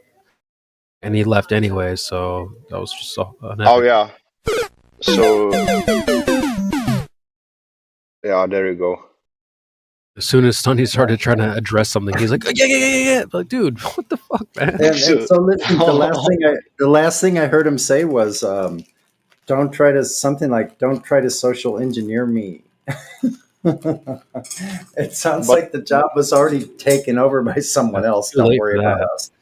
I mean, he was just brainstorming, so it was a nice idea about voting machines, It's a stupid idea. It's a stupid idea, in my opinion. You come in here and you tell me that it's rigged, but you already won the election before. So which one is it? Was it rigged before or is it rigged now? It has always been, right? So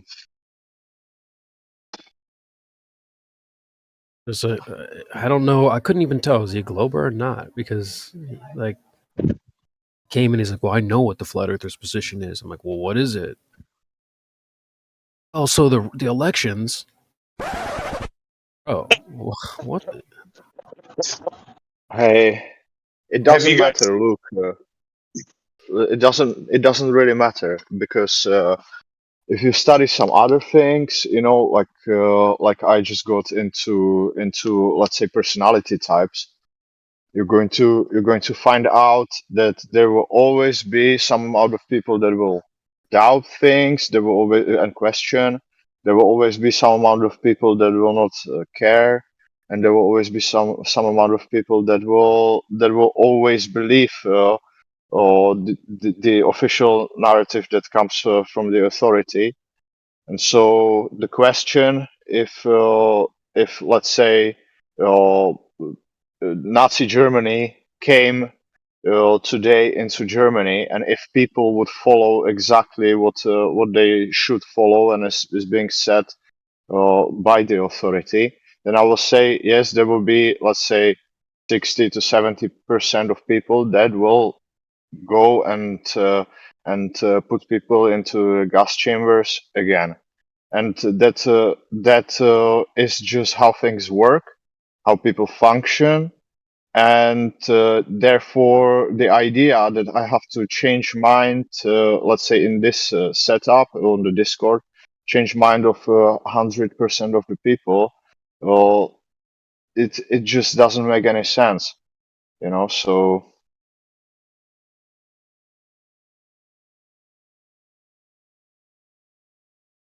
Hey, have you guys seen that, talking about that voting, the voting stuff? Have you guys seen that doc from like 2000s, like I think it was like 2006 or something? Yeah, 2006-ish. And it's called The Invisible Ballot. And in it, this reporter, she's just this small town reporter, was investigating claims of voter fraud back then. And so it must have been 2004. At any rate, so she has the governor of Texas on like a small, like local, like UF whatever, like the radio broadcast television stations, a local one, and she has the governor there testing the voting machines, and they put in like 6 votes for Bush and then 7 votes for Kerry, and it actually flips them. It flipped them on live TV. A Diebold machine flipped them on live TV with the governor there, and they had to like go and get another one and find one that actually worked right. But it was pretty interesting.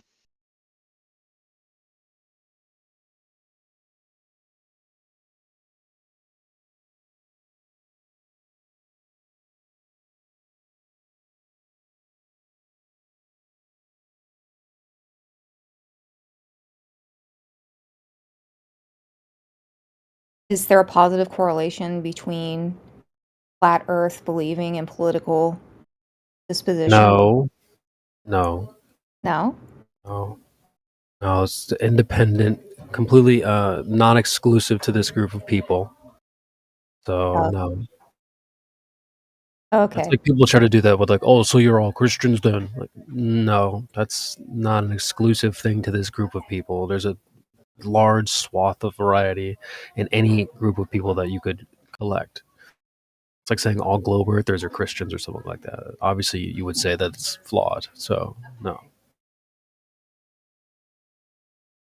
Well, that would be the opposite. people would say all Christians are flat earthers. You would know that's not true. My earthly dad is a staunch globehead, and he's very much into the Bible. So No, I wouldn't know that. just saying, obviously, not all Christians are flat earthers. Like the last guy we talked to, somebody else brought up Genesis. He's like, oh yeah, it's not, but that's not flat. Blah blah blah. So it's not exclusive to flat earthers. So Majority of Christians believe in the going narrative. I think majority of people in general just believe in the mainstream narrative. Well, I mean, Like yourself. Genesis has the whatever they said, but Isaiah 40:22 says the opposite. So Either way, regardless of what, like you guys obviously don't use the book as proof. I don't hear globe earthers using the Bible as proof of anything. But even if I was a big Bible person, I wouldn't be using that as proof for the flat Earth either. And it's not proof. You would have to go into the field and do the test to get the proof. So it's not the book that does the proving. yeah, It might I know. support or say what your case is, but you still have to go out to the field, and that's where the rubber meets the road. It's less about what any book or man says. It's about how the Earth presents itself and how it's measured. So almost doesn't matter what book you use. People will argue left and right. Well, this book says this or this chapter says that. Okay, well, let's go out inside. What does the Earth say? That's pretty much all that matters at the end of the day. At the moment, it says it's raining. See, That's relative to where you are. Yeah, that's what we're talking about. That's So what? goofy. You know what we mean? It's only doing one of two things in terms of the surface. It's either curved or it's not. So that's the important part. Oh, right. Of course. Miss Valley Girl, I don't know what's going on. Wait, what happened? Let's see. I spotted you a long time ago. I'm a Valley girl. That right there. Wait, what? What do you mean? Yeah, what do you mean? I'm not even from Hey, California. I already got you spotted. That doesn't mean say you're from California. Oh my god. I said I'm not from. Acting is just so bad. That's all I'm saying. Wait, what? I don't follow. The acting. I just don't can't. understand. The acting is But crazy. you know exactly what I'm saying. Oh man. I'm hoping nobody notices, but we've been spotted Joe ass a long time ago. I don't know. I genuinely I don't don't. know. What? Yeah, I don't get it. I don't know. Yeah, that's the bad How, acting. like, how do you I'm want not me to act? just Like, how would you expect? not that. Really?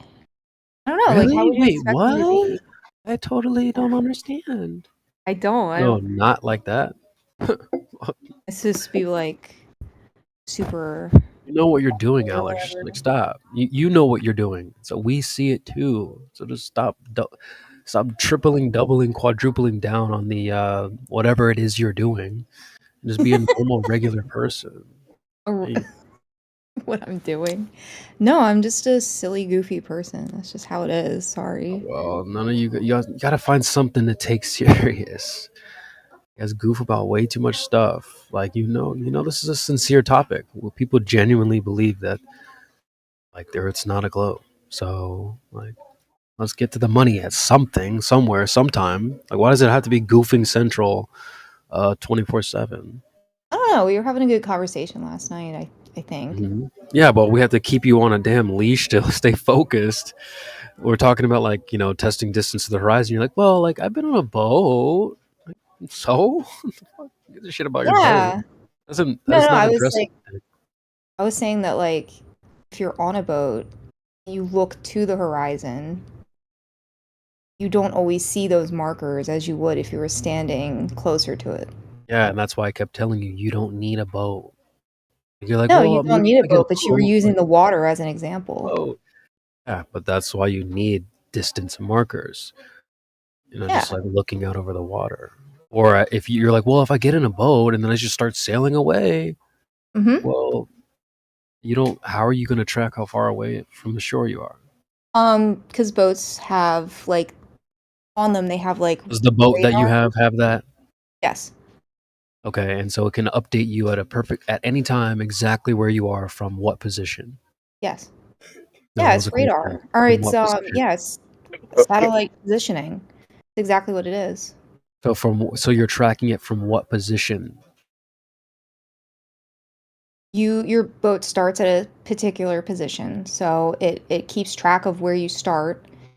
It's sort of like a GPS, exactly like GPS on your phone. Like, you know how like when you plot two positions, one to the other, in GPS for like Google Maps, it's the same thing for a boat. It's not any different.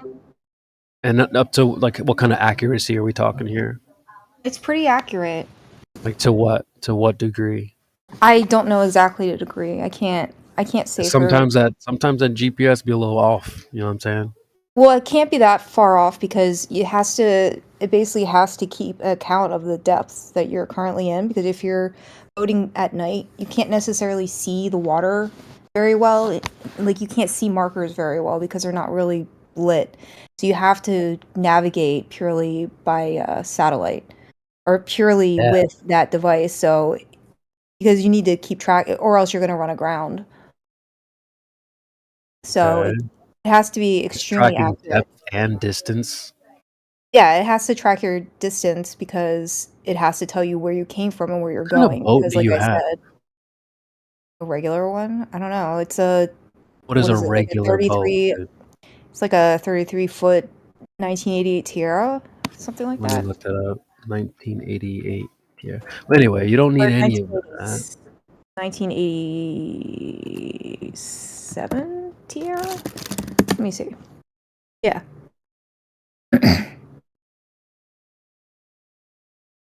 Okay.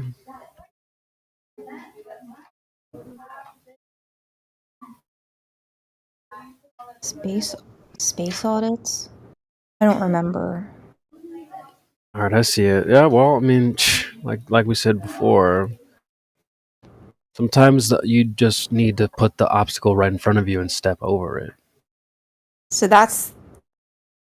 well, I'll have to remember if it's getting late in the year, but if I go out on the boat again, hopefully I will before the season ends.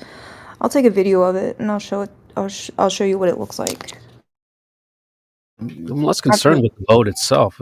It's just more about the having you go out and do Yeah, well, if I'm on the boat, like going somewhere, then yeah, that's what will happen. What, you're testing the curvature rate? Yeah, because you can directly compare it from where, if you're on the boat, you can compare the distance from where you are to the point that you came from. It'll show how far it is. The tools Okay, are. so you've got the distance. Let's say you said the lake or whatever was 10 miles. So walk us through the method. You're on the boat. You've taken it a certain distance away. So how does that? How do we connect the dots to curvature? Because you should be able to see what the drop over distance is. That what you're saying? I'm asking you. You said that you would do it on the boat. I'm just asking you. Right, you would use that calculation, 8 inches per mile squared, to determine the drop over distance, and then you would be able to have that certain point that you should still be able to see from a certain distance if, or not be able to see, depending upon if it's flat or not, or round or not. Either way. Okay. That'll tell you exactly how far you've gone, and you should be able to do that calculation. Okay. I mean, what are your thoughts on something like the Black Swan? People have done these types of tests before, testing this predicted horizon location. What is your response to something like that? Do you understand the Black Swan? Have you heard? I'm sure you've heard it before. Do you think you could break it down, explain it like I'm 5 to the people on the panel? Can you post the image again so I can, like, I don't have it like sitting here in front of me. But I don't need the image to explain it. I just wanted to see it again. But basically it's showing 2 oil rigs, one behind the other, and you can still see them at what is it, 1 foot? And there should be something like 10 foot of drop over distance or something, you shouldn't be able to see it. Is that basically what it is? That You wasn't can post bad. That wasn't bad. I'm post the image here. That wasn't too bad. So is the argument about the horizon or is. something else? Yeah, here we go. There it is. But what's interesting is you can see some environmental distortion. Hold on 1 second. Is the argument about the horizon or something else? Oh, so this is the optical or physical horizon question. Is that what you were asking about? No, it's just yes or no. It's basically an A or B choice question. Is it about the horizon or something else? Oh, because it's behind you can see the horizon behind it. Is there like no? I'm saying exactly what I'm saying. And the question is the black swan about the horizon or something else? Something else. Oh, okay. Then you don't know what the black swan is. So what would that something else be? You can clearly see it's like environmental distortion. Hold on. You've how many times have you heard the argument? I've heard it like a lot. I've heard it a lot. I've heard it a lot. Huh? So That's what I'm saying. Like how what you would can. say, on a scale of 1 to 10 knowledgeness, what would you say your attention skills are if you had to rate them out of 100, or give yourself an A, B, C, D, F? What would you rate your attention skills? Oh, my attention skills? Oh, 0. 0. Yeah, that sounds about right, because Yeah, if you've heard it 0. a lot and you still don't know the argument, I sounds do know bad. the argument. I just Oh, said like no, you 5 don't. of them. Hold on. No, you don't. Because the answer is the argument about the horizon or something else? You said it's about something else. Well, no. I said it was about the horizon because No, you didn't. No, you didn't. No, I did because I You said can't know. Stop the cap. You can't just I sit here said and lie. that You just that said it was the about something reason. else. Well, my argument is something else. I'm saying that the argument that you guys have is that you can see the horizon behind the black swan, and that's why. Right? Is that accurate? You can see I don't it know. behind You it. heard it a lot, right? So Yeah, I did. That's what people have said to me. Well, you can see the horizon behind the black swan. You shouldn't be able to see it because the horizon should be in front of it. Is what people say. all right, just look at something in the chat. So let's go through the argument one good time. Hopefully, you'll be able to at least leave and say you understand the argument once and for all. So let me get this in here.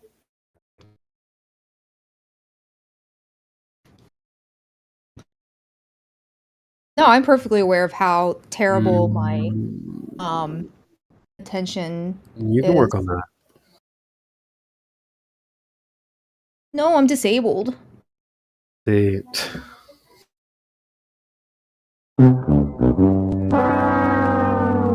This is what I'm talking about. The bad acting is just it's trash. Why don't you just be a regular, normal person? Because I'm not. Like, genuinely, I'm not a normal person. I don't know what to tell you.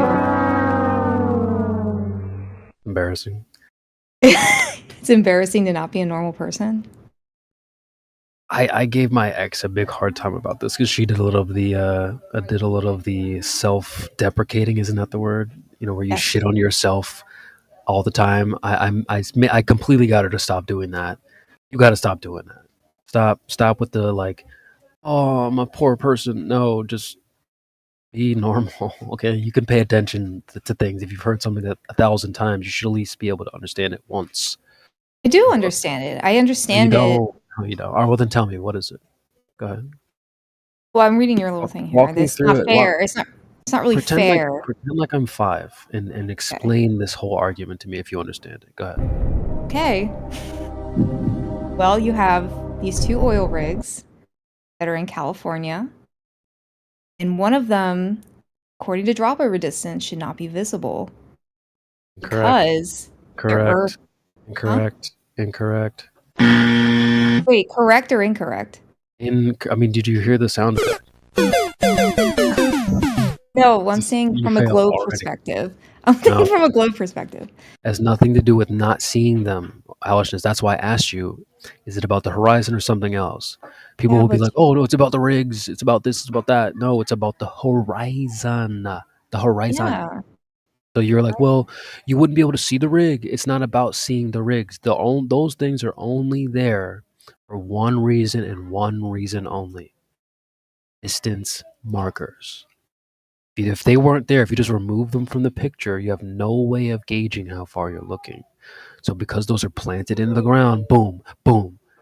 This one's at 6 miles. This one's at 9 miles. They're not moving. So I can at least say when I'm looking over the water and I see the horizon, I can gauge where the horizon is based off of those distances. They're not there to be seen or not seen or any of this. It has nothing to do with that. So no, you clearly don't understand it. So we can help you, but it's not about the rigs.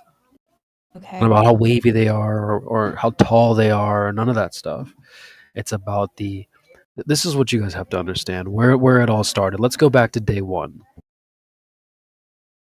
When I first joined in 2017, not the server, but the debate as a whole, Team Globe was saying that the horizon is a geometric location. It's the physical curve of the Earth. Imagine there's a hill in your front yard, Alishness. You open your door, there's a hill in the yard. And you go plant a flag right in the hill. Boom. This is the physical location of this curve. Okay? So that's essentially what they're saying. At a certain distance, there's going to be physical curvature there. Okay? Curve of the Earth.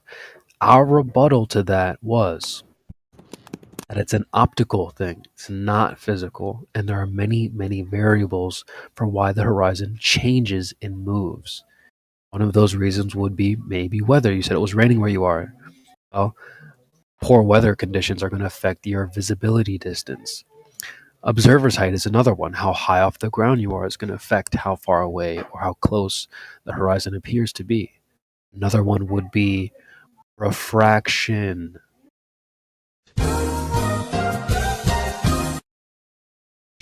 Which is something you guys are going to try to use later down the road, so I'll highlight that here. Refraction is another reason why the horizon changes.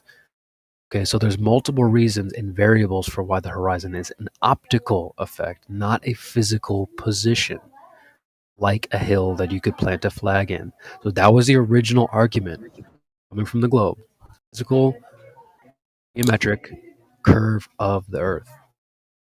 Okay, when we responded with those variables that I provided, and I hope you're focusing because you said you don't understand it. So I'm not going to just give you all the sauce and you're going to forget, hopefully. But when we provided those variables, they said, oh, that's just flurfspective. What kind of shit is that? So you know what we had to do? We had to go come up with the black swan. Which is a rebuttal to the claim that the horizon is a physical geometric location. Okay, the black swan's not an original claim or anything like that. It's not a new idea. It's a rebuttal to your guys' claim, the geometric horizon.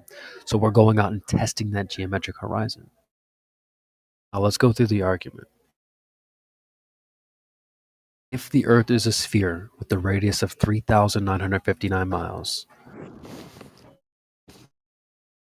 and every horizon distance must be no more than 1.22 miles times the square root of the observer's height in feet.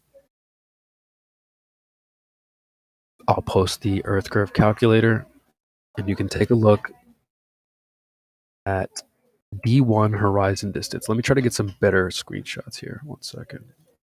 That's okay. This one works. Can you see D1 there? D1 horizon distance.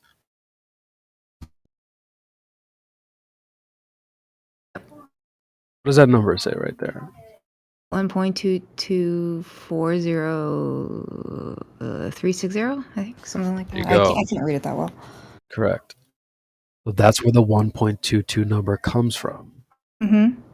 Right. So, as predicted in the horizon calculator, horizon should be at 1.22 miles.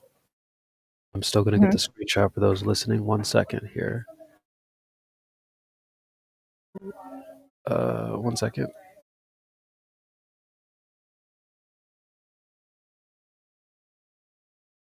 All right, so let's take a look at the graph first, and then we'll go back to the evidence. What Let me get situated here.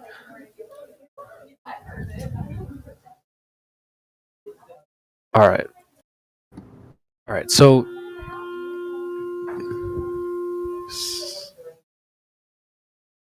sorry about that. I got some background noise. Do you see in the chat there the green line? Yeah. All right. I'm going to circle. Sorry, I don't know if you guys can hear that. Yeah, it sounds like you're at like a, or it sounds like what are they called? An instrument. The reed. Yeah, I don't know who's doing that. Somebody. What is it called? I don't know Clarinet. what It that. sounds like a That's, I clarinet. don't know what that is. So weird. All right. Are you on mobile? No, I'm on my computer. I'm on my computer. Oh. You can just use Remix if you're on mobile. I'm not on mobile. Oh, Leave me alone. Hold on a second. I'm trying to do multiple things here, so let me just draw this really fast. The green line's the important part I want you to focus on. Let me just drop this back in the chat.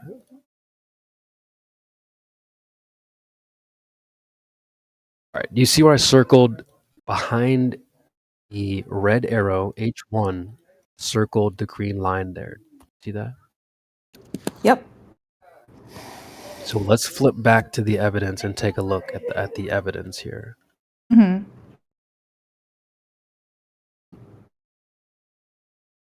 What we're seeing in the Black Swan is essentially that green line behind that H1 point. Right, yeah. So where is that hill of water that's supposed to be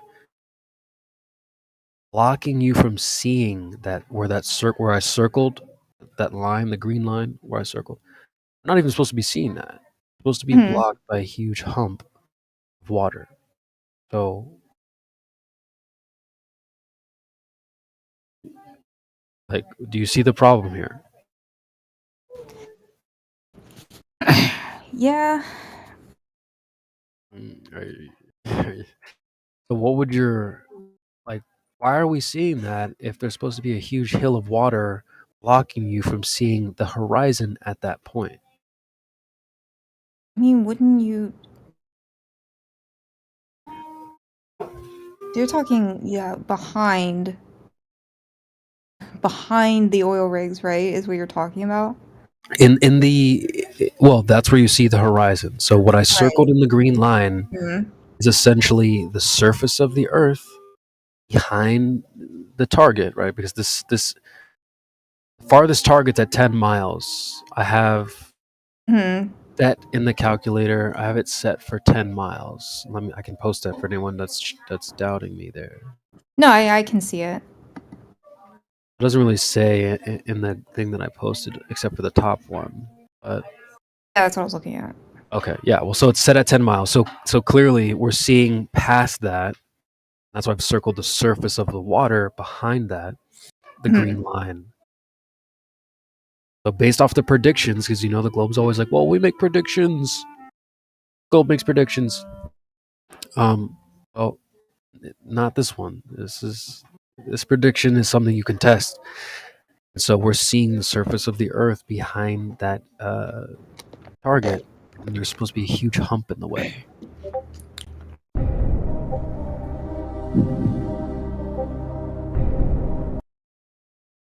What are your thoughts on that?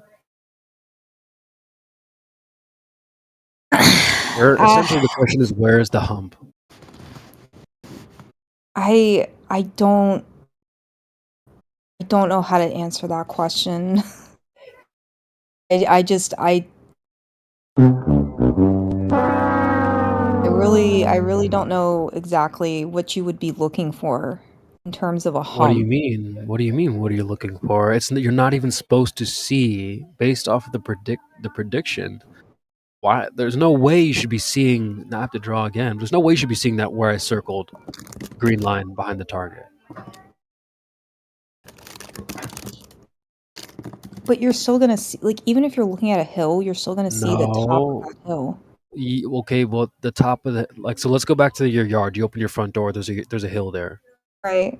and you planted a flag in the hill, and then you got something behind the hill. Huh? Like, I don't know, just put something behind the hill, like a fucking football, just on the other side. You're standing. You cannot see through the hill to the other side. There's a hill in the way. That's essentially what the prediction is showing. There's this hill in the way. But the problem is, when you go into reality, there is no hill. You're seeing way beyond what's supposed to be blocked.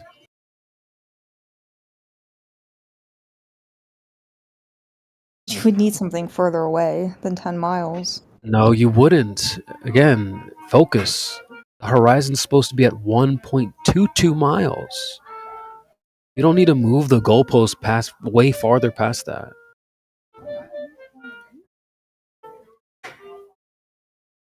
I'm just trying to figure out what you mean in terms of a hill.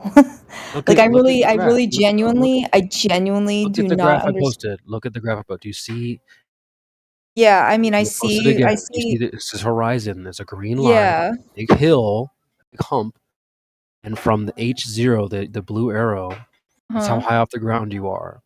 At a Hmm. certain point, there's going to be a hump of earth that blocks your vision past that point. That's the hill, the hump, the curvature that you guys say boats go over. Boats disappear over the curve, remember? That's the curve it's supposed to be going over and being blocked by.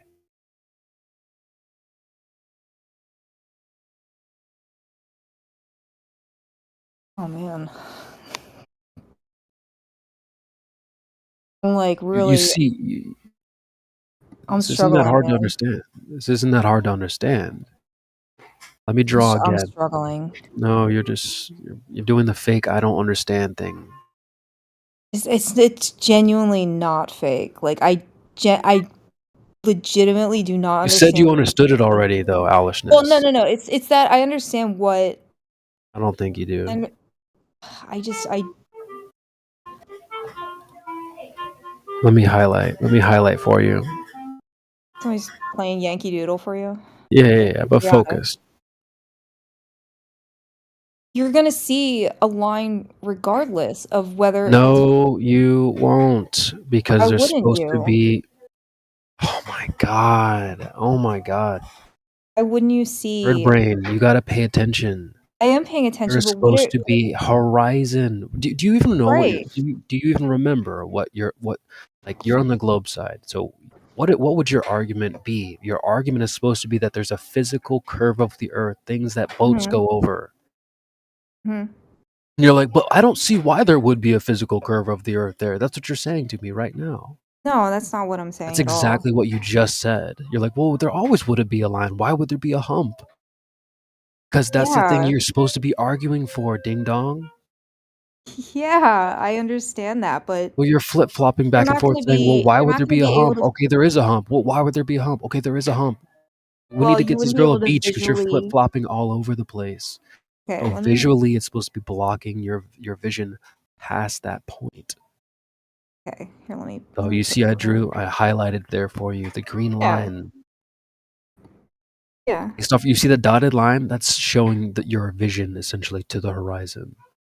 So Boom, horizon. So you're seeing this green line behind this point that, well, you shouldn't be able to see. There's supposed to be a physical curve of the earth there. okay, so like what I'm talking about is like look, you can still see a line, you can see a sky. Like, what exactly am I supposed to be seeing beyond? This is a hill, so you're looking up a hill. Great. So the problem is, based off the Black Swan, there's this thing behind the hill, right? Let's say in this picture you posted, I'm standing on the other side of the hill, right? If you go out tomorrow, say you go out tomorrow to this location, and I haven't moved, I've just been meditating, right? I haven't moved my position. And then all of a sudden you start seeing me. What happened there? If I'm standing in the same place. Yeah, you go right back to this spot. Uh-huh. I'm still in my spot. Mhm. And you see me now. Yeah. What is that? What happened there? Okay, you're saying that the hill disappeared, right? Yeah, maybe there was no hill to begin with.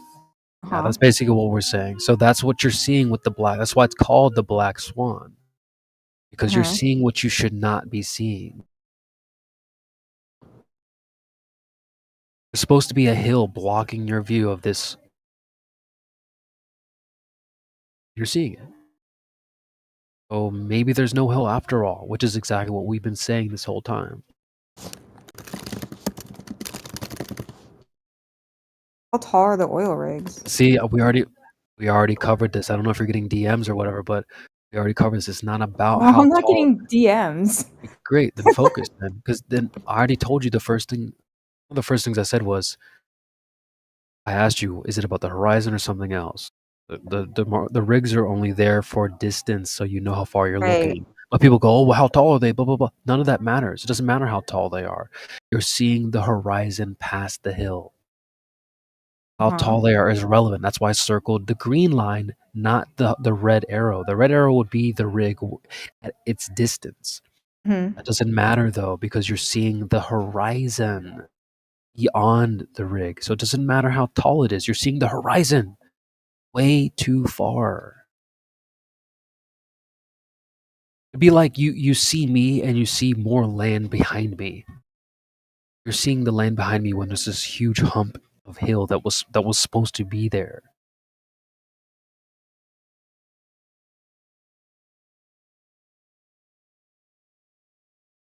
Is there a possibility, Alishness, that there is no curve of the Earth? I just really don't know.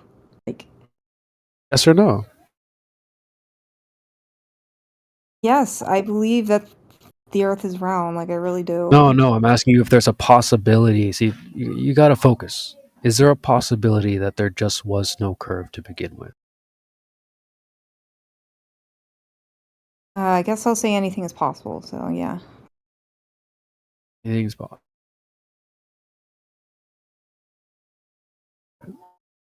So, just to recap, people say horizon is the physical curve of the Earth. Boats go over the horizon. Boats go over the curve. Right? You've heard this before? So we are putting that to the test with the Black Swan. That is our rebuttal to that claim.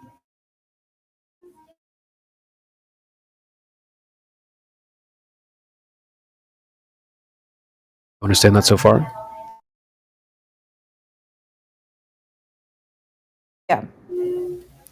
Just like if I wanted to measure how tall you are, you said you were 5'3". Well, that would mean that there would have to be 63 inches there when I go to measure you. Has to be. Agree? Yep.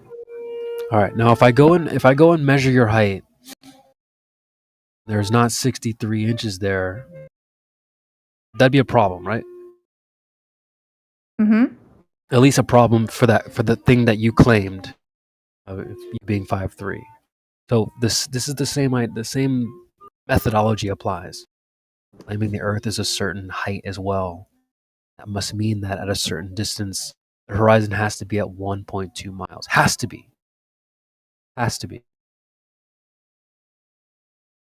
When we go out and test that, not there. So just like your height, not 5'3", if ain't no 63 inches there. If this 1.22 mile horizon isn't there,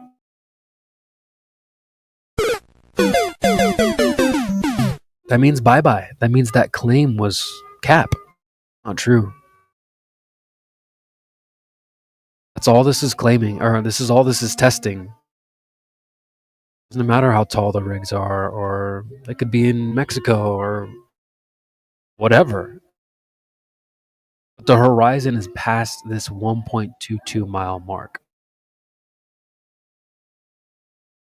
Period.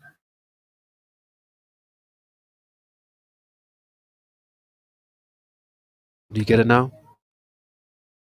Yeah. Now go ahead and explain it to the panel like they're 5 years old, so we understand, so that we know that you understand. Am I explaining it from the perspective of flat Earth? You said you understood it. Yes. No, just yeah. someone that understands the argument. Okay, so saying that you can see it because you should. There would be a hill there that you shouldn't be able to see it, so you can see it because it's flat. What? Just pretend like we don't even know what you're like. Pretend like no one in here has ever heard of the Black Swan. We don't know what that is. You just learned about it. Okay. Just entered a room. You're like, hey guys, I just heard this argument. Let me detail it for you. Go ahead, break it down for us. Okay, so start with the math. The horizon is supposed to be at 1.22 miles, which is Okay. yeah. So the horizon is supposed to be at 1.22 miles. So Paul's like, wait, why? If since I haven't heard this before, why does it have to be at 1.2 miles? Because it's whatever calculation it was, square root of the observer's height in feet. But like, why couldn't it be at like a different? Why couldn't it be at like a different? Why does it have to be at that distance? By 1.22?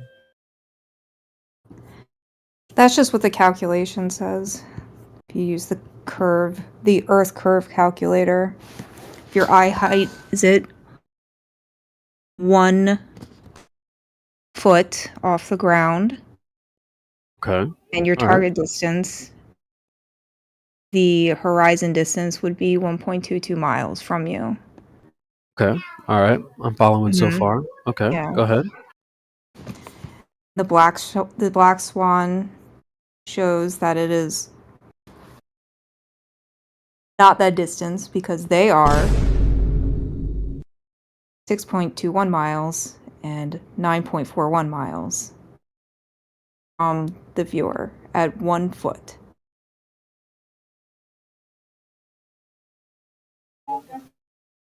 Well, those rigs would be at that distance from any height since they don't move, right? So There should be a hill of water that's blocking them. oh, okay. So where's the hill of water? You know what? I don't know. Where is it? Sorry, this is painful. This is painful for me. Why is it painful just to look at reality for the way it is? Oh, this is painful. What's so painful about it?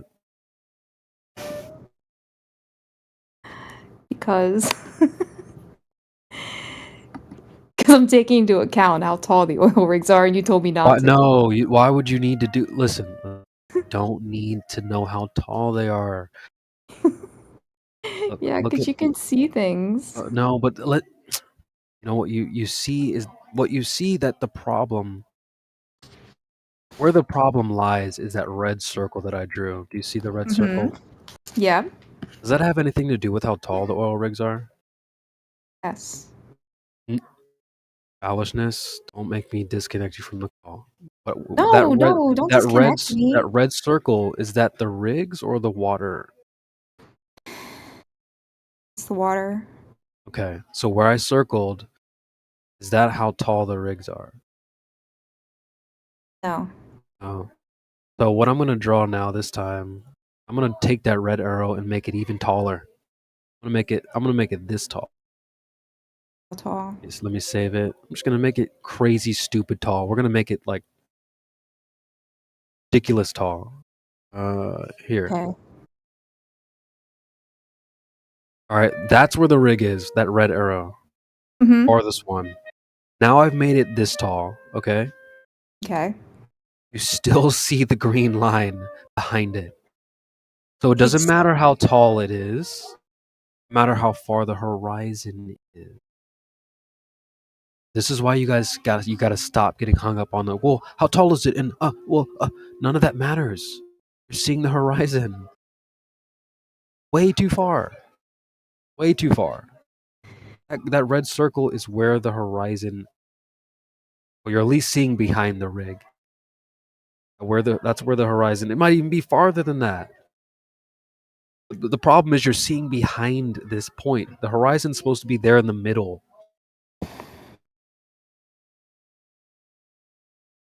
Right? The horizon, which is supposed to be what? Curve of the Earth.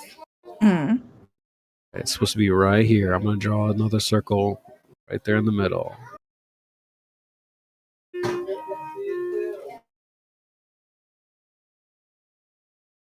Right, we post this again. There's your hump of Earth. There's your curvature right there in the middle. Right? Mm. You see that? Mm. So those two circles. You've got a circle in the middle where you're supposed to see the horizon, but the other circles where you're really seeing the horizon in reality. How?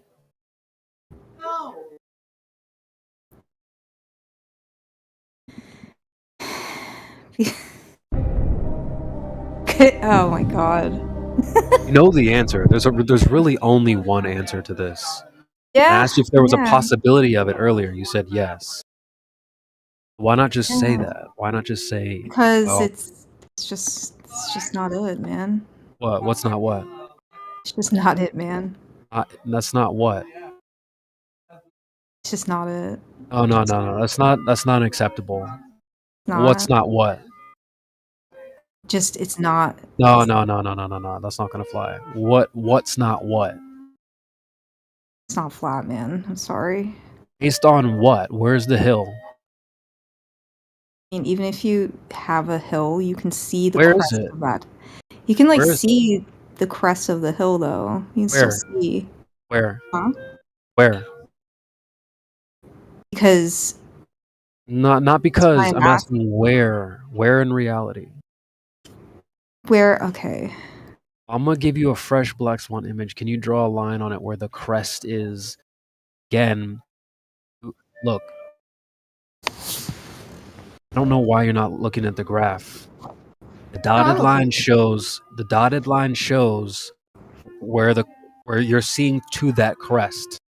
Mm-hmm. Like in that image of the hill you posted, see the crest of the hill, but you know what you don't see is behind the hill. Correct? Mm-hmm. Okay. So what does you seeing the crest have anything to do with you seeing behind the damn hill? Because the oil rigs are taller. Doesn't matter how tall they are. Okay. I already drew this. You're not. Look, I'm gonna post it again. Because it's We're gonna like go over this. We're gonna keep going over this until it finally clicks. You no, see how I mean, drew that I arrow? understand. No, you definitely don't. I drew the tall arrow. We've made the rigs like infinitely tall. Whatever, they're crazy tall, impossibly tall. You see how now it reaches above the dotted line. Yeah. Well, from your observer height, you would see that. You would see the rig. Would you see the red circle that I drew behind it? You would not see that specific circle, no. I mean not in a funny way. Oh, Not in a funny way. right but you know about you would- that. What? That's correct. Right, you would not see that red circle. So how come when we go out into the field, into reality, and we are seeing that red circle? Why would you play the sad noise if I got it right? Because that's a failure for your whole like, well, there's a hill in the way thing. Oh, okay. So it was a win fail. Okay, I got it. It was a fail for you. Your argument Yeah. failed as soon as you said that. Yeah, it was a fail. You keep for trying to me. appeal to how tall the rigs are on them. You've just pointed out why that doesn't A matter. win for you. Okay, got it. Big win. Yes. Well, we've been winning, obviously. But anyway, Okay. dotted line shows okay, you can see above this part, you can't see below it. Follow that because of the hill. Yep. Okay, so what is like you were like, well, but the crest of the hill. Uh-huh. Yeah, the whole point is that you're supposed to have this hill, this crest in the way. You're like, well, I'm peeking over it. No, you're not. It's the thing that's supposed to be blocking your view of seeing that red circle that I drew in the back. Right. But when we go out into reality, you're seeing that red circle behind the rigs.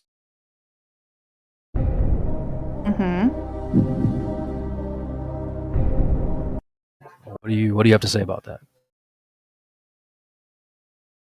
You don't want to know what I have to say about it. I do. I genuinely do.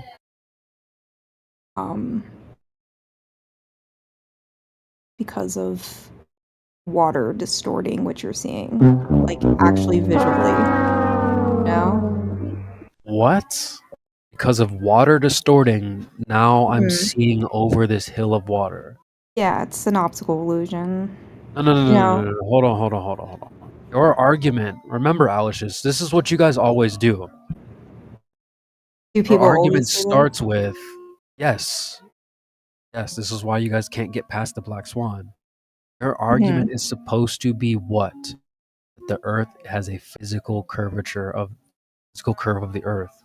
Let's Mhm. go over it, right? Yeah, it's just What is the our rebuttal to that? Our rebuttal is that it's an optical effect due to variables, lots of variables, weather condition, observer height, refraction, etc. There's a whole bunch of variables for why it's optical and moves around. Notice what Yeah, you just that's said. Huh? Notice what you just said. You said something about it being optical. Oh, optical, yeah. That's our point. That's Huh? our argument. That's the whole Yeah, point. I So know, but it basically, makes sense. It imagine makes sense in the Earth. It that makes that's sense. our point, Alishness. Duh, it makes sense because that's our argument. Yeah, it makes sense for both No, it perspectives. doesn't. No, it doesn't. In your hand, originally, when you walked into this argument, in your hand, you're holding this claim called curve of the Earth. It's a physical thing. Mhm. Yeah. When you say stuff like, well, it's optical, you're basically taking that physical curve and you've thrown it out the window. But I mean, you understand that. No, I understand that you don't have that curve of the Earth. I mean, You should understand that by now as well. You can't even argue for it because you're like, well, there's all these optical things. Yeah, I mean, water creates refraction. That's our point. Again, because of the our surface point. temperatures. That's our point. Can't claim that. We did. Oh my God. Yes, I detailed this already. I set the table for you. No, I know you are. Our argument, the original claim is that the horizon is physical. It's physical, right? Physical curve of the Earth. But our rebuttal right. to that was it's optical. So if you're like, no, it's actually optical. Yeah, welcome to flat Earth. That's what we've been saying from day one. And you know what's funny, You're Alice, is looking back at it in as the 2017. water. No. There's a difference. Can't take your original claim and chuck it out the window. Because back in 2017, they argued against us. They said, you guys are wrong about it being optical. You're essentially arguing with those people that started this whole thing. They said it was physical. We said it's optical. Now you're like, well, they were wrong. You guys are right. You're still wrong. Oh, we've been right this whole time that it's optical. You acknowledge it. You see that, obviously. You're not even making the argument for any physical curve anymore. That's our point. You basically sound like a 2017 flat earther. You don't know it. I don't know it. Yeah, because you weren't there. I mean, you sound exactly like a 2017 flat earther. That's exactly what we were saying. Like word for word. Maybe I'm just like stuck in the past then. You need to catch up. You're like, well, you know I'm slow, so. So you can understand with the Black Swan, this is proof that there is no geometric curve of the Earth. I understand the argument, yeah. I don't really think you do. Not going to be dishonest with my own knowledge. The main rule. I know the rules. I can't be dishonest, and you'll know if I'm being dishonest, right? Okay. All right. So I'm gonna give you that fresh Black Swan. I'm gonna put it in here. I want you to do me a favor and draw where you said the crest is. Okay. Where I say the crest is. Well, yeah, you said something like, "Well, there's a crest you can see over it." That was kind of what you were trying to say. Yeah. All right, so go ahead and draw wherever that crest is. We'll wait. All right, hold on a sec. Draw it on that image I posted there at 23 minutes past the hour, the blank one.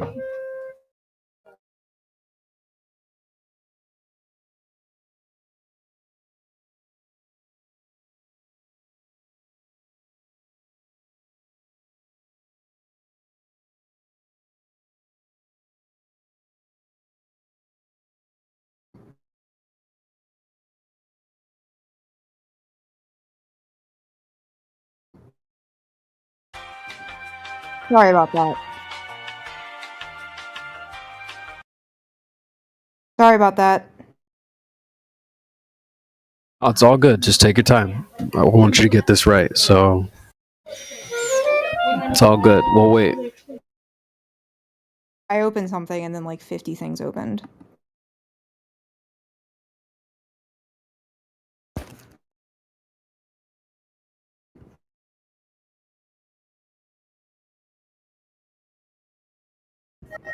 You can hear that, Miguel. Yeah, somebody's working on skills in the background. So a little live music for you guys.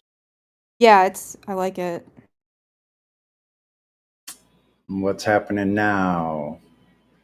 Sonny, you jumped in at a good time. Right now, we went through the Black Swan like painfully, but I think she wants to still say that there is a hill there. So she's gonna try and draw the top of the hill and say that we're seeing over the hill somehow, some way. So we're gonna wait until she's done with that. And it kind of shows that he doesn't understand the argument very well. If you're like, well, I'm up on my tippy toes looking over the hill. Like, no, you'd have to be on the hill to see past it. They don't understand the line of sight. They don't understand that their line of sight is exactly what it says. Line of sight. It's a straight line. It's not curving over any curve. Well said. If that were the case, you could this is one of my early arguments, put a basketball up to your face. Can you see the other side of it? If your eyes are level with the top, what if you put your finger from the top down to the other side? You can't see it anymore. It disappears from bottom up. So what? You know, like. Yeah, it disappears from bottom up. Like. You still can't see it, is the point. You can see the top portion of it. If you were on a ball. Yeah. Once you are beyond the sagitta, you can't see the object anymore. It's below your elevation. Wait, Alice, are you drawing that line for us or what? Yep. All right. Here you go. Still looking for my Catalina picture. Where is it? So, all right. So let's get the other green line back out. I'm glad you made it green, actually. That's good. Get the. Oh yeah, that was unintentional. That was just the color that I had available to me. Perfect. I'm glad you did. So, boom, we've got our green lines now. Yeah. Based on the graph, the prediction, you see the dotted line there, right? Mm-hmm. Let me redraw on that there. All right. So above the line, visible. You would agree above the line is visible. Yep. Would you say below the line is not visible? Mm-hmm. Okay. Well, even with what you drew, we're still seeing what's supposed to be not visible. Well, why is there so much distortion then? Like, I don't get it. What does that have to do with anything? Remember, listen, remember what your argument is, Alishness. Focus. I understand this deeply. No, I don't think I you mean, do. you're kind of gotta remember what your argument is. Fata Morgana No. Listen. You have to remember what your argument is that there's a hill, a crest. You drew a line. That is your argument. That there's a physical hill.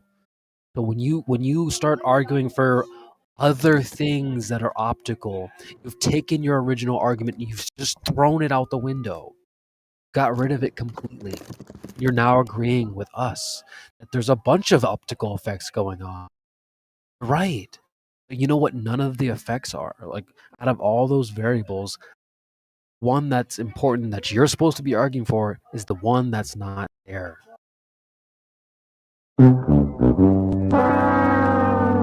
The physical curve of the Earth. That should be the only thing you should be arguing for. But I mean, there are other pictures. That's our point. Those are our points, though. Listen. The horizon changes. If you're going to be like, yeah, but look, the horizon's different in this picture. Yeah, no shit. That's what we've been saying from day one. Alex, just you got to remember what you are supposed to be arguing for. The physical curve of the Earth. If the horizon is in two different places, What No, the hell? like How is it a physical thing? Just like that hill you posted. If okay, if you so go out like tomorrow and it's in a different spot, then that's a problem. it's different over water. That's what I keep trying to say though. Oh no, no. Yeah. Oh, so what? The Earth is inflating and deflating and stuff. No, it's just Okay, then why is the like horizon moving let's use around? yeah, let's use your argument that it's optical, right? Then Right. So then it's we'll say it then is it's not optical in this physical. situation Welcome to because Flat you Earth. have the I know it's distortion. optical. That's our whole point. We've been saying that from 2017, Yeah, Alishness. I We know. were argued with at the time. We said they said we were stupid. I was just flirspective and we didn't understand. Why? Y'all are funny, man. Y'all really are funny. It's just 2017 because Glopers were arguing against it being optical. Now you're like, yeah, it is optical. You're right. well, I mean, I really never claimed that it Holy was moly. physical. So, I What? mean, Wait. it is physical, but also there's a Oh over my water, god. specifically over water. This is not that has nothing to do with You being need to over get this Earth. girl. Over water, it's You different are because all you over the have place. that Alishness. What do boats go over? water. Is it the curve of the Earth? Yeah. Can I like explain them? Oh, see, we need to get you a beach because you're flip-flopping all over the place at this point. Can I Optical, it's explain? physical. No, it's physical. You can't. It's not physical over the water. Then what the hell are boats going over then? If Can I the water explain? isn't physical, no, we don't need you to explain Why? because you don't know what you're talking about at this point. You're I'm trying to flip-flopping back like and forth. You don't even know what you're supposed to be arguing for. I've told you what you're supposed to argue for over and over and over again. Physical curve yeah. of the Earth, the thing that you think boats go over. You said, I'm "Oh yeah, just boats do disappear bottom up." Over what? You think that's the geometric physical Earth curve? so We're I'm like telling you trying that there is no physical curve. It's so optical. And you're like like, yeah, well, here. it is optical. There's other variables. Oh shit. So here's like what you're talking about that it's Yeah, optical, right? yeah, I know. The horizon changed. Look at that. Wow. So if it was a Yeah. hill, like you posted in that picture, let's go back to your That's hill picture. If we go out tomorrow and the hill's like behind you, so what what the I was hell trying the happened? point I was trying to make with this photo specifically is that over water We're just gonna make you our have point that for us. optical distortion because of the water temperature versus the air temperature. It creates distortion. Yeah, no shit. Welcome to Flat Earth. Right. That's what we've been saying from day one. That has something to do You with guys the really Earth being think you have a flat. point. You guys really think you have a point with this one. Yeah. You don't. We can share an You argument. We don't. don't have to be No, you mutually can't. No, you exclusive. can't have your cake and eat it too. No, you can't. We can because just like Oh. earlier, remember Oh. we were talking about are all Christians flat earthers? No. Are all Oh, but this is right? this is a huge difference. All right, this is not It's not something that really. you just don't get to collect beliefs like Pokemon cards over here. Why? Your side is saying that there is a curve of the Earth and it's a physical thing, like the basketball that Sonny pointed out to you. Mm-hmm. We can't say that it's both, so we don't share the argument. We're not saying it's physical even a little bit. Not at all. There is no hill. We can share the Don't share that optical argument. No, you can't. over water. We can. No. We can't be No. selfish. Okay. We have to No. be. Oh, you don't even know what you're arguing. We can't be. We can't be selfish. We have to Oh, because sometimes you're share a not little bit. remembering Alishness. And in 2017, all the way up till 2020, because the Black Swan didn't come out until 2020. Those 3 years, they were telling us, "You're stupid. You don't understand. That's just flirspective." Now you guys want to have your cake and eat it too. Oh no, actually, you were right all along.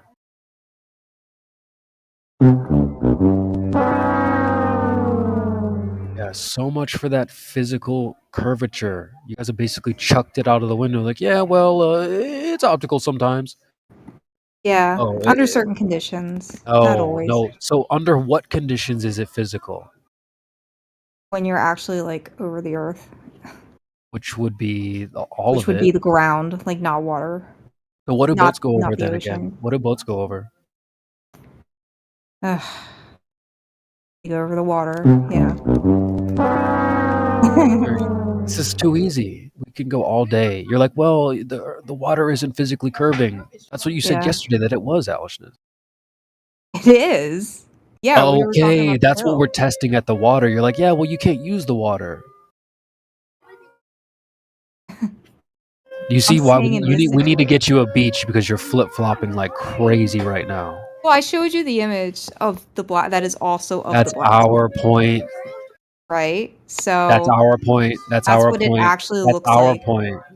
That's what it actually Oh no looks no like. no no no no no no no no no. No, what? No, that's why it's called the black swan for a reason, because the horizon has now moved. If that's the physical curve of the Earth, the thing that boats go over at 1.22 miles, why the hell is it moving around? That would mean that the globe would have to be inflating, deflating if the horizon is moving and shifting around. Well, yeah, that's what a tide is. Holy shit. We were talking about that yesterday too. We were talking about tides. That actually what This is that crazy. This is crazy. Listen, let's go back to Sonny's basketball. Understand Are that you that mad? ball does not change in size. No, I need you to, like, Are you getting mad at I'd me? like you to focus and pay attention. I am paying attention. You're not understanding what you're even saying. Basketball. You understand the ball does not change in size. Mm-hmm. So There's a difference when between a Sonny put his basketball. hold on. Oh, the basketball is physical, right? Mhm. The Earth not physical. Water The is different. your globe, is the globe physical? Yes. There is Saying there the is water's not ground. physical. What is the water's not physical? There is water. I mean, there is ground underneath of that water. Bruh. It does not change. Okay. So when we look at the pictures from space, we're seeing the curved water. You're telling me that that's not there when you go to the ocean? Yes, but as you know, Yes? How yes? I'm sorry. As you know, though, we have tides, right? No. This isn't about tides. Remember, your argument is not about tide. The original claim that boats Mhm. go over the curve. They don't say boats go over tides. Tides is Earth curvature. They do go We over gotta get tides. That's What? dishonest. Alishness. How? How? Yeah, bro, you gotta get this girl a beach because she's flip flopping like crazy over here. This is That wild. makes no sense. So you say that you see the boat over the horizon, and it seems like it's you see half the boat, yeah, the top half, and it seems to be over the horizon. And you say that as you zoom in with your P1000 Nikon camera, and you as you zoom in and you become seeing the whole boat again, you say that at that moment the boat jumped or sailed over a tide at that very moment. And as you zoom out again, the boat again jumps back into its previous position again over the tide. Is that your argument? Why is it only the Nikon P9000? Focus. That was a direct question. So that's what you're asking about. I mean, okay, so let's say you're using a telescope. Are you paying attention, Alishness? Because Yep. you're not going to rumpus my panel here. You're not going to obfuscate this panel. There's a lot of genuine people here. If you're going to be the goofball and clown around and not listen, we're not going to have you here. We're not going to waste people's time. So, friend here had some questions for you. Do you want to answer them? Yeah, I'm listening. Are you actually? Yep. What did he say? Something about a telescope. Stupid. When I would change to a telescope, he said, if you are looking at a boat with the P9000 camera and you zoom in and that boat jumps back to No. So okay, no. I asked if your argument is that the boat like goes over the tide each time you zoom in or zoom out. Uh-huh. I can't honestly say I know how that works. Stupid. Like I cannot 30 give seconds ago, you information. just said that boats go over tides. You're just making shit up. Well, on the no, fly I here. meant like in And the that was sense the argument. that I meant in the sense No, you that don't even know what the you mean. water You're is just saying always shit at this point. Hey, we're just calling you out, all right? We're calling you on your cap at this point. No, but I want her to explain it. Don't focus. It can be any optical device that or digital, for that sake, that gives you the ability to zoom in, right? Mhm. So don't worry about the device. And now you see the boat that is over the horizon. As you zoom in, it becomes visible as the whole thing again. Yeah. So you saw upper part of the boat. It's like a boat that it looks like a boat that is over a horizon. But as you zoom in few kilometers, yeah, or tens of kilometers, you see the whole boat again. And the only thing you did is that you zoomed in. That's the only thing that happened. So my question is this only optical? Is this that your eye cannot zoom in so far, and therefore the surface remained completely flat the whole time? The only issue might have been the imperfection of your eyes as a device to see so far. Was it optical, or was it what you're arguing physical, that it might have been a tide? And then the question is, does that tide come each and every time you zoom in? Is like your camera or your telescope, like is it causing the sea tides? Your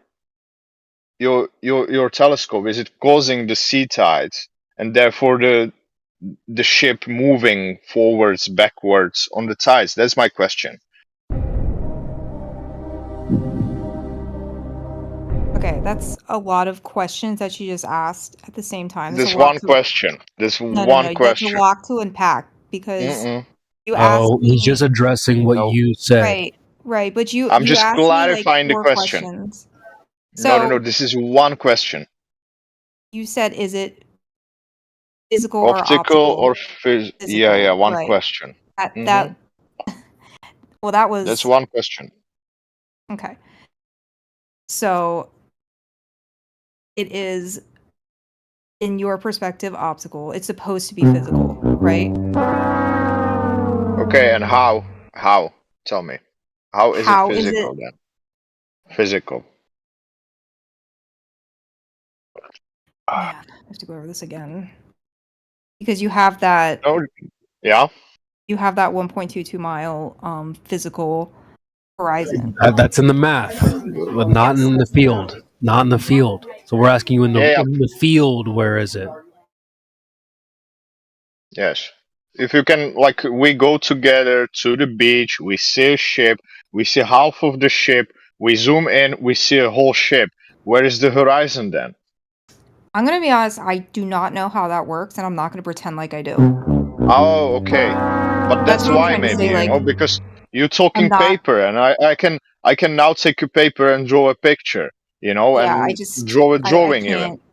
can't say how that works, okay? If the drawing doesn't represent reality, then it's nothing else but an imagination. If I come there and I see, okay, so is it flat or is it not? Okay, then I go and zoom in and I see the whole ship again. Yeah. Then then to me it proves that at least to that ship the surface is completely flat. You post a And then picture of can that? I mean, maybe have oh, say again? Do you have a GIF of that? For what? Oh, what you're describing? I know you do. I know you have something like that. GIF? I don't know. GIF? Yeah, I Yeah, mean, it's like- in the chat. It's in the chat right now. Sunny posted something for you to see. But it's the same topic we've been having for the last 45 minutes at least. And No, honestly, I know. Alice, Like, if you can't figure this out in the next 15 minutes, you're going to have to get out of here. This is just, you're wasting people's time. Attention seeking. No, you're gonna kick me out. It's not funny. People are there's a lot of sincere people here. If you're going to just... I'm not trying to be insincere. I'm trying to understand.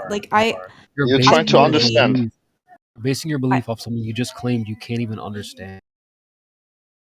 No, you putting some textbook idea, and what I say as let's say as an engineer, yeah, because I'm a builder. I studied civil engineering technical school, and so that's the approach, yeah, hands-on approach. Okay, I've got an idea. I've got an idea from an architect.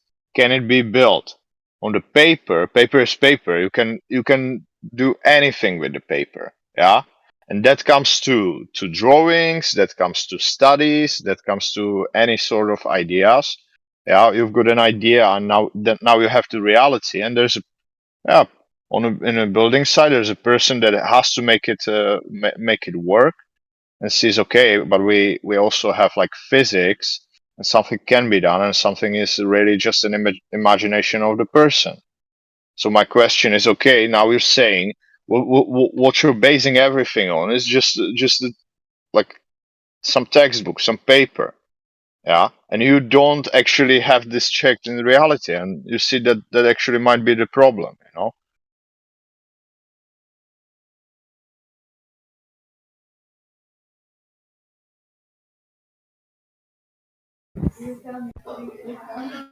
15 minutes to figure this out. Maybe I'll just I'll just mute and not say anything else. I don't. I don't. Hey, I don't have. Let's not forget, you started off by saying you did. I personally, Yeah. I personally don't have a problem. You just got exposed. I personally don't have a problem with chatting about it for I don't know how long, but yeah, you clearly she's said gonna have that. to answer to it. She's gonna have to answer because if you, Yeah, the longer she's you not. go, she's not even gonna She's listen. not having an Unless answer. She doesn't respond No. to anything you said. So She didn't respond. That's true, but she said something, and that something is, yeah, she acknowledged that it comes from a picture, and the picture is some drawing. Yeah, it's not even a photo. Yeah, and yeah, like that's maybe why. So Okay, listen. Can I doing can I that thing just that people do with Sasha anyway. Sasha, what? I don't understand. Look, you started this off by saying you knew what this was all about. Walked you Oh. through it. You're like, I don't know. Like, taller the rigs. You don't know. So Exposed you on that. can I be like 100% real with you for like 1 This will second? be the first time. yes, go for it. So let me be real with you. I genuinely do not want to be rude to you. Okay, Yes. so I don't want to be mean. Not gonna hurt my feelings. No, you can't hurt my feelings this way as well. So go for it. No. I mean, like, I genuinely like hang out here because I don't want to be mean. But I Yes. Who? I'm not Mean trying- how? Huh? 'Cause I don't like getting in like huge arguments. You know what I mean? Bruh, we're not Okay. trying to get in a quote huge argument. We're just this is what people don't like is accountability, right? We've taken the original claim, we've held it accountable. Now look, chaos ensues. Claim is that the Earth has a physical curve. That's all. We're just addressing that claim. It doesn't have to be this huge thing. Yes. It's not about It's you, not- Alishness, but you it's claim not, you know, and you claim exactly. you believe in this. You say that it is there. You're like, well, there's a crest, there's a hill on reality. There. I mean, I'm just being genuine. I don't think you are. Why? Like, I don't understand. We've demonstrated that. We just exposed We think you. you're being disingenuous, actually, because you're afraid to encounter what we're trying to present, so you play dumb or something. It's not going over very well. It's not like No, people can't see it, Alishness. They're not Hey, either. I just put there one point, and that's something from what I study. You have different personalities and they function differently. They see the world differently, etc.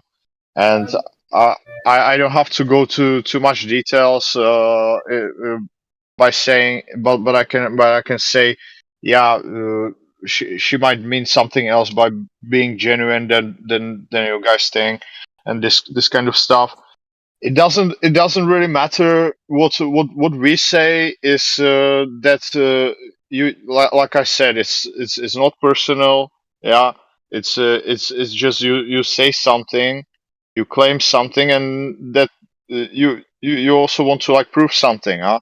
And then we just have a discussion about that. So it doesn't mean that somebody is arguing or anything. It's just yeah, it's a sort of like a practical discussion even. Yeah, so we're not going to let you off the hook that easy either. So still got 10 minutes to figure this stuff out. Why did you draw the line there and not somewhere else?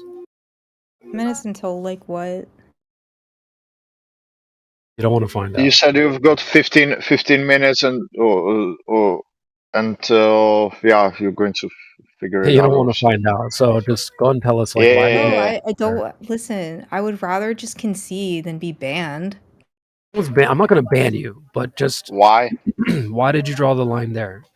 Obfuscating. Get to the money. So why did you put the line there and not somewhere else? Because you have the depth of the water, right? Depth of the water. That we're looking at the surface of the water. Right, you're looking at the surface of the water, and that is It's nothing to do with depth. Okay. Unless you mean looking into the distance, that would be distance.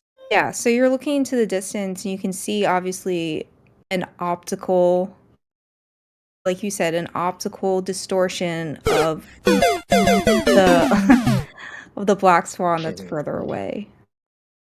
Yes. Of the what? Distortion of the You're just oil rig. throwing words around right now. Of the oil rig that's further away. So you can see Oil there's rig, an yeah, optical oil rig. You can But see we already covered. Why are the rigs there? what do you mean why are they there? They're just Yeah, why are they there? Why is it even in the picture? Is it to see how distorted they are? Is it to see how tall they are, Alishness? No. No, so why are they there?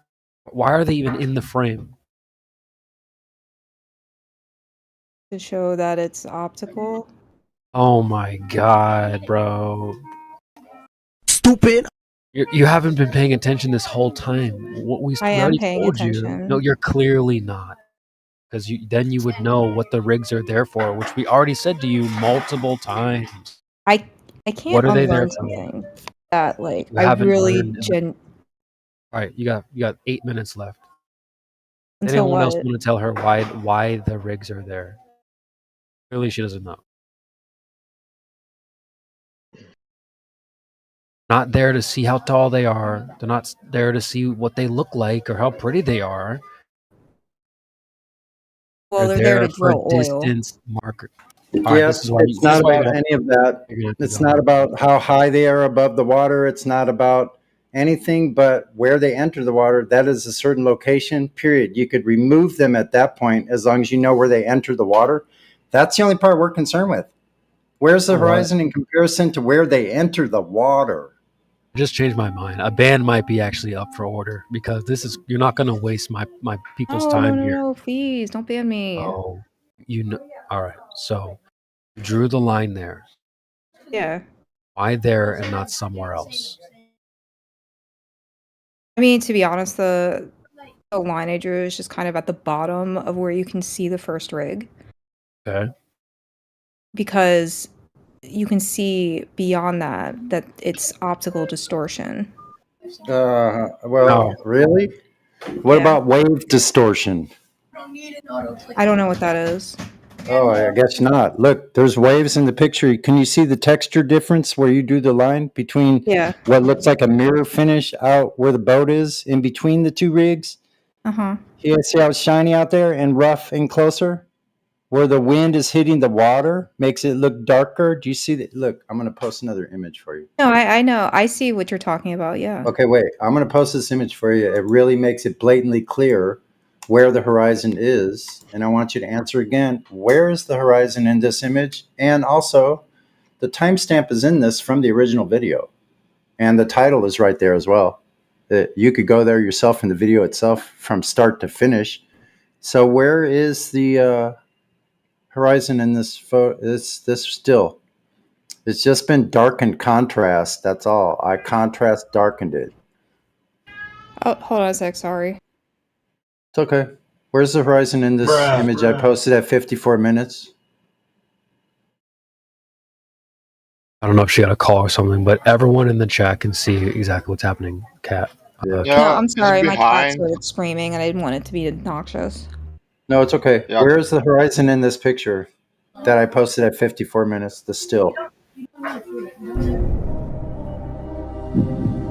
Well, it's the same. It's the one. It's. Are you? Oh my god. Behind. You can see it's it, yeah, behind. Behind. Yeah. Way behind. When now, you, Well, left, I far don't think that behind. you're being ingenuine about like the photo. I know that it's in the YouTube video. I know it's from a YouTube video, but I'm posting an image from that same YouTube video. I The know. one that Well, mine has the timestamp, so it shows you exactly where it is. Does yours have a timestamp? No, it doesn't. But anyway, I digress. All of mine have timestamps, so you can go exactly to where it is and look at it yourself. And you want to deny it, just make your own still and darken it. You can see that it's way out past beyond habitat. We got 5 minutes but you remaining. also said you How also many said that horizons you are there? don't have you also said that you don't have any of your own experience. You also didn't make any pictures yourself, and you want to deny a picture of a zoom on oil rigs made in a YouTube video. That also makes no sense, you know. We got 4 minutes to redeem yourself really quickly. How many horizons are there, Alishness? Yeah, that's a good one.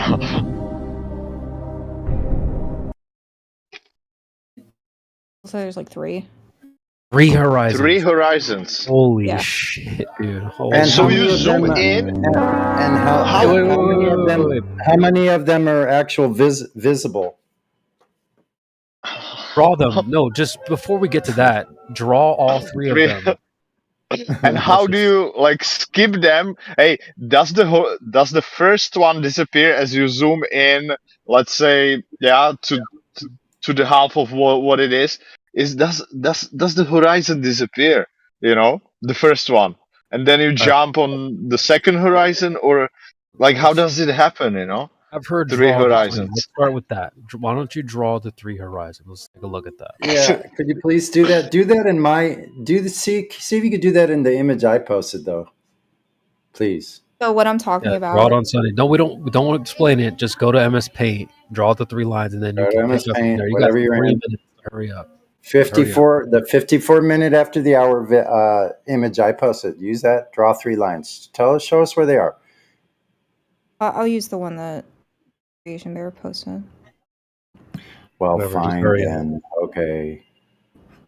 This is why she's getting yeeted the hell out of here, dude. 3 It'd be just horizons. as easy to You use mine, but I No, don't. digress. Why are you gonna yeet me out of here? You know why. You know why. You're- Everyone in the continue chat working. knows exactly why as well. Don't Yeah, get hurry up. distracted. Stay focused. You only have a few minutes, so tell us when you draw those lines and show us.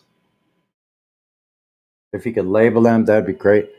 Because there may be some more questioning after as to how you got these lines. Need a smaller pen. Just saying. Hey, at least you're getting Sunny, the transparent. I'm trying to be as open with you as I possibly can. In spite, like the background, you hear a little snickering in my voice. Yeah. I can't help that because things that are funny strike me funny.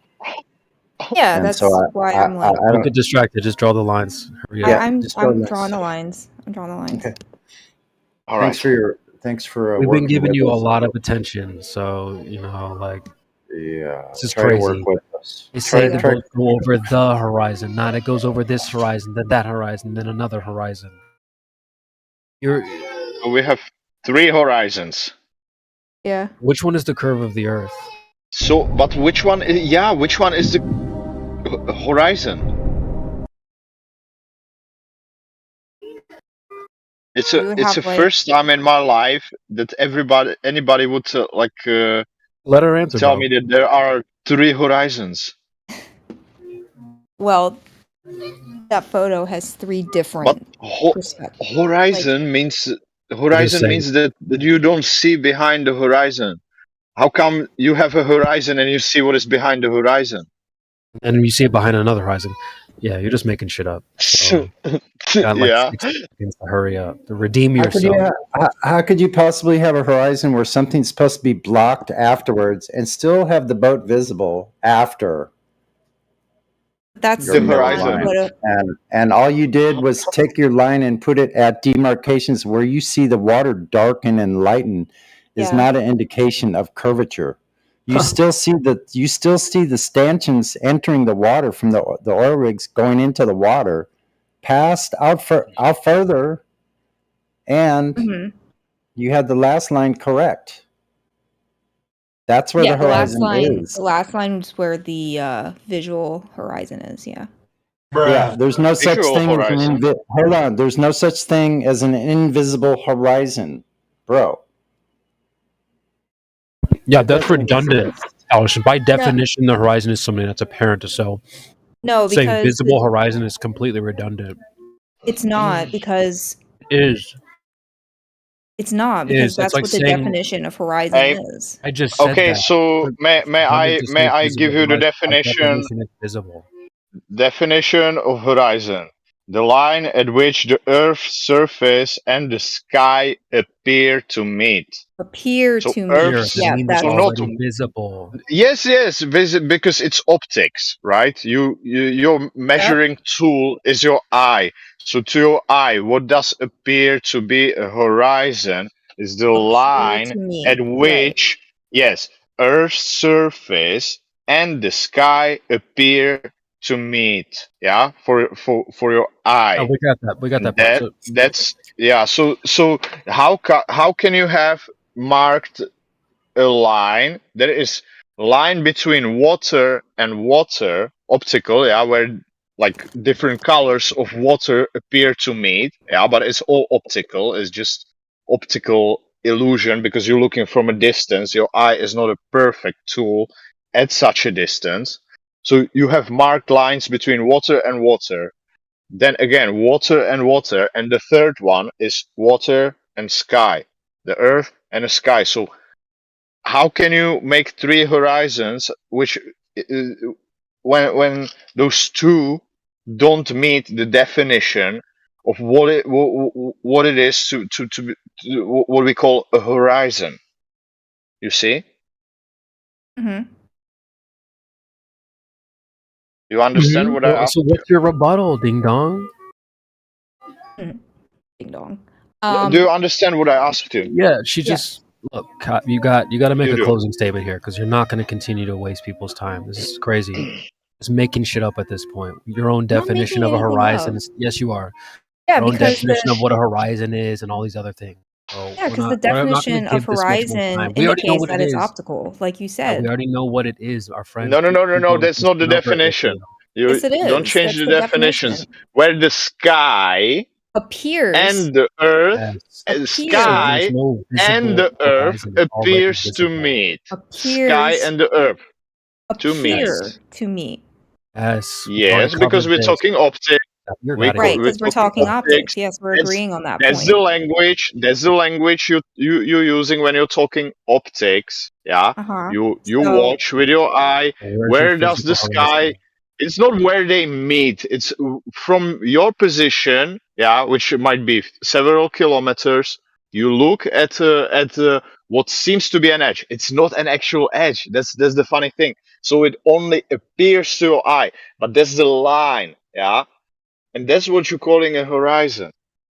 So sky and water, sky and earth, not water and water. You understand? Mm-hmm.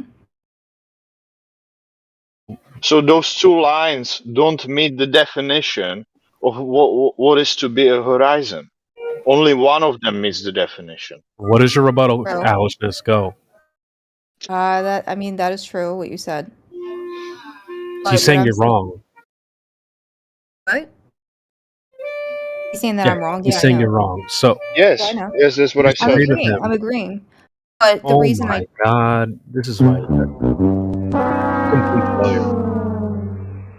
Say something, he rebuts you and says that's incorrect. You go, yeah, I agree.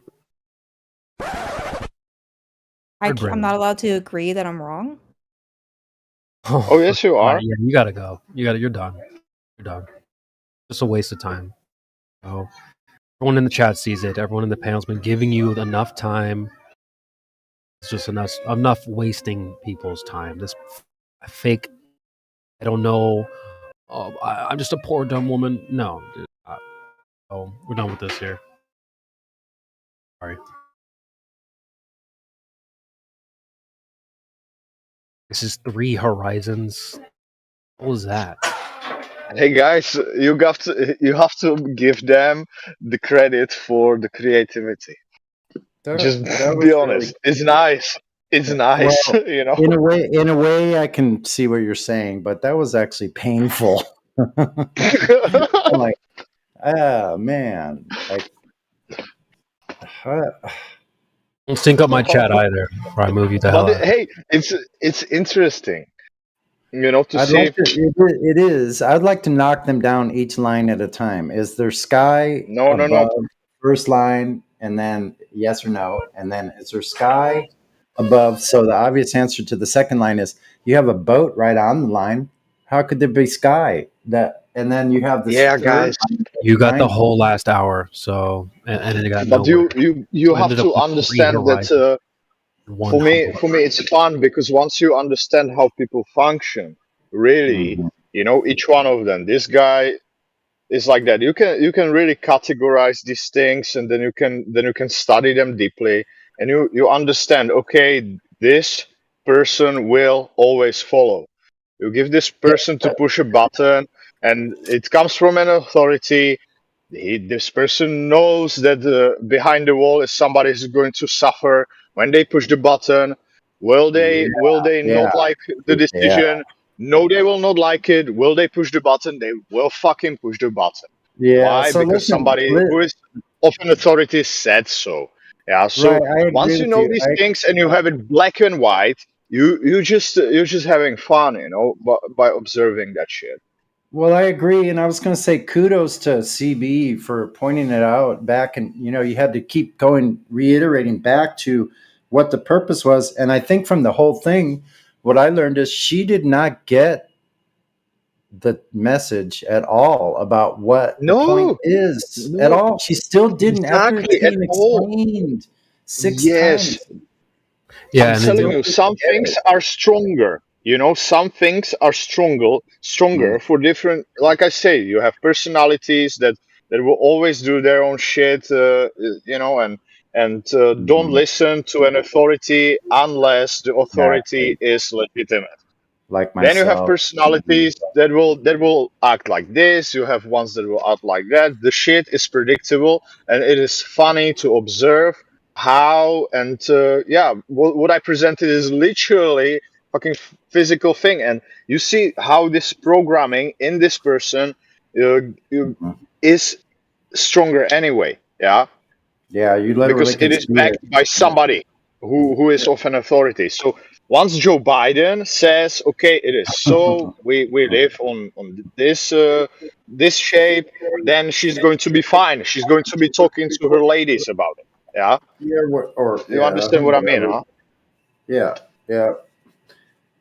But that's just I think that's typical, and that's the really saddening part. Like, I'm not going to let it get to me, but people just really don't get these simple concepts because they've been taken so far away from their true nature. Yes. That's what this whole thing is. Get the fuck out of here! I say, get the fuck out of here! What I say, they function. The people actually function 100%. I say I go as far to say that there is zero mistake in the people, and it is just the mechanism that has been not abused, has been used to taking advantage of. There is a Yeah, but certain mechanism on how people function. There is a right. reason for it. Yeah, not everybody. Hey, you have an organism like a fish. Yeah, how many brains a fish has? One. Oh, no, How more than many her. eyes? More Two. than her. Yeah. Yeah, okay, but I'm saying we function in the same way. You don't have 99% of thinkers that think for themselves. You have certain amount of thinkers, certain amount of this personality, certain amount of that, and once you see that they all serve a certain kind of purpose and etc.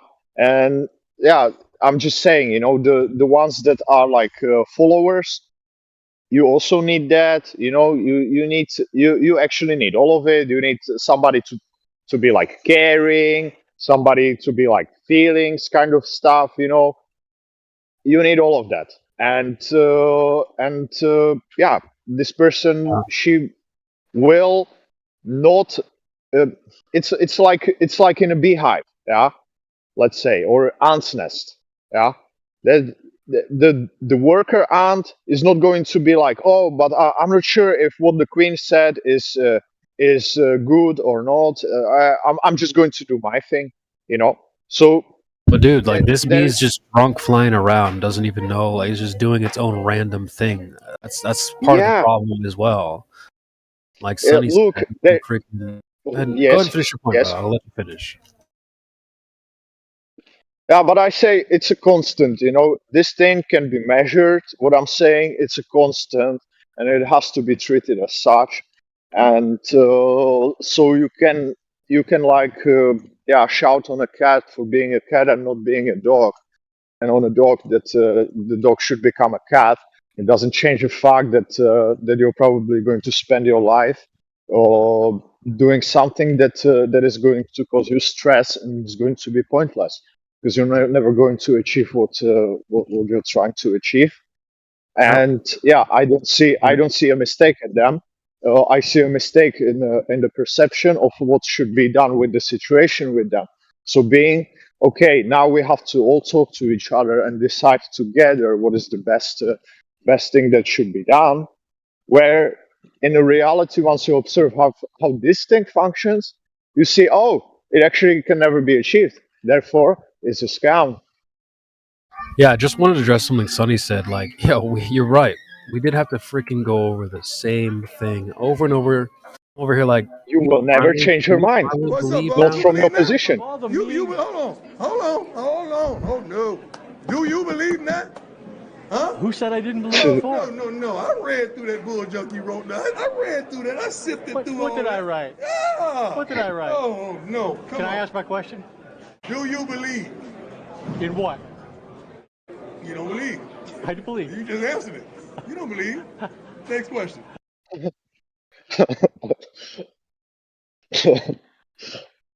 you can tell with that guy too. He's like, wait, believe what? What? That same type of like, I'm pretending to be confused. Yeah, no, you're not gonna waste our time that anymore. No. So we're moving on. It's not personal even. They literally there's different people have literally things that are most important to them. Different. Some people all about, I don't know, loyalty. Some people all about integrity. Some people all about like caring and feelings. Some people, yes, of course, about logic and shit. But you're literally talking like with different operating systems, different perceptions, etc. They are all in place for a reason, yeah, etc. It's just the story we are being told about stuff. You might be able to question it. I say it's also for a reason, yeah. And if you have an organism, not everybody is there in place to like question shit, or yeah, it's like characters, special characters. This special character has this ability, and therefore he cannot focus like this on these other things. he's not so good in those other things. He's like specialized, yeah. And so he might be good at thinking, putting shit together, but then have a problem like, I don't know, feelings or like fucking cleanup or basic maintenance of shit, for example. Yeah. So I observe, think as that I'm trying to describe. It works as such. It's just when you start getting to the point where you're making up your own world, that's when we have a big problem. Because we spent years, at least 3 years. No. She's just. Go ahead, bro. She's just defending. She's just not defending shit. What? Defending anything. No. Making up a new world. She is going. No, she's going to do great mental gymnastics in order to protect what is the worldview. Because yeah, she cannot imagine that. Protecting it from me or you or anyone in this panel, because it got destroyed. Doesn't matter. Didn't listen, shelter from anybody. Unless you're an Elon Musk or Joe Biden or Elon Musk, yeah. Unless you're a person perceived from her standard, because I understand how she functions a bit. It already like narrowed down to few possibilities. Unless you're such a person, yeah, that is up there, she looks up to as she's supposed to, and you're going to say, okay, yeah, it's this shape. She's just going to defend it. She just goes back to her, like, it's not even programming. It's like base operation system and the programming on top of it. But she's dealing with it. I say there is no mistake with her. That what she has presented is in fact a constant. It's not a variable. It's a constant. Yeah, and she's going to do any mental gymnastics to just make her to just so it makes sense in her brain somehow. And this thing, and she's going to do any amount of mental gymnastics necessary. That's just how it is. Yeah. I don't know. So, she didn't defend it from us. She didn't defend it to herself. She literally had her own. I came up with this term called BYOB. Well, no, I didn't come up with that acronym. Yeah. I changed it into. I basically noticed that Globers do the same thing. Start BYOB. They bring their own ideas, what they think, and how X should work. 3 Horizons. That's your own idea. Spent 3 years straight at least arguing against people because you're pushing her to the corner. Hold on, dude. Because you're pushing her to the corner. Hold on, dude. Sorry. You say my piece, and you can get the mic back. You've been cooking, so let me just respond. Okay, I get it. So, yes. She's not defending that idea. She's BYOBing. She's brought her own ball that has 3 horizons. At that point, you're just making shit up. It's not that she's I know you made the analogy of like the bees in the beehive. Yeah, I think that's true for a lot of people. This bee was just drunk, flying off, doing other random things, acting like a fly. Oh, go ahead. No, you go. I'm just on a gas station, and I get what you mean also.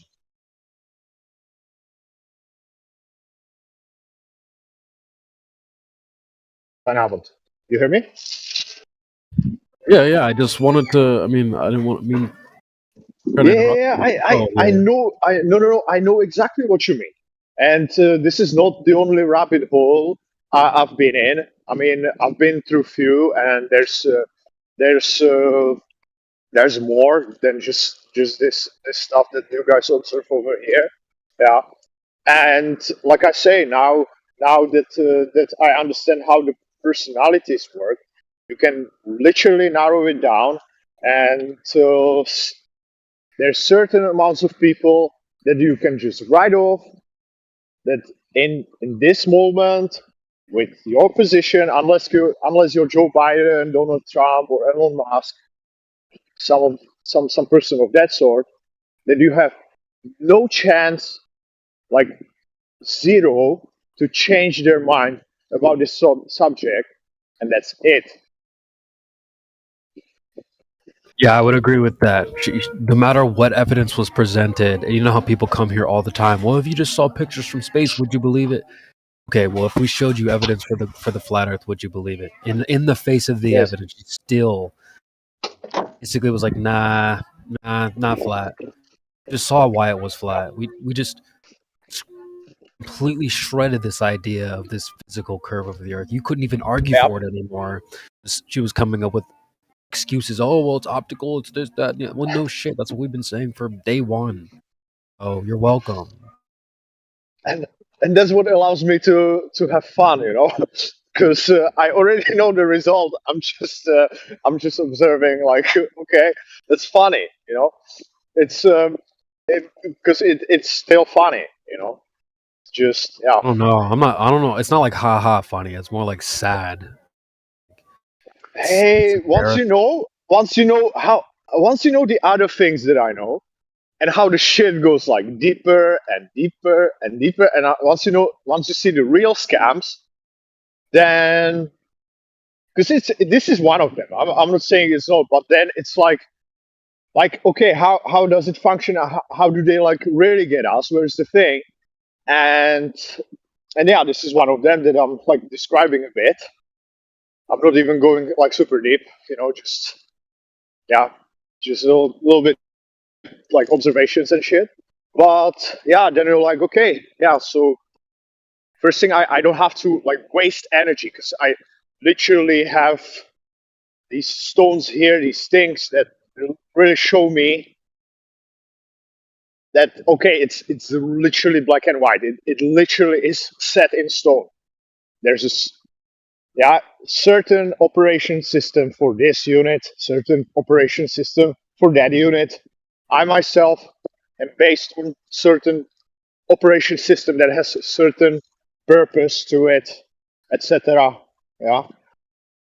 Therefore, this reaction there, that reaction right there, yeah. And why am I behaving like this? Why am I doing this? Oh, in this scenario, yeah, the other one, the original one, oh, it would make complete sense, yeah, etc. Yeah, so and she doesn't act out of her nature.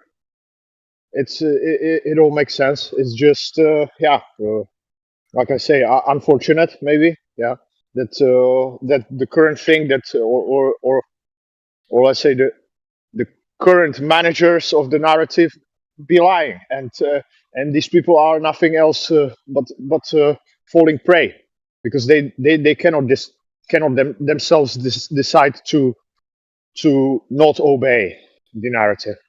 They don't have this, and so in a way they are falling as a prey to it because they are hopeless. Yeah, they don't have any defense against it. And that's part of the reason why I think it's sad, you know. Yeah. So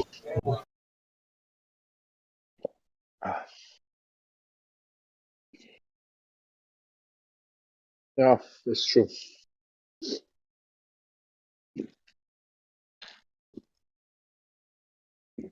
Yeah, it's sad because they pretty much have full Stockholm syndrome, where they won't go against the common narrative to the point where they're actually, like you said, fallen prey to it, but then they're defending their servitude. Yes, that's exactly the way I see it. That's all they're doing. They're defending their own servitude. Listen.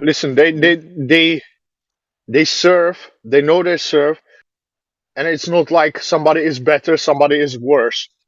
I literally had like an eye-opening moment because within personality types, you make like a distinction, let's say, and there's also in between that you can make one also, but let's say the basic one is sensors, where's sensory type people versus intuitive type people, huh? And so once me as an intuitive type personality type one off, I come on a server, 7 people talking, let's say maybe 8. I come there, and I came there just in the middle of their discussion, and they were talking about intuitives. Them, the type of people that not always come and see shit to your face. They they function on a little bit different way when it comes to this. I hear the discussion. So what they say, oh, them intuitives, they never do, they always like do what they want, never like just do the thing like the rest of us. Right. This kind of talk, and I was like that. come on. And I was like, fuck, this is gold. This is fuck diamonds. Yeah. So I was like there, and I said something, and I saw them like a little bit panicking, and they're like, no, there's nothing. I say, hey guys, I'm humbly asking if you can just tell me, because for me it's like important and this and that, and I was always asking for some feedback and this and that. And could you just describe yourself, how you see yourself? And I just said, okay, I see myself as this, blah, blah.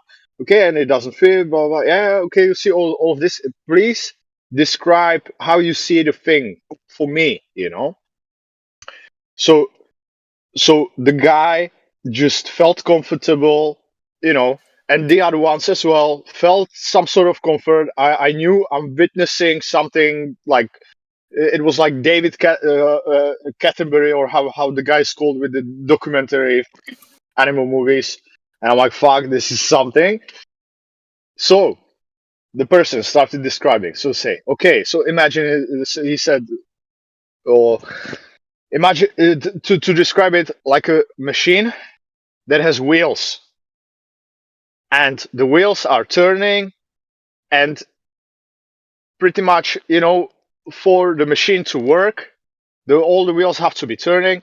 That's why they would be coming to, and that's my like, I'm adding to it a little bit. That's why they come to and just grab you and, hey, be wheel, be like us, yeah.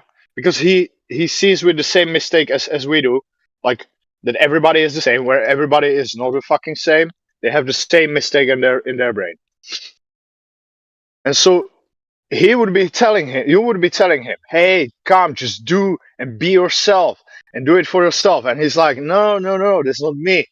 And he would be grabbing you and just be the wheel with us. Yeah. And he described it that everybody has to like work together, and everybody knows it, that it's just necessary. Okay, times be shit, this and that.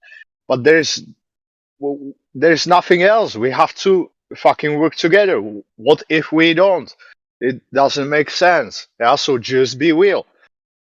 And so he said that, and he said, so the wheels work together, and then the whole machine works for a higher purpose.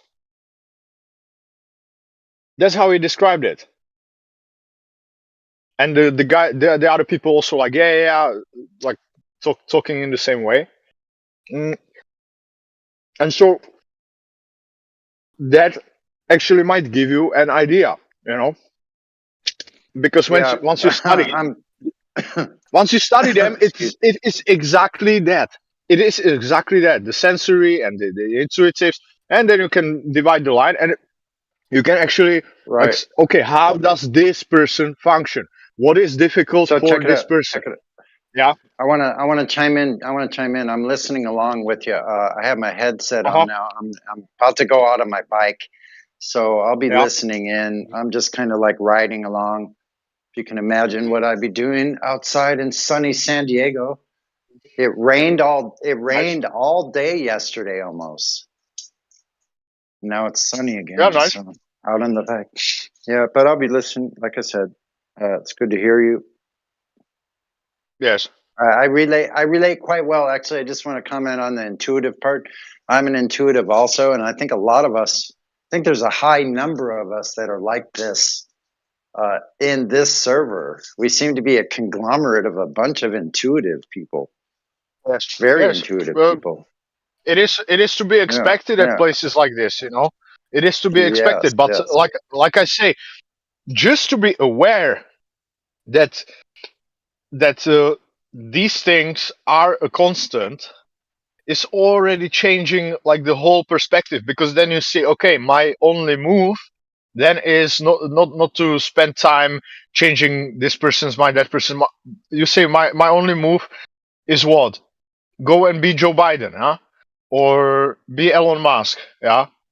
just do it. Yeah, that's your move, right there. You know, when it comes to Yeah. this lie or that lie, there's So check no it other out. move. Yeah. I'll just hot mic for a few minutes. You might hear some real life. If I get too loud, I'll mute myself. But I'm about to go out my door here. There we go.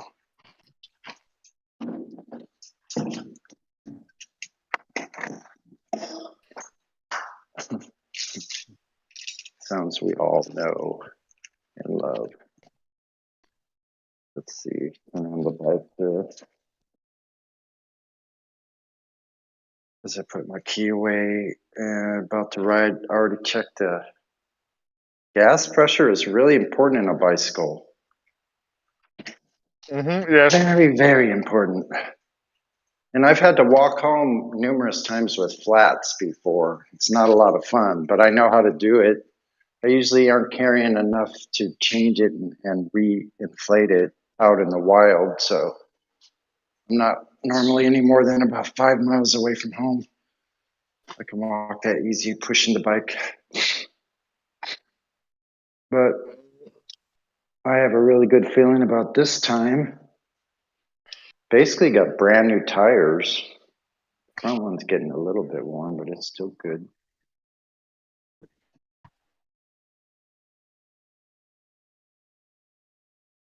There was just a comment about it doesn't take intuition as much as recognizing obvious patterns. Hey, that's pretty much how intuition is described in the Jungian psychology. I would say it's a bit more, but that's how it's described pretty much, you know. So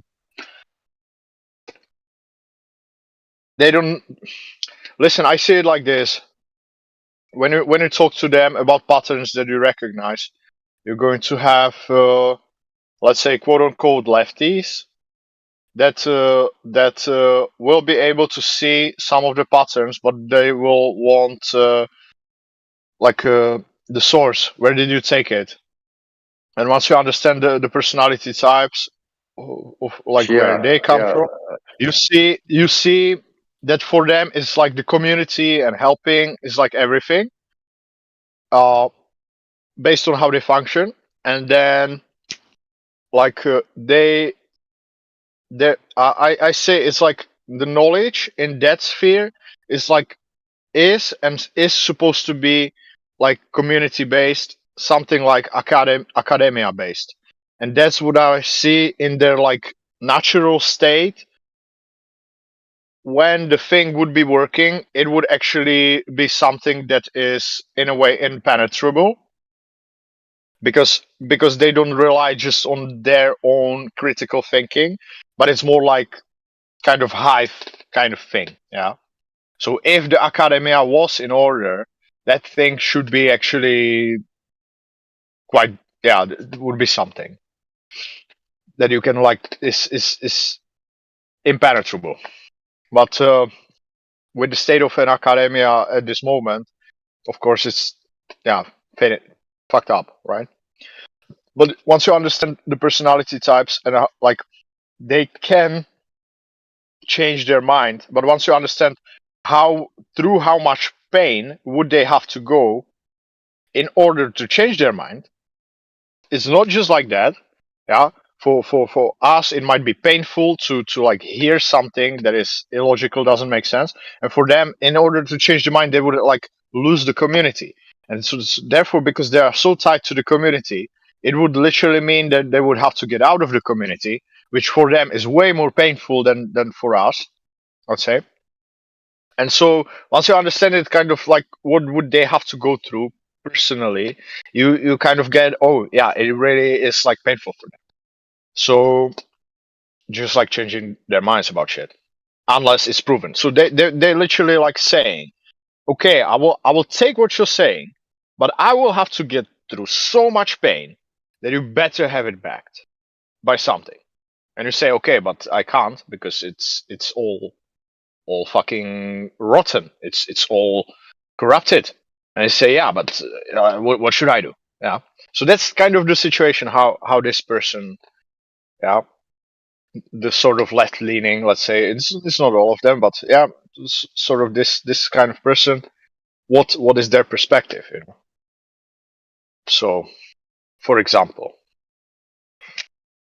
and there are also intuitives, but it's just serving sort of this kind of purpose, yeah, academia sort of purpose.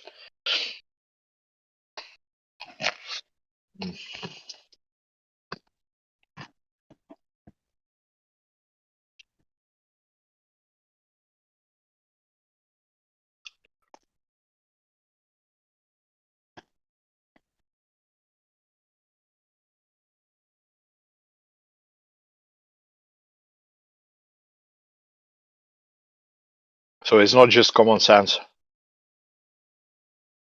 There's more to it.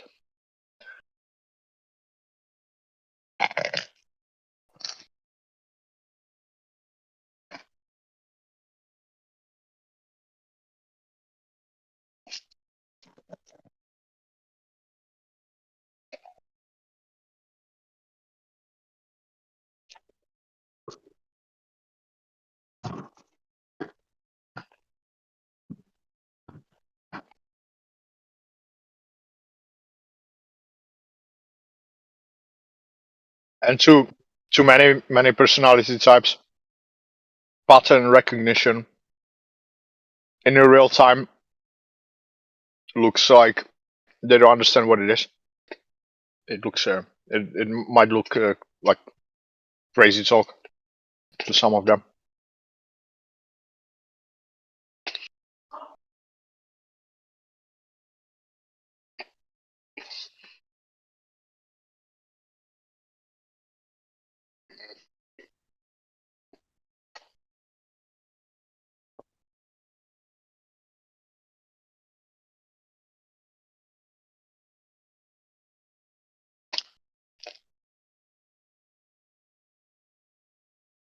Hello, hello. Any globe proof Hello. today? Huh? Any globe proof today, or is it still flat? Yeah, there was some that tried. What? Sorry.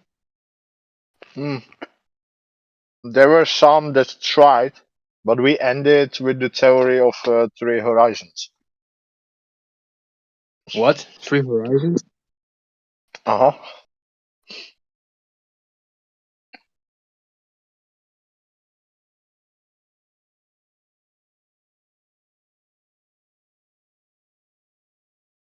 Are you a globe earther? Qui-Gon, what do you think the shape of the Earth is? I say, when somebody asks me, I say that I don't know, but I think I know. Yeah. Do you think you can know? Like, is it some information we can know for sure? I like to test stuff myself. Sure. So yeah, that's a good thing. What about going in the outside world? Like, do you think if we go out into nature, we can, I don't know, try to find if there's curve, right? Because they tell us it's a ball, right? So somebody had to measure that stuff. What do you think? I think that there's a lot of lies out there, not just about this one. Oh yeah, for sure. So, yeah.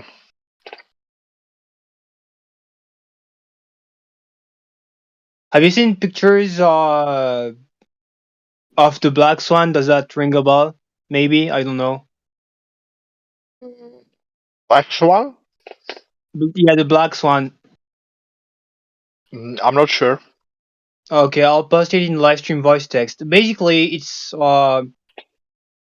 tell us the Earth is a ball with a radius of 3959 miles. So it's basically the horizon is geometric, right? Which means that, for example, when you stand on the beach, you shouldn't be able to see further than a certain distance because, further there's the geometric horizon. So everything that's beyond that line is going to be blocked.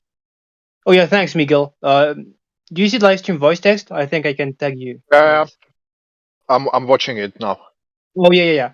Can you see the picture Miguel posted? Mm-hmm. Okay.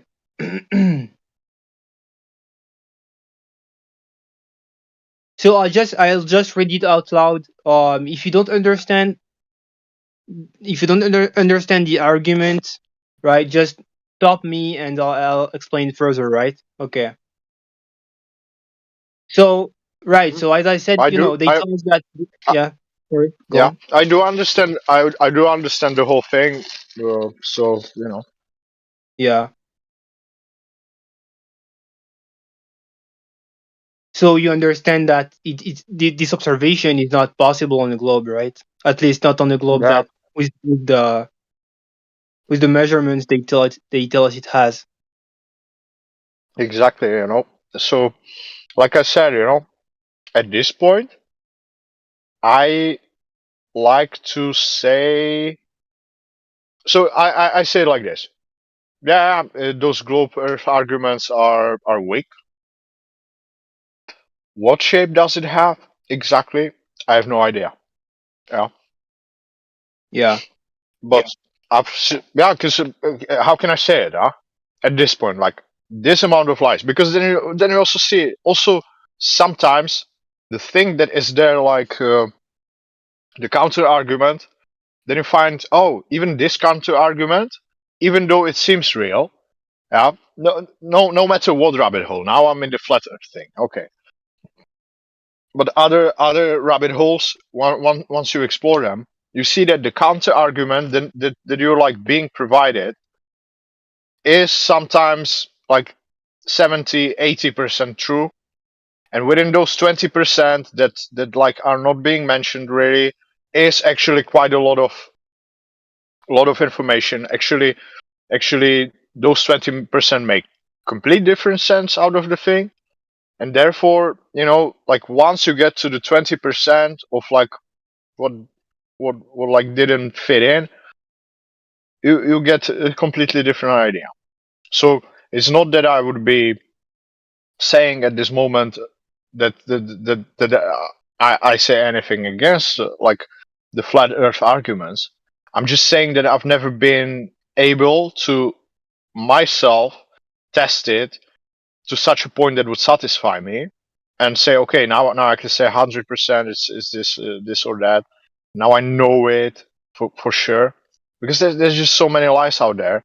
There's like layers and layers and layers of lies, So, and that's my experience. So, Yeah, sure, makes sense. Well, do you live near a large body of water, for example, a lake or the beach?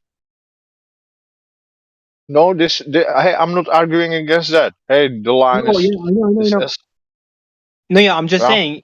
Well, I'm just saying. You said you haven't tested it outside, so I'm just asking. Like, do you live near a large body of water so that you can test it yourself? I mean, tested it outside, like I don't know, having an aircraft that would get me anywhere I want, so I can test it any way I want.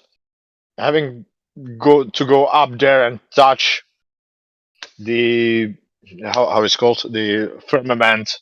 Yeah, going to Antarctica. Oh, Antarctica is there, or is not, or is it a wall, or is it something else? That's the only thing I'm saying.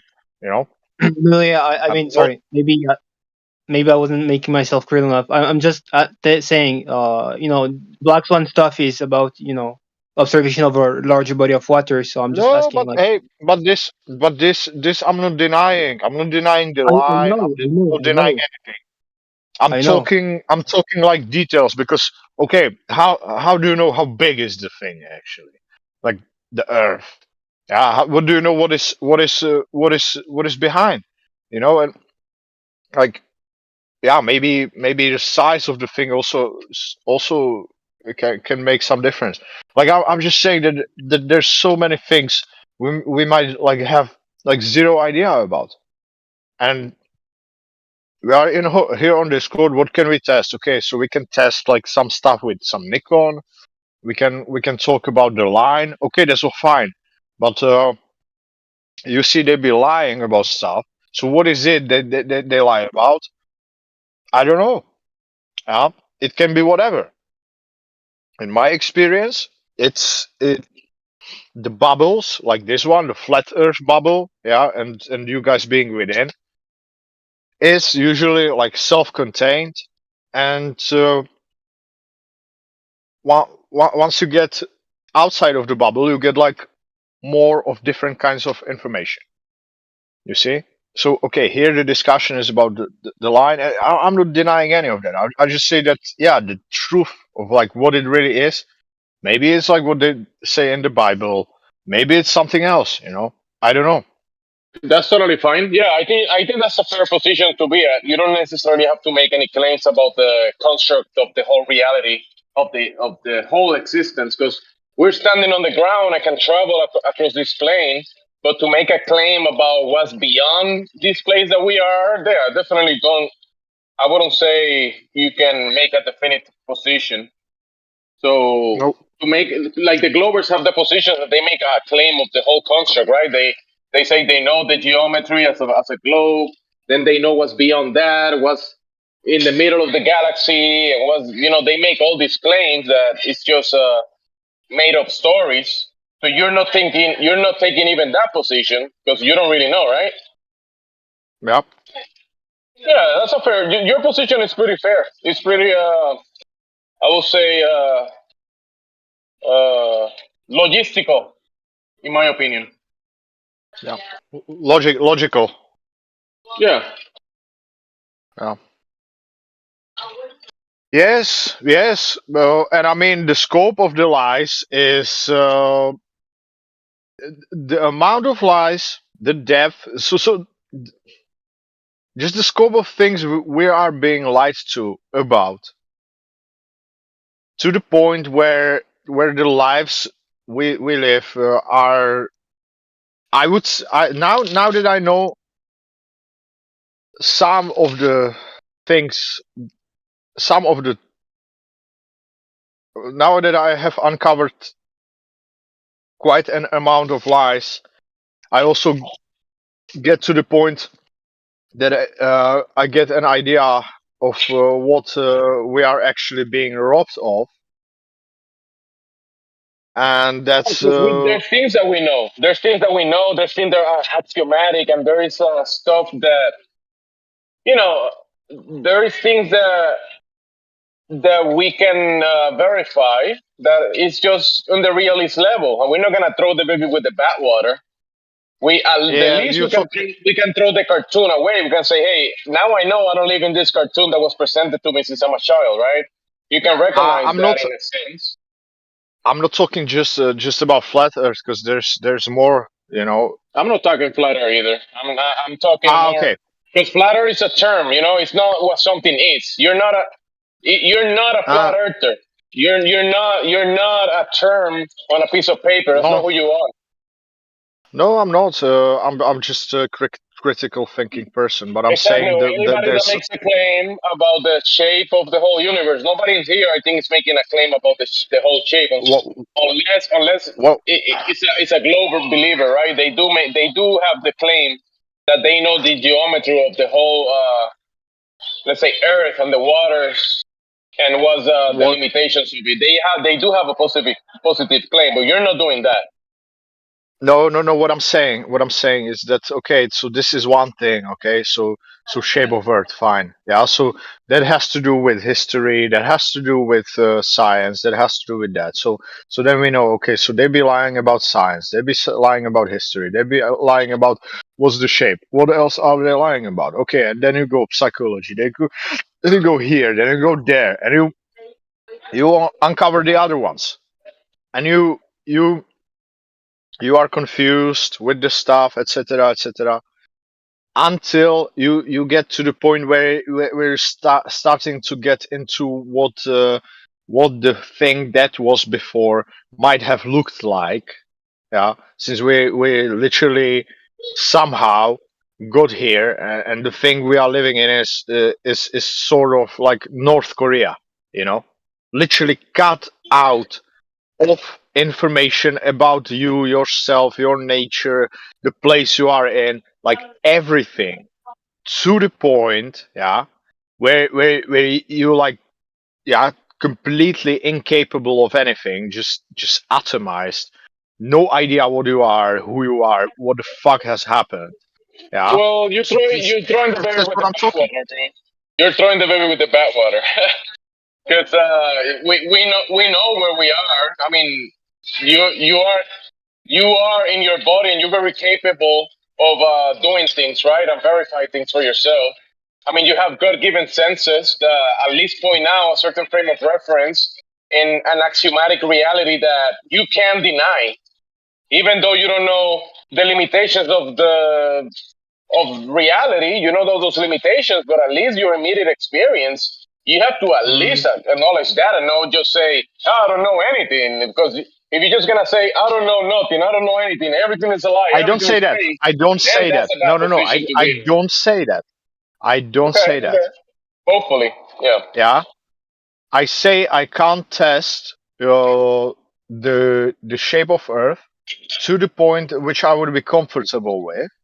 I don't think it really is. Nobody can do that. So don't actually try doing that. Because that's not the question in place, bro. Because if anybody's making a claim about the whole measurements of the whole reality, I mean, what man is capable of doing something like that?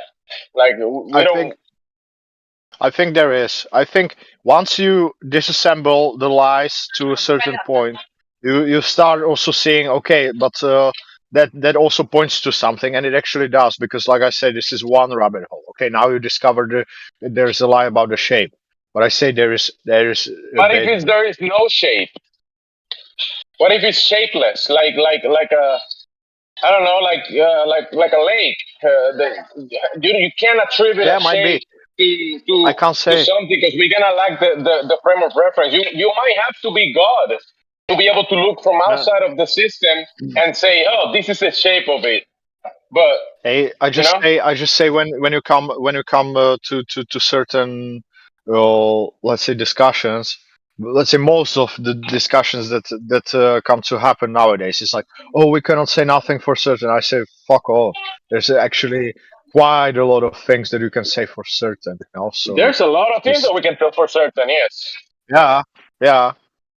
And so you can start from something actually. Yeah. Yes. And so yeah, like I say, you go in history, you see lies. You go in there, you see lies. Yeah, everywhere. Psychology, lies. Yeah. And so what is the natural? You know, that interests me, and I actually do kind of see it. You know, in quite clear actually, and it's funny. Yeah. At least we can tell that water doesn't comply to the claim of the ball, doesn't attach to the outside of the convexity of a spinning ball, right? We can tell that. Yeah, this we said that already. We said that already.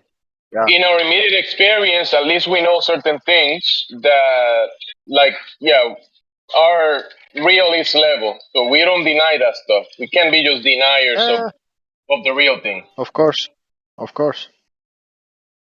Yeah, but that's just one thing. Okay, what you're gonna do about it? What does it mean, etc. It's one clue. It's not like you're going to be able to build anything on top of it. Yeah, it's important. I'm not saying it's not important, but it's still just one thing. You know, there's more of the lies out there. So that's just the only thing I'm saying.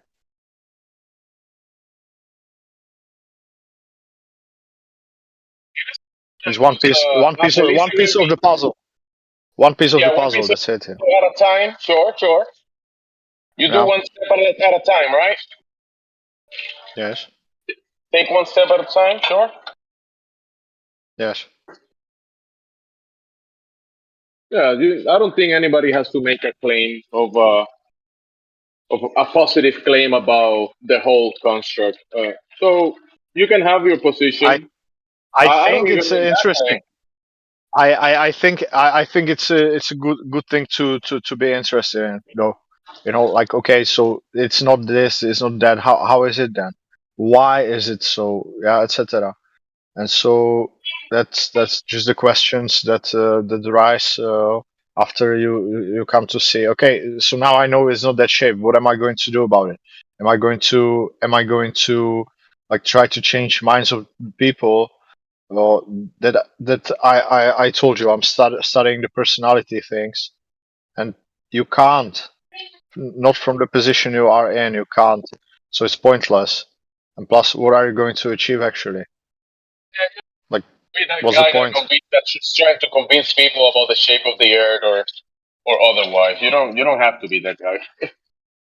No, you don't. No, but I say, what's the logical next step? Yeah, the logical next step I see is, okay, so how it is actually. Is there something maybe somewhere else that I might say can be able to get an idea? Because to have an idea is actually better than to know, have no idea at all. Yeah, it might be not proof, but it's already okay. Now I got an idea what the lie might be about. Yeah, why do they do it? Yeah, You etc. definitely want to find out if someone is lying to you about something, and that something might affect you or your family or your community in certain ways. You might want to find out if it's a lie or not, right? Because if someone is offering some information that Why? has immediate consequences, I mean, Yeah, you and definitely why? want to clear it up. Why does he lie? Why does he have to invent so much? What's the reason? Yeah.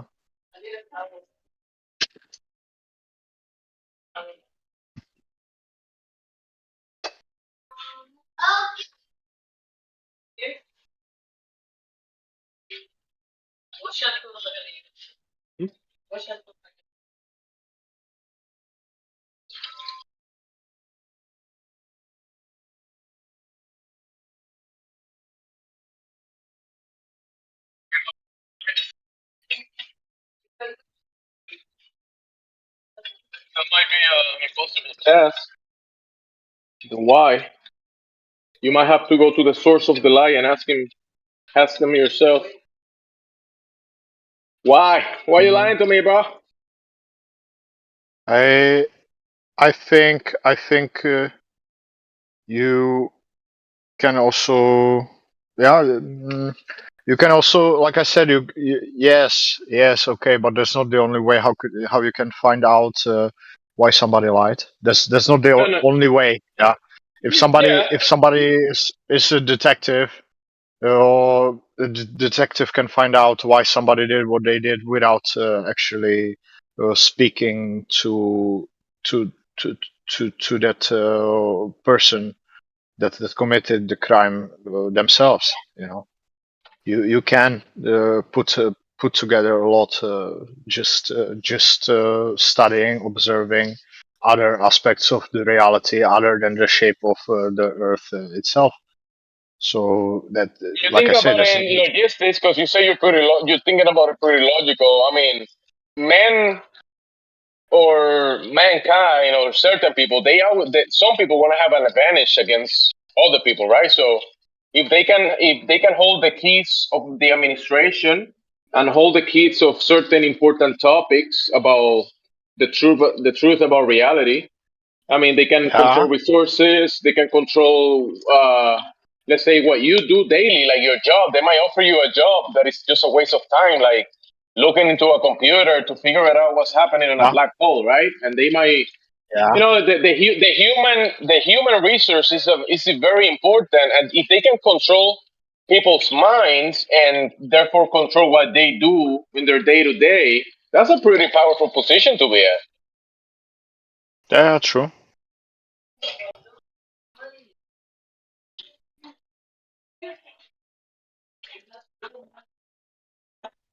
Can control what someone thinks or what they do. I mean, but they have to lie about something, you see. And there's, like I said, there's not just this lie, but it's that lie, this lie.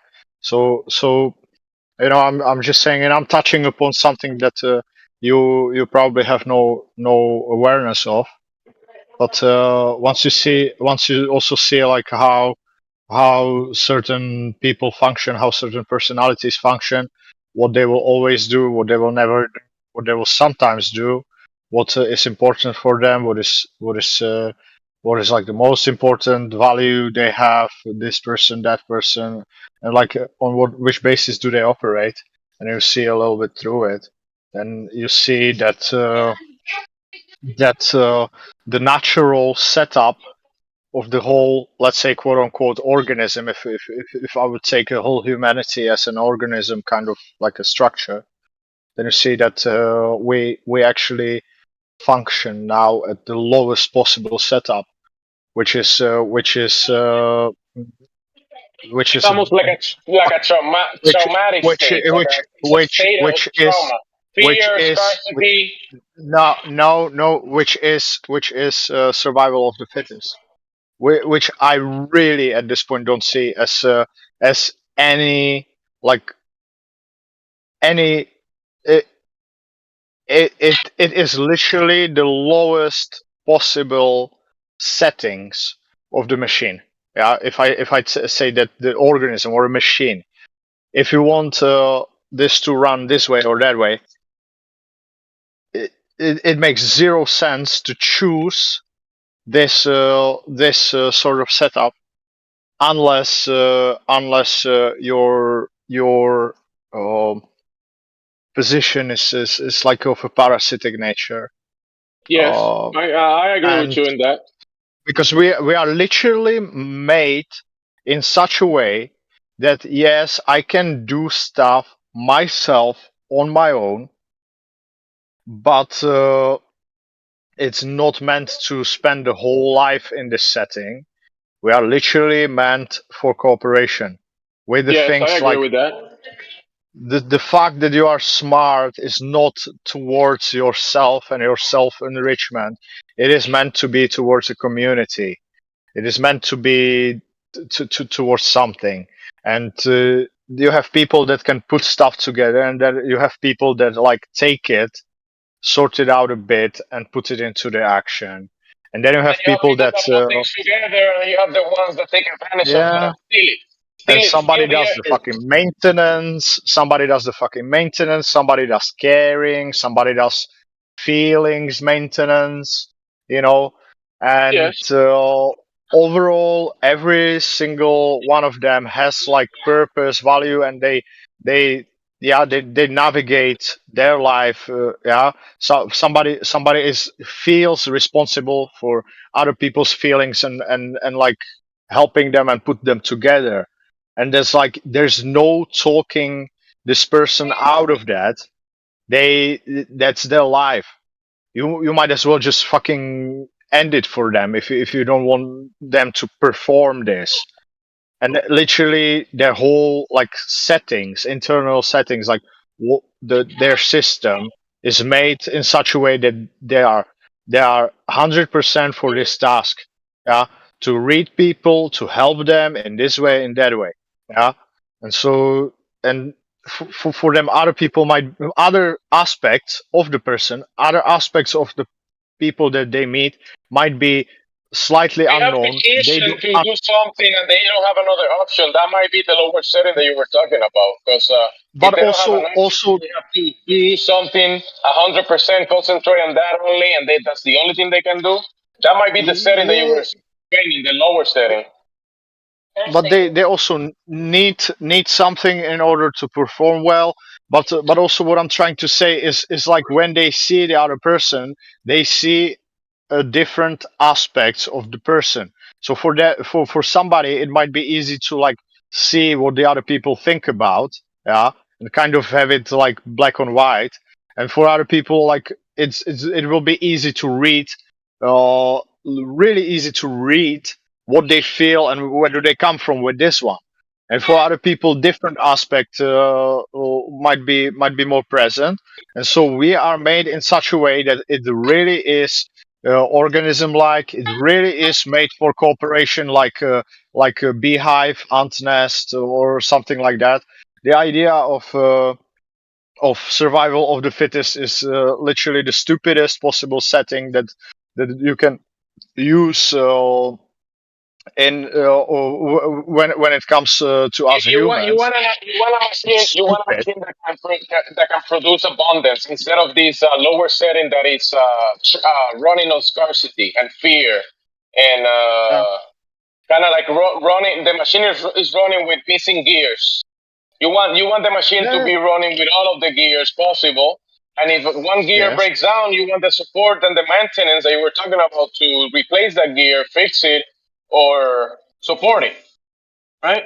Yeah, we are made like this, and then then we might see some fucking magic, like happen that the machine might actually go from like the save mode where you're literally just meant to get to the gas station into some fucking machine that you might not even fucking imagine.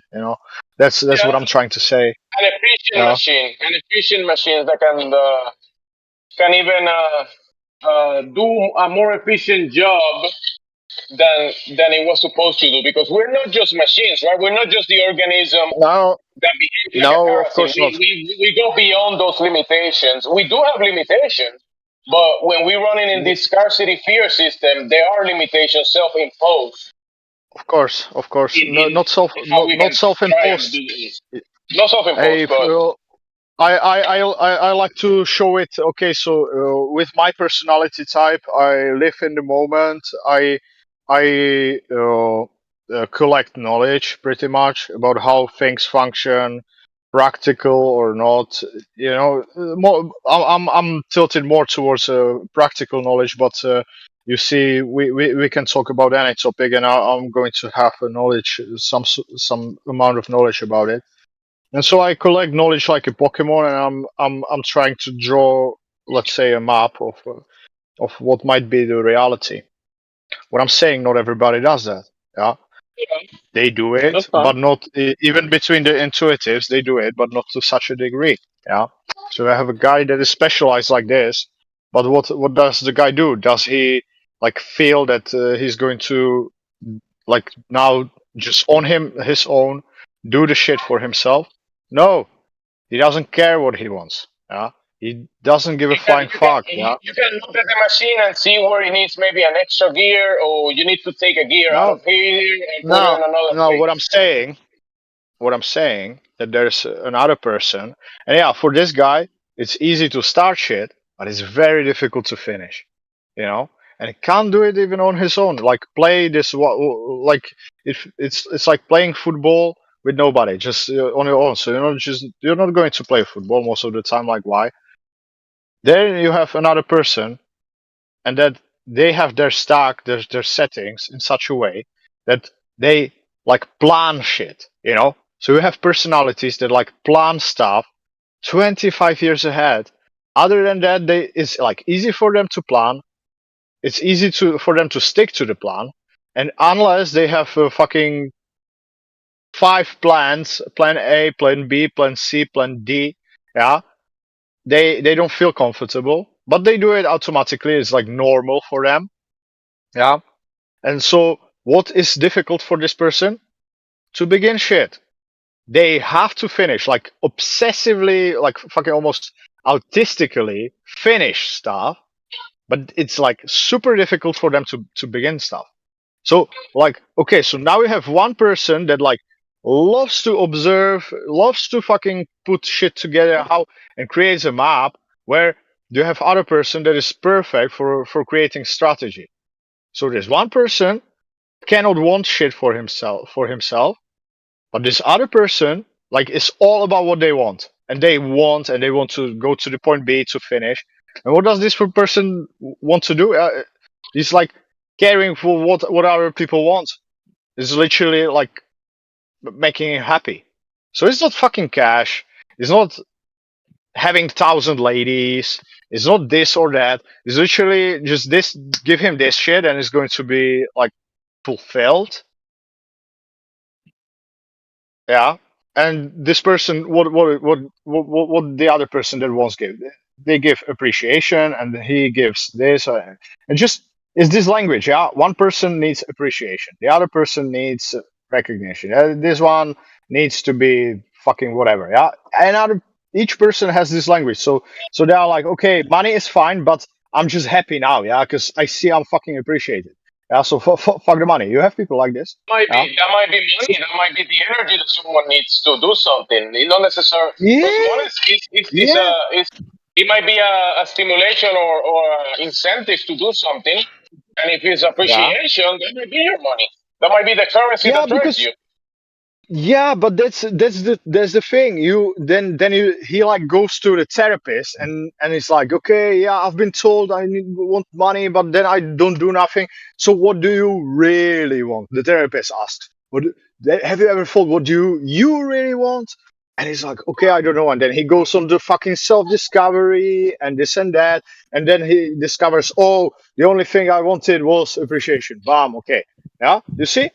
And so there's this quote unquote currency even. Yeah. So just give this guy this. Just this person you pat on the back. This person you do this. This person, yeah, different things. Yeah. And now they're like happy. And also, oh, that was easy. So you just wanted this. Okay, that was the whole drama. Oh, nice.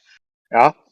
And so you see, it's not one thing. It's not like we would be competing against each other in a way. Also for me, like with ladies, when I mentioned the ladies, I found, and that's my personal thing, that I kind of went out of dating for several years and be like done with that thing in the current state. And because there's a lot of personalities that just don't fit with you, don't fit well. And then you understand, okay, so this lady was like that, this lady was this personality type, etc. And then you find that there's exactly the personality type of a lady that fits exactly like a puzzle, like two pieces that fit fucking 100% with you. And then yeah, you know it, and you know exactly what she wants, how she functions, because she will not also be able to tell her. No, listen. Person, the perfect ideal person. Just about just accepting the reality. You gotta relax a little bit. You have to relax a little bit. You're just way too excited. It's not just that.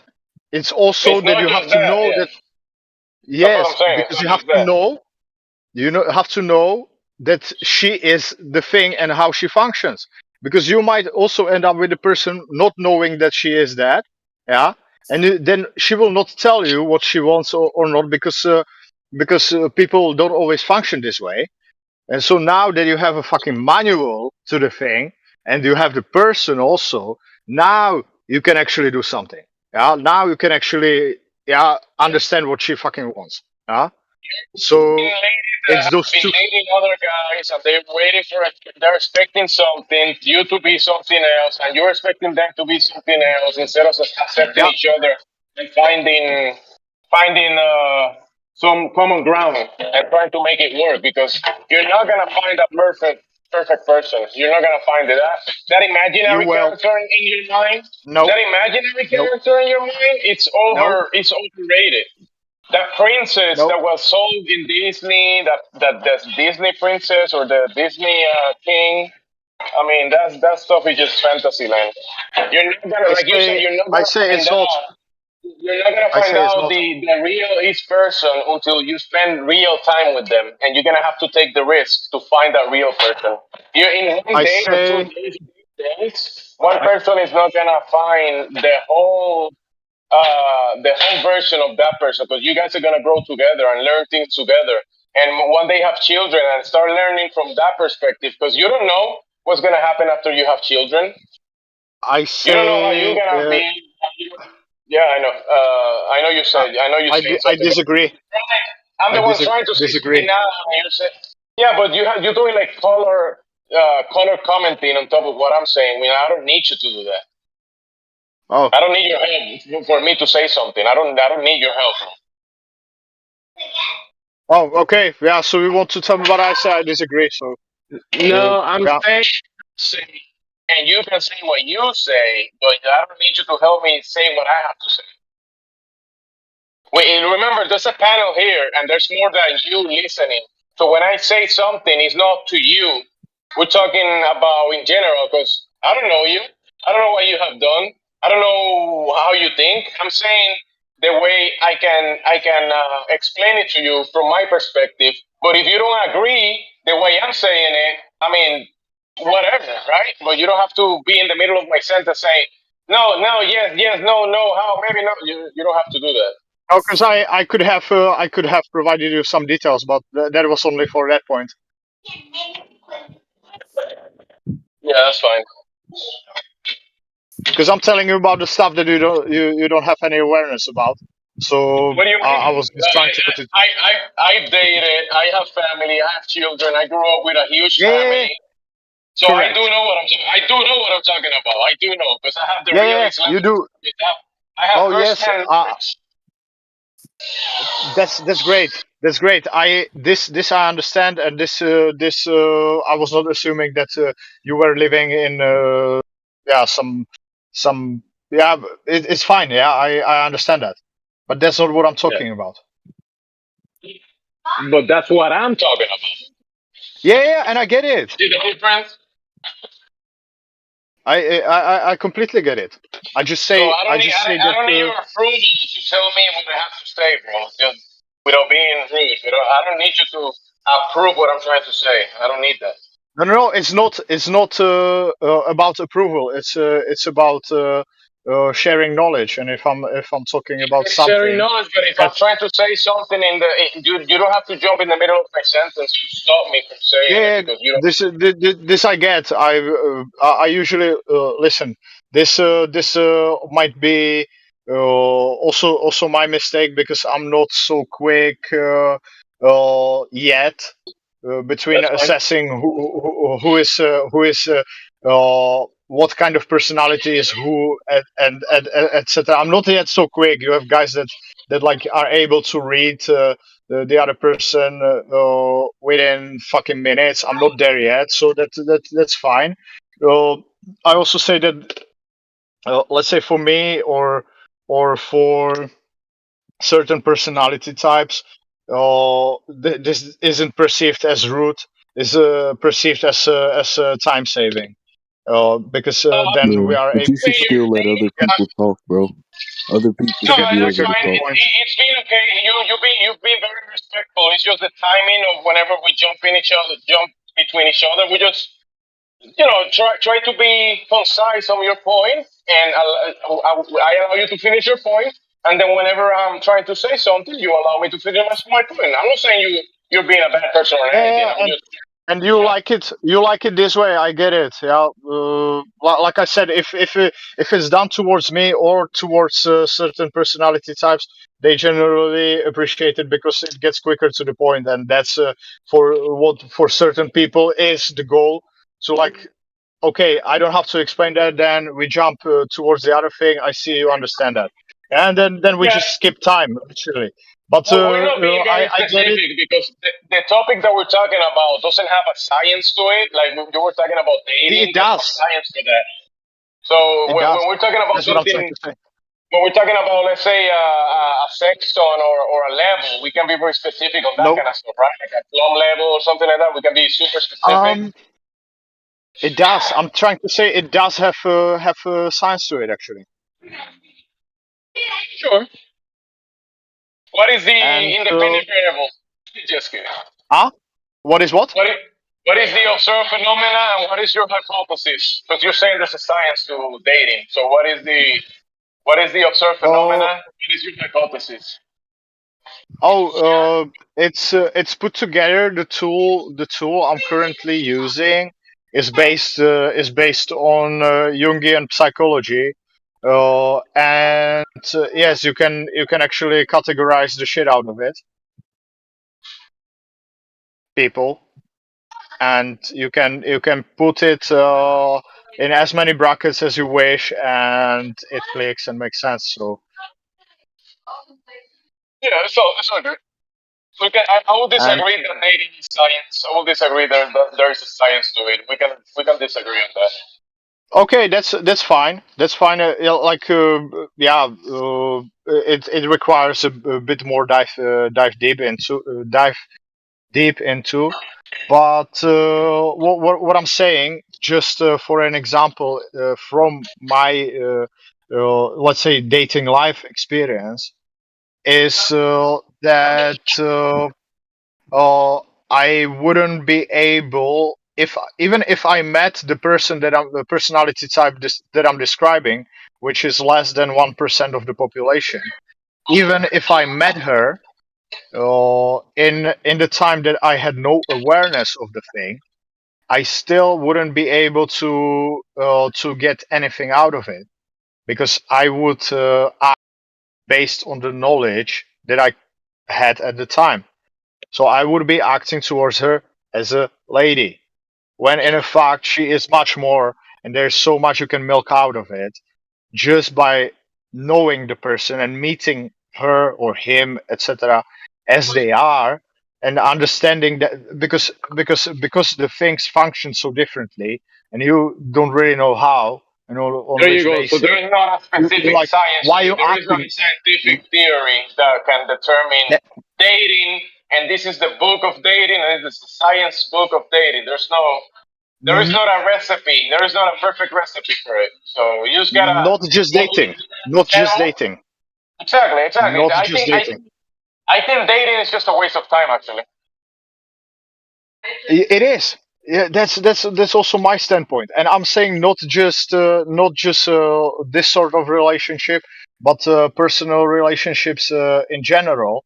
Like understanding, okay, so this guy's language is respect. This guy's language is honor. This guy's language is to be precise, logical, and this, or this guy likes to be appreciated. Yeah, like I said, these kind of things.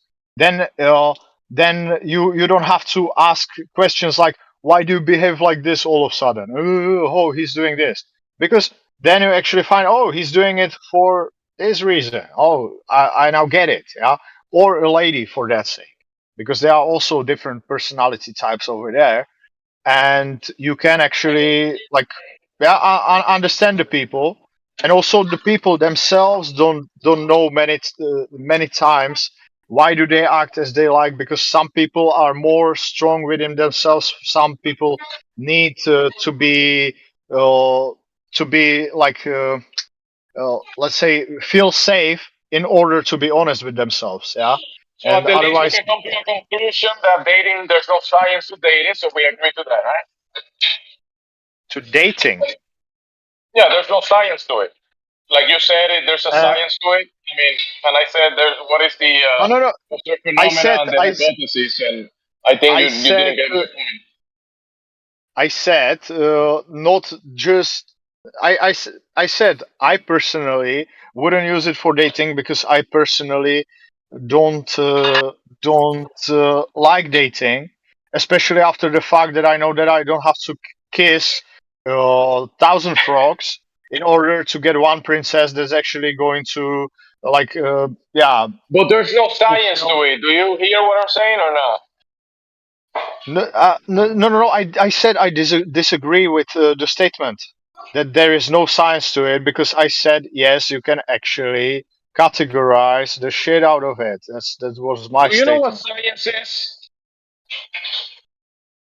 If I and you and this person and that person can actually empirically measure something, both observing it, etc., that would be my definition. Sorry, I'm not But you know, this server is very specific about the terms of things, and the scientific method, it's a method to establish cause and effect relationships, right?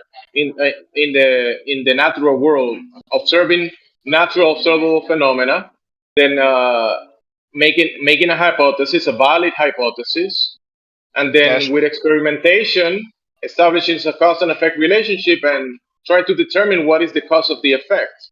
So when you say that there is a science to dating, yes. there is no science to dating. Yes, yes. So with that criteria that you just said right there, I'm sorry that I was not able to put it so All right, show nicely. me the scientific With paper stating. Do you have it? I don't observe anybody using not having an actual like recipe book for like do this when you're dating. What I'm saying, you can grab this tool and use it for this. It's like a Swiss knife, right? So you can right there you can take and use Let me it speak, for to my, dating. let me speak to my imaginary girl. Alexa, shut up. There you go. She listens. Yeah. Go ahead. Okay. Yeah. So what I'm saying is, yes, you are dealing with people. Once you understand if it's lady or a man, you're dealing with people. If you can categorize it, if you can like see, okay, this personality is all about this I personality get is all all that, about, bro. You said it's yeah. a science. I'm trying to Then you can correct you. I'm take trying to it, prove a point and use it for that you're whatever incorrect when you purpose. call that a science. You're incorrect when you It call that a is. science. It is. Do you have a scientific theory for that? Do you have a scientific Hey, paper? those. Oh, okay. Sorry. You're talking about the paper. Hey, yes, there are several papers, but I'm if you're talking about this, I'm not that kind of person that would be bound by this. It's also fine that you are, and yes, there are papers dealing with this. Yeah. They have scientific hypotheses and they did an experiment and they came to they already have, you're saying there is a scientific theory about this, that cause and effect relationships causes Yeah. No, causes any the relationship. effects. Yes, any relationship for that sake. Yes. Because yeah, you say dating, but it's like if we're talking relationships, then you know what I mean. It doesn't have to It's be not just. science, bro. It's not science. That's my point. It's not science. But it does meet the criteria that you were talking about. So why? How is it not science? So where is the scientific paper that proves your point that it is science? Where is it? Because if it was science, there will already be a scientific paper that they demonstrated that this is the cause of the effect. Therefore, and it's been repeated, right? Demonstrated, repeated by experimentation, Yeah. and there is already a scientific theory of this. It was the science of dating, but I don't think there is. There is no. Don't call it science of dating. I mean, if you're going to put on Google science of dating, you're probably going to find some Give me the bullshit. paper, bro, because you're calling it science. And do you have a paper? Yeah. No, don't worry. You can go and check out the Jungian psychology and something called Myers Briggs MBTI, and you can take a look. And there are All right. also Whenever you find it, let me know so I can take a look. Because it's all good. Let's move on from this one. Let's disagree on this one. It's okay. We'll be fine. Disagree. Hey, listen. You want it? I can send it to you. You don't want it? I'm not a how you call it a cow that you shake and like this like what you're doing, and I'm going to be dropping coins on it. Plus, it's not like personal sort of stuff. You're asking me something, so I'm telling you. You know, so it's pretty straightforward. You know, the scientific method is very specific. That's what I'm trying to say. It's very specific. What you said, it meets all the You criteria. said that you have a definition of it yourself, but the scientific method is not your definition. It's the definition. It's not mine. It's not yours. It's actually the definition for it. And you're attributing something that is your opinion into the scientific method. No. You're saying those words that you said. I've read them and seen them many times. I know what scientific method is. I just forget that shit. So then I have to Google. Okay, this, that. So Of don't call it course, yeah. science. Don't call it science when it's not science. Why? What is not science again? What you were saying, you called it a Yes. science. I didn't call anything. Yes, it is. It meets the criteria, and the thing that you want, the papers and shit, yes, all in place. So, like, why are you repeating yourself? Oh, it's not a science, therefore. Like, okay, how? Calling it a science, but you still don't even know where you got that from. You're saying there is a paper somewhere, but you don't. Have you read it? Have you read this paper? No, you haven't. Young psychology, I did read when I was some books when I was like 19, 20, something like that. I was reading about it. I didn't have an understanding of the shit to that degree that I got with the Myers Briggs. Leave my hand there. Sounds good. So we can move on from it. It's all good. Yeah, if that's okay with you, it doesn't make so much sense because it. Yeah, you're just repeating that something is not science, and you don't really seem to. I don't really see the reason, but if that science, it's not. if this satisfies What do you you, want me to do? what are you basing this on? Do I have to prove your positive claim that you don't have any evidence for? Do I have to prove it for you? How do or disprove it for you? know? How do you you know? haven't even demonstrated that it is science. Why would I have to demonstrate you that it's not science when you haven't demonstrated it? Why does anybody It's your have claim. to yes I did say that, but we didn't even get to the point where I would be like showing you stuff, and I'm saying, okay, you can say, okay, I don't know what this guy is talking about. I've never fucking heard of it, and I don't know if there are papers or not. Therefore, I cannot claim if it's science or not because I do not know enough. And that, if you say, is Do fine. you know if your claim is if your claim is true? Do you claim it is science? Do you know? Do you actually know? Or you're just saying that. Yeah. Yeah. What? You're just saying it, right? That's not what I said. I don't claim that I'm just saying it. Or what does it even mean? This question.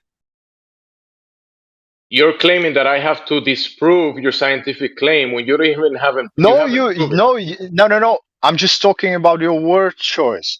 You yourself don't have any knowledge of this topic whatsoever, right? I do. And so you've read those things that I'm talking about? Well, what things? There's no things. You're just saying that. You're just saying those things. How do you know that I'm just saying that? Because How do you the know way that? you're speaking, you're saying those things, but you don't know the name of those things, where to find them, who has the name of the science. You have what different is the people that remember different things. That doesn't mean I can't Google that shit for you. But you can, because you're in a device right now. You can just Google it, right? Yes, I can. But you're not gonna find it, are you? Will you find it? Yes, I will. All right. Whenever you find this scientific method that demonstrate your claim, we can take a look at it. That's it. Yeah. Okay. I guess. I mean, whatever. I assume that you assume that I lie about stuff, and I get it. Not lie. That's not a lie. It's just a liar It will is be someone lie. telling. No, it is a lie. You're parroting a belief. You believe that there is a scientific method that establishes the cause and effect relationships of romances or whatever you want to call it, or marriage or dating or whatever, or this social construct that we call a union between man and woman. No. This is So this what is is the at all not. So what is the science that you're talking about? Can you be specific? Hey, listen. First thing, when I say different people, some people are really bound, but by what is written on paper or not. For me, science is even if I can prove shit myself, and if I can prove shit together with other people, that's and if I follow the scientific method, that is a science, and that is sort of, let's say, I go even like engineers point of perspective on science. This though doesn't mean that there is not actual you saying paper. that's No. science? Let me finish. Engineering It is doesn't. engineering science. Let me finish. That doesn't mean that I have different standard for the thing than you have, because for you it is written black and white on paper. It doesn't mean that the written black and white doesn't exist. Does it answer your question? Does it exist, or yes or no?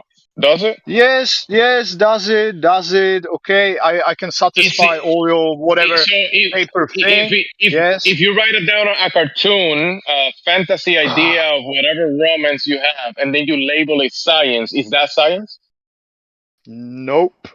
Exactly my point. Yeah. So you're saying there's a paper somewhere that says that this is the science of this thing, but how do you know it's science if it doesn't follow the scientific method? You know that's the definition of pseudoscience. You may be talking about pseudoscience. I'm not talking about pseudoscience. Maybe you are. You just don't know it. Hence, that's why I don't think you're lying. You just believe something. No, I don't. Yeah. Have you? Okay, I will ask like this. When I said the name Jung, does it ring a bell for you? Can you say that again? Jung. Jung? No, it doesn't ring a bell. Jung. Carl Gustav